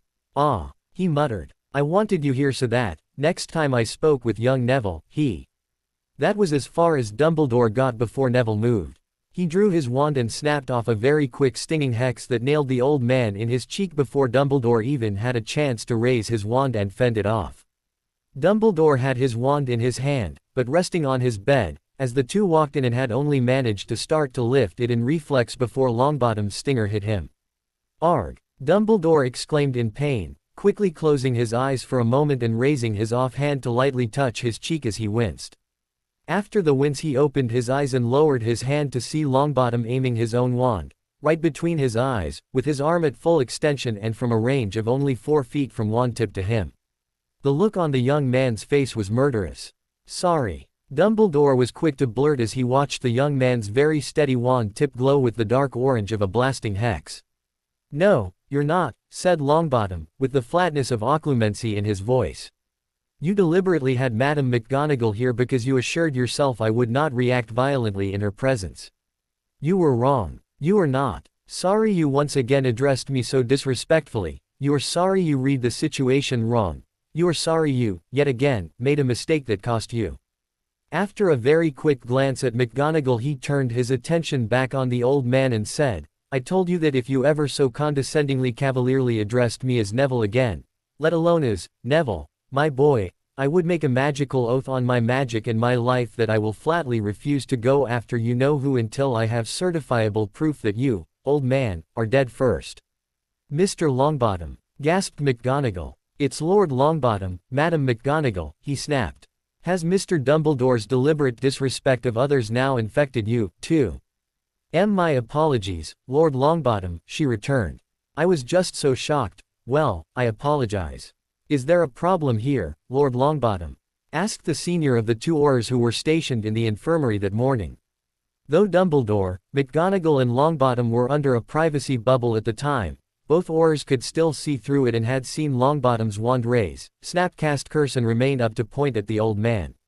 They'd come forward to see what the issue was. "Nothing that concerns you, Aurors," said Dumbledore. "Something that very much concerns you, Aurors," Longbottom corrected. "You see, I told Mr. Dumbledore late yesterday afternoon that if he didn't stop addressing me in such a condescending manner, I was going to make a magical oath that I would not go after you know who until he, Mr. Dumbledore, that is certifiably already dead first. What that means is, seeing as you all believe I'm supposedly the chosen one to save everyone from you know who, Dumbledore will have to die first before I go after the man." And, just a few moments ago, Dumbledore yet again was condescending towards me by refusing to address me as Lord Longbottom, as you know I must be addressed and as you addressed me. So, as you can see, it very much concerns you, doesn't it? Mr. Dumbledore, asked the senior Auror, having turned to the old man. Are you truly that big an idiot? Besides doing something so monumentally stupid as casting fiendfire in the middle of Diagon Alley and letting it loose, that is. Dumbledore scowled, huffed and imperiously said, I have always talked to people as if they are kin. I have done so for almost a century. I am too old to change now. Change or be killed, the Auror simply stated. Once it becomes known that Longbottom has made a magical oath he will not go after you know who until you are dead, the witches and wizards of magical Britain are going to hunt you down and kill you. Do not doubt that. You have spent the past 3.5 years convincing one and all that Lord Longbottom is the chosen one, that only he can kill the Dark Lord. Well, congratulations, they believe you. As such, if it means killing you is what it'll take to get Lord Longbottom to go after the Dark Lord, then that is what they will do. Longbottom lowered his wand, but it wasn't because he'd changed his mind. He'd lowered his wand because his arm was becoming too tired, in part, to continue holding it thrust out like he had it. I honestly do not believe I am this supposed chosen one, anyway, he sighed, slumping a little where he stood. Not after Lord Peverell smacked me about as if he wasn't really trying. And let's look at what we know of Lord Peverell, shall we? He's roughly the same age as me. Do we know when his birthday is? Do we know if his parents defied the Dark Lord 3 times? No, we know none of that. If he was born as the 7th month dies and his parents defied the Dark Lord 3 times, then it's almost certain that it is he who is the chosen one. Not me. Turning his attention more fully on the old man again, he demanded, but, have you bothered to check, Mr. Dumbledore? Did you even bother to think to ask him before you demanded of us to attack him? No, you haven't, have you? You didn't, did you? As Professor Lupin said at the time of the first attack on him, you refused to provide any proof the man is a dark wizard. You have simply decided he is, because he has access to the Potter vaults in Gringotts. Well, news alert, Mr. Dumbledore, so did Harry. And, once upon a time, so did you. Does that mean Harry was a dark wizard? Does it mean you are a dark wizard? As such, it's my near certain belief you've pulled the whole "he is dark" thing out of your ass, just as Professor Lupin implied. Further, I firmly believe you've only labeled him dark because he has what you covet, the Potter fortune. When you've been asked why you believe Lord Peverell to be dark, you throw a tantrum like a whiny little schoolgirl and declare that everyone should just do as you say and believe what you tell. You demand everyone inform you of everything, but flatly refuse to share any information out. Do you know what that makes you, Dumbledore? As per the Oxford Dictionary, the premier qualifier of almost every single word in the English language, you are defined as a megalomaniac. Your words and actions are all neatly described by the description of that word in the dictionary. So, am I going to put up with it anymore? He sighed. No, I'm done. You want Riddle dead. Go find the real chosen one. I've already figured out it won't be me. Without even waiting for anyone to say anything, he spun about and walked out. Everyone, including Dumbledore, were stunned speechless. As the swinging double doors of the infirmary swung shut, McGonagall whirled on Dumbledore and snarked, "Congratulations, my boy, you may have just killed us all. All because you happened to find pleasure in being blatantly rude to people." Then she too spun about and walked out. "Is it now we applaud you, Mr. Dumbledore?" the Auror smarmingly asked, as McGonagall stalked off. Dumbledore scowled, looked away and said, "Thank you, that will be all." "Oh, how wonderful." The Auror again snarked, "Thank you, ever so much. It's so nice of you to give us permission to leave. Have you forgotten we are here against your wishes? Or that what you want is irrelevant to us?" He then chuckled and removed the privacy wards McGonagall had thrown up. After a gesture to his partner to follow, he then walked back to the main doors. It wasn't until then that Dumbledore realized no one, including himself, had done anything about the stinging coming from his cheek where Longbottom's mild stinging hex had tagged him. He raised his wand and fixed it himself. Later that day he again tried to send for Longbottom via Messenger Patronus. A few minutes after sending it, the large brown bear of Longbottom's own Patronus lumbered into the room, stood up and, in Longbottom's voice, said, "Go F yourself." Before then fading out, the Aurors snickered. Members of the detail weren't supposed to make any sort of remark or imply any sort of mindset when on guard duty such as this. However, the entire guard detail on Dumbledore really didn't care if he, the detainee, was offended or not anymore. And they knew they'd not be hauled over the coals for it, once word reached Hammer or the Minister, Bones. Down in Grimmauld Place, except for the morning for Harry and Luna, the day was planned a quiet one for the residents. Harry, from long experience while he fought a year-and-a-half long war with the Jaffa, was feeling more than magically recovered by the time he went to bed. He was just physically tired at the time. Was it an 18-month-long war? He wondered. Or, was it far longer and I just didn't know? That would be something to try and figure out later, if he could be bothered going through his memories to determine how many on-planet days it occupied. The next morning, feeling refreshed, and, yet again, sated, Harry and Luna joined Sirius and, lo and behold, both Tonks and Remus. "Good morning," he said, which Luna echoed half a second behind. "Morning, you too," said Sirius. Harry could see the look of surprise on Tonks's face, but not on Remus's. If anything, Remus was trying to hide a smirk. "Damned werewolves," he thought. "Them and their bloody noses." As the two sat at what had become their normal places at the table, Harry at the foot and Luna to his immediate right, Sirius asked, "Plans for today?" "Back to Harrods," said Luna. "Harry needs to pick up his custom-made business suit and the rest of the stuff that goes with it he left with the suit maker making the suit. After that, he needs to go back to the alley to be seen. There'll be no Dumbledore to interfere this time, though. However, we won't hang around very long. I need to go in and organize a subscription for Harry with the Daily Prophet. And a trip to Madame Pimpernel's for Sleek Easy, also for Harry. Then, Back here for lunch, added Harry. Then I want to try and lay out something of a teaching schedule for you lot for this afternoon. After their visit back to Harrods to pick up his suit, with Luna using the opportunity to buy more of what would be appropriate muggle to wear if she accompanied Harry to a business function, the pair moved to an out-of-the-way place and had Dobby take their bags back to Grimmauld Place. Then they headed for the Leaky via Muggle means, a cab, and entered through the front door of the pub. Harry was on the lookout for any of Dumbledore's or Riddle's minions as they entered, but didn't see any. Moving through the pub, out the back door and on through the magical portal, he asked Luna, "Where to, love?" "The offices of the Daily Prophet first," she replied. "Let's get your subscription organized and see what we can do from there." With a nod he said, "Can you lead the way? I have no idea where it is." She smiled back and did just that. As soon as they walked into the nondescript building, the woman sitting behind the long counter, the only true furnishing on their side of it, took one look at him, gawked and ran out through a door behind the counter. "Am I that frightening?" he asked his girlfriend. "Oh no, Harry," she grinned back. "I'm a senior journalist for their rival, the Quibbler. She's gone to alert the staff I'm in the building." He grinned and was about to say something when the woman was back. She was leading Skeeter. "Ah, Lord Peverell," she smarmed. "How wonderful to see you." With a flat look back he just said, "Uh-huh." It was so obvious that Harry didn't believe her. The simpering expression on Skeeter's face slipped for only a moment before it was back. Turning back to the young witch who was in the room and had hurriedly left before returning with Skeeter, Harry said, "I've come to organize a subscription to your news parchment. What do I need to fill out and how much does it cost?" "Oh, I'm sure I can organize that for you up in my office, Lord Peverell," said Skeeter, looking itching to drag him off to there, right that moment. "Why?" he asked. "You're supposedly a journalist. Subscriptions are not your job." Without waiting for a response, he turned back to the young witch. "Miss," he asked, "a subscription form, please."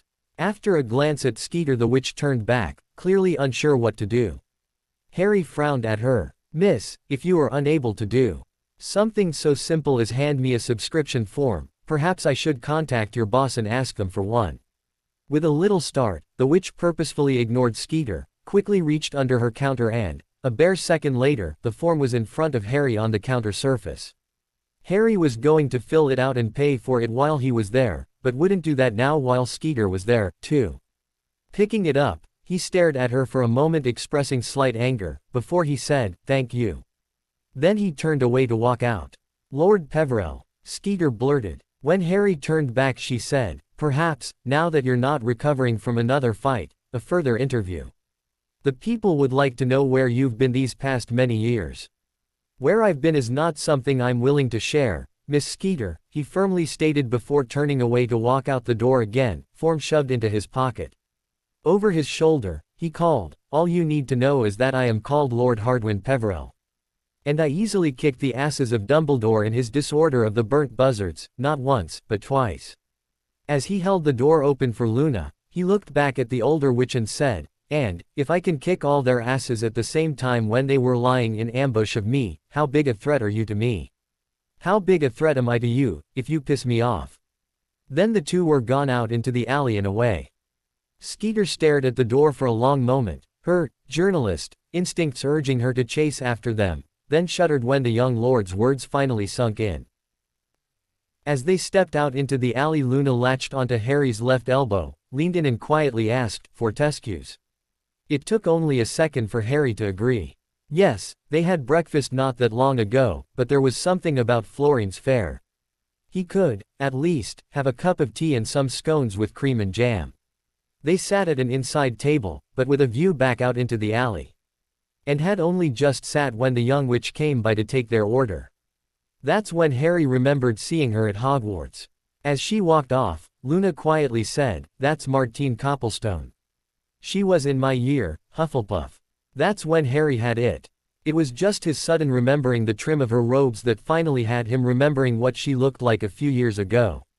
She was one of the small percentage whose features significantly changed from when they were young teens to when they became adults.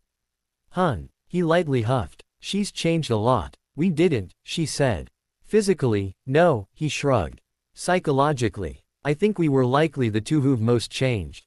"No," she disagreed. We two were probably the best at hiding our true selves. However, we both saw in the other the truth, at least, most of it. You may not have known I have my gift. Harry knew her slight verbal stutter was because they were in a public place and she was utterly unwilling to even whisper it when not somewhere at least a little secure. However, she continued, you knew there was something quite different about me. You already knew that most of the creatures I mentioned were a sham. You knew I was using talking about them as a shield. Of course, I knew you even better than you thought anyone else did. You thought you'd kept it a secret from everyone, but, those of us who can see past those shields, could see the real you hidden within. She shifted in her seat slightly and continued, Hermione saw much of it, she'd worked out you weren't treated well at your relatives'. However, that was because she is a very perceptive young lady. The Weasleys, too, saw a lot of it, but also thought the way you grew up was normal for muggles because they knew no better. And there were a few others who could, as have heard the phrase, read between the lines and see a lot of the real you. And I could see the real you pop out every now and then, he said. There'd be these moments, you'd get real focused and determined on something, then I'd see you squash it down and try to ignore it. She nodded. I could, things had to happen the way they happened and I couldn't interfere in a lot of it. Yeah, he sighed. I'd figured that out on Hadrian. Once you sorted your memories, she nodded. Yeah, he sighed again. After finishing their teas in Florine's, Luna said, it's time to go to Madame Pimpernel's to see about getting you some sleek easy for your hair. Harry developed a slightly pained look, which had Luna grin back. It's important, love, she said. It'll be one more thing that we can change about your appearance that will alter a signature look about you at first glance. You managed to get rid of the glasses, which removes the biggest one. The second biggest, the scar, is now so greatly reduced you practically have to be keying you to see it. The fourth is your general appearance, which is altered by your new fit build and the tan you developed while on Hadrian. That just leaves the signature Potter messy black hair. He still grimaced a little and said, if you think it is necessary, then I'm willing to go along with it. Buck up, love, she said. It might also interest you to remember that Sleek Easy was invented by your great-grandfather, Henry. That had Harry perk up a little. That afternoon, Harry had his 4 students working through more of converting their own combat spell repertoires into something that was coming close to what he needed of them. However, after half of the class time expired he had them all stop. You've all done well, so far, he said. You're actually managing to learn how to do it much faster than I did. However, fair's fair, that's because I was actually inventing what I needed as I went. He said it in a way that wasn't self-serving, just honest. Now I'm going to use the remainder of our time today to teach you that it wasn't just using single-syllable incantations and reducing, if not eradicating, gestures completely, he explained. There was one other thing I did that I didn't even realize I'd done for weeks. Speeding your body up. He then launched into how he literally infused his body with intent-based magic. He needed, to be faster and used intent-based magic to make him so. It requires a lot of practice. It requires you to accept you know it works, a determination to do it, your intent to accomplish it and your will to make it happen. You all know how to apparate. This is very close to that. Think about it, deliberation is intent, determination is will and destination is result. And, when you do that, just as you apparate, you feel your whole body infused with your magic. That infusing your whole body with magic is the first step of using magic to be physically faster, to be mentally more aware, to think faster. So, the first thing I want you all to do is think about apparating, but don't. It's how I figured it out. What do you mean? Asked Remus. Just then Dobby popped in and said, Master Harry not be being nearly popping when Master Harry speeds up. Master Harry be using wizard version of elf magic.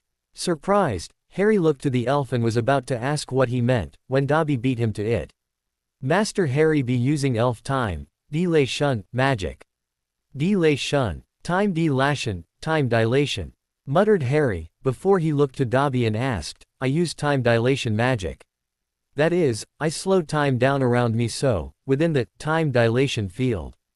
I speed up. Yes, Master Harry. The excited elf practically clapped back, as it bounced around a little in happiness. Harry thought about it for a little while before he muttered, That, actually, makes better sense. Thinking about it further, he turned to the other four and explained, I was in a battle with a patrol of Jaffa warriors. They had me pinned. So, I was thinking about apparating away and preparing myself to do that while I continued to fight them. I had deliberation and determination in my soul as I continued to battle. I had wanted to set things up so that, as soon as I saw I wasn't going to be able to dodge or shield against one of their staff weapons, I could instantly apparate out before it hit me. You need to understand two important points here. 1. I had already come to think of Hadrian as my planet, my home, and I was damned if I was going to let someone deny it of me. And 2. If they started winning battles, I knew that they would know that I could be beaten, which would make kicking them off again that much harder. So, I never ran when I could win. I gave them as few opportunities to drive me off as I could. I fought until I was in a no-win situation or had fought my way out. It was while infusing my body with magic, what I thought of as ready to apparate out, that I noticed things seemed to slow down. Their blaster weapon bolts slowed, the speed they moved slowed, everything slowed, or, at least that's what it looked like. It took me a little while after that to realize it wasn't them slowing down, it was me speeding up. With a snort of self-amusement, he said, after that, it was no longer a matter of if I was going to win, it had become a matter of how long it was going to take me. He hadn't noticed a satisfied Dobby had popped away again. When he saw they understood, Harry said, to make this easier to learn as you aren't in the life and death situation I was in, we'll start with you just holding your magic ready as if to apparate, but not apparate. Magic is a muscle and it needs to be exercised. We'll start with that and then move on to accomplishing small tasks, such as juggling a single small ball from one hand to another, while you're concentrating on holding time dilation magic. Ready to try? The four grins back were answer enough. The next morning Harry was providing individual help to his four students, as he'd basically taught them what they needed to learn and that it would come to each of them in different ways and at different speeds. So, said Sirius, during a break when it was just him and Luna. It's really only two things you're doing differently. You've trained yourself to use single-syllable incantations for each of the charms and curses, and you're using this new form of elf wizarding time dilation magic. It's more than that, Harry gently chided. I often use magic in different ways than what people expect. An example? Asked his godfather. Harry gave a nod and said, for instance, I use apparition to explore my environment from a position thousands of feet in the air. With the exception of what I came to realize were the polar areas of Hadrian, almost the entirety of the rest of the planet was either arid desert or very large lakes that were pretty much landlocked seas. Unlike Earth, the surface of Hadrian was about 40% water and 60% land. Earth is 30% land made up of large continents and islands and 70% water, oceans, seas and rivers. Hadrian was one giant continent with a few islands in those landlocked seas. Because it was so arid, I developed a way to explore to find things by apparating straight up about 5,000 feet. Then, as I began to fall, I would use my arms as fins to turn myself in the air. I'd slowly turn completely around and have a very good look at everything while I continued to fall, then pick a spot on land and apparate directly there. Then I'd start the whole cycle again. You'd be surprised how much land you can cover doing that. Sirius was looking at him in shocked awe combined with apprehension before he finally blurted, You actually did that? Well, yes, replied Harry, confused by his godfather's reaction. I thought you were joking, exclaimed Sirius. Nope, he replied. As I said, you'd be surprised how well it works. I wouldn't do it here, though. Too close to an airport and you'd be picked up on Muggle radar. Besides, while aircraft fly at distances far higher than that, they still have to take off and land. As such, they can be passing through that airspace at the time, if you're not careful. It'd really beep to suddenly appear in front of a 737 coming into land at Heathrow, or something. That's crazy, explained Sirius. If you find you suddenly can't apparate, you'd plummet to your death, said Harry. I know. Do it with a broom in your hand, though, said Luna. There's no risk, right? Other than normal splinching is a risk, no, agreed Harry. Except aircraft, of course. Damen, said Sirius. Just, please don't do that here, he begged. I want, Harry agreed. Heathrow, Gatwick and Stansted are international airports just in the Greater London area alone. Toss in Manchester and they're the 4 most active airports in the United Kingdom.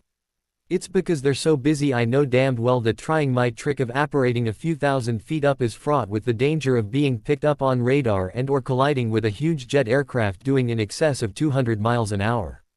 Not good. It took a bit of coaxing on Harry's part to get the two back to thinking about infusing their entire bodies with magic with the intent to slow time in their direct immediate environment again, but he got them there, Luna faster than Sirius, of course.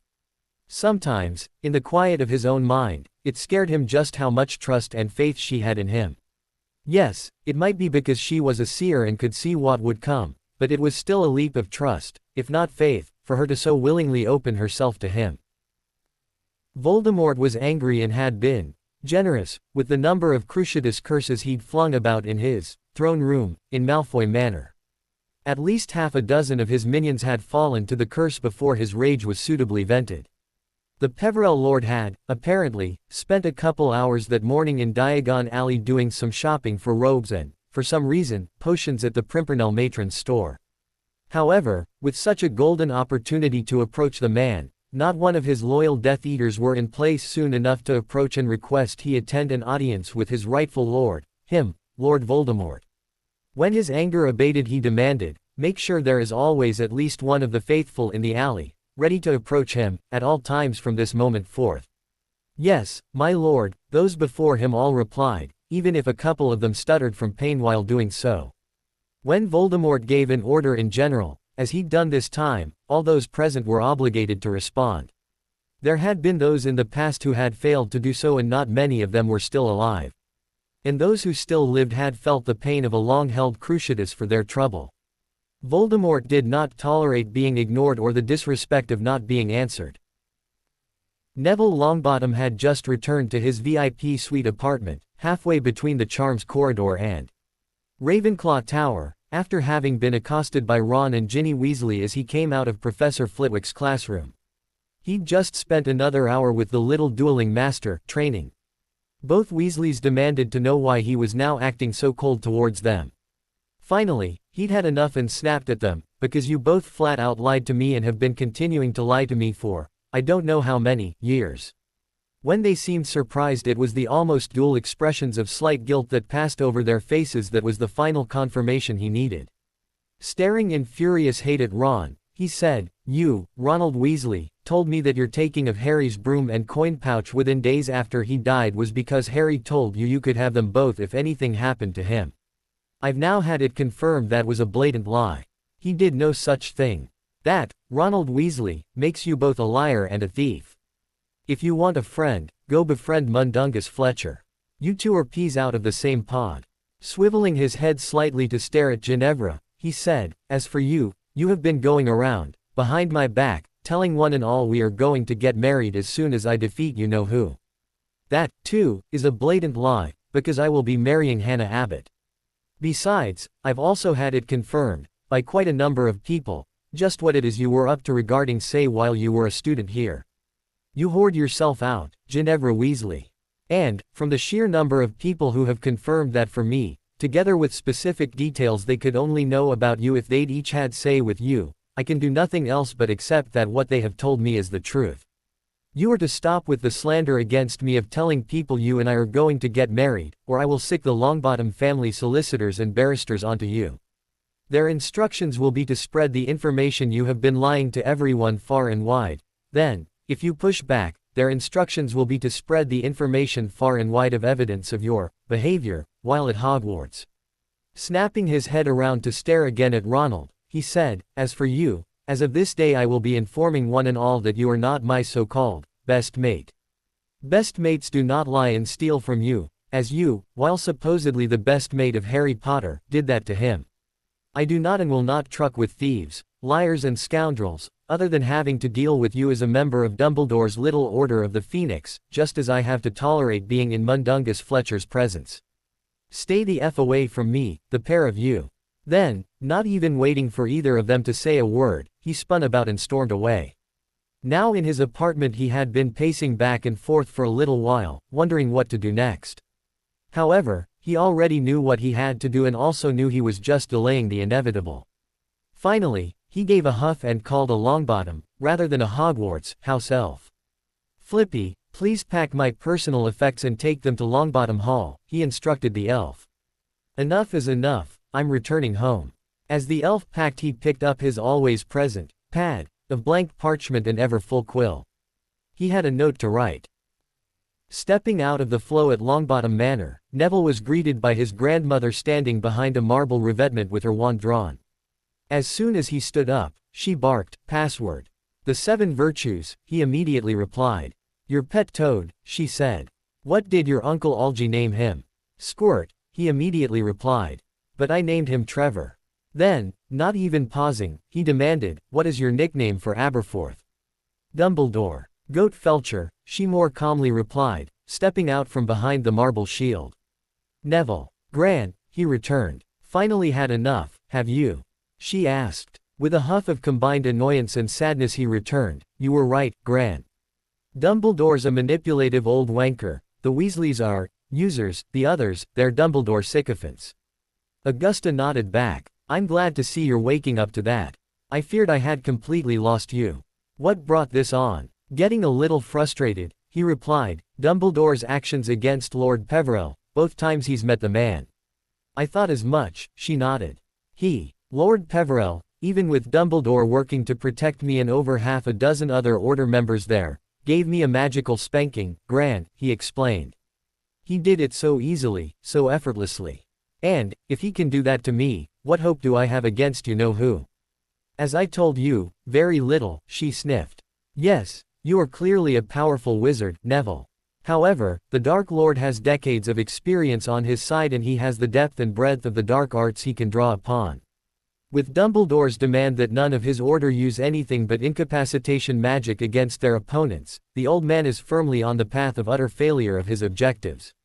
You know this." Neville sighed again, walked over to one of the couches in the room and collapsed into it. "I really started to lose faith in the old man when he had us attack Lord Peverell the first time. However, when we attacked him the second time, that's when 3 important things occurred. The first was how easily Peverell spanked me. The second was Dumbledore clearly losing the battle. And the third was Dumbledore casting Fiendfire, of all things, before apparating out and leaving the fire to run rampant. And he did that last just as a way to cover himself while he escaped.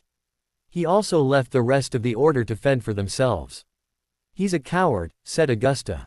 When Neville turned a surprised look upon her, she explained, "Until now he's been the most powerful wizard on the battlefield. He's been utterly assured he will be victorious. This time, though, he's come up against someone who can obviously beat him. And, because of that, he has shown his true colors. I dare say his casting of Fiendfire was because he panicked with fear and cast the first thing that came to his mind to cover himself to allow himself to withdraw. That it was dark magic he immediately turned to, so as to effect that withdrawal, shows the so-called leader of the light is not so light, after all. Sadly he said, there was so much about both confrontations that do not gel with what Dumbledore supposedly believes, but does if you first accept that Dumbledore is completely wrong." "Oh?" she asked, though she did not disbelieve her grandson, as she'd always thought contrary to the old man's mantra. "Lord Peverell used only light magic when he took us all down that first time. If anything, he only used simple stunners and shield breakers, though I've never seen anyone that fast before. Not even Professor Flitwick is that fast, and Professor Flitwick was the fastest I'd ever seen until then. He had us all, including Dumbledore and Mad Eye, down within seconds, and there were 12 of us. He also warned all the people who were standing around and watching that he was about to step off the bottom steps of Gringotts, and that they should seek cover, as he knew Dumbledore would have us attack him as soon as he did. He didn't have to do that. He did it because he didn't want to see anyone hurt. That's what a light wizard would do, not a dark wizard." "Exactly," his grandmother firmly replied. "Then, there was the second time, there were less of us," he continued. "And that time he only cast at me prank hexes. It wasn't hard, in hindsight, to see he was giving me a lesson. And that lesson was, I will have no chance if I ever properly come up against you know who." "I know," she said. "Then, from figuring that out, I'm left with a belief. And that belief is based on certain factors Dumbledore seems hell-bent on no one finding out." "Oh?" she asked. Looking his grandmother in the eye he asked, Lord Peverell is approximately the same age as I am. What I want to know, and what Dumbledore seems determined no one finds out, is when is the Lord Peverell's birthday? Can his birthday be seen as, when the 7th month dies? Did his parents, thrice defy, the Dark Lord? Surprised, Augusta said, that's 3 very good questions. You believe, if the Peverell Lord was born, as the 7th month dies and his parents did indeed defy him 3 times, he's the true chosen one. Yes, he firmly replied. We know he didn't attend Hogwarts. Therefore, as you know who attended, I haven't truly learned of, the power he knows not, from the school. However, as Peverell didn't attend Hogwarts, then it is more likely he has learned the power, he who hasn't, rather than me. The more I think about it, analyze it, the more I'm coming to believe Lord Peverell is the chosen one. If we can discover his correct date of birth, even if we cannot learn if his parents defied the Dark Lord 3 times, then I think that will go a long ways towards confirming that Lord Hardwin Peverell is the real chosen one. His grandmother nodded back with pride in her eyes. Well reasoned, she stated. And, I think I know how we can learn that. Curious and not a little hopeful, he asked, how? I need to talk to my old friend, Amelia, she replied. As Lord Peverell is a lord, especially one we now know is also the new Lord Potter, then it behooves her to meet with him to discuss matters. After recovering enough from the loss and reattachment of his arm he could be released from the Hogwarts infirmary, Dumbledore was quick to demand his house arrest be widened to allow him, as he put it, to attend to his duties as headmaster. After much grumbling on her part, Director Connie Hammer of the DMLE had to allow it. Dumbledore had managed to get the word out that he was unable to protect the students while locked within the infirmary and needed the run of the school to properly protect them. The parents on the Wizengamot and the school board then put pressure on her to allow it. However, that same pressure was also showing her she'd not get the numbers to convict the old man for his casting of Fiendfire in Diagon Alley. So, while she gave every indication she'd still be taking the matter before the Wizengamot, she knew it was pointless. Therefore, the matter would be quietly shelved until after you-know-who's final defeat. Then Dumbledore would face all those charges in consecutive trials before the Wizengamot until such time the Wizengamot had no choice but to convict the old bastard. She was playing a waiting game. Not knowing that was her tactic, Dumbledore was happy in his ignorance of his own self-importance to worry about it. However, even though he'd managed to have his house arrest widened to include the entirety of the school, he was still restricted to only the grounds of Hogwarts, much to his displeasure. While the parents wanted Dumbledore released from the tight confinement of the infirmary at Hogwarts, they still wanted him forced to stay at the school. After all, he couldn't protect their precious children if he was off gallivanting about the countryside and away from Hogwarts. Immediately after his release from the infirmary, the old man had gone to his office and tried to summon young Neville to him. However, it took the calling of a Hogwarts house elf to deliver a letter for him for the man to learn he was no longer in the castle. Where is he? He demanded. He is gone home, Headmaster Whiskers, the elf replied.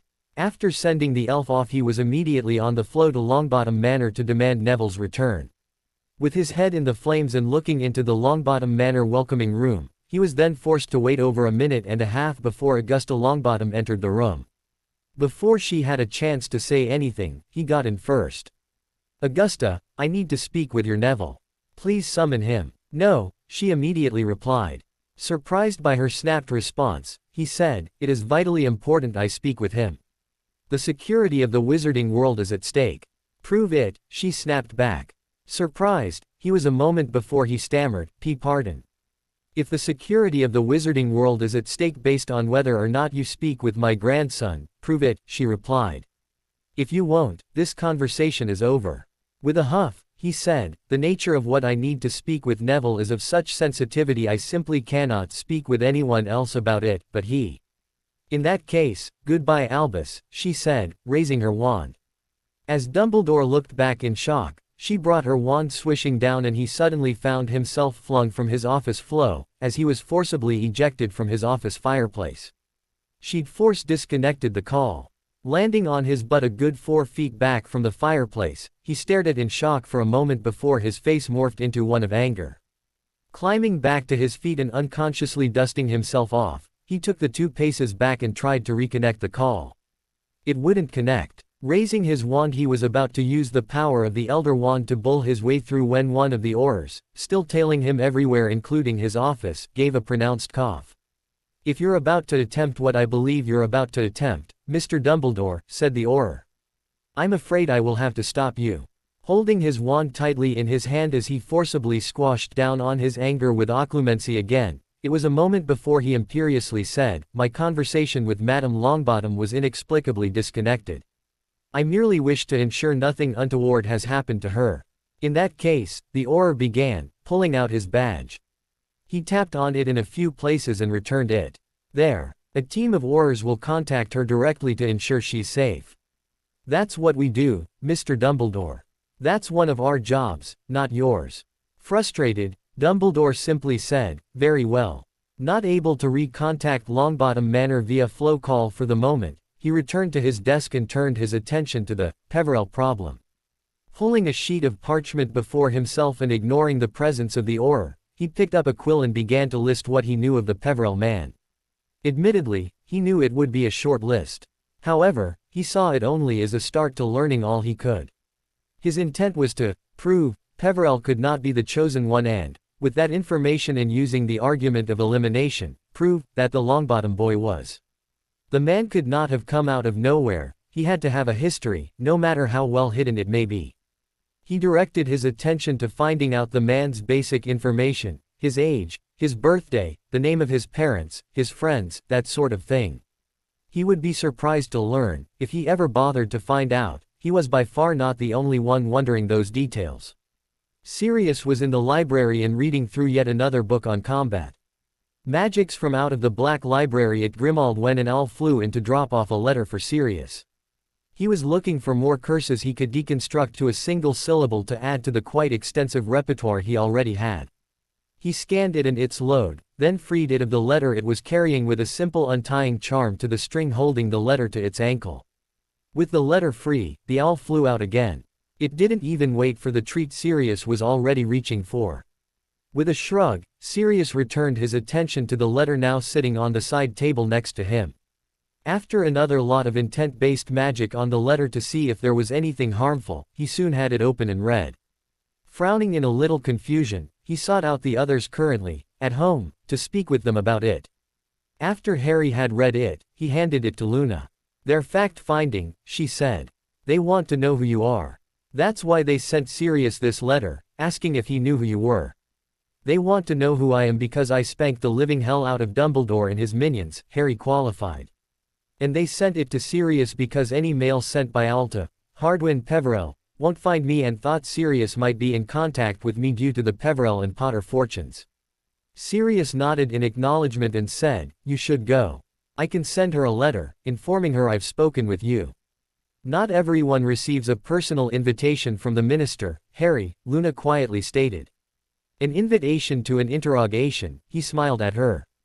"Yes," she shrugged, "but an important one. And don't go thinking this is a Muggle third degree or anything. As you're now a recognized lord, they're going to be very wary about how they approach you with their questions. They're going to be exceedingly polite, but wary. Because, as far as they know, I'm an unknown," he said. "Yes," she replied. Sirius cut back in and said, "For what it's worth, I think you should go, too." "Yeah," Harry nodded. "I should." He thought about it for a few moments before he said, "Fine. I'll go. However, I'm not going to turn up via the public flows in the atrium and have to tolerate all that crap getting through bullshit security to visit her." Looking to Sirius, he said, "Let her know I'm willing to meet with her, on her turf, but I'll need to be granted direct flow access to her office or whatnot." "Good idea," said Luna. "You'll need another owl to send her a response," he said. "Can someone organize that? Wait. Have Dobby take it to the owl post office in Diagon and send it that way." "You don't want to use Hedwig for this," said Sirius. "Smart." After writing his letter and having it gone over by both Harry and Luna, then making the minor corrections they suggested, Sirius had Dobby take it to Diagon for him. Late the next morning and after a long briefing from both Sirius and Luna about how to behave when meeting with the minister, Harry was finally given the all-clear by both his godfather and girlfriend he could go. While rolling his eyes in front of them, he took the flow to the leaky cauldron and waited for 10 seconds shy of his meeting time with Minister Bones. He needed only wait less than a quarter minute. Then he cast a silencing charm over himself and the flow grate before tossing a large pinch of the available, public, flow powder into the flames and firmly calling, "Minister's office, Ministry of Magic." He waited for the connection, then, giving the temporary password he was told, said, "Lord Peverell, visiting." And, after first taking a deep breath, immediately stepped in. Elbows tucked in, he allowed the flow network to carry him the short distance to his destination, waited the half-second. As he came to a stop and stepped out. Unlike Harry Potter, Lord Hardwin Peverell knew how to use a flow, even if it did take he and Luna stepping back and forth between the Rookery and Grimmauld Place quite a few times before he finally worked out what he'd been doing wrong before. No one, until then, had bothered to tell him he needed to pause that half-second on arrival before stepping out. However, to be fair, it was because there were very few people who had his reflexes that would otherwise step out too soon. He stepped into the minister's office to find 4 wands pointed at him from 4 widely spaced places in the room. 2 of those were either side of him and 1 was the minister's own. Straightening up from the crouch he was in to step out of the fireplace, he had 1 eyebrow cocked and a smirk on his face. "I must say, Minister, if this is the nature of your hospitality when receiving guests, I would have decided to be just as rude and ignored your invitation." Unsurprisingly, Minister Amelia Bones only very slightly colored in her cheeks. However, the tip of her wand never wavered. Instead she firmly, but softly, demanded, "Password, please, Lord Peverell." "Lady Bones is soon to marry Edward Carmichael," he wryly returned. "At least you said, please." As Bones lowered her wand in barely concealed relief, so did the other 3. "I will not apologize," she said. "There've been far too many assassination attempts on my life since that man has been back." She then gestured to a chair before her desk, a nice and comfy one, and said, "Please take a seat." "Oh?" he asked, as he moved to the indicated chair. As he sat he smirked and asked, "That then begs the questions, just how many is sufficient assassination attempts? And how many is not enough?" As she sat herself, she paused as she blinked back in surprise, gave a slight snort of amusement and finished sitting. "Very clever," she drolly replied. He grinned and said, "I thought so." The bare flicker of a grin passed across her face before she'd managed to school it back to one of pleasant demeanor. As she then sat there, critically examining him, he asked, "Well, Minister, do I pass?" A little confused, she asked, "What do you mean?" "You've been eyeing me off," he replied. "Do I pass whatever visual examination you were making of me? And, will you please tell your attack dogs to stop staring at the back of my head? It's quite rude, you know." She gave a very slight wince before she softly replied, "Sorry." She gave a slight flick of her fingers and Harry heard the 3 oars behind him all move about a little. Then her posture changed slightly and she said, "You are somewhat of a puzzle, Lord Peverell. Oh, I would like to know both where your family, specifically, you, has been hiding for quite a number of generations and why you've suddenly turned up." He gave a slight snort of amusement and replied, "You would not believe me if I told you. As such, it would be pointless." "Try me," she almost, though not quite, demanded. He thought about it for a long moment before he replied, "Very well. Walk outside on a cloudless night. Look up at the brightest star in the sky, it's in the constellation of Canis Majoris. Its name is Sirius, but is often called the Dog Star.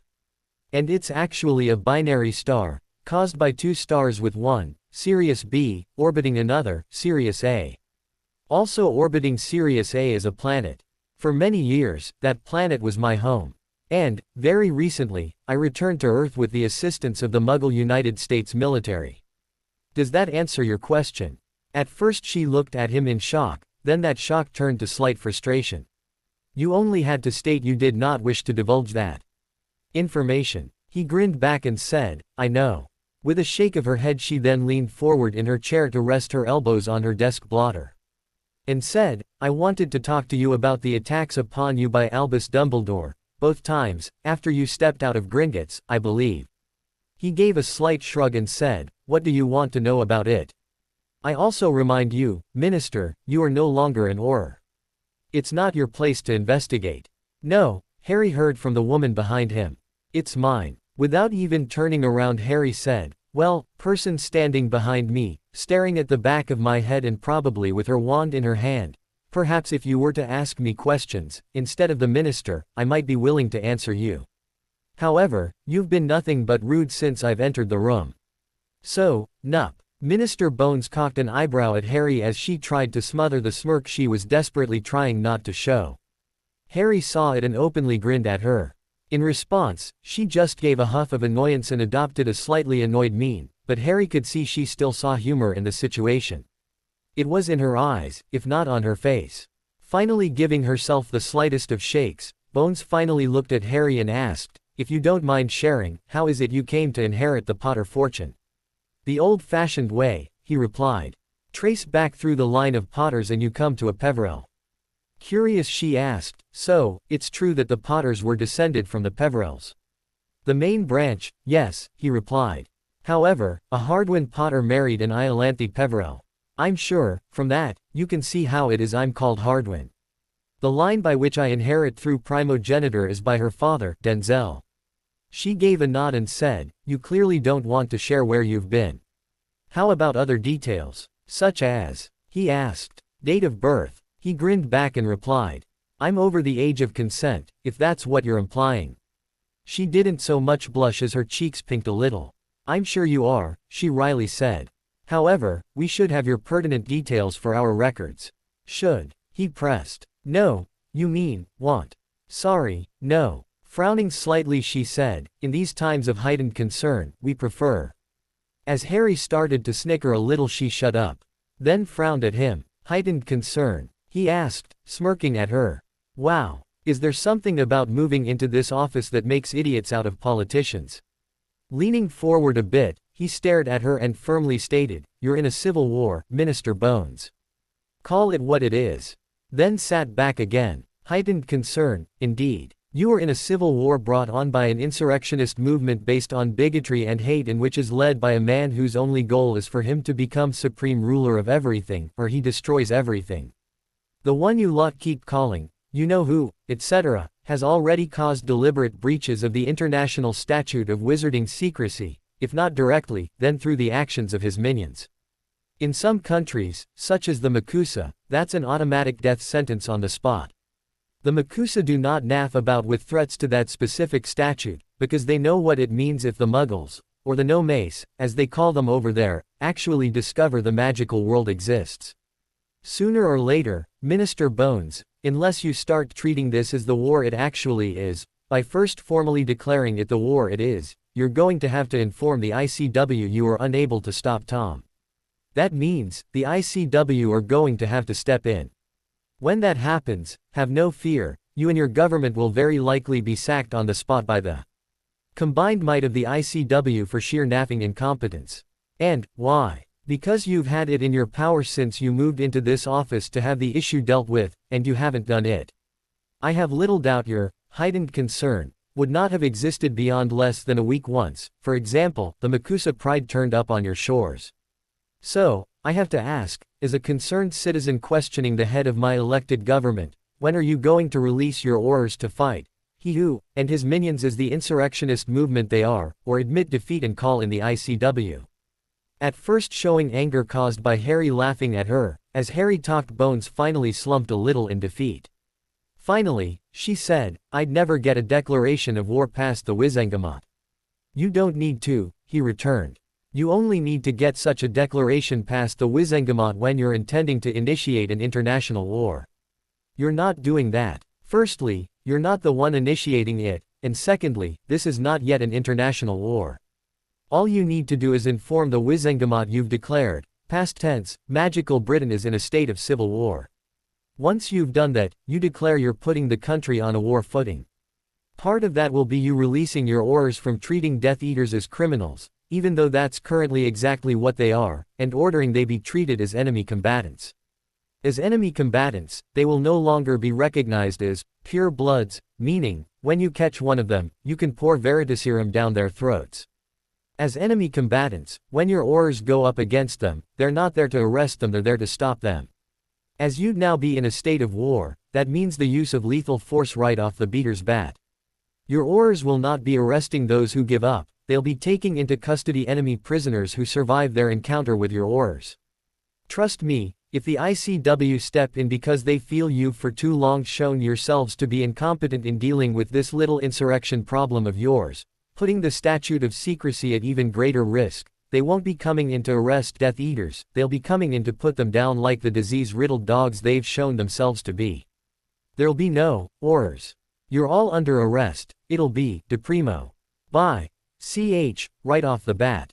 Giving that a moment to sink in, he gave a slight shrug and said, mind you, if your Aurors start doing that, I happen to think that could only be a good thing. At the moment, those who can think about the situation realize that if they oppose the Death Eaters, then there's a very good chance they'll die after first being tortured. However, if they become a Death Eater and oppose the Aurors, then it is far more likely they'll just be stunned, arrested and thrown in jail. In other words, not being a Death Eater can get you tortured and killed. Being a Death Eater means you're more likely to live. When you think about it like that, it's kind of an easy choice, isn't it? If you want to stop people joining Tom and his merry band of thugs, you need to make it so joining up and becoming a Death Eater will be even more hazardous to your health than not. Do what the Pride are going to do when they breach your borders. If you continue down the path you're on, go lethal on first contact. Make becoming a Death Eater literally a suicidal choice. Anyway, he sighed, you're the minister. It's your job to do what is right, rather than what is easy, not mine. I am not prepared to do that, she lowly replied. He just shrugged and said, and I don't care. I happen to think this country needs a clean sweep, not of leadership, but of all its bigotry, its bigoted laws, its bigoted beliefs, its bigoted practices. I'm firmly of the belief that the Death Eaters are finally going to go too far, and either the Muggles are going to learn of your existence and utterly destroy everything, or the ICW are finally going to have enough and invade you. Of course, they will have the full right and backing of the rest of the ICW nations when they do so, because they are all united in one purpose at least: the statute of wizarding secrecy must be protected, no matter the cost. And, if that means destroying Magical Britain, so be it.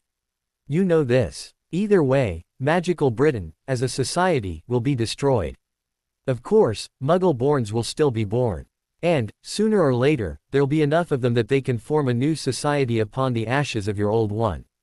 I'm of the fervent hope they'll learn from your mistakes and there'll be no bullshit bigotry, which you currently have and which happens to have been the cause of the last 5 of your homegrown Dark Lords, including this one, and the new Magical Britain will prosper. Either way, your current Dark Lord will lose. The only thing that should matter to you is, are you, let alone your society, still going to be standing at the end of it? As she looked back at him in horror, it was a while before she asked, you're willing to see our society be destroyed? Yes, he replied, as if he couldn't understand how they could not know it was obvious. That is, of course, unless you recognize you need to change first and actually change, before the ICW or Muggles step in. Once either of those two do, it'll be far too late for you.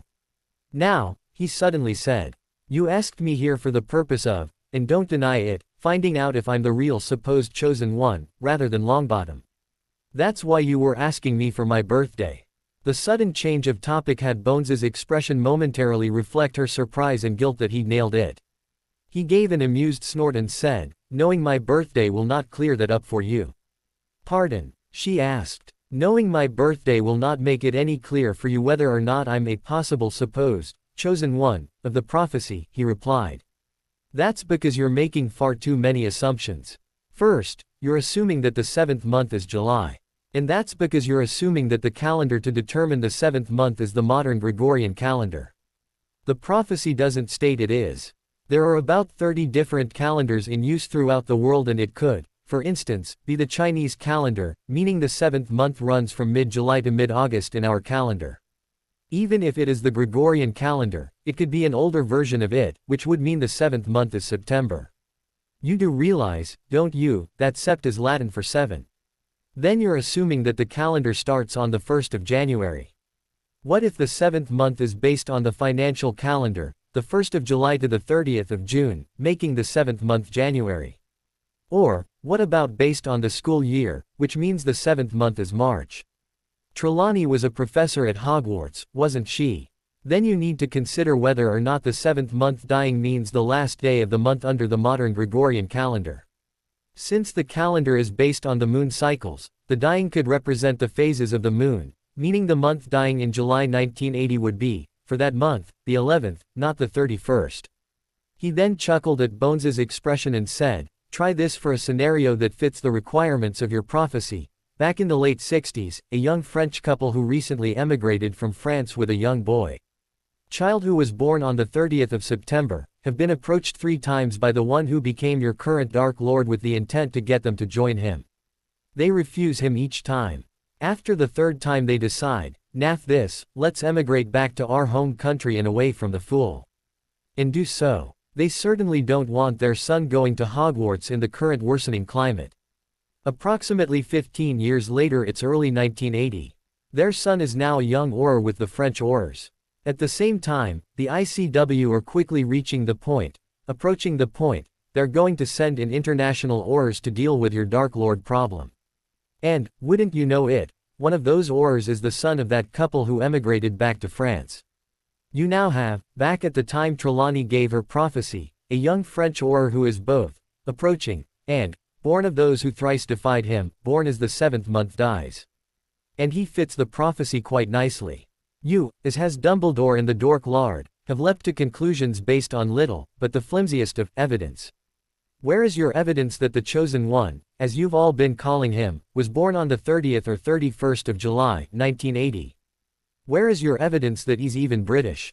And, further, where is your evidence he's even a magical? Have you even bothered to find out? For all you know, it could be a muggle with a gun who finally offs him, such as a police officer with the Metropolitan Police Service.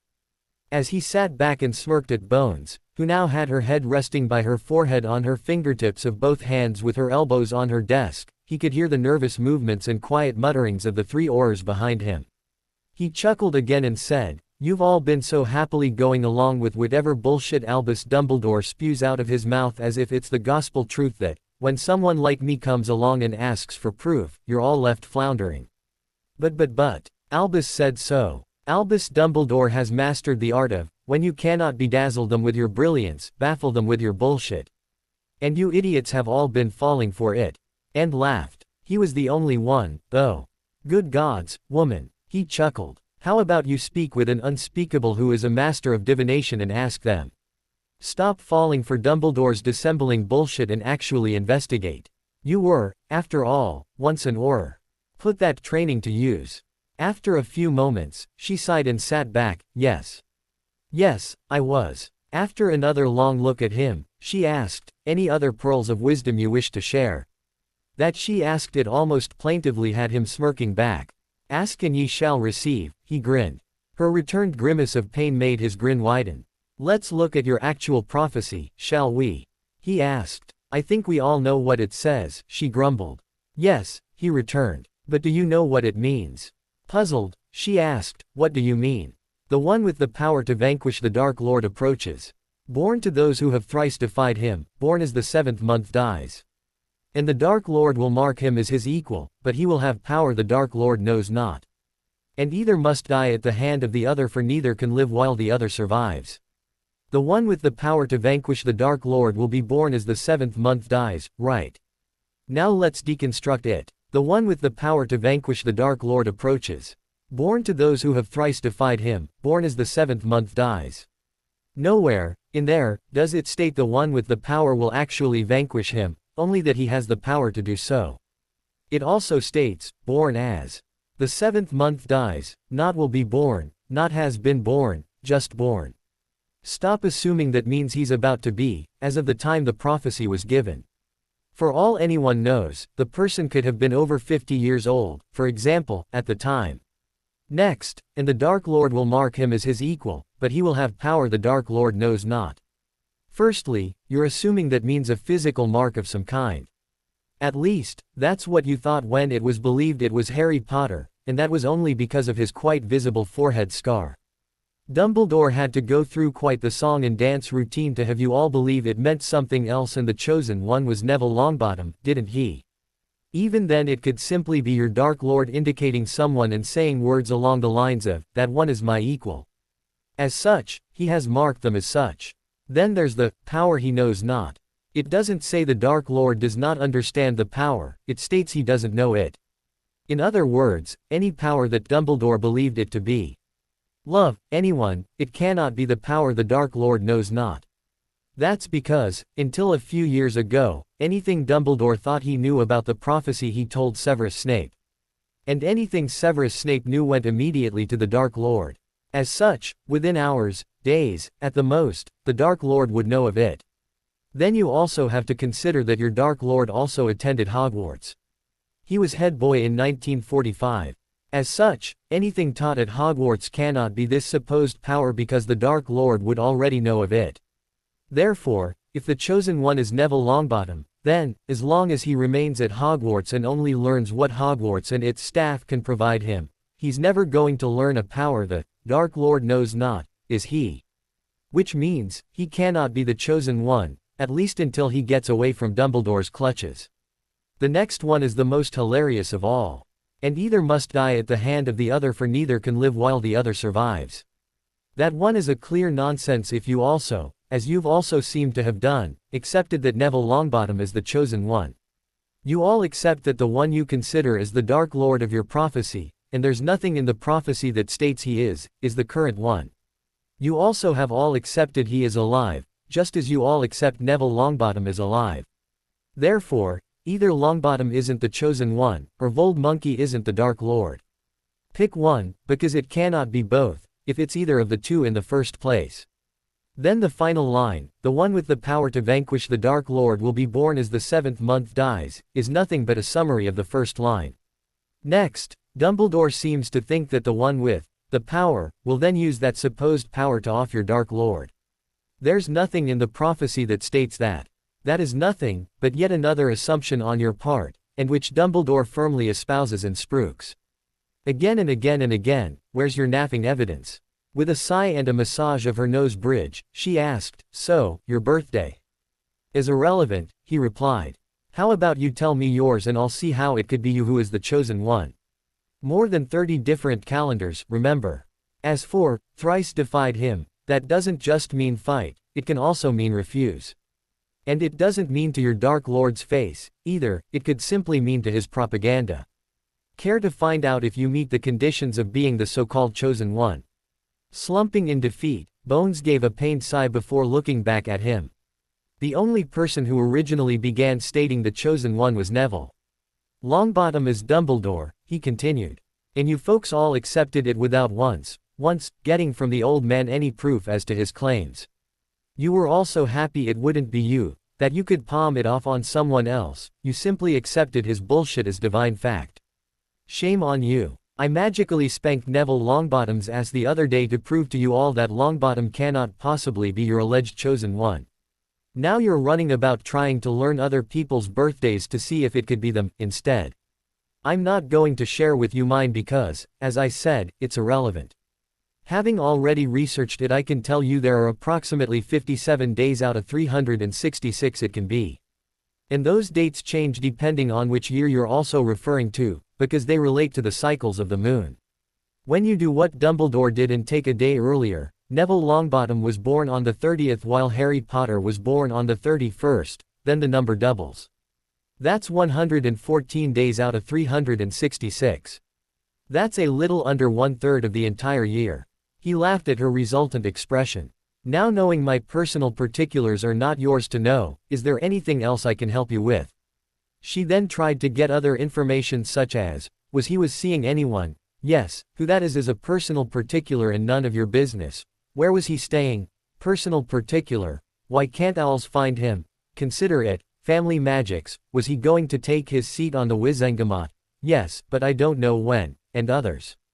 In the end she got very little and nothing of his identifiable particulars other than his name, at least she thought she had that. After they'd talked a bit more he said, well, I must be getting back. I have people who worry about me.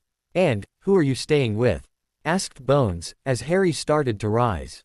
As he reached his full height, he smiled and replied, with new friends. The very slight frown he got back meant that was something else she really wanted to know.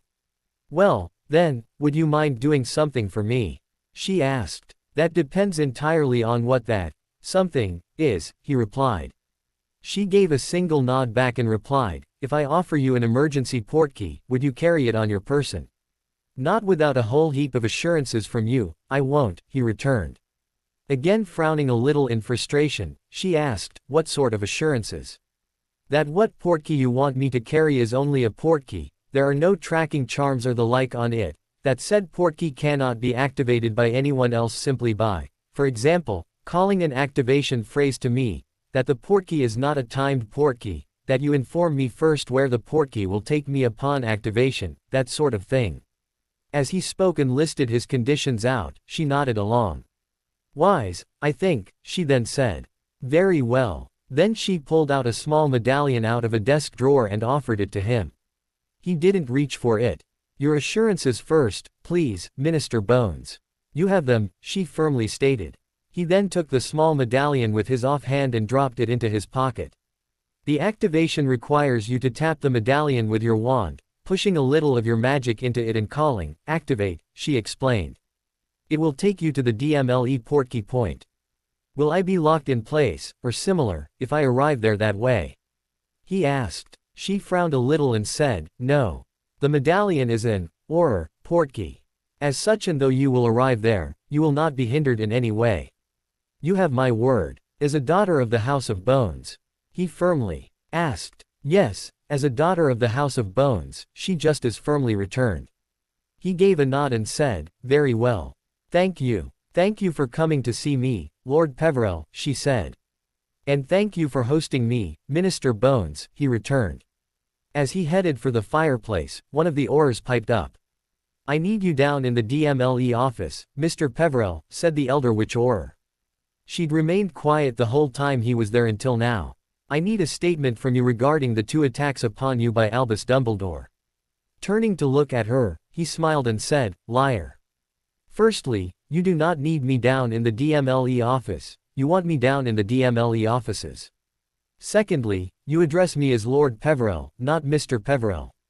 You, whoever you are since you didn't identify yourself, are quite rude. As such, do not lead yourself to believe it's done you any favors. I'm Director Hammer, she frowned. Head of the DMLE. Bully for you, he returned. Doesn't make you any less rude, though. That frown deepened. I'm afraid I'm going to have to ask you to accompany me down to the DMLE. Afraid, are you? He smirked. Why, exactly, are you afraid to ask me that? Aren't you supposed to be the director of the DMLE? Not a good look for the director of the DMLE to be afraid to ask a question, is it? Now getting more visibly upset, she snapped, you're coming down to the DMLE with me to answer questions I have. Am I under arrest? He shot back. Clearly thrown by the request, she was a moment before she said, no, of course not. Of course not. He immediately asked. As far as I'm aware of the law in this country, unless I'm under arrest you have no right to make such a statement to me. So, you are quite wrong about me accompanying you down to the DMLE to answer any questions you have for me, unless you are attempting to circumvent my rights as both a lord of a noble house, let alone two, and have decided to flick a big F you to the laws of this supposedly just society. Then ignoring her, Harry turned his attention to Bones. Minister, your employee, here, is acting outside her authority as director of the DMLE, not head, and is trying to illegally force me to go with her to the DMLE. That would be attempted kidnapping of the lord of a noble house. It is behavior, such as this, that has me of the mindset I'm quite willing to sit back and watch you all self-implode while waiting for the ICW or the Muggles to finally have enough with the whole naffing lot of you and step in. Or, are you going to finally do your naffing job and do what is right, rather than what is easy? Deal with her, would you? Or prove me right? With a pained expression, as Hammer began to splutter in indignation, Bones finally snapped, Connie. When Hammer turned to her she continued, unless you have something on him to arrest him with, he's free to go. You know this. Spluttering in shock, Bones had denied her. Hammer was a moment before she said, but. Minister. He is free to go, Bones firmly cut in. Thank you, Minister Bones, said Harry. It seems Director Hammer has forgotten she has a set of laws to obey. That is, of course, unless you've already declared you're in a state of civil war and enacted war legislation. She only scowled back. In that case, I'll be going, he said. Maybe there's hope for the current British Wizarding Society, after all. Time will tell, I guess. Reaching into her flow pot, he withdrew a pinch of flow powder and turned back to Hammer. Oh, yes. You know I am Lord Peverell. The next time you fail to address me with suitable respect for my lordships, you'll find out exactly how it is I magically kicked Dumbledore's ass. With only her surprised and shocked look back at him, he spun back and tossed the flow powder into the grate of the fireplace. Diagon Alley, he called, then stepped through. Once he was gone, Hammer whirled on Bones and was about to say something when Bones got in first. Connie, she quietly said. The next time you are rude to a guest of mine, especially one I'm working hard to curry favor with, you'll be fired before you can be rude to them a second time. I'll even fire you while the guest is here, just so they see me do it. Am I clear? As Hammer gaped back, Bones added, he was also correct in that you had no right to demand he accompany you to the DMLE. You definitely, as he said, overstepped the bounds of your authority. Overstep the bounds of your authority again and you won't just be fired, you'll also be under arrest and on your way to one of your own holding cells. Am I clear on that point, too? Why yes, Minister, Hammer finally responded. Is that, yes, Minister, on both points, Director Hammer? Yes, Minister, Hammer firmly replied. It is often better to gain compliance through honeyed words and actions, rather than vinegared. You should have been polite and respectfully asked the man for his statement against Dumbledore, rather than trying to demand it off him, which you had no legal right to do. Do you understand? A bit more quietly and apparently not a little ashamed, Hammer replied, yes, Minister. Good. You may go, said Bones, chin pointing towards the door. Hammer was quick to leave with her own personal Auror escort. She knew Bones wasn't one to rant and rave when she was upset, unlike her predecessor. Instead, she became cold and quiet. That was what she was right now. Besides, she had surreptitiously cast listening and tracking charms to monitor. As Harry stepped out of the flow in the leaky cauldron, before he did anything else he scanned himself for listening charms and the like. Shrugging his cloak off and checking it, he found 2 tracking charms and 2 listening charms up near the collar at the back. Quietly, he firmly stated, placing listening or tracking charms on a lord of a noble house's grounds for having you both before the Wizengamot for your effrontery alone. Do it again and that is what will occur to the both of you, Aurors or not. Then he immediately banished all 4. Halfway between the minister's office and her own, Hammer stopped and scowled. She didn't see one of her Aurors, the male of the 2, also scowl. Turning around, she demanded, which one of you 2 also cast listening and monitoring charms on Peverell? The male Auror replied, I did, ma'am. With a huff she said, points for being proactive. But, next time, gain my permission from me first. Yes, ma'am, he replied. At the leaky and after redonning his cloak, Harry then recast his silencing ward around himself and the flow, tossed in a large pinch of flow powder, barked out his destination and follow-up password and was away. After giving it a couple of days, Dumbledore again tried to contact Longbottom at his family home. This time he managed to get the call to connect, but again had to wait on a house elf to inform his protege he was on the flow for him. As he waited, he went over in his mind what he needed to say to get the boy, young man, to return to Hogwarts. However, the elf did not collect the young Longbottom lord. Again it was his grandmother, the Dowager Longbottom, who walked into the room. Mr. Dumbledore, she said. To what do I owe what is not a pleasure? A little frustrated behind his occlumency, Dumbledore said, I need to speak with young Lord Longbottom, most urgently. What about, Mr. Dumbledore? She demanded, throwing his own slip back at him. Unless you provide an honest and straightforward answer to that question, I am under instructions from my lord not to request him to come speak with you. He needs further training in facing his destiny, Dumbledore huffed. His reluctance to face it will be his downfall. And only I can properly guide him towards a successful conclusion of it. According to him, you've done very little of any of that, she smirked. Instead, you've been palming him off on others, while you sat back and did nothing but serve him platitudes and condescending cordiality, telling him to work harder. As such, based on your own actions to date, He only needs to contact others who can provide him with that training you, clearly, will not yourself provide. He then merely needs to hear from you approximately once every few days, where you'll tell him to work harder, and nothing will have changed other than where he lives. Is that not true, Mr. Dumbledore?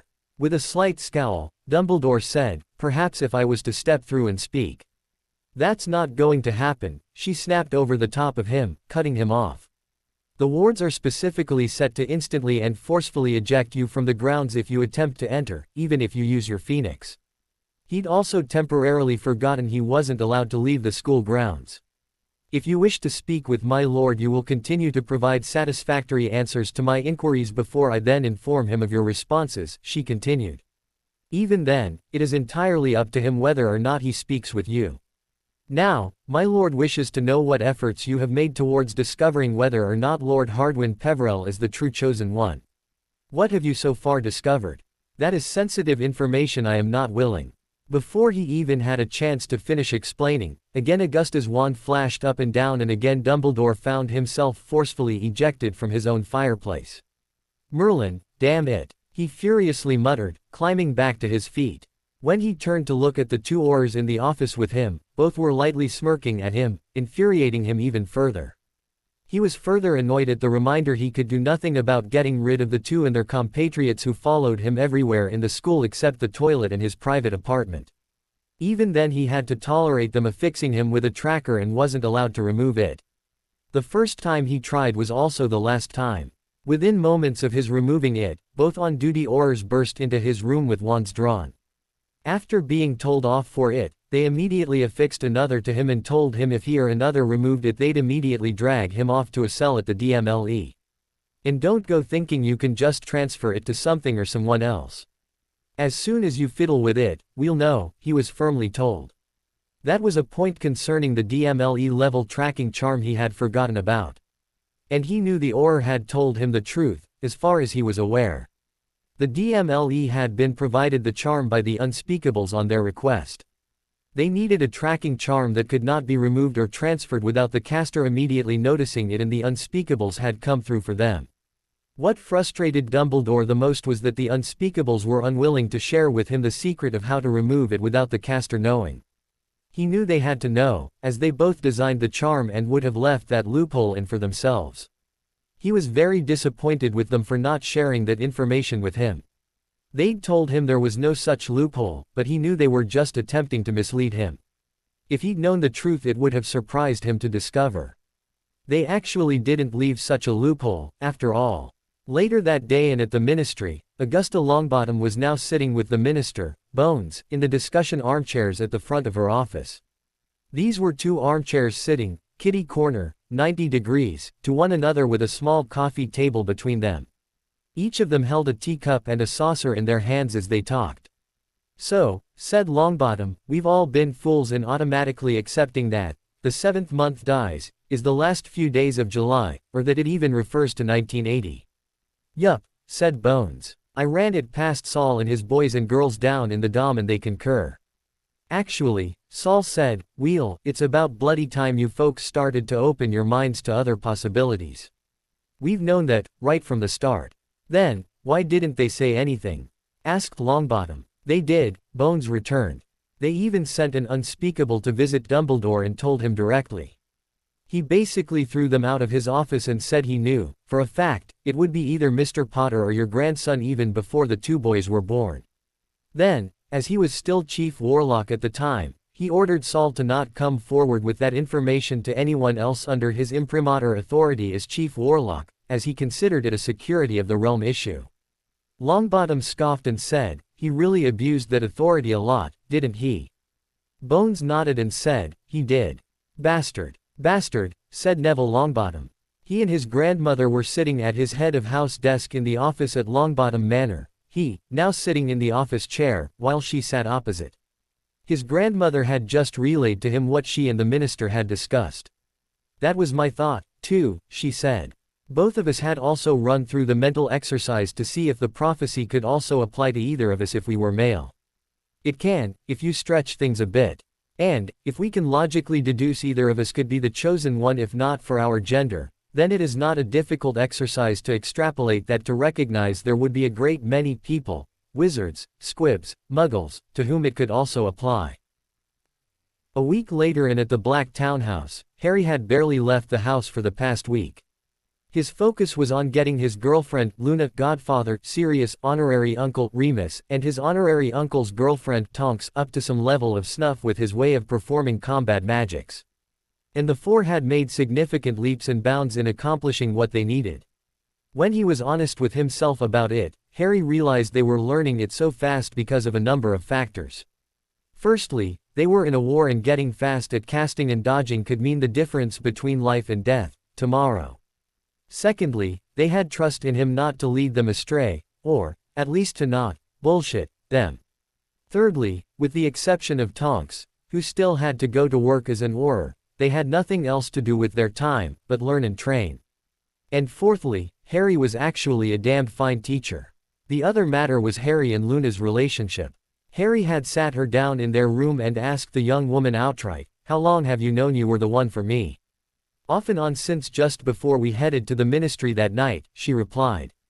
"It actually became clear to me I could be your future spouse just after the end of the Tri-Wizard tournament. I tried to see what I could do to resolve those visions over summer and into fourth year, my fourth year and your fifth. That's the main reason I joined the DA, one of the first to join, too." "When were you sure?" he asked. "That night in the ministry, as you were knocked back through the Astra Porta. It was you going through the Astra Porta which firmed it all up. Before that, my visions mainly centered on you eventually marrying Ginny." Harry took only a moment to consider that before he gave a shudder of distaste. "No way." "Yes, way," she returned. "Potions." Horrified, he asked, "She was going to use potions on me?" Nodding, she replied, "Her mother would have driven her to employing them. However, after a couple of years you would have discovered what she'd done and was doing and handed her over to the DMLE to be prosecuted. From that, she and her mother would both have been tossed through the Astra Porta after first being convicted of line theft. Fred would have been killed before then in battle with the Death Eaters, so that left only Arthur, Bill, Charlie, Percy, George and Ron still alive. Ron would have married Hermione. However, he'd have killed her in a drunken rage only a few years later when she received a promotion while working at the ministry. It would have been the same day he was also kicked out of the Auror Academy in his final year for stealing from his fellow cadets. That she was receiving a promotion while he was being fired was all too much for him. You would have then hunted him down and, when he resisted arrest and tried to curse you, you'd have killed him. It would have led you to cutting all ties with the remaining Weasleys, right there. At that point I would have stepped in and we'd have married within the year." "So, we were going to marry, anyway?" he asked. "If all had gone as it was heading, yes," she replied. "However, I'd have never let things get that far that, for a start, the Battle of Hogwarts would have occurred as it would otherwise have occurred. That meant Fred Weasley, along with a great many others, would at least have lived. Then I'd have made sure Hermione never married Ron." Suddenly realizing something, Harry said, "You advised Sirius to get Hermione out of the country, didn't you?" "Yes," she replied. "It was the only way to save her from Molly Weasley's potions and Albus Dumbledore's manipulations. It was the only way I could see, at the time, to save her life." "Thank you," he gratefully returned. She just nodded back and replied, "You're welcome. However, I only had that option because you went through the Astra Porta. If you hadn't, she'd have never willingly left, even with Sirius arranging with her parents for her to go." "Because I would have still been here," he said, understanding her point. "Yes," she replied. "And, she'd have come back, even if she was forced to go. Then she'd have still succumbed to the potions and," he continued, "and, she'd have still been murdered by Ron Weasley." "Yes." Harry was a long moment, thinking things over, before he said, "You know, I think I could kill him just for that. He might not have killed her now, he might not ever kill her, but he still represents a threat to her." Then he looked to her and asked, "Does he still represent a threat to her?" "Yes," she replied. "However, it is a very tiny one. A lot of things would have to happen. I would have to allow and steer them to happen, for Ron to be a threat to Hermione ever again. You no longer need to worry about Ron harming Hermione, even through accident." He gave a nod back. "And, you, do you see yourself happy, safe, into the future?" Yes, I do, she smiled, now we're together. He smiled back and moved in for a cuddle, which turned into more in short order.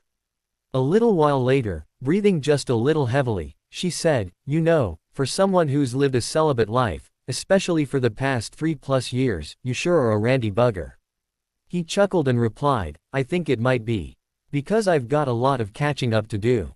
She gave a huff of amusement and quietly replied, liar. You're just a randy bugger. He laughed. Unknown to the five in the black townhouse, elsewhere in magical Britain things were moving from a constant state of simmering tension to boiling. The Dark Lord, Riddle Voldemort, was getting quite frustrated with his Minio Death Eaters. After a week of not hearing anything from any of them about the whereabouts of the Peverell Lord, he summoned his inner circle to a meeting. Why has no one found him? He angrily demanded. It cannot be that difficult for any of you to track down where he is and give him my invitation. Malfoy, his executive officer, knew it was his job to reply. Since his trip to visit the Bones Trader, my lord, he has gone to ground. None of our spies have seen him. Nor do our spies within the ministry claim he has again visited Bones. Voldemort now knew, Peverell had visited Bones. And that he'd done so via direct flow to her office, leaving the same way less than an hour later. However, they did not learn of that until hours later, when the faithful Auror, who'd overheard from one of those who'd also attended, reported it. Since then, they'd fixed things by kidnapping certain senior Aurors so they'd know much faster. Find him, Riddle demanded. Whatever it takes, I want him willingly before me. Malfoy looked to one of his remaining friends, Goyle Sr., and gave the man a look of intense worry. Neither said a word. After a further week of having to put up with the Auror presence, Dumbledore finally managed to get enough support together within the Wizengamot through judicious use of the flow system to get the Aurors removed from Hogwarts. As soon as he did and close to the same time Riddle held his meeting, the so-called Light Lord, Dumbledore, summoned his most faithful supporters to a meeting. He was getting quite frustrated with his Minio Order after a week of not hearing anything from any of them, even with the constant Auror presence until that day, about the whereabouts of the Peverell Lord. Why has no one found him? He angrily demanded. It cannot be that difficult for any of you to track down where he is and let us know so we can capture him. Tonks, who he believed to now be his executive officer, after Moody resigned, replied, since his trip to visit Minister Bones, he's gone into hiding again. No one's seen hide, nor hair, of him since. Dumbledore now knew, Peverell had visited Bones. And that he'd done so via direct flow to her office, leaving the same way less than an hour later. However, they did not learn of that until hours later, when the person in the magic detection grid office, who'd overheard from one of those who'd also attended, reported it. Find him, Dumbledore demanded. Whatever it takes, I want him captured and brought before me. Tonks glanced to Remus and rolled her eyes. Neither said a word. What had Dumbledore in such a royal snit was that he'd been, yet again, rebuffed by the Longbottom matriarch in trying to speak with young Neville. Oh, he knew he could beat the woman one-on-one in a duel, but not while she was in the Longbottom Manor. After all, the magics of the manor aided her. How else could the woman have so handily bested the likes of the Lestranges and Crouch Jr. at the same time? Now, if he could only get her, or, better yet, young Neville out of the Longbottom Manor for a confrontation, he'd soon have them dancing to his secret jig. He had no idea how young Neville was able to rebel, considering the loyalty potion he was ensuring was in the boy's food.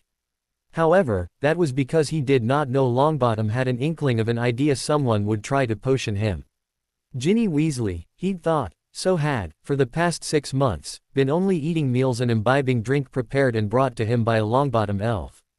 After being cooped up in the black townhouse for more than a week, Harry decided it was time for him to take Luna out on a date.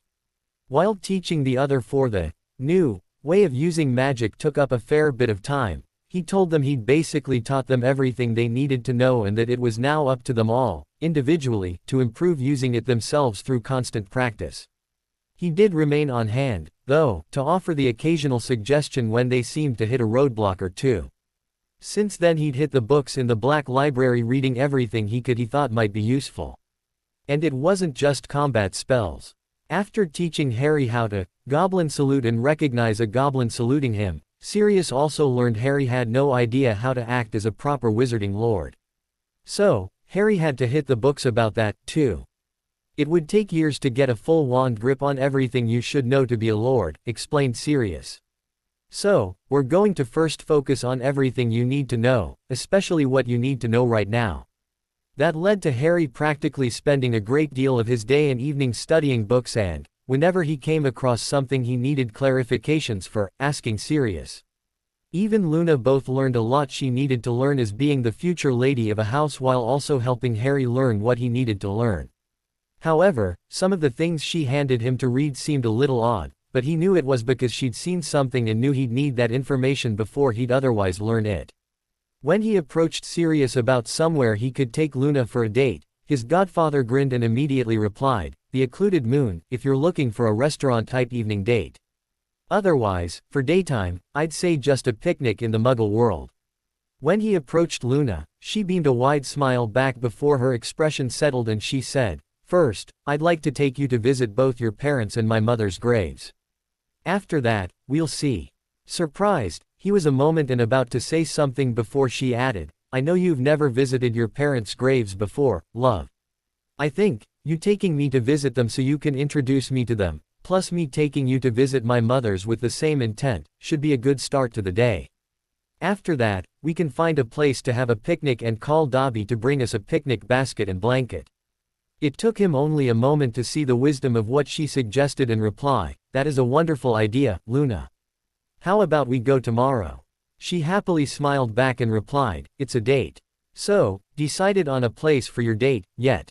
asked Sirius. "Well," said Harry. "First, tomorrow morning I'm taking Luna to visit my parents' graves in Godric's Hollow. Then she's taking me to visit her mother's grave in, well, I don't even know where it is. Then we're going to find a spot. Luna assures me she knows of one on her property, where we're going to have a picnic. Once there, we'll call Dobby to bring us a picnic basket and blanket.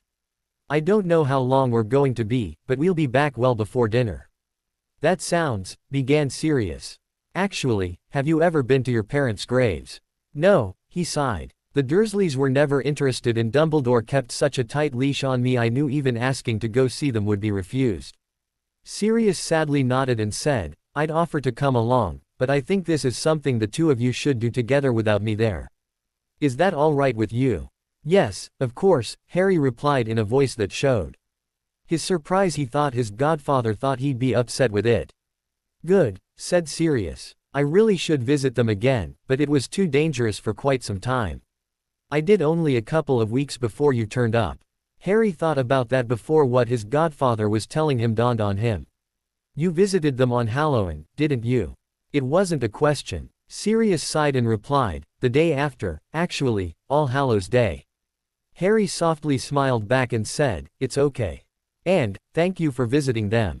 The next morning, after eating breakfast and trying to read a book while he waited for the time he and Luna planned to head out, Harry finally set it aside with a sigh of combined frustration and disappointment in himself. From her own book, Luna looked up and smiled. "Nervous?" Harry was a few moments before he nodded. "I'm taking a girl to meet my parents, before then taking said girl to go meet her mother." With a knowing smile she said, "Actually, as they are spirits, all three of our deceased parents know about us. This is more for us than for them." A little shocked, Harry asked, "Why you mean they've seen us?" and made a gesture that he thought indicated engaging in sexual intercourse. She laughed and said, "You can ask it, Harry. You want to know if they have seen us having sex?" When he sheepishly nodded she, still smiling, said, "I do not believe so, no.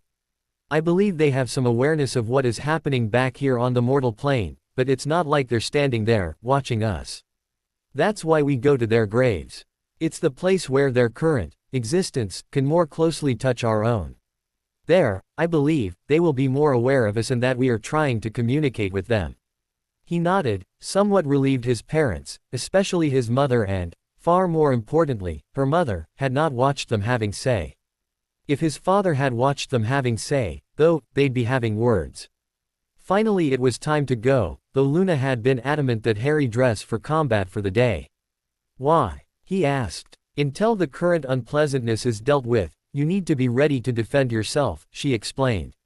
As you're with me, you should also be defending me if I get into trouble. He frowned back a little and said, Luna, I don't know if you know it or not, but you're now a great deal faster and far more capable than you were a couple weeks ago. And, a couple weeks ago, I didn't consider you a slouch with a wand. I doubt you'd have any problems dealing with another attacker unless it was Riddle himself or someone getting in a cheap shot from behind. I think even Bellatrix Lestrange, when she lived, would be unable to stand up to you now. As for multiple attackers, do we need to take you back down to the dueling room and watch you tear apart the 4 training mannequins again? She smiled and said, It's nice of you to say so, love. However, you're still supposed to stand ready to defend me against all threats. He gave a snort of amusement and said, Fair enough. And went and got dressed.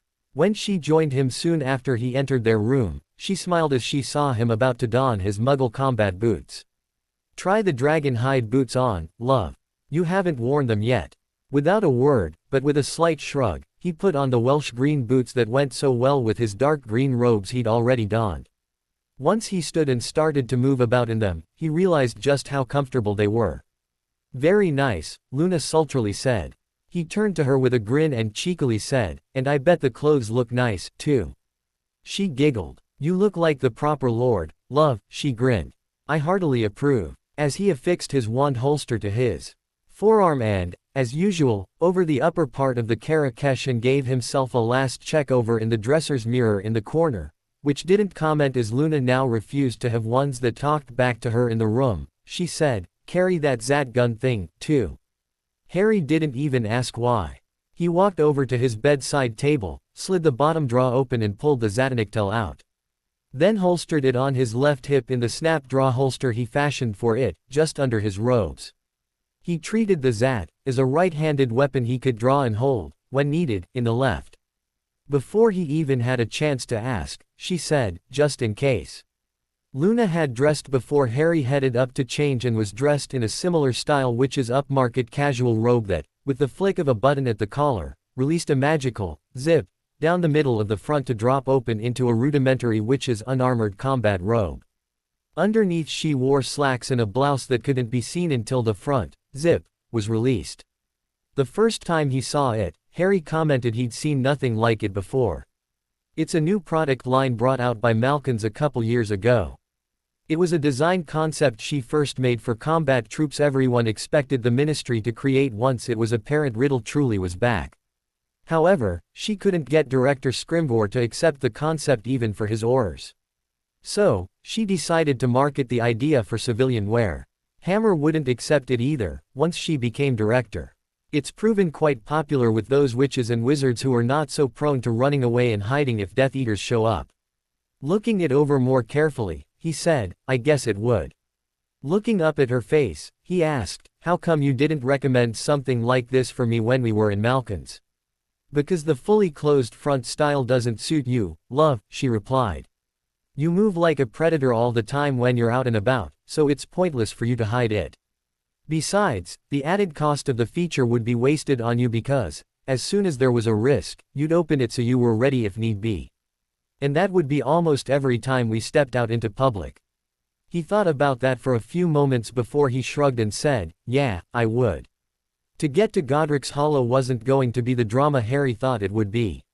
Sirius explained how there was a pub in the Hollow that had a backroom flow connection. The flow address is the name of the pub, the Griffin's Claw, he instructed. There's no password, as it's a popular haunt. No problems with Tommy's boys and girls? Asked Harry. None so far, replied Sirius. They've attacked residences in the town, but never a business unless there's a residence above it. And then only at night. Harry nodded, sighed and said, Well, wish us luck. Sirius just smirked and said, Luck. However, I cannot see Luna being rejected by either of your parents if they were of a mind to let you know one way or another. Harry gave a nod and, after Luna gave Sirius a key to his cheek, they were off. As promised, they stepped out of the flow in a back room of the pub. And they, after first checking out the street through the windows, quickly made their way outside. Luna immediately took his left elbow and indicated the right direction. This way, she quietly said. Obviously having been there before, Luna led Harry directly to both the cemetery and then to the graves. Harry stopped about 5 foot shy of the foot of them and looked the dual grave over. According to the dual-cut headstone, his father was on his left and his mother on his right. However, he found the epitaph quite wrong. The last enemy that shall be destroyed is death. Why is that their epitaph? He asked. He didn't even realize he'd asked it out loud until Luna, who was currently kneeling next to his mother's grave and was busy using her wand to clear away weeds and the like from around them, replied. Dumbledore chose it, she replied, not even pausing. However, that's not what they wanted. Quietly and frowning, he asked, do you know what they did? The Potter family motto, per quiesus mobilitatis dignitatem, nobility through quiet dignity, she replied, still working. Together with the Evans family motto, semper fortis, always steadfast. With something in his mind he drew his wand, aiming it at the headstone. Then he pictured what he wanted, gathered his energy and will and, with intent, cast. While the details of his parents remained on the stone, the epitaph was vanished and replaced. In its place were 2 lines. In noble and quiet dignity, we remain steadfast. Per quiesus mobilitatis dignitatem, semper fortis. Harry lowered his wand and looked at his handiwork. After a few moments he gave it a nod and said, better. Luna paused in her work, looked at it, gave it a moment and firmly said, much better. Then she headed around the back of the headstone and approached the twin graves from next to his father's grave. Again, Harry raised his wand and pointed at the headstone. I, Hardwin James Potter, rightful head of the House of Potter, call on magic most just, to provide me the power to ensure that no magics cast upon this headstone will be able to change the details on this headstone. Then he again gathered his firm intent and will, and cast. A bolt of pure white magic flew from the tip of his wand and hit the center of the stone. It glowed gold for a few moments before the glow faded away. Lowering his wand again, he stated, if Dumbledore sees that and tries to change it, I hope I've given it enough power he cannot accomplish it, nor will anyone else be able to. Luna sat back on her haunches for a bit from where she was kneeling next to James's grave and stared off into the distance for a few moments. Then her face slowly adopted a wide smile before she looked back at him. She quietly said, it worked. Pleased, Harry finally came forward and knelt next to Luna, over his father's grave. He wrapped his left arm around her shoulders and said, Mom. Dad, I've heard you've already met her, but I thought it was the right thing to do to bring my Luna here to let you know. Well, she's consented to be my girlfriend. With a smile, Luna twisted slightly and keyed him on the nearest cheek. The thing is, Mum and Dad, once I've gotten Riddle out of the way. Well, I intend to ask her to marry me. So, this lovely young lady kneeling beside me is very likely to be the next Lady Peverell Potter. I hope that meets with your approval. As the two knelt there with Harry's arm around Luna's shoulders, her head in the crook of his shoulder and her nearest hand resting on his nearest thigh, they both felt what felt like a warm and gentle embrace. Harry gave a gasp of shock while Luna slightly twitched in surprise. It was a few moments after the feeling left again before Luna quietly said, they approve. From the Godric's Hollow Cemetery, the two returned to the Griffin's Claw to flow to Luna's place in Ottery Street. Catchpole. They'd just passed through the main part of the pub and were heading for the back room, after handing over a couple of sickles for the use of flow powder, to use the flow and didn't notice the person sitting at the back of the pub gawk at them in shock. As they walked into the hallway leading to the back room, that person quickly cast a disillusionment charm on themselves and a sound masking charm on their feet before rising in. Hurrying after them, he arrived there to find the Peverell Lord alone. Clearly the girl, who he realized was the Lovegood chit, had already left. Standing in the hallway and out of sight in case Peverell was able to see through disillusionment charms, he carefully listened. He was rewarded when, only a couple moments later, he heard Peverell activate the flow and call out, the Rookery. He gave it only a couple of seconds before peeking into the room and finding it empty. He quickly hurried back to his seat, dropped his charms and waited only a few moments before rising again and hurrying out of the pub. Then he only went far enough to be outside the permanent anti-apparition jinx before he apparated away. Harry was surprised to learn that the Lovegood private cemetery was located on the Lovegood property back within a grove of trees. More surprising was how far back from the house it was. Just how big is your property, Luna? He asked, as they walked from the house to the grove, a house that was oddly shaped like a giant rook piece from chess. Quite large, she replied. It's quite a ways from boundary to boundary. She stopped and pointed off to the northeast and said, over that rise is the Weasleys' property. There actually are next-door neighbors. How far to their house? He asked. About a mile, she shrugged. That's quite a fair bit of land, he said. And how close is your house to the boundaries? The one between the burrow and us is about 3/4 of a mile from here. The one out the front is about a 1/4 mile. The one out the back, which is the direction we're heading, is about 2 miles. And the one to our left is about 1.5 miles, she replied. Of the 4 corners, our house is closest to the southeastern one. The wards must be huge. He said. Well, the wards are in 3 layers, she explained. There's a Muggle notice me not over the entire property. Then, there's a set of wards that surround just the yard around the house. And the final set is on the house itself. I can proudly say I was a major contributor to the middle and innermost layer of wards. Oh, and there's also a set of wards on the Lovegood family plot, which is where, of course, we're heading now. As she spoke and they continued to walk, Harry nodded along. Riddle was standing at a table on the floor before his throne that contained maps, lists of strategies and the like, while talking to 2 of his inner circle, when a Death Eater hurried in and threw himself onto his knees on the floor before him. Master, gasped the wizard, I bring news. Riddle frowned down at him and said, unless it's news concerning the Peverell Lord, I'm not currently interested. That's just it, Master, it is. From where he was turning away, Riddle snapped back to stare at the kneeling wizard and growled, tell me. The Death Eater quickly related what he had seen at the Griffin's Claw in Godric's Hollow, together with the flow address Peverell had called before stepping into the flames. The Rookery. Riddle demanded for clarification. Yes, Master, the Death Eater was quick to reply. The Rookery is the home of the blood traitor Lovegoods, offered Malfoy. Turning to the Death Eater, he said, describe the young woman who was with Peverell. Once he did, Malfoy turned to Riddle and said, that sounds like the Lovegood bint, all right, my lord.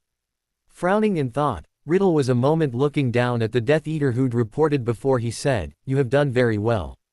You will be rewarded. Go back to whatever it was you were doing before you spotted Peverell and Lovegood. The kneeling Death Eater was quick to nod, rise and hurry from the room. Turning back to one of the other Death Eaters present, Riddle said, summon the circle. As the indicated Death Eater gave a short bow and hurried from the room, Riddle then turned back to Malfoy. I want you and take 2 of the juniors and go, knock, on the wards of this Rookery. Make sure both know no harm is to befall Peverell. Also, since he is clearly with the Lovegood chit at the moment, make sure no harm befalls her, either. Even if he first refuses, no harm is to befall either of them. If harm befalls either, severe punishment awaits you and them both. Turning back to the table, Riddle quickly wrote a short sentence on a slip of parchment and handed it to the owned Ponce. The secret, he said. Make sure he reads it before you bring him. Then he picked up the quill he'd been using and cast the portkey charm on it. Portus. After it finished glowing blue he handed it to Malfoy and said, that will bring him, you and the other 2 to the entrance hall. The activation is a tap of your wand to it with your magical signature. After first accepting the slip of parchment, then the quill portkey, Malfoy gave a bow and said, as you command, my lord. Then spun and quickly hurried from the room. Harry and Luna were just in the process of heading back to her house after visiting her mother's grave. She'd promised him a tour, when she suddenly stopped and looked off into the distance. Harry immediately recognized it as something of her seer ability kicking in. Suddenly she frowned and said, Harry, we have to hurry back to the house. I'll explain everything when we get there. Then she suddenly took off at a run. Harry was well past fit enough to run to both catch her and keep up with her. However, while he could both run and ask questions at the same time, he knew Luna's fitness wasn't up to his. So, he held his tongue in order to urge her on and just advised her on how to run quickly without exhausting herself in the process. When they made it to the back door and inside, Luna was gasping for breath and looked ready to collapse. Though the distance between where they were and the house was not more than about a half mile, while it did not do much to him but leaving him breathing a little heavy, he knew Luna had used all her immediate energy to cover the distance as fast as she could. Stay standing, Luna, he warned her. Slowly walk around a bit. Dawdling, if you need to. Deep, filling breaths. With only a nod back, she did exactly that for about 15 seconds until she recovered some of her breathing. Finally, though still breathing a little heavily, she said, "We're about to be visited by some Death Eaters." Harry was instantly on alert and drew his wand. "Lucius Malfoy, and 2 others," she explained. "They're not here to attack us. Malfoy has a message to give you." Frowning in confusion, Harry was a moment before he asked, "How do they know I'm wait at the Griffin's Claw?" "Someone followed us in and heard either of us call the flow destination." "Yes," she huffed, still slowly walking. "Tom Riddle has sent Malfoy to give you an invitation to meet with him." "To meet?" asked a now thoroughly confused Harry. "He wants to meet Lord Peverell," she clarified. Surprised, Harry was a moment in deep thought before he asked, "Should I go?" Luna smirked back and, still breathing heavily, replied, "Yes, you should. This is both a nexus in time, and a serendipitous event. I did not see this coming. It can be used to hasten things. This is what you need to do." Luna had only just finished briefing Harry on what was about to happen and what he could do to use it when she suddenly stiffened, startled, and looked away for a moment. "They're here," she said and focused back on Harry. "Malfoy has politely used the ward knock charm." Harry nodded and said, "I guess I should go out and see what they want." "I'll watch from the window," she said. "Give me the signal if it's all okay." He nodded and then took Luna into his arms for a hug. The signal was a V for victory gesture out of sight of Malfoy and whoever was with him. They'd stood that way for a long few seconds before Luna suddenly stiffened again. Pulling back, she said, "He just knocked again. A little more firmly, this time." With a sigh he said, "Impatient bastard. Wish me luck." "You don't need it," she returned. "However, if it makes you feel better." Then she leaned in and quickly keyed him. After a moment he was able to return it. Then he backed off, braced himself up and firmly stated, "Time to do this." Walking over to the front door he opened it and walked out. Standing only an approximate 100 feet away from him and on the other side of a low gate, he saw Malfoy and 2 other Death Eaters just standing there, with Malfoy in the lead and the other 2 standing back about 5 feet and forming a triangle with him. With a snort at how easy he'd be able to take them out with how close they were standing to one another, Harry pulled the door shut, stepped down off the half-dozen steps of the small front uncovered porch and walked towards them. After seeing him and bracing themselves up a bit, the 3 Death Eaters simply waited for him to approach. It's not as if they can do anything else, really, thought Harry, walking up the path towards them. The wards would fry them if they tried to enter, and they have to know that, considering their previous attempts to get in. The last time the Death Eaters had attacked the Lovegood property they lost almost half a dozen of their number in the attempt, and still didn't get in. Stopping well inside the wards, but close enough to be heard if they raised their voices just a little, Harry said, well, Mr. Malfoy and friends. To what do I owe this unexpected honor?" Knowing he'd just been politely insulted, Malfoy slightly stiffened for the moment but held his tongue. Only the bare slight beetling of the brow and quiver of the corner of his lip of a suppressed sneer gave away his anger. Once he took a moment to get it under control, he said, "I come at the urging of my lord. He invites you to attend him, so he may discuss matters with you he believes would be of importance to you both." Harry just slightly smirked back and said, "That does not sound like his usual modus operandi. Evidence reflects he is more the type to just take what he wants." Again that flicker and pause. "He believes you can be a welcome ally in his grievance with Albus Dumbledore." Harry let a very slight expression of surprise pass across his face before quickly suppressing it. Luna told him this was the likely reason for the visit, so his surprise was not at what Malfoy had told him, but at how accurate she'd seen the situation. After a moment he gave a slow nod and said, "Very well. If my safety is assured and I will be able to freely leave once our discussion has ended, then perhaps a time and place for such a meeting could be arranged." Harry saw as all 3 slightly relaxed and could see, from the 2 at the back, that they were relieved by his answer. "The Dark Lord W asks that you attend him now," said Malfoy. There was a momentarily delay before he offered. "He is eager to see an agreement quickly be forged between you. He grows tired of the threat that is Albus Dumbledore. Not used to having to negotiate, or you, Malfoy," thought Harry. You were all set to try and order me to attend, using Riddle's authority as your own. Appearing to give it thought so he didn't appear eager, Harry looked away for a moment with a look of concentration on his face.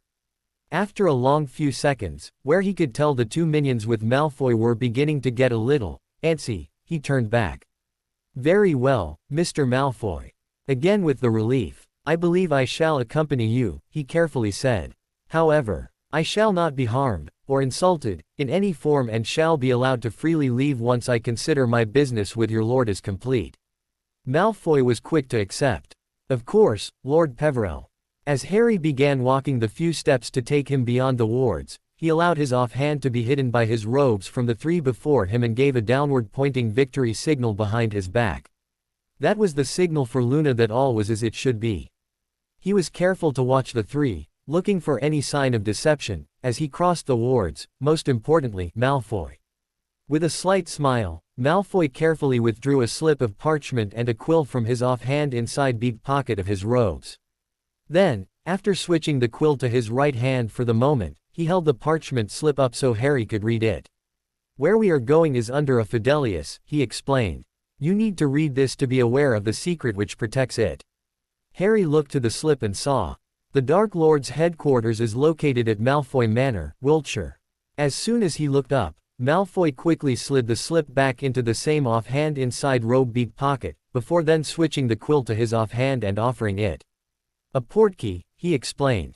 Higgs, Dedworth, time to leave. As the other two came up on each side of Malfoy and reached out to each place a finger on the quill, Malfoy drew his wand. Harry took a half-pace back and looked ready to draw his wand when Malfoy quickly said, No. Lord Peverell. When Harry hesitated, he explained, My apologies. I need to tap the portkey with my wand. It's keyed to my magical signature. Harry paused a moment, gave a firm nod and, in a low voice, said, Be aware. I do not take kindly to people drawing their wands on me. I take it as a grave insult.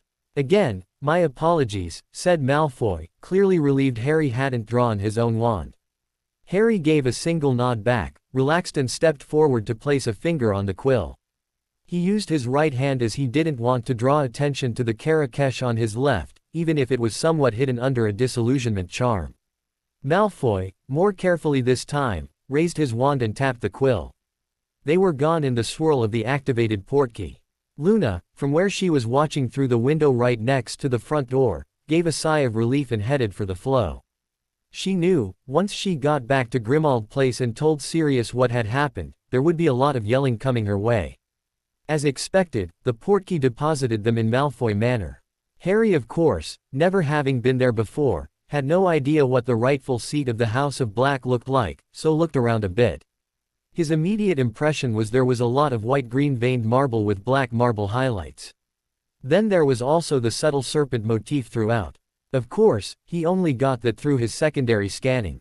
He was more focused on who he could see that was a threat. There was only one person in the room, an entry hall, waiting for them, Draco Malfoy. Still with the overuse of hair gel, ferret. He thought. I would have thought you'd have grown out of that, by now. The young man the boy had grown into was still quite skinny, but now had a sort of wiry build to him. Father, said Ferret, with a slight bow.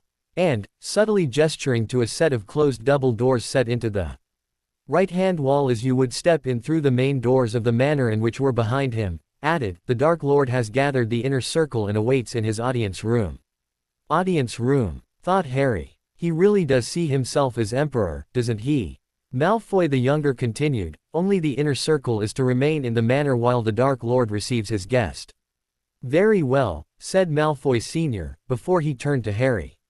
He gestured to the doors and said, this way, Lord Peverell. Higgs, Dedworth, leave. Harry gave a single nod and followed the elder Malfoy the dozen feet to the doors. As Malfoy then reached out with both hands to open them, he hesitated and quietly said, I shall announce you, Lord Peverell. After hearing the double pop of departing apparitions from the two minions that accompanied Malfoy to and from Luna's place, Harry softly returned, as is proper. Over his shoulder, Malfoy gave a single nod and again reached forward with both hands. He opened both doors, simultaneously. Then stepped through one pace with his head bowed. My lord, he deferentially called, "I bring an honored guest. I present, Lord Hardwin Peverell of the noble and most ancient house of Peverell." Then he quickly stepped to the side with his head bowed and almost subtly gestured Harry inside. Harry firmly thought to himself, "Let's do this," and walked through the doors, passing a slightly bowing Malfoy. Standing on the dais before his throne, already aware, Peverell had arrived via portkey. Riddle was striking his best, "I am a powerful pure-blood lord and you should fear me," pose. As soon as the doors, together, swung open and Malfoy took the pace through to announce Peverell, he thought, now that is how you announce someone. He would have to remember to reward the man later for his pomp and circumstance. He hoped it would have the Peverell lord in a better state of mind for him. When Peverell stepped through, he saw the young man's eyes immediately scan the entire room before finally coming to a halt staring at his own. He then saw the subtle nod as the man then walked forward, allowing his eyes to look about while also clearly taking his measure, as he'd once heard it called. Lucius followed him closer while Draco reclosed the doors and took up a position within the room and near the doors. As Peverell came forward, Riddle gave a slight gesture, and his most loyal minions backed well out of the way, almost to the side walls, giving the Peverell lord plenty of room. He watched as Peverell surreptitiously watched them move and develop a very slight smirk for just a moment. It amuses him, he thought. But, why did his gaze linger just slightly on Severus? Did they know one another, or does he know of him? Unsurprisingly, Peverell stopped about 25 feet short of him. "Am I correct in assuming you are the one known as Lord Voldemort?" the young man softly asked. Harry heard a stifled hiss coming from one of the minions to his right. Lucius, moving to a position near the wall to Peverell's right, almost stuttered in his smooth stride as he walked. Riddle, however, gave a slight smirk and replied, "Indeed. Welcome, Lord Peverell. I feel I have waited many weeks to finally meet you." "I thank you for the invitation," he returned. While giving the appearance of casually walking back to what was clearly his throne, Riddle said, "And I thank you for accepting it." Nonchalantly, Riddle then sat upon it and said, "I trust my good friend, Lucius, was respectful in offering it." "He was," he replied with a slight nod. No offer of a chair. He thought, "Thank you for that, though you probably did it to try and intimate you're the more powerful between us. Being on my feet means I can more quickly move." Riddle gave his own slight nod back after a quick glance to his left to Malfoy. "I asked you to join me because I believe we have a mutual enemy, Albus Dumbledore." Harry gave a slight snort of amusement and wryly replied, "I do not so much consider that half-blood, self-ag grandissing, hubris-riddled, geriatric, white-whiskered, old fairy an enemy as much as I find him a significant annoyance." And scowled. Riddle burst out in laughter. "He does seem rather upset with you, though," said Riddle. Harry gave another snort and said, "Because he both does not know who I am and because I do not praise before the mighty pedestal on which stands the so-called great Albus Dumbledore. Because I do not, he has immediately labeled me as dark." "Are you?" Riddle immediately pressed. "I do not see a distinction between light and dark," he replied. "There is just magic. As such, him labeling me as dark is like water off a duck's back. It does not cause me any concern. Especially, when it comes from an old fraud like Albus Dumbledore." Riddle sat back and smirked. "Figured him out, have you?" With a slight huff, he replied, "It wasn't a difficult exercise for one who knows how to analyze a situation, for one who knows how to properly research and actually does it." "And how did you figure it out?" asked Riddle. Well, he wasn't going to tell him about Luna and her gift. Everybody knows, and you'll pardon me if I sneer at that phrase, everybody knows Bathilda Bagshot is an old family friend of the Dumbledores. Throughout Dumbledore's teen years they lived near one another in Godric's Hollow. Before that, the Dumbledores lived in Mold on the Wold. Bathilda Bagshot is also the author of almost every book on recent wizarding British history. For your information, if you didn't already know, she is also the maternal aunt of one Gellert Grindelwald. That earned him a few gasps from the minions around the walls and a cocked eyebrow from Riddle. As such, it was not much of an effort on my part to quickly figure out that Bathilda Bagshot, as a dear friend of Albus Dumbledore, would not have written her books that showed Dumbledore in a, shall we say, poor light. For instance, Bagshot has not included in her books that Dumbledore is a homos ual. She has also not written that Albus Dumbledore and her nephew, Gellert, were quite close, while Grindelwald was staying at her place in the 1910s after being kicked out of Durmstrang. While having to look after his little sister, Ariana, while forced to stay at Godric's Hollow because his mother had passed, old Albus and Gellert struck up a friendship. Between them, they came up with a slogan, für das Allgemeinwohl, it's German, Grindelwald's adopted mother tongue, for the greater good. Again, the gasps. Riddle went from being quite amused to almost staring at Harry in his intensity. Harry thought, did none of them know of what I spoke the first time Dumbledore accosted me after I got back? The idiots didn't do their homework. Aberforth, Dumbledore's younger brother, finally had enough of the pair of them and what he feared Grindelwald was turning his big brother into, and initiated a duel between he and Grindelwald. A duel, which old Albus jumped into. During the duel, Ariana was killed and Grindelwald fled. Aberforth believes it was his brother who killed his sister, if not by his own wand, then by bringing Grindelwald into their home at the time. And since that time the two brothers have been estranged, with Aberforth the aggressor of that. It's one of the main reasons Dumbledore, Albus, that is constantly pleading with people to forgive. He's subconsciously, I'm sure, hoping that's what his brother will do with regards to him. Immediately on Ariana's death, Grindelwald fled back to Europe. Less than 10 years later he had formed his Knights of Walpurgis. Less than 5 years after that, the ICW declared him a Dark Lord. Harry had begun walking back and forth, as he gave his talk.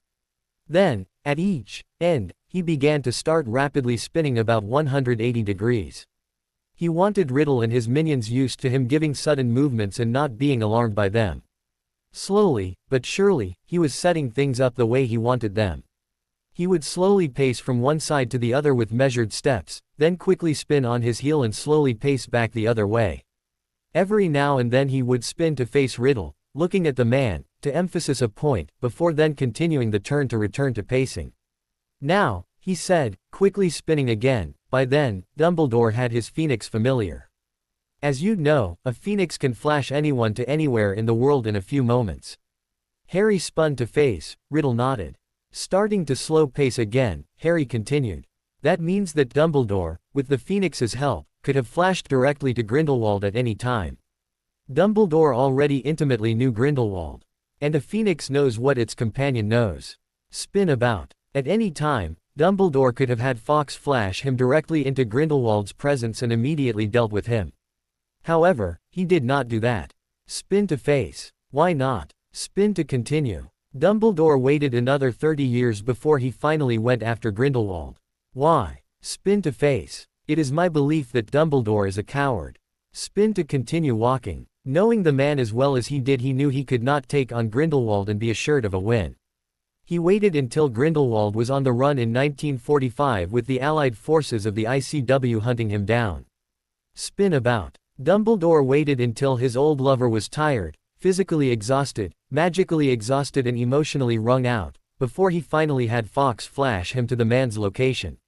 Spin about. While Grindelwald was suffering hardship for weeks, Dumbledore sat in his ivory tower at Hogwarts as deputy headmaster, being waited on hand and foot by the house elves, and just waited. Finally, Dumbledore got off his ass and made his move. Spin to face. It is my belief that the so-called massive battle between Dumbledore and Grindelwald is nothing but a lie. It is a lie that was written up and made history by Bathilda Bagshot as a favor for her Godric's Hollow neighbors, the Dumbledores. Turn and continue to walk. Instead, I believe it was more like Dumbledore suddenly appearing behind Grindelwald in a flash of phoenix flame and spin to face. Shooting the man in the back before he could even turn and raise his wand. Continue to walk. Harry knew he had his audience completely shocked. But he wanted them not just shocked, he wanted them to be in a mental state of mind where they would be too slow to react when he made his move. From that lie, Dumbledore capitalized, he continued. From that lie, Dumbledore was soon awarded the Order of Merlin, First Class. The Order of Merlin gave him a seat on the Wizengamot. And, within 30 years, he used his celebrity to become the chief warlock. Spin about. Near simultaneous with that, he used his celebrity to also become Wizarding Britain's ambassador to the ICW, before then, finally, becoming Supreme Mugwump. Spin about. Grindelwald and Dumbledore planned to take over the world. For the greater good. Grindelwald tried it through violent means. Dumbledore pretty much accomplished it through deceit, manipulations, guile, obliviations, compulsions and the like. Spin to face. And it's all based off a lie. Continue to walk. That leads us to what has recently happened. Dumbledore in his Order of the Burnt Turkey tried to ambush me in front of Gringotts. He failed in his first attempt. The second time 2 days later. Well, having had enough of the old fool, I engineered the situation where I cut his bloody arm off. Spin to face. And, how did he react? He flat out panicked. Continue to walk. Albus Dumbledore, supposed leader of the light, supposed defeater of Gellert Grindelwald in glorious battle, supposed next coming of Merlin, panicked. And, what did he do? He immediately turned to so-called dark magic. He cast Fiendfire. Spin to face. Does that sound like a supposed leader of the light to you? As, on his last spin about, Harry saw where each and every Death Eater stood in the room. He had their positions all mapped in his mind. He continued to walk to organize the right spot for what he wanted to do next. When Voldemort, with a massive frown on his face, looked down in clear deep thought, Harry also heard murmuring coming from the minions behind him. That meant they were talking to one another and not paying him total attention, as they should. Harry readied his move. Albus Dumbledore is a manipulative, lying fraud. What he most definitely is not, is, with his right side towards Riddle, he raised his left hand to his hip. A gesture he'd already made a couple of times already. However, this time he released his disillusioned, already activated Zatanyktel from its holster as he turned back to Riddle. Leader of the, raising it he fired from the body as he infused his body with magical energy to speed it up as he snapped out, light. The white bolt of electrical energy, traveling far faster than a cast, sped from Zat, to Riddle. Trapped in his throne and not being able to dive out of the way, Riddle only had time to reach for his wand before the bolt of energy struck him center of mass. As it did, Harry was already dropping the Zat to the floor and cocking his left elbow in, as he reached across with his right hand and drew his wand from his sleeve. With it free and in his hand, he pulled it back as he re-extended his left hand and activated the Karakesh. A fraction of a second later he was already into an anti-clockwise spin and casting. Not mucking about, he was swishing his wand side to side and casting, at body height, the ribbon-cutting curse. Bright pink, the curse flashed out from his wand tip in wide horizontal swaths. Saw, saw, saw, saw, saw, saw. So fast was he casting, it was like a pink strobe light. With his Karakesh shield leading the way, only 2 Death Eaters managed to get casts back at him before he completed his spin. And both of them would have been to his right if he hadn't spun. The shield of the Karakesh absorbed both curses before they reached him. Back to facing Riddle, he saw the man was still unconscious and spun for a second time, looking to see who survived his cutting curses. None were still on their feet. Harry blinked and hesitated just a bare moment in shock. He did not expect it to be that easy. Surprised and knowing Riddle was no longer truly human and might just be able to come around from the effects of a Zat strike before he would otherwise expect, Harry spun to face him again. Not wanting to dwell on the situation, he raised his wand and took careful aim at Riddle's head. Stab! The piercing curse leapt from his wand and flew true, right between Riddle's eyebrows and slightly above, or where his eyebrows would be if he had any. Riddle's, now body from its slight lean to the left, gave one quick start of unconscious shock as a 1-inch wide hole appeared in the middle of his brow. And the blood splatter on the seat back of the throne behind his head showed it to have gone right through. He was dead. A moment later, a black mist rose out of the body and, within, a face began to form, Riddle's. The face fully formed and screamed at him. "Who are you? That should have been impossible. You are not Neville Longbottom." Harry grinned back and lightly chuckled. "Neville Longbottom was never the one prophesied to kill you, Tom." As the wraith floated there slightly above the body, Harry continued, "Remember the line, and either must die at the hand of the other, for neither can live while the other survives. It means one must be dead and kill the other before they can be alive again. How else does it make sense?" With a wide grin on his face as the wraith looked at him in angry shock, Harry raised his wand hand and, still with the wand in his hand, held up his hair fringe on the right of his forehead. With the hair out of the way, the faint scar stood out, light on darkened skin. "I'm Harry Potter, you stupid prick. Someone they declared dead over 3 years ago. The pseudo-eyes of the wraith opened wide with the pseudo-mouth gaping open. It was a long moment before the face then developed an expression of supreme fury. With a scream of anger, it surged towards Harry. Harry, knowing what Riddle would try next from when he'd killed Quirrell, activated his Karakesh once more in a shield before himself. Riddle struck it, causing it to flare, and was flung back in clear agony. "Not this time, Tom," said Harry, smirking at the recovering wraith. "I learned from the time you possessed Quirrell." Harry saw the wraith glance to his right. Snapping his Karakesh active again and spinning, Harry was just in time to catch the attack strike upon him of a ginormous green and black snake, fangs bared. Nagini, he immediately realized. The snake again struck the shield and rebounded. Then, before it could reposition for another attack, Harry blew its head off with a blasting curse from close range. "No!" Tom screamed in anguish as a black mist rose from the snake and, with an echoing scream, slammed into the main one. Harry spun back, expecting another direct attack by the wraith. Instead, he witnessed it start to break up before it, with Riddle's scream echoing as if into the distance, faded away.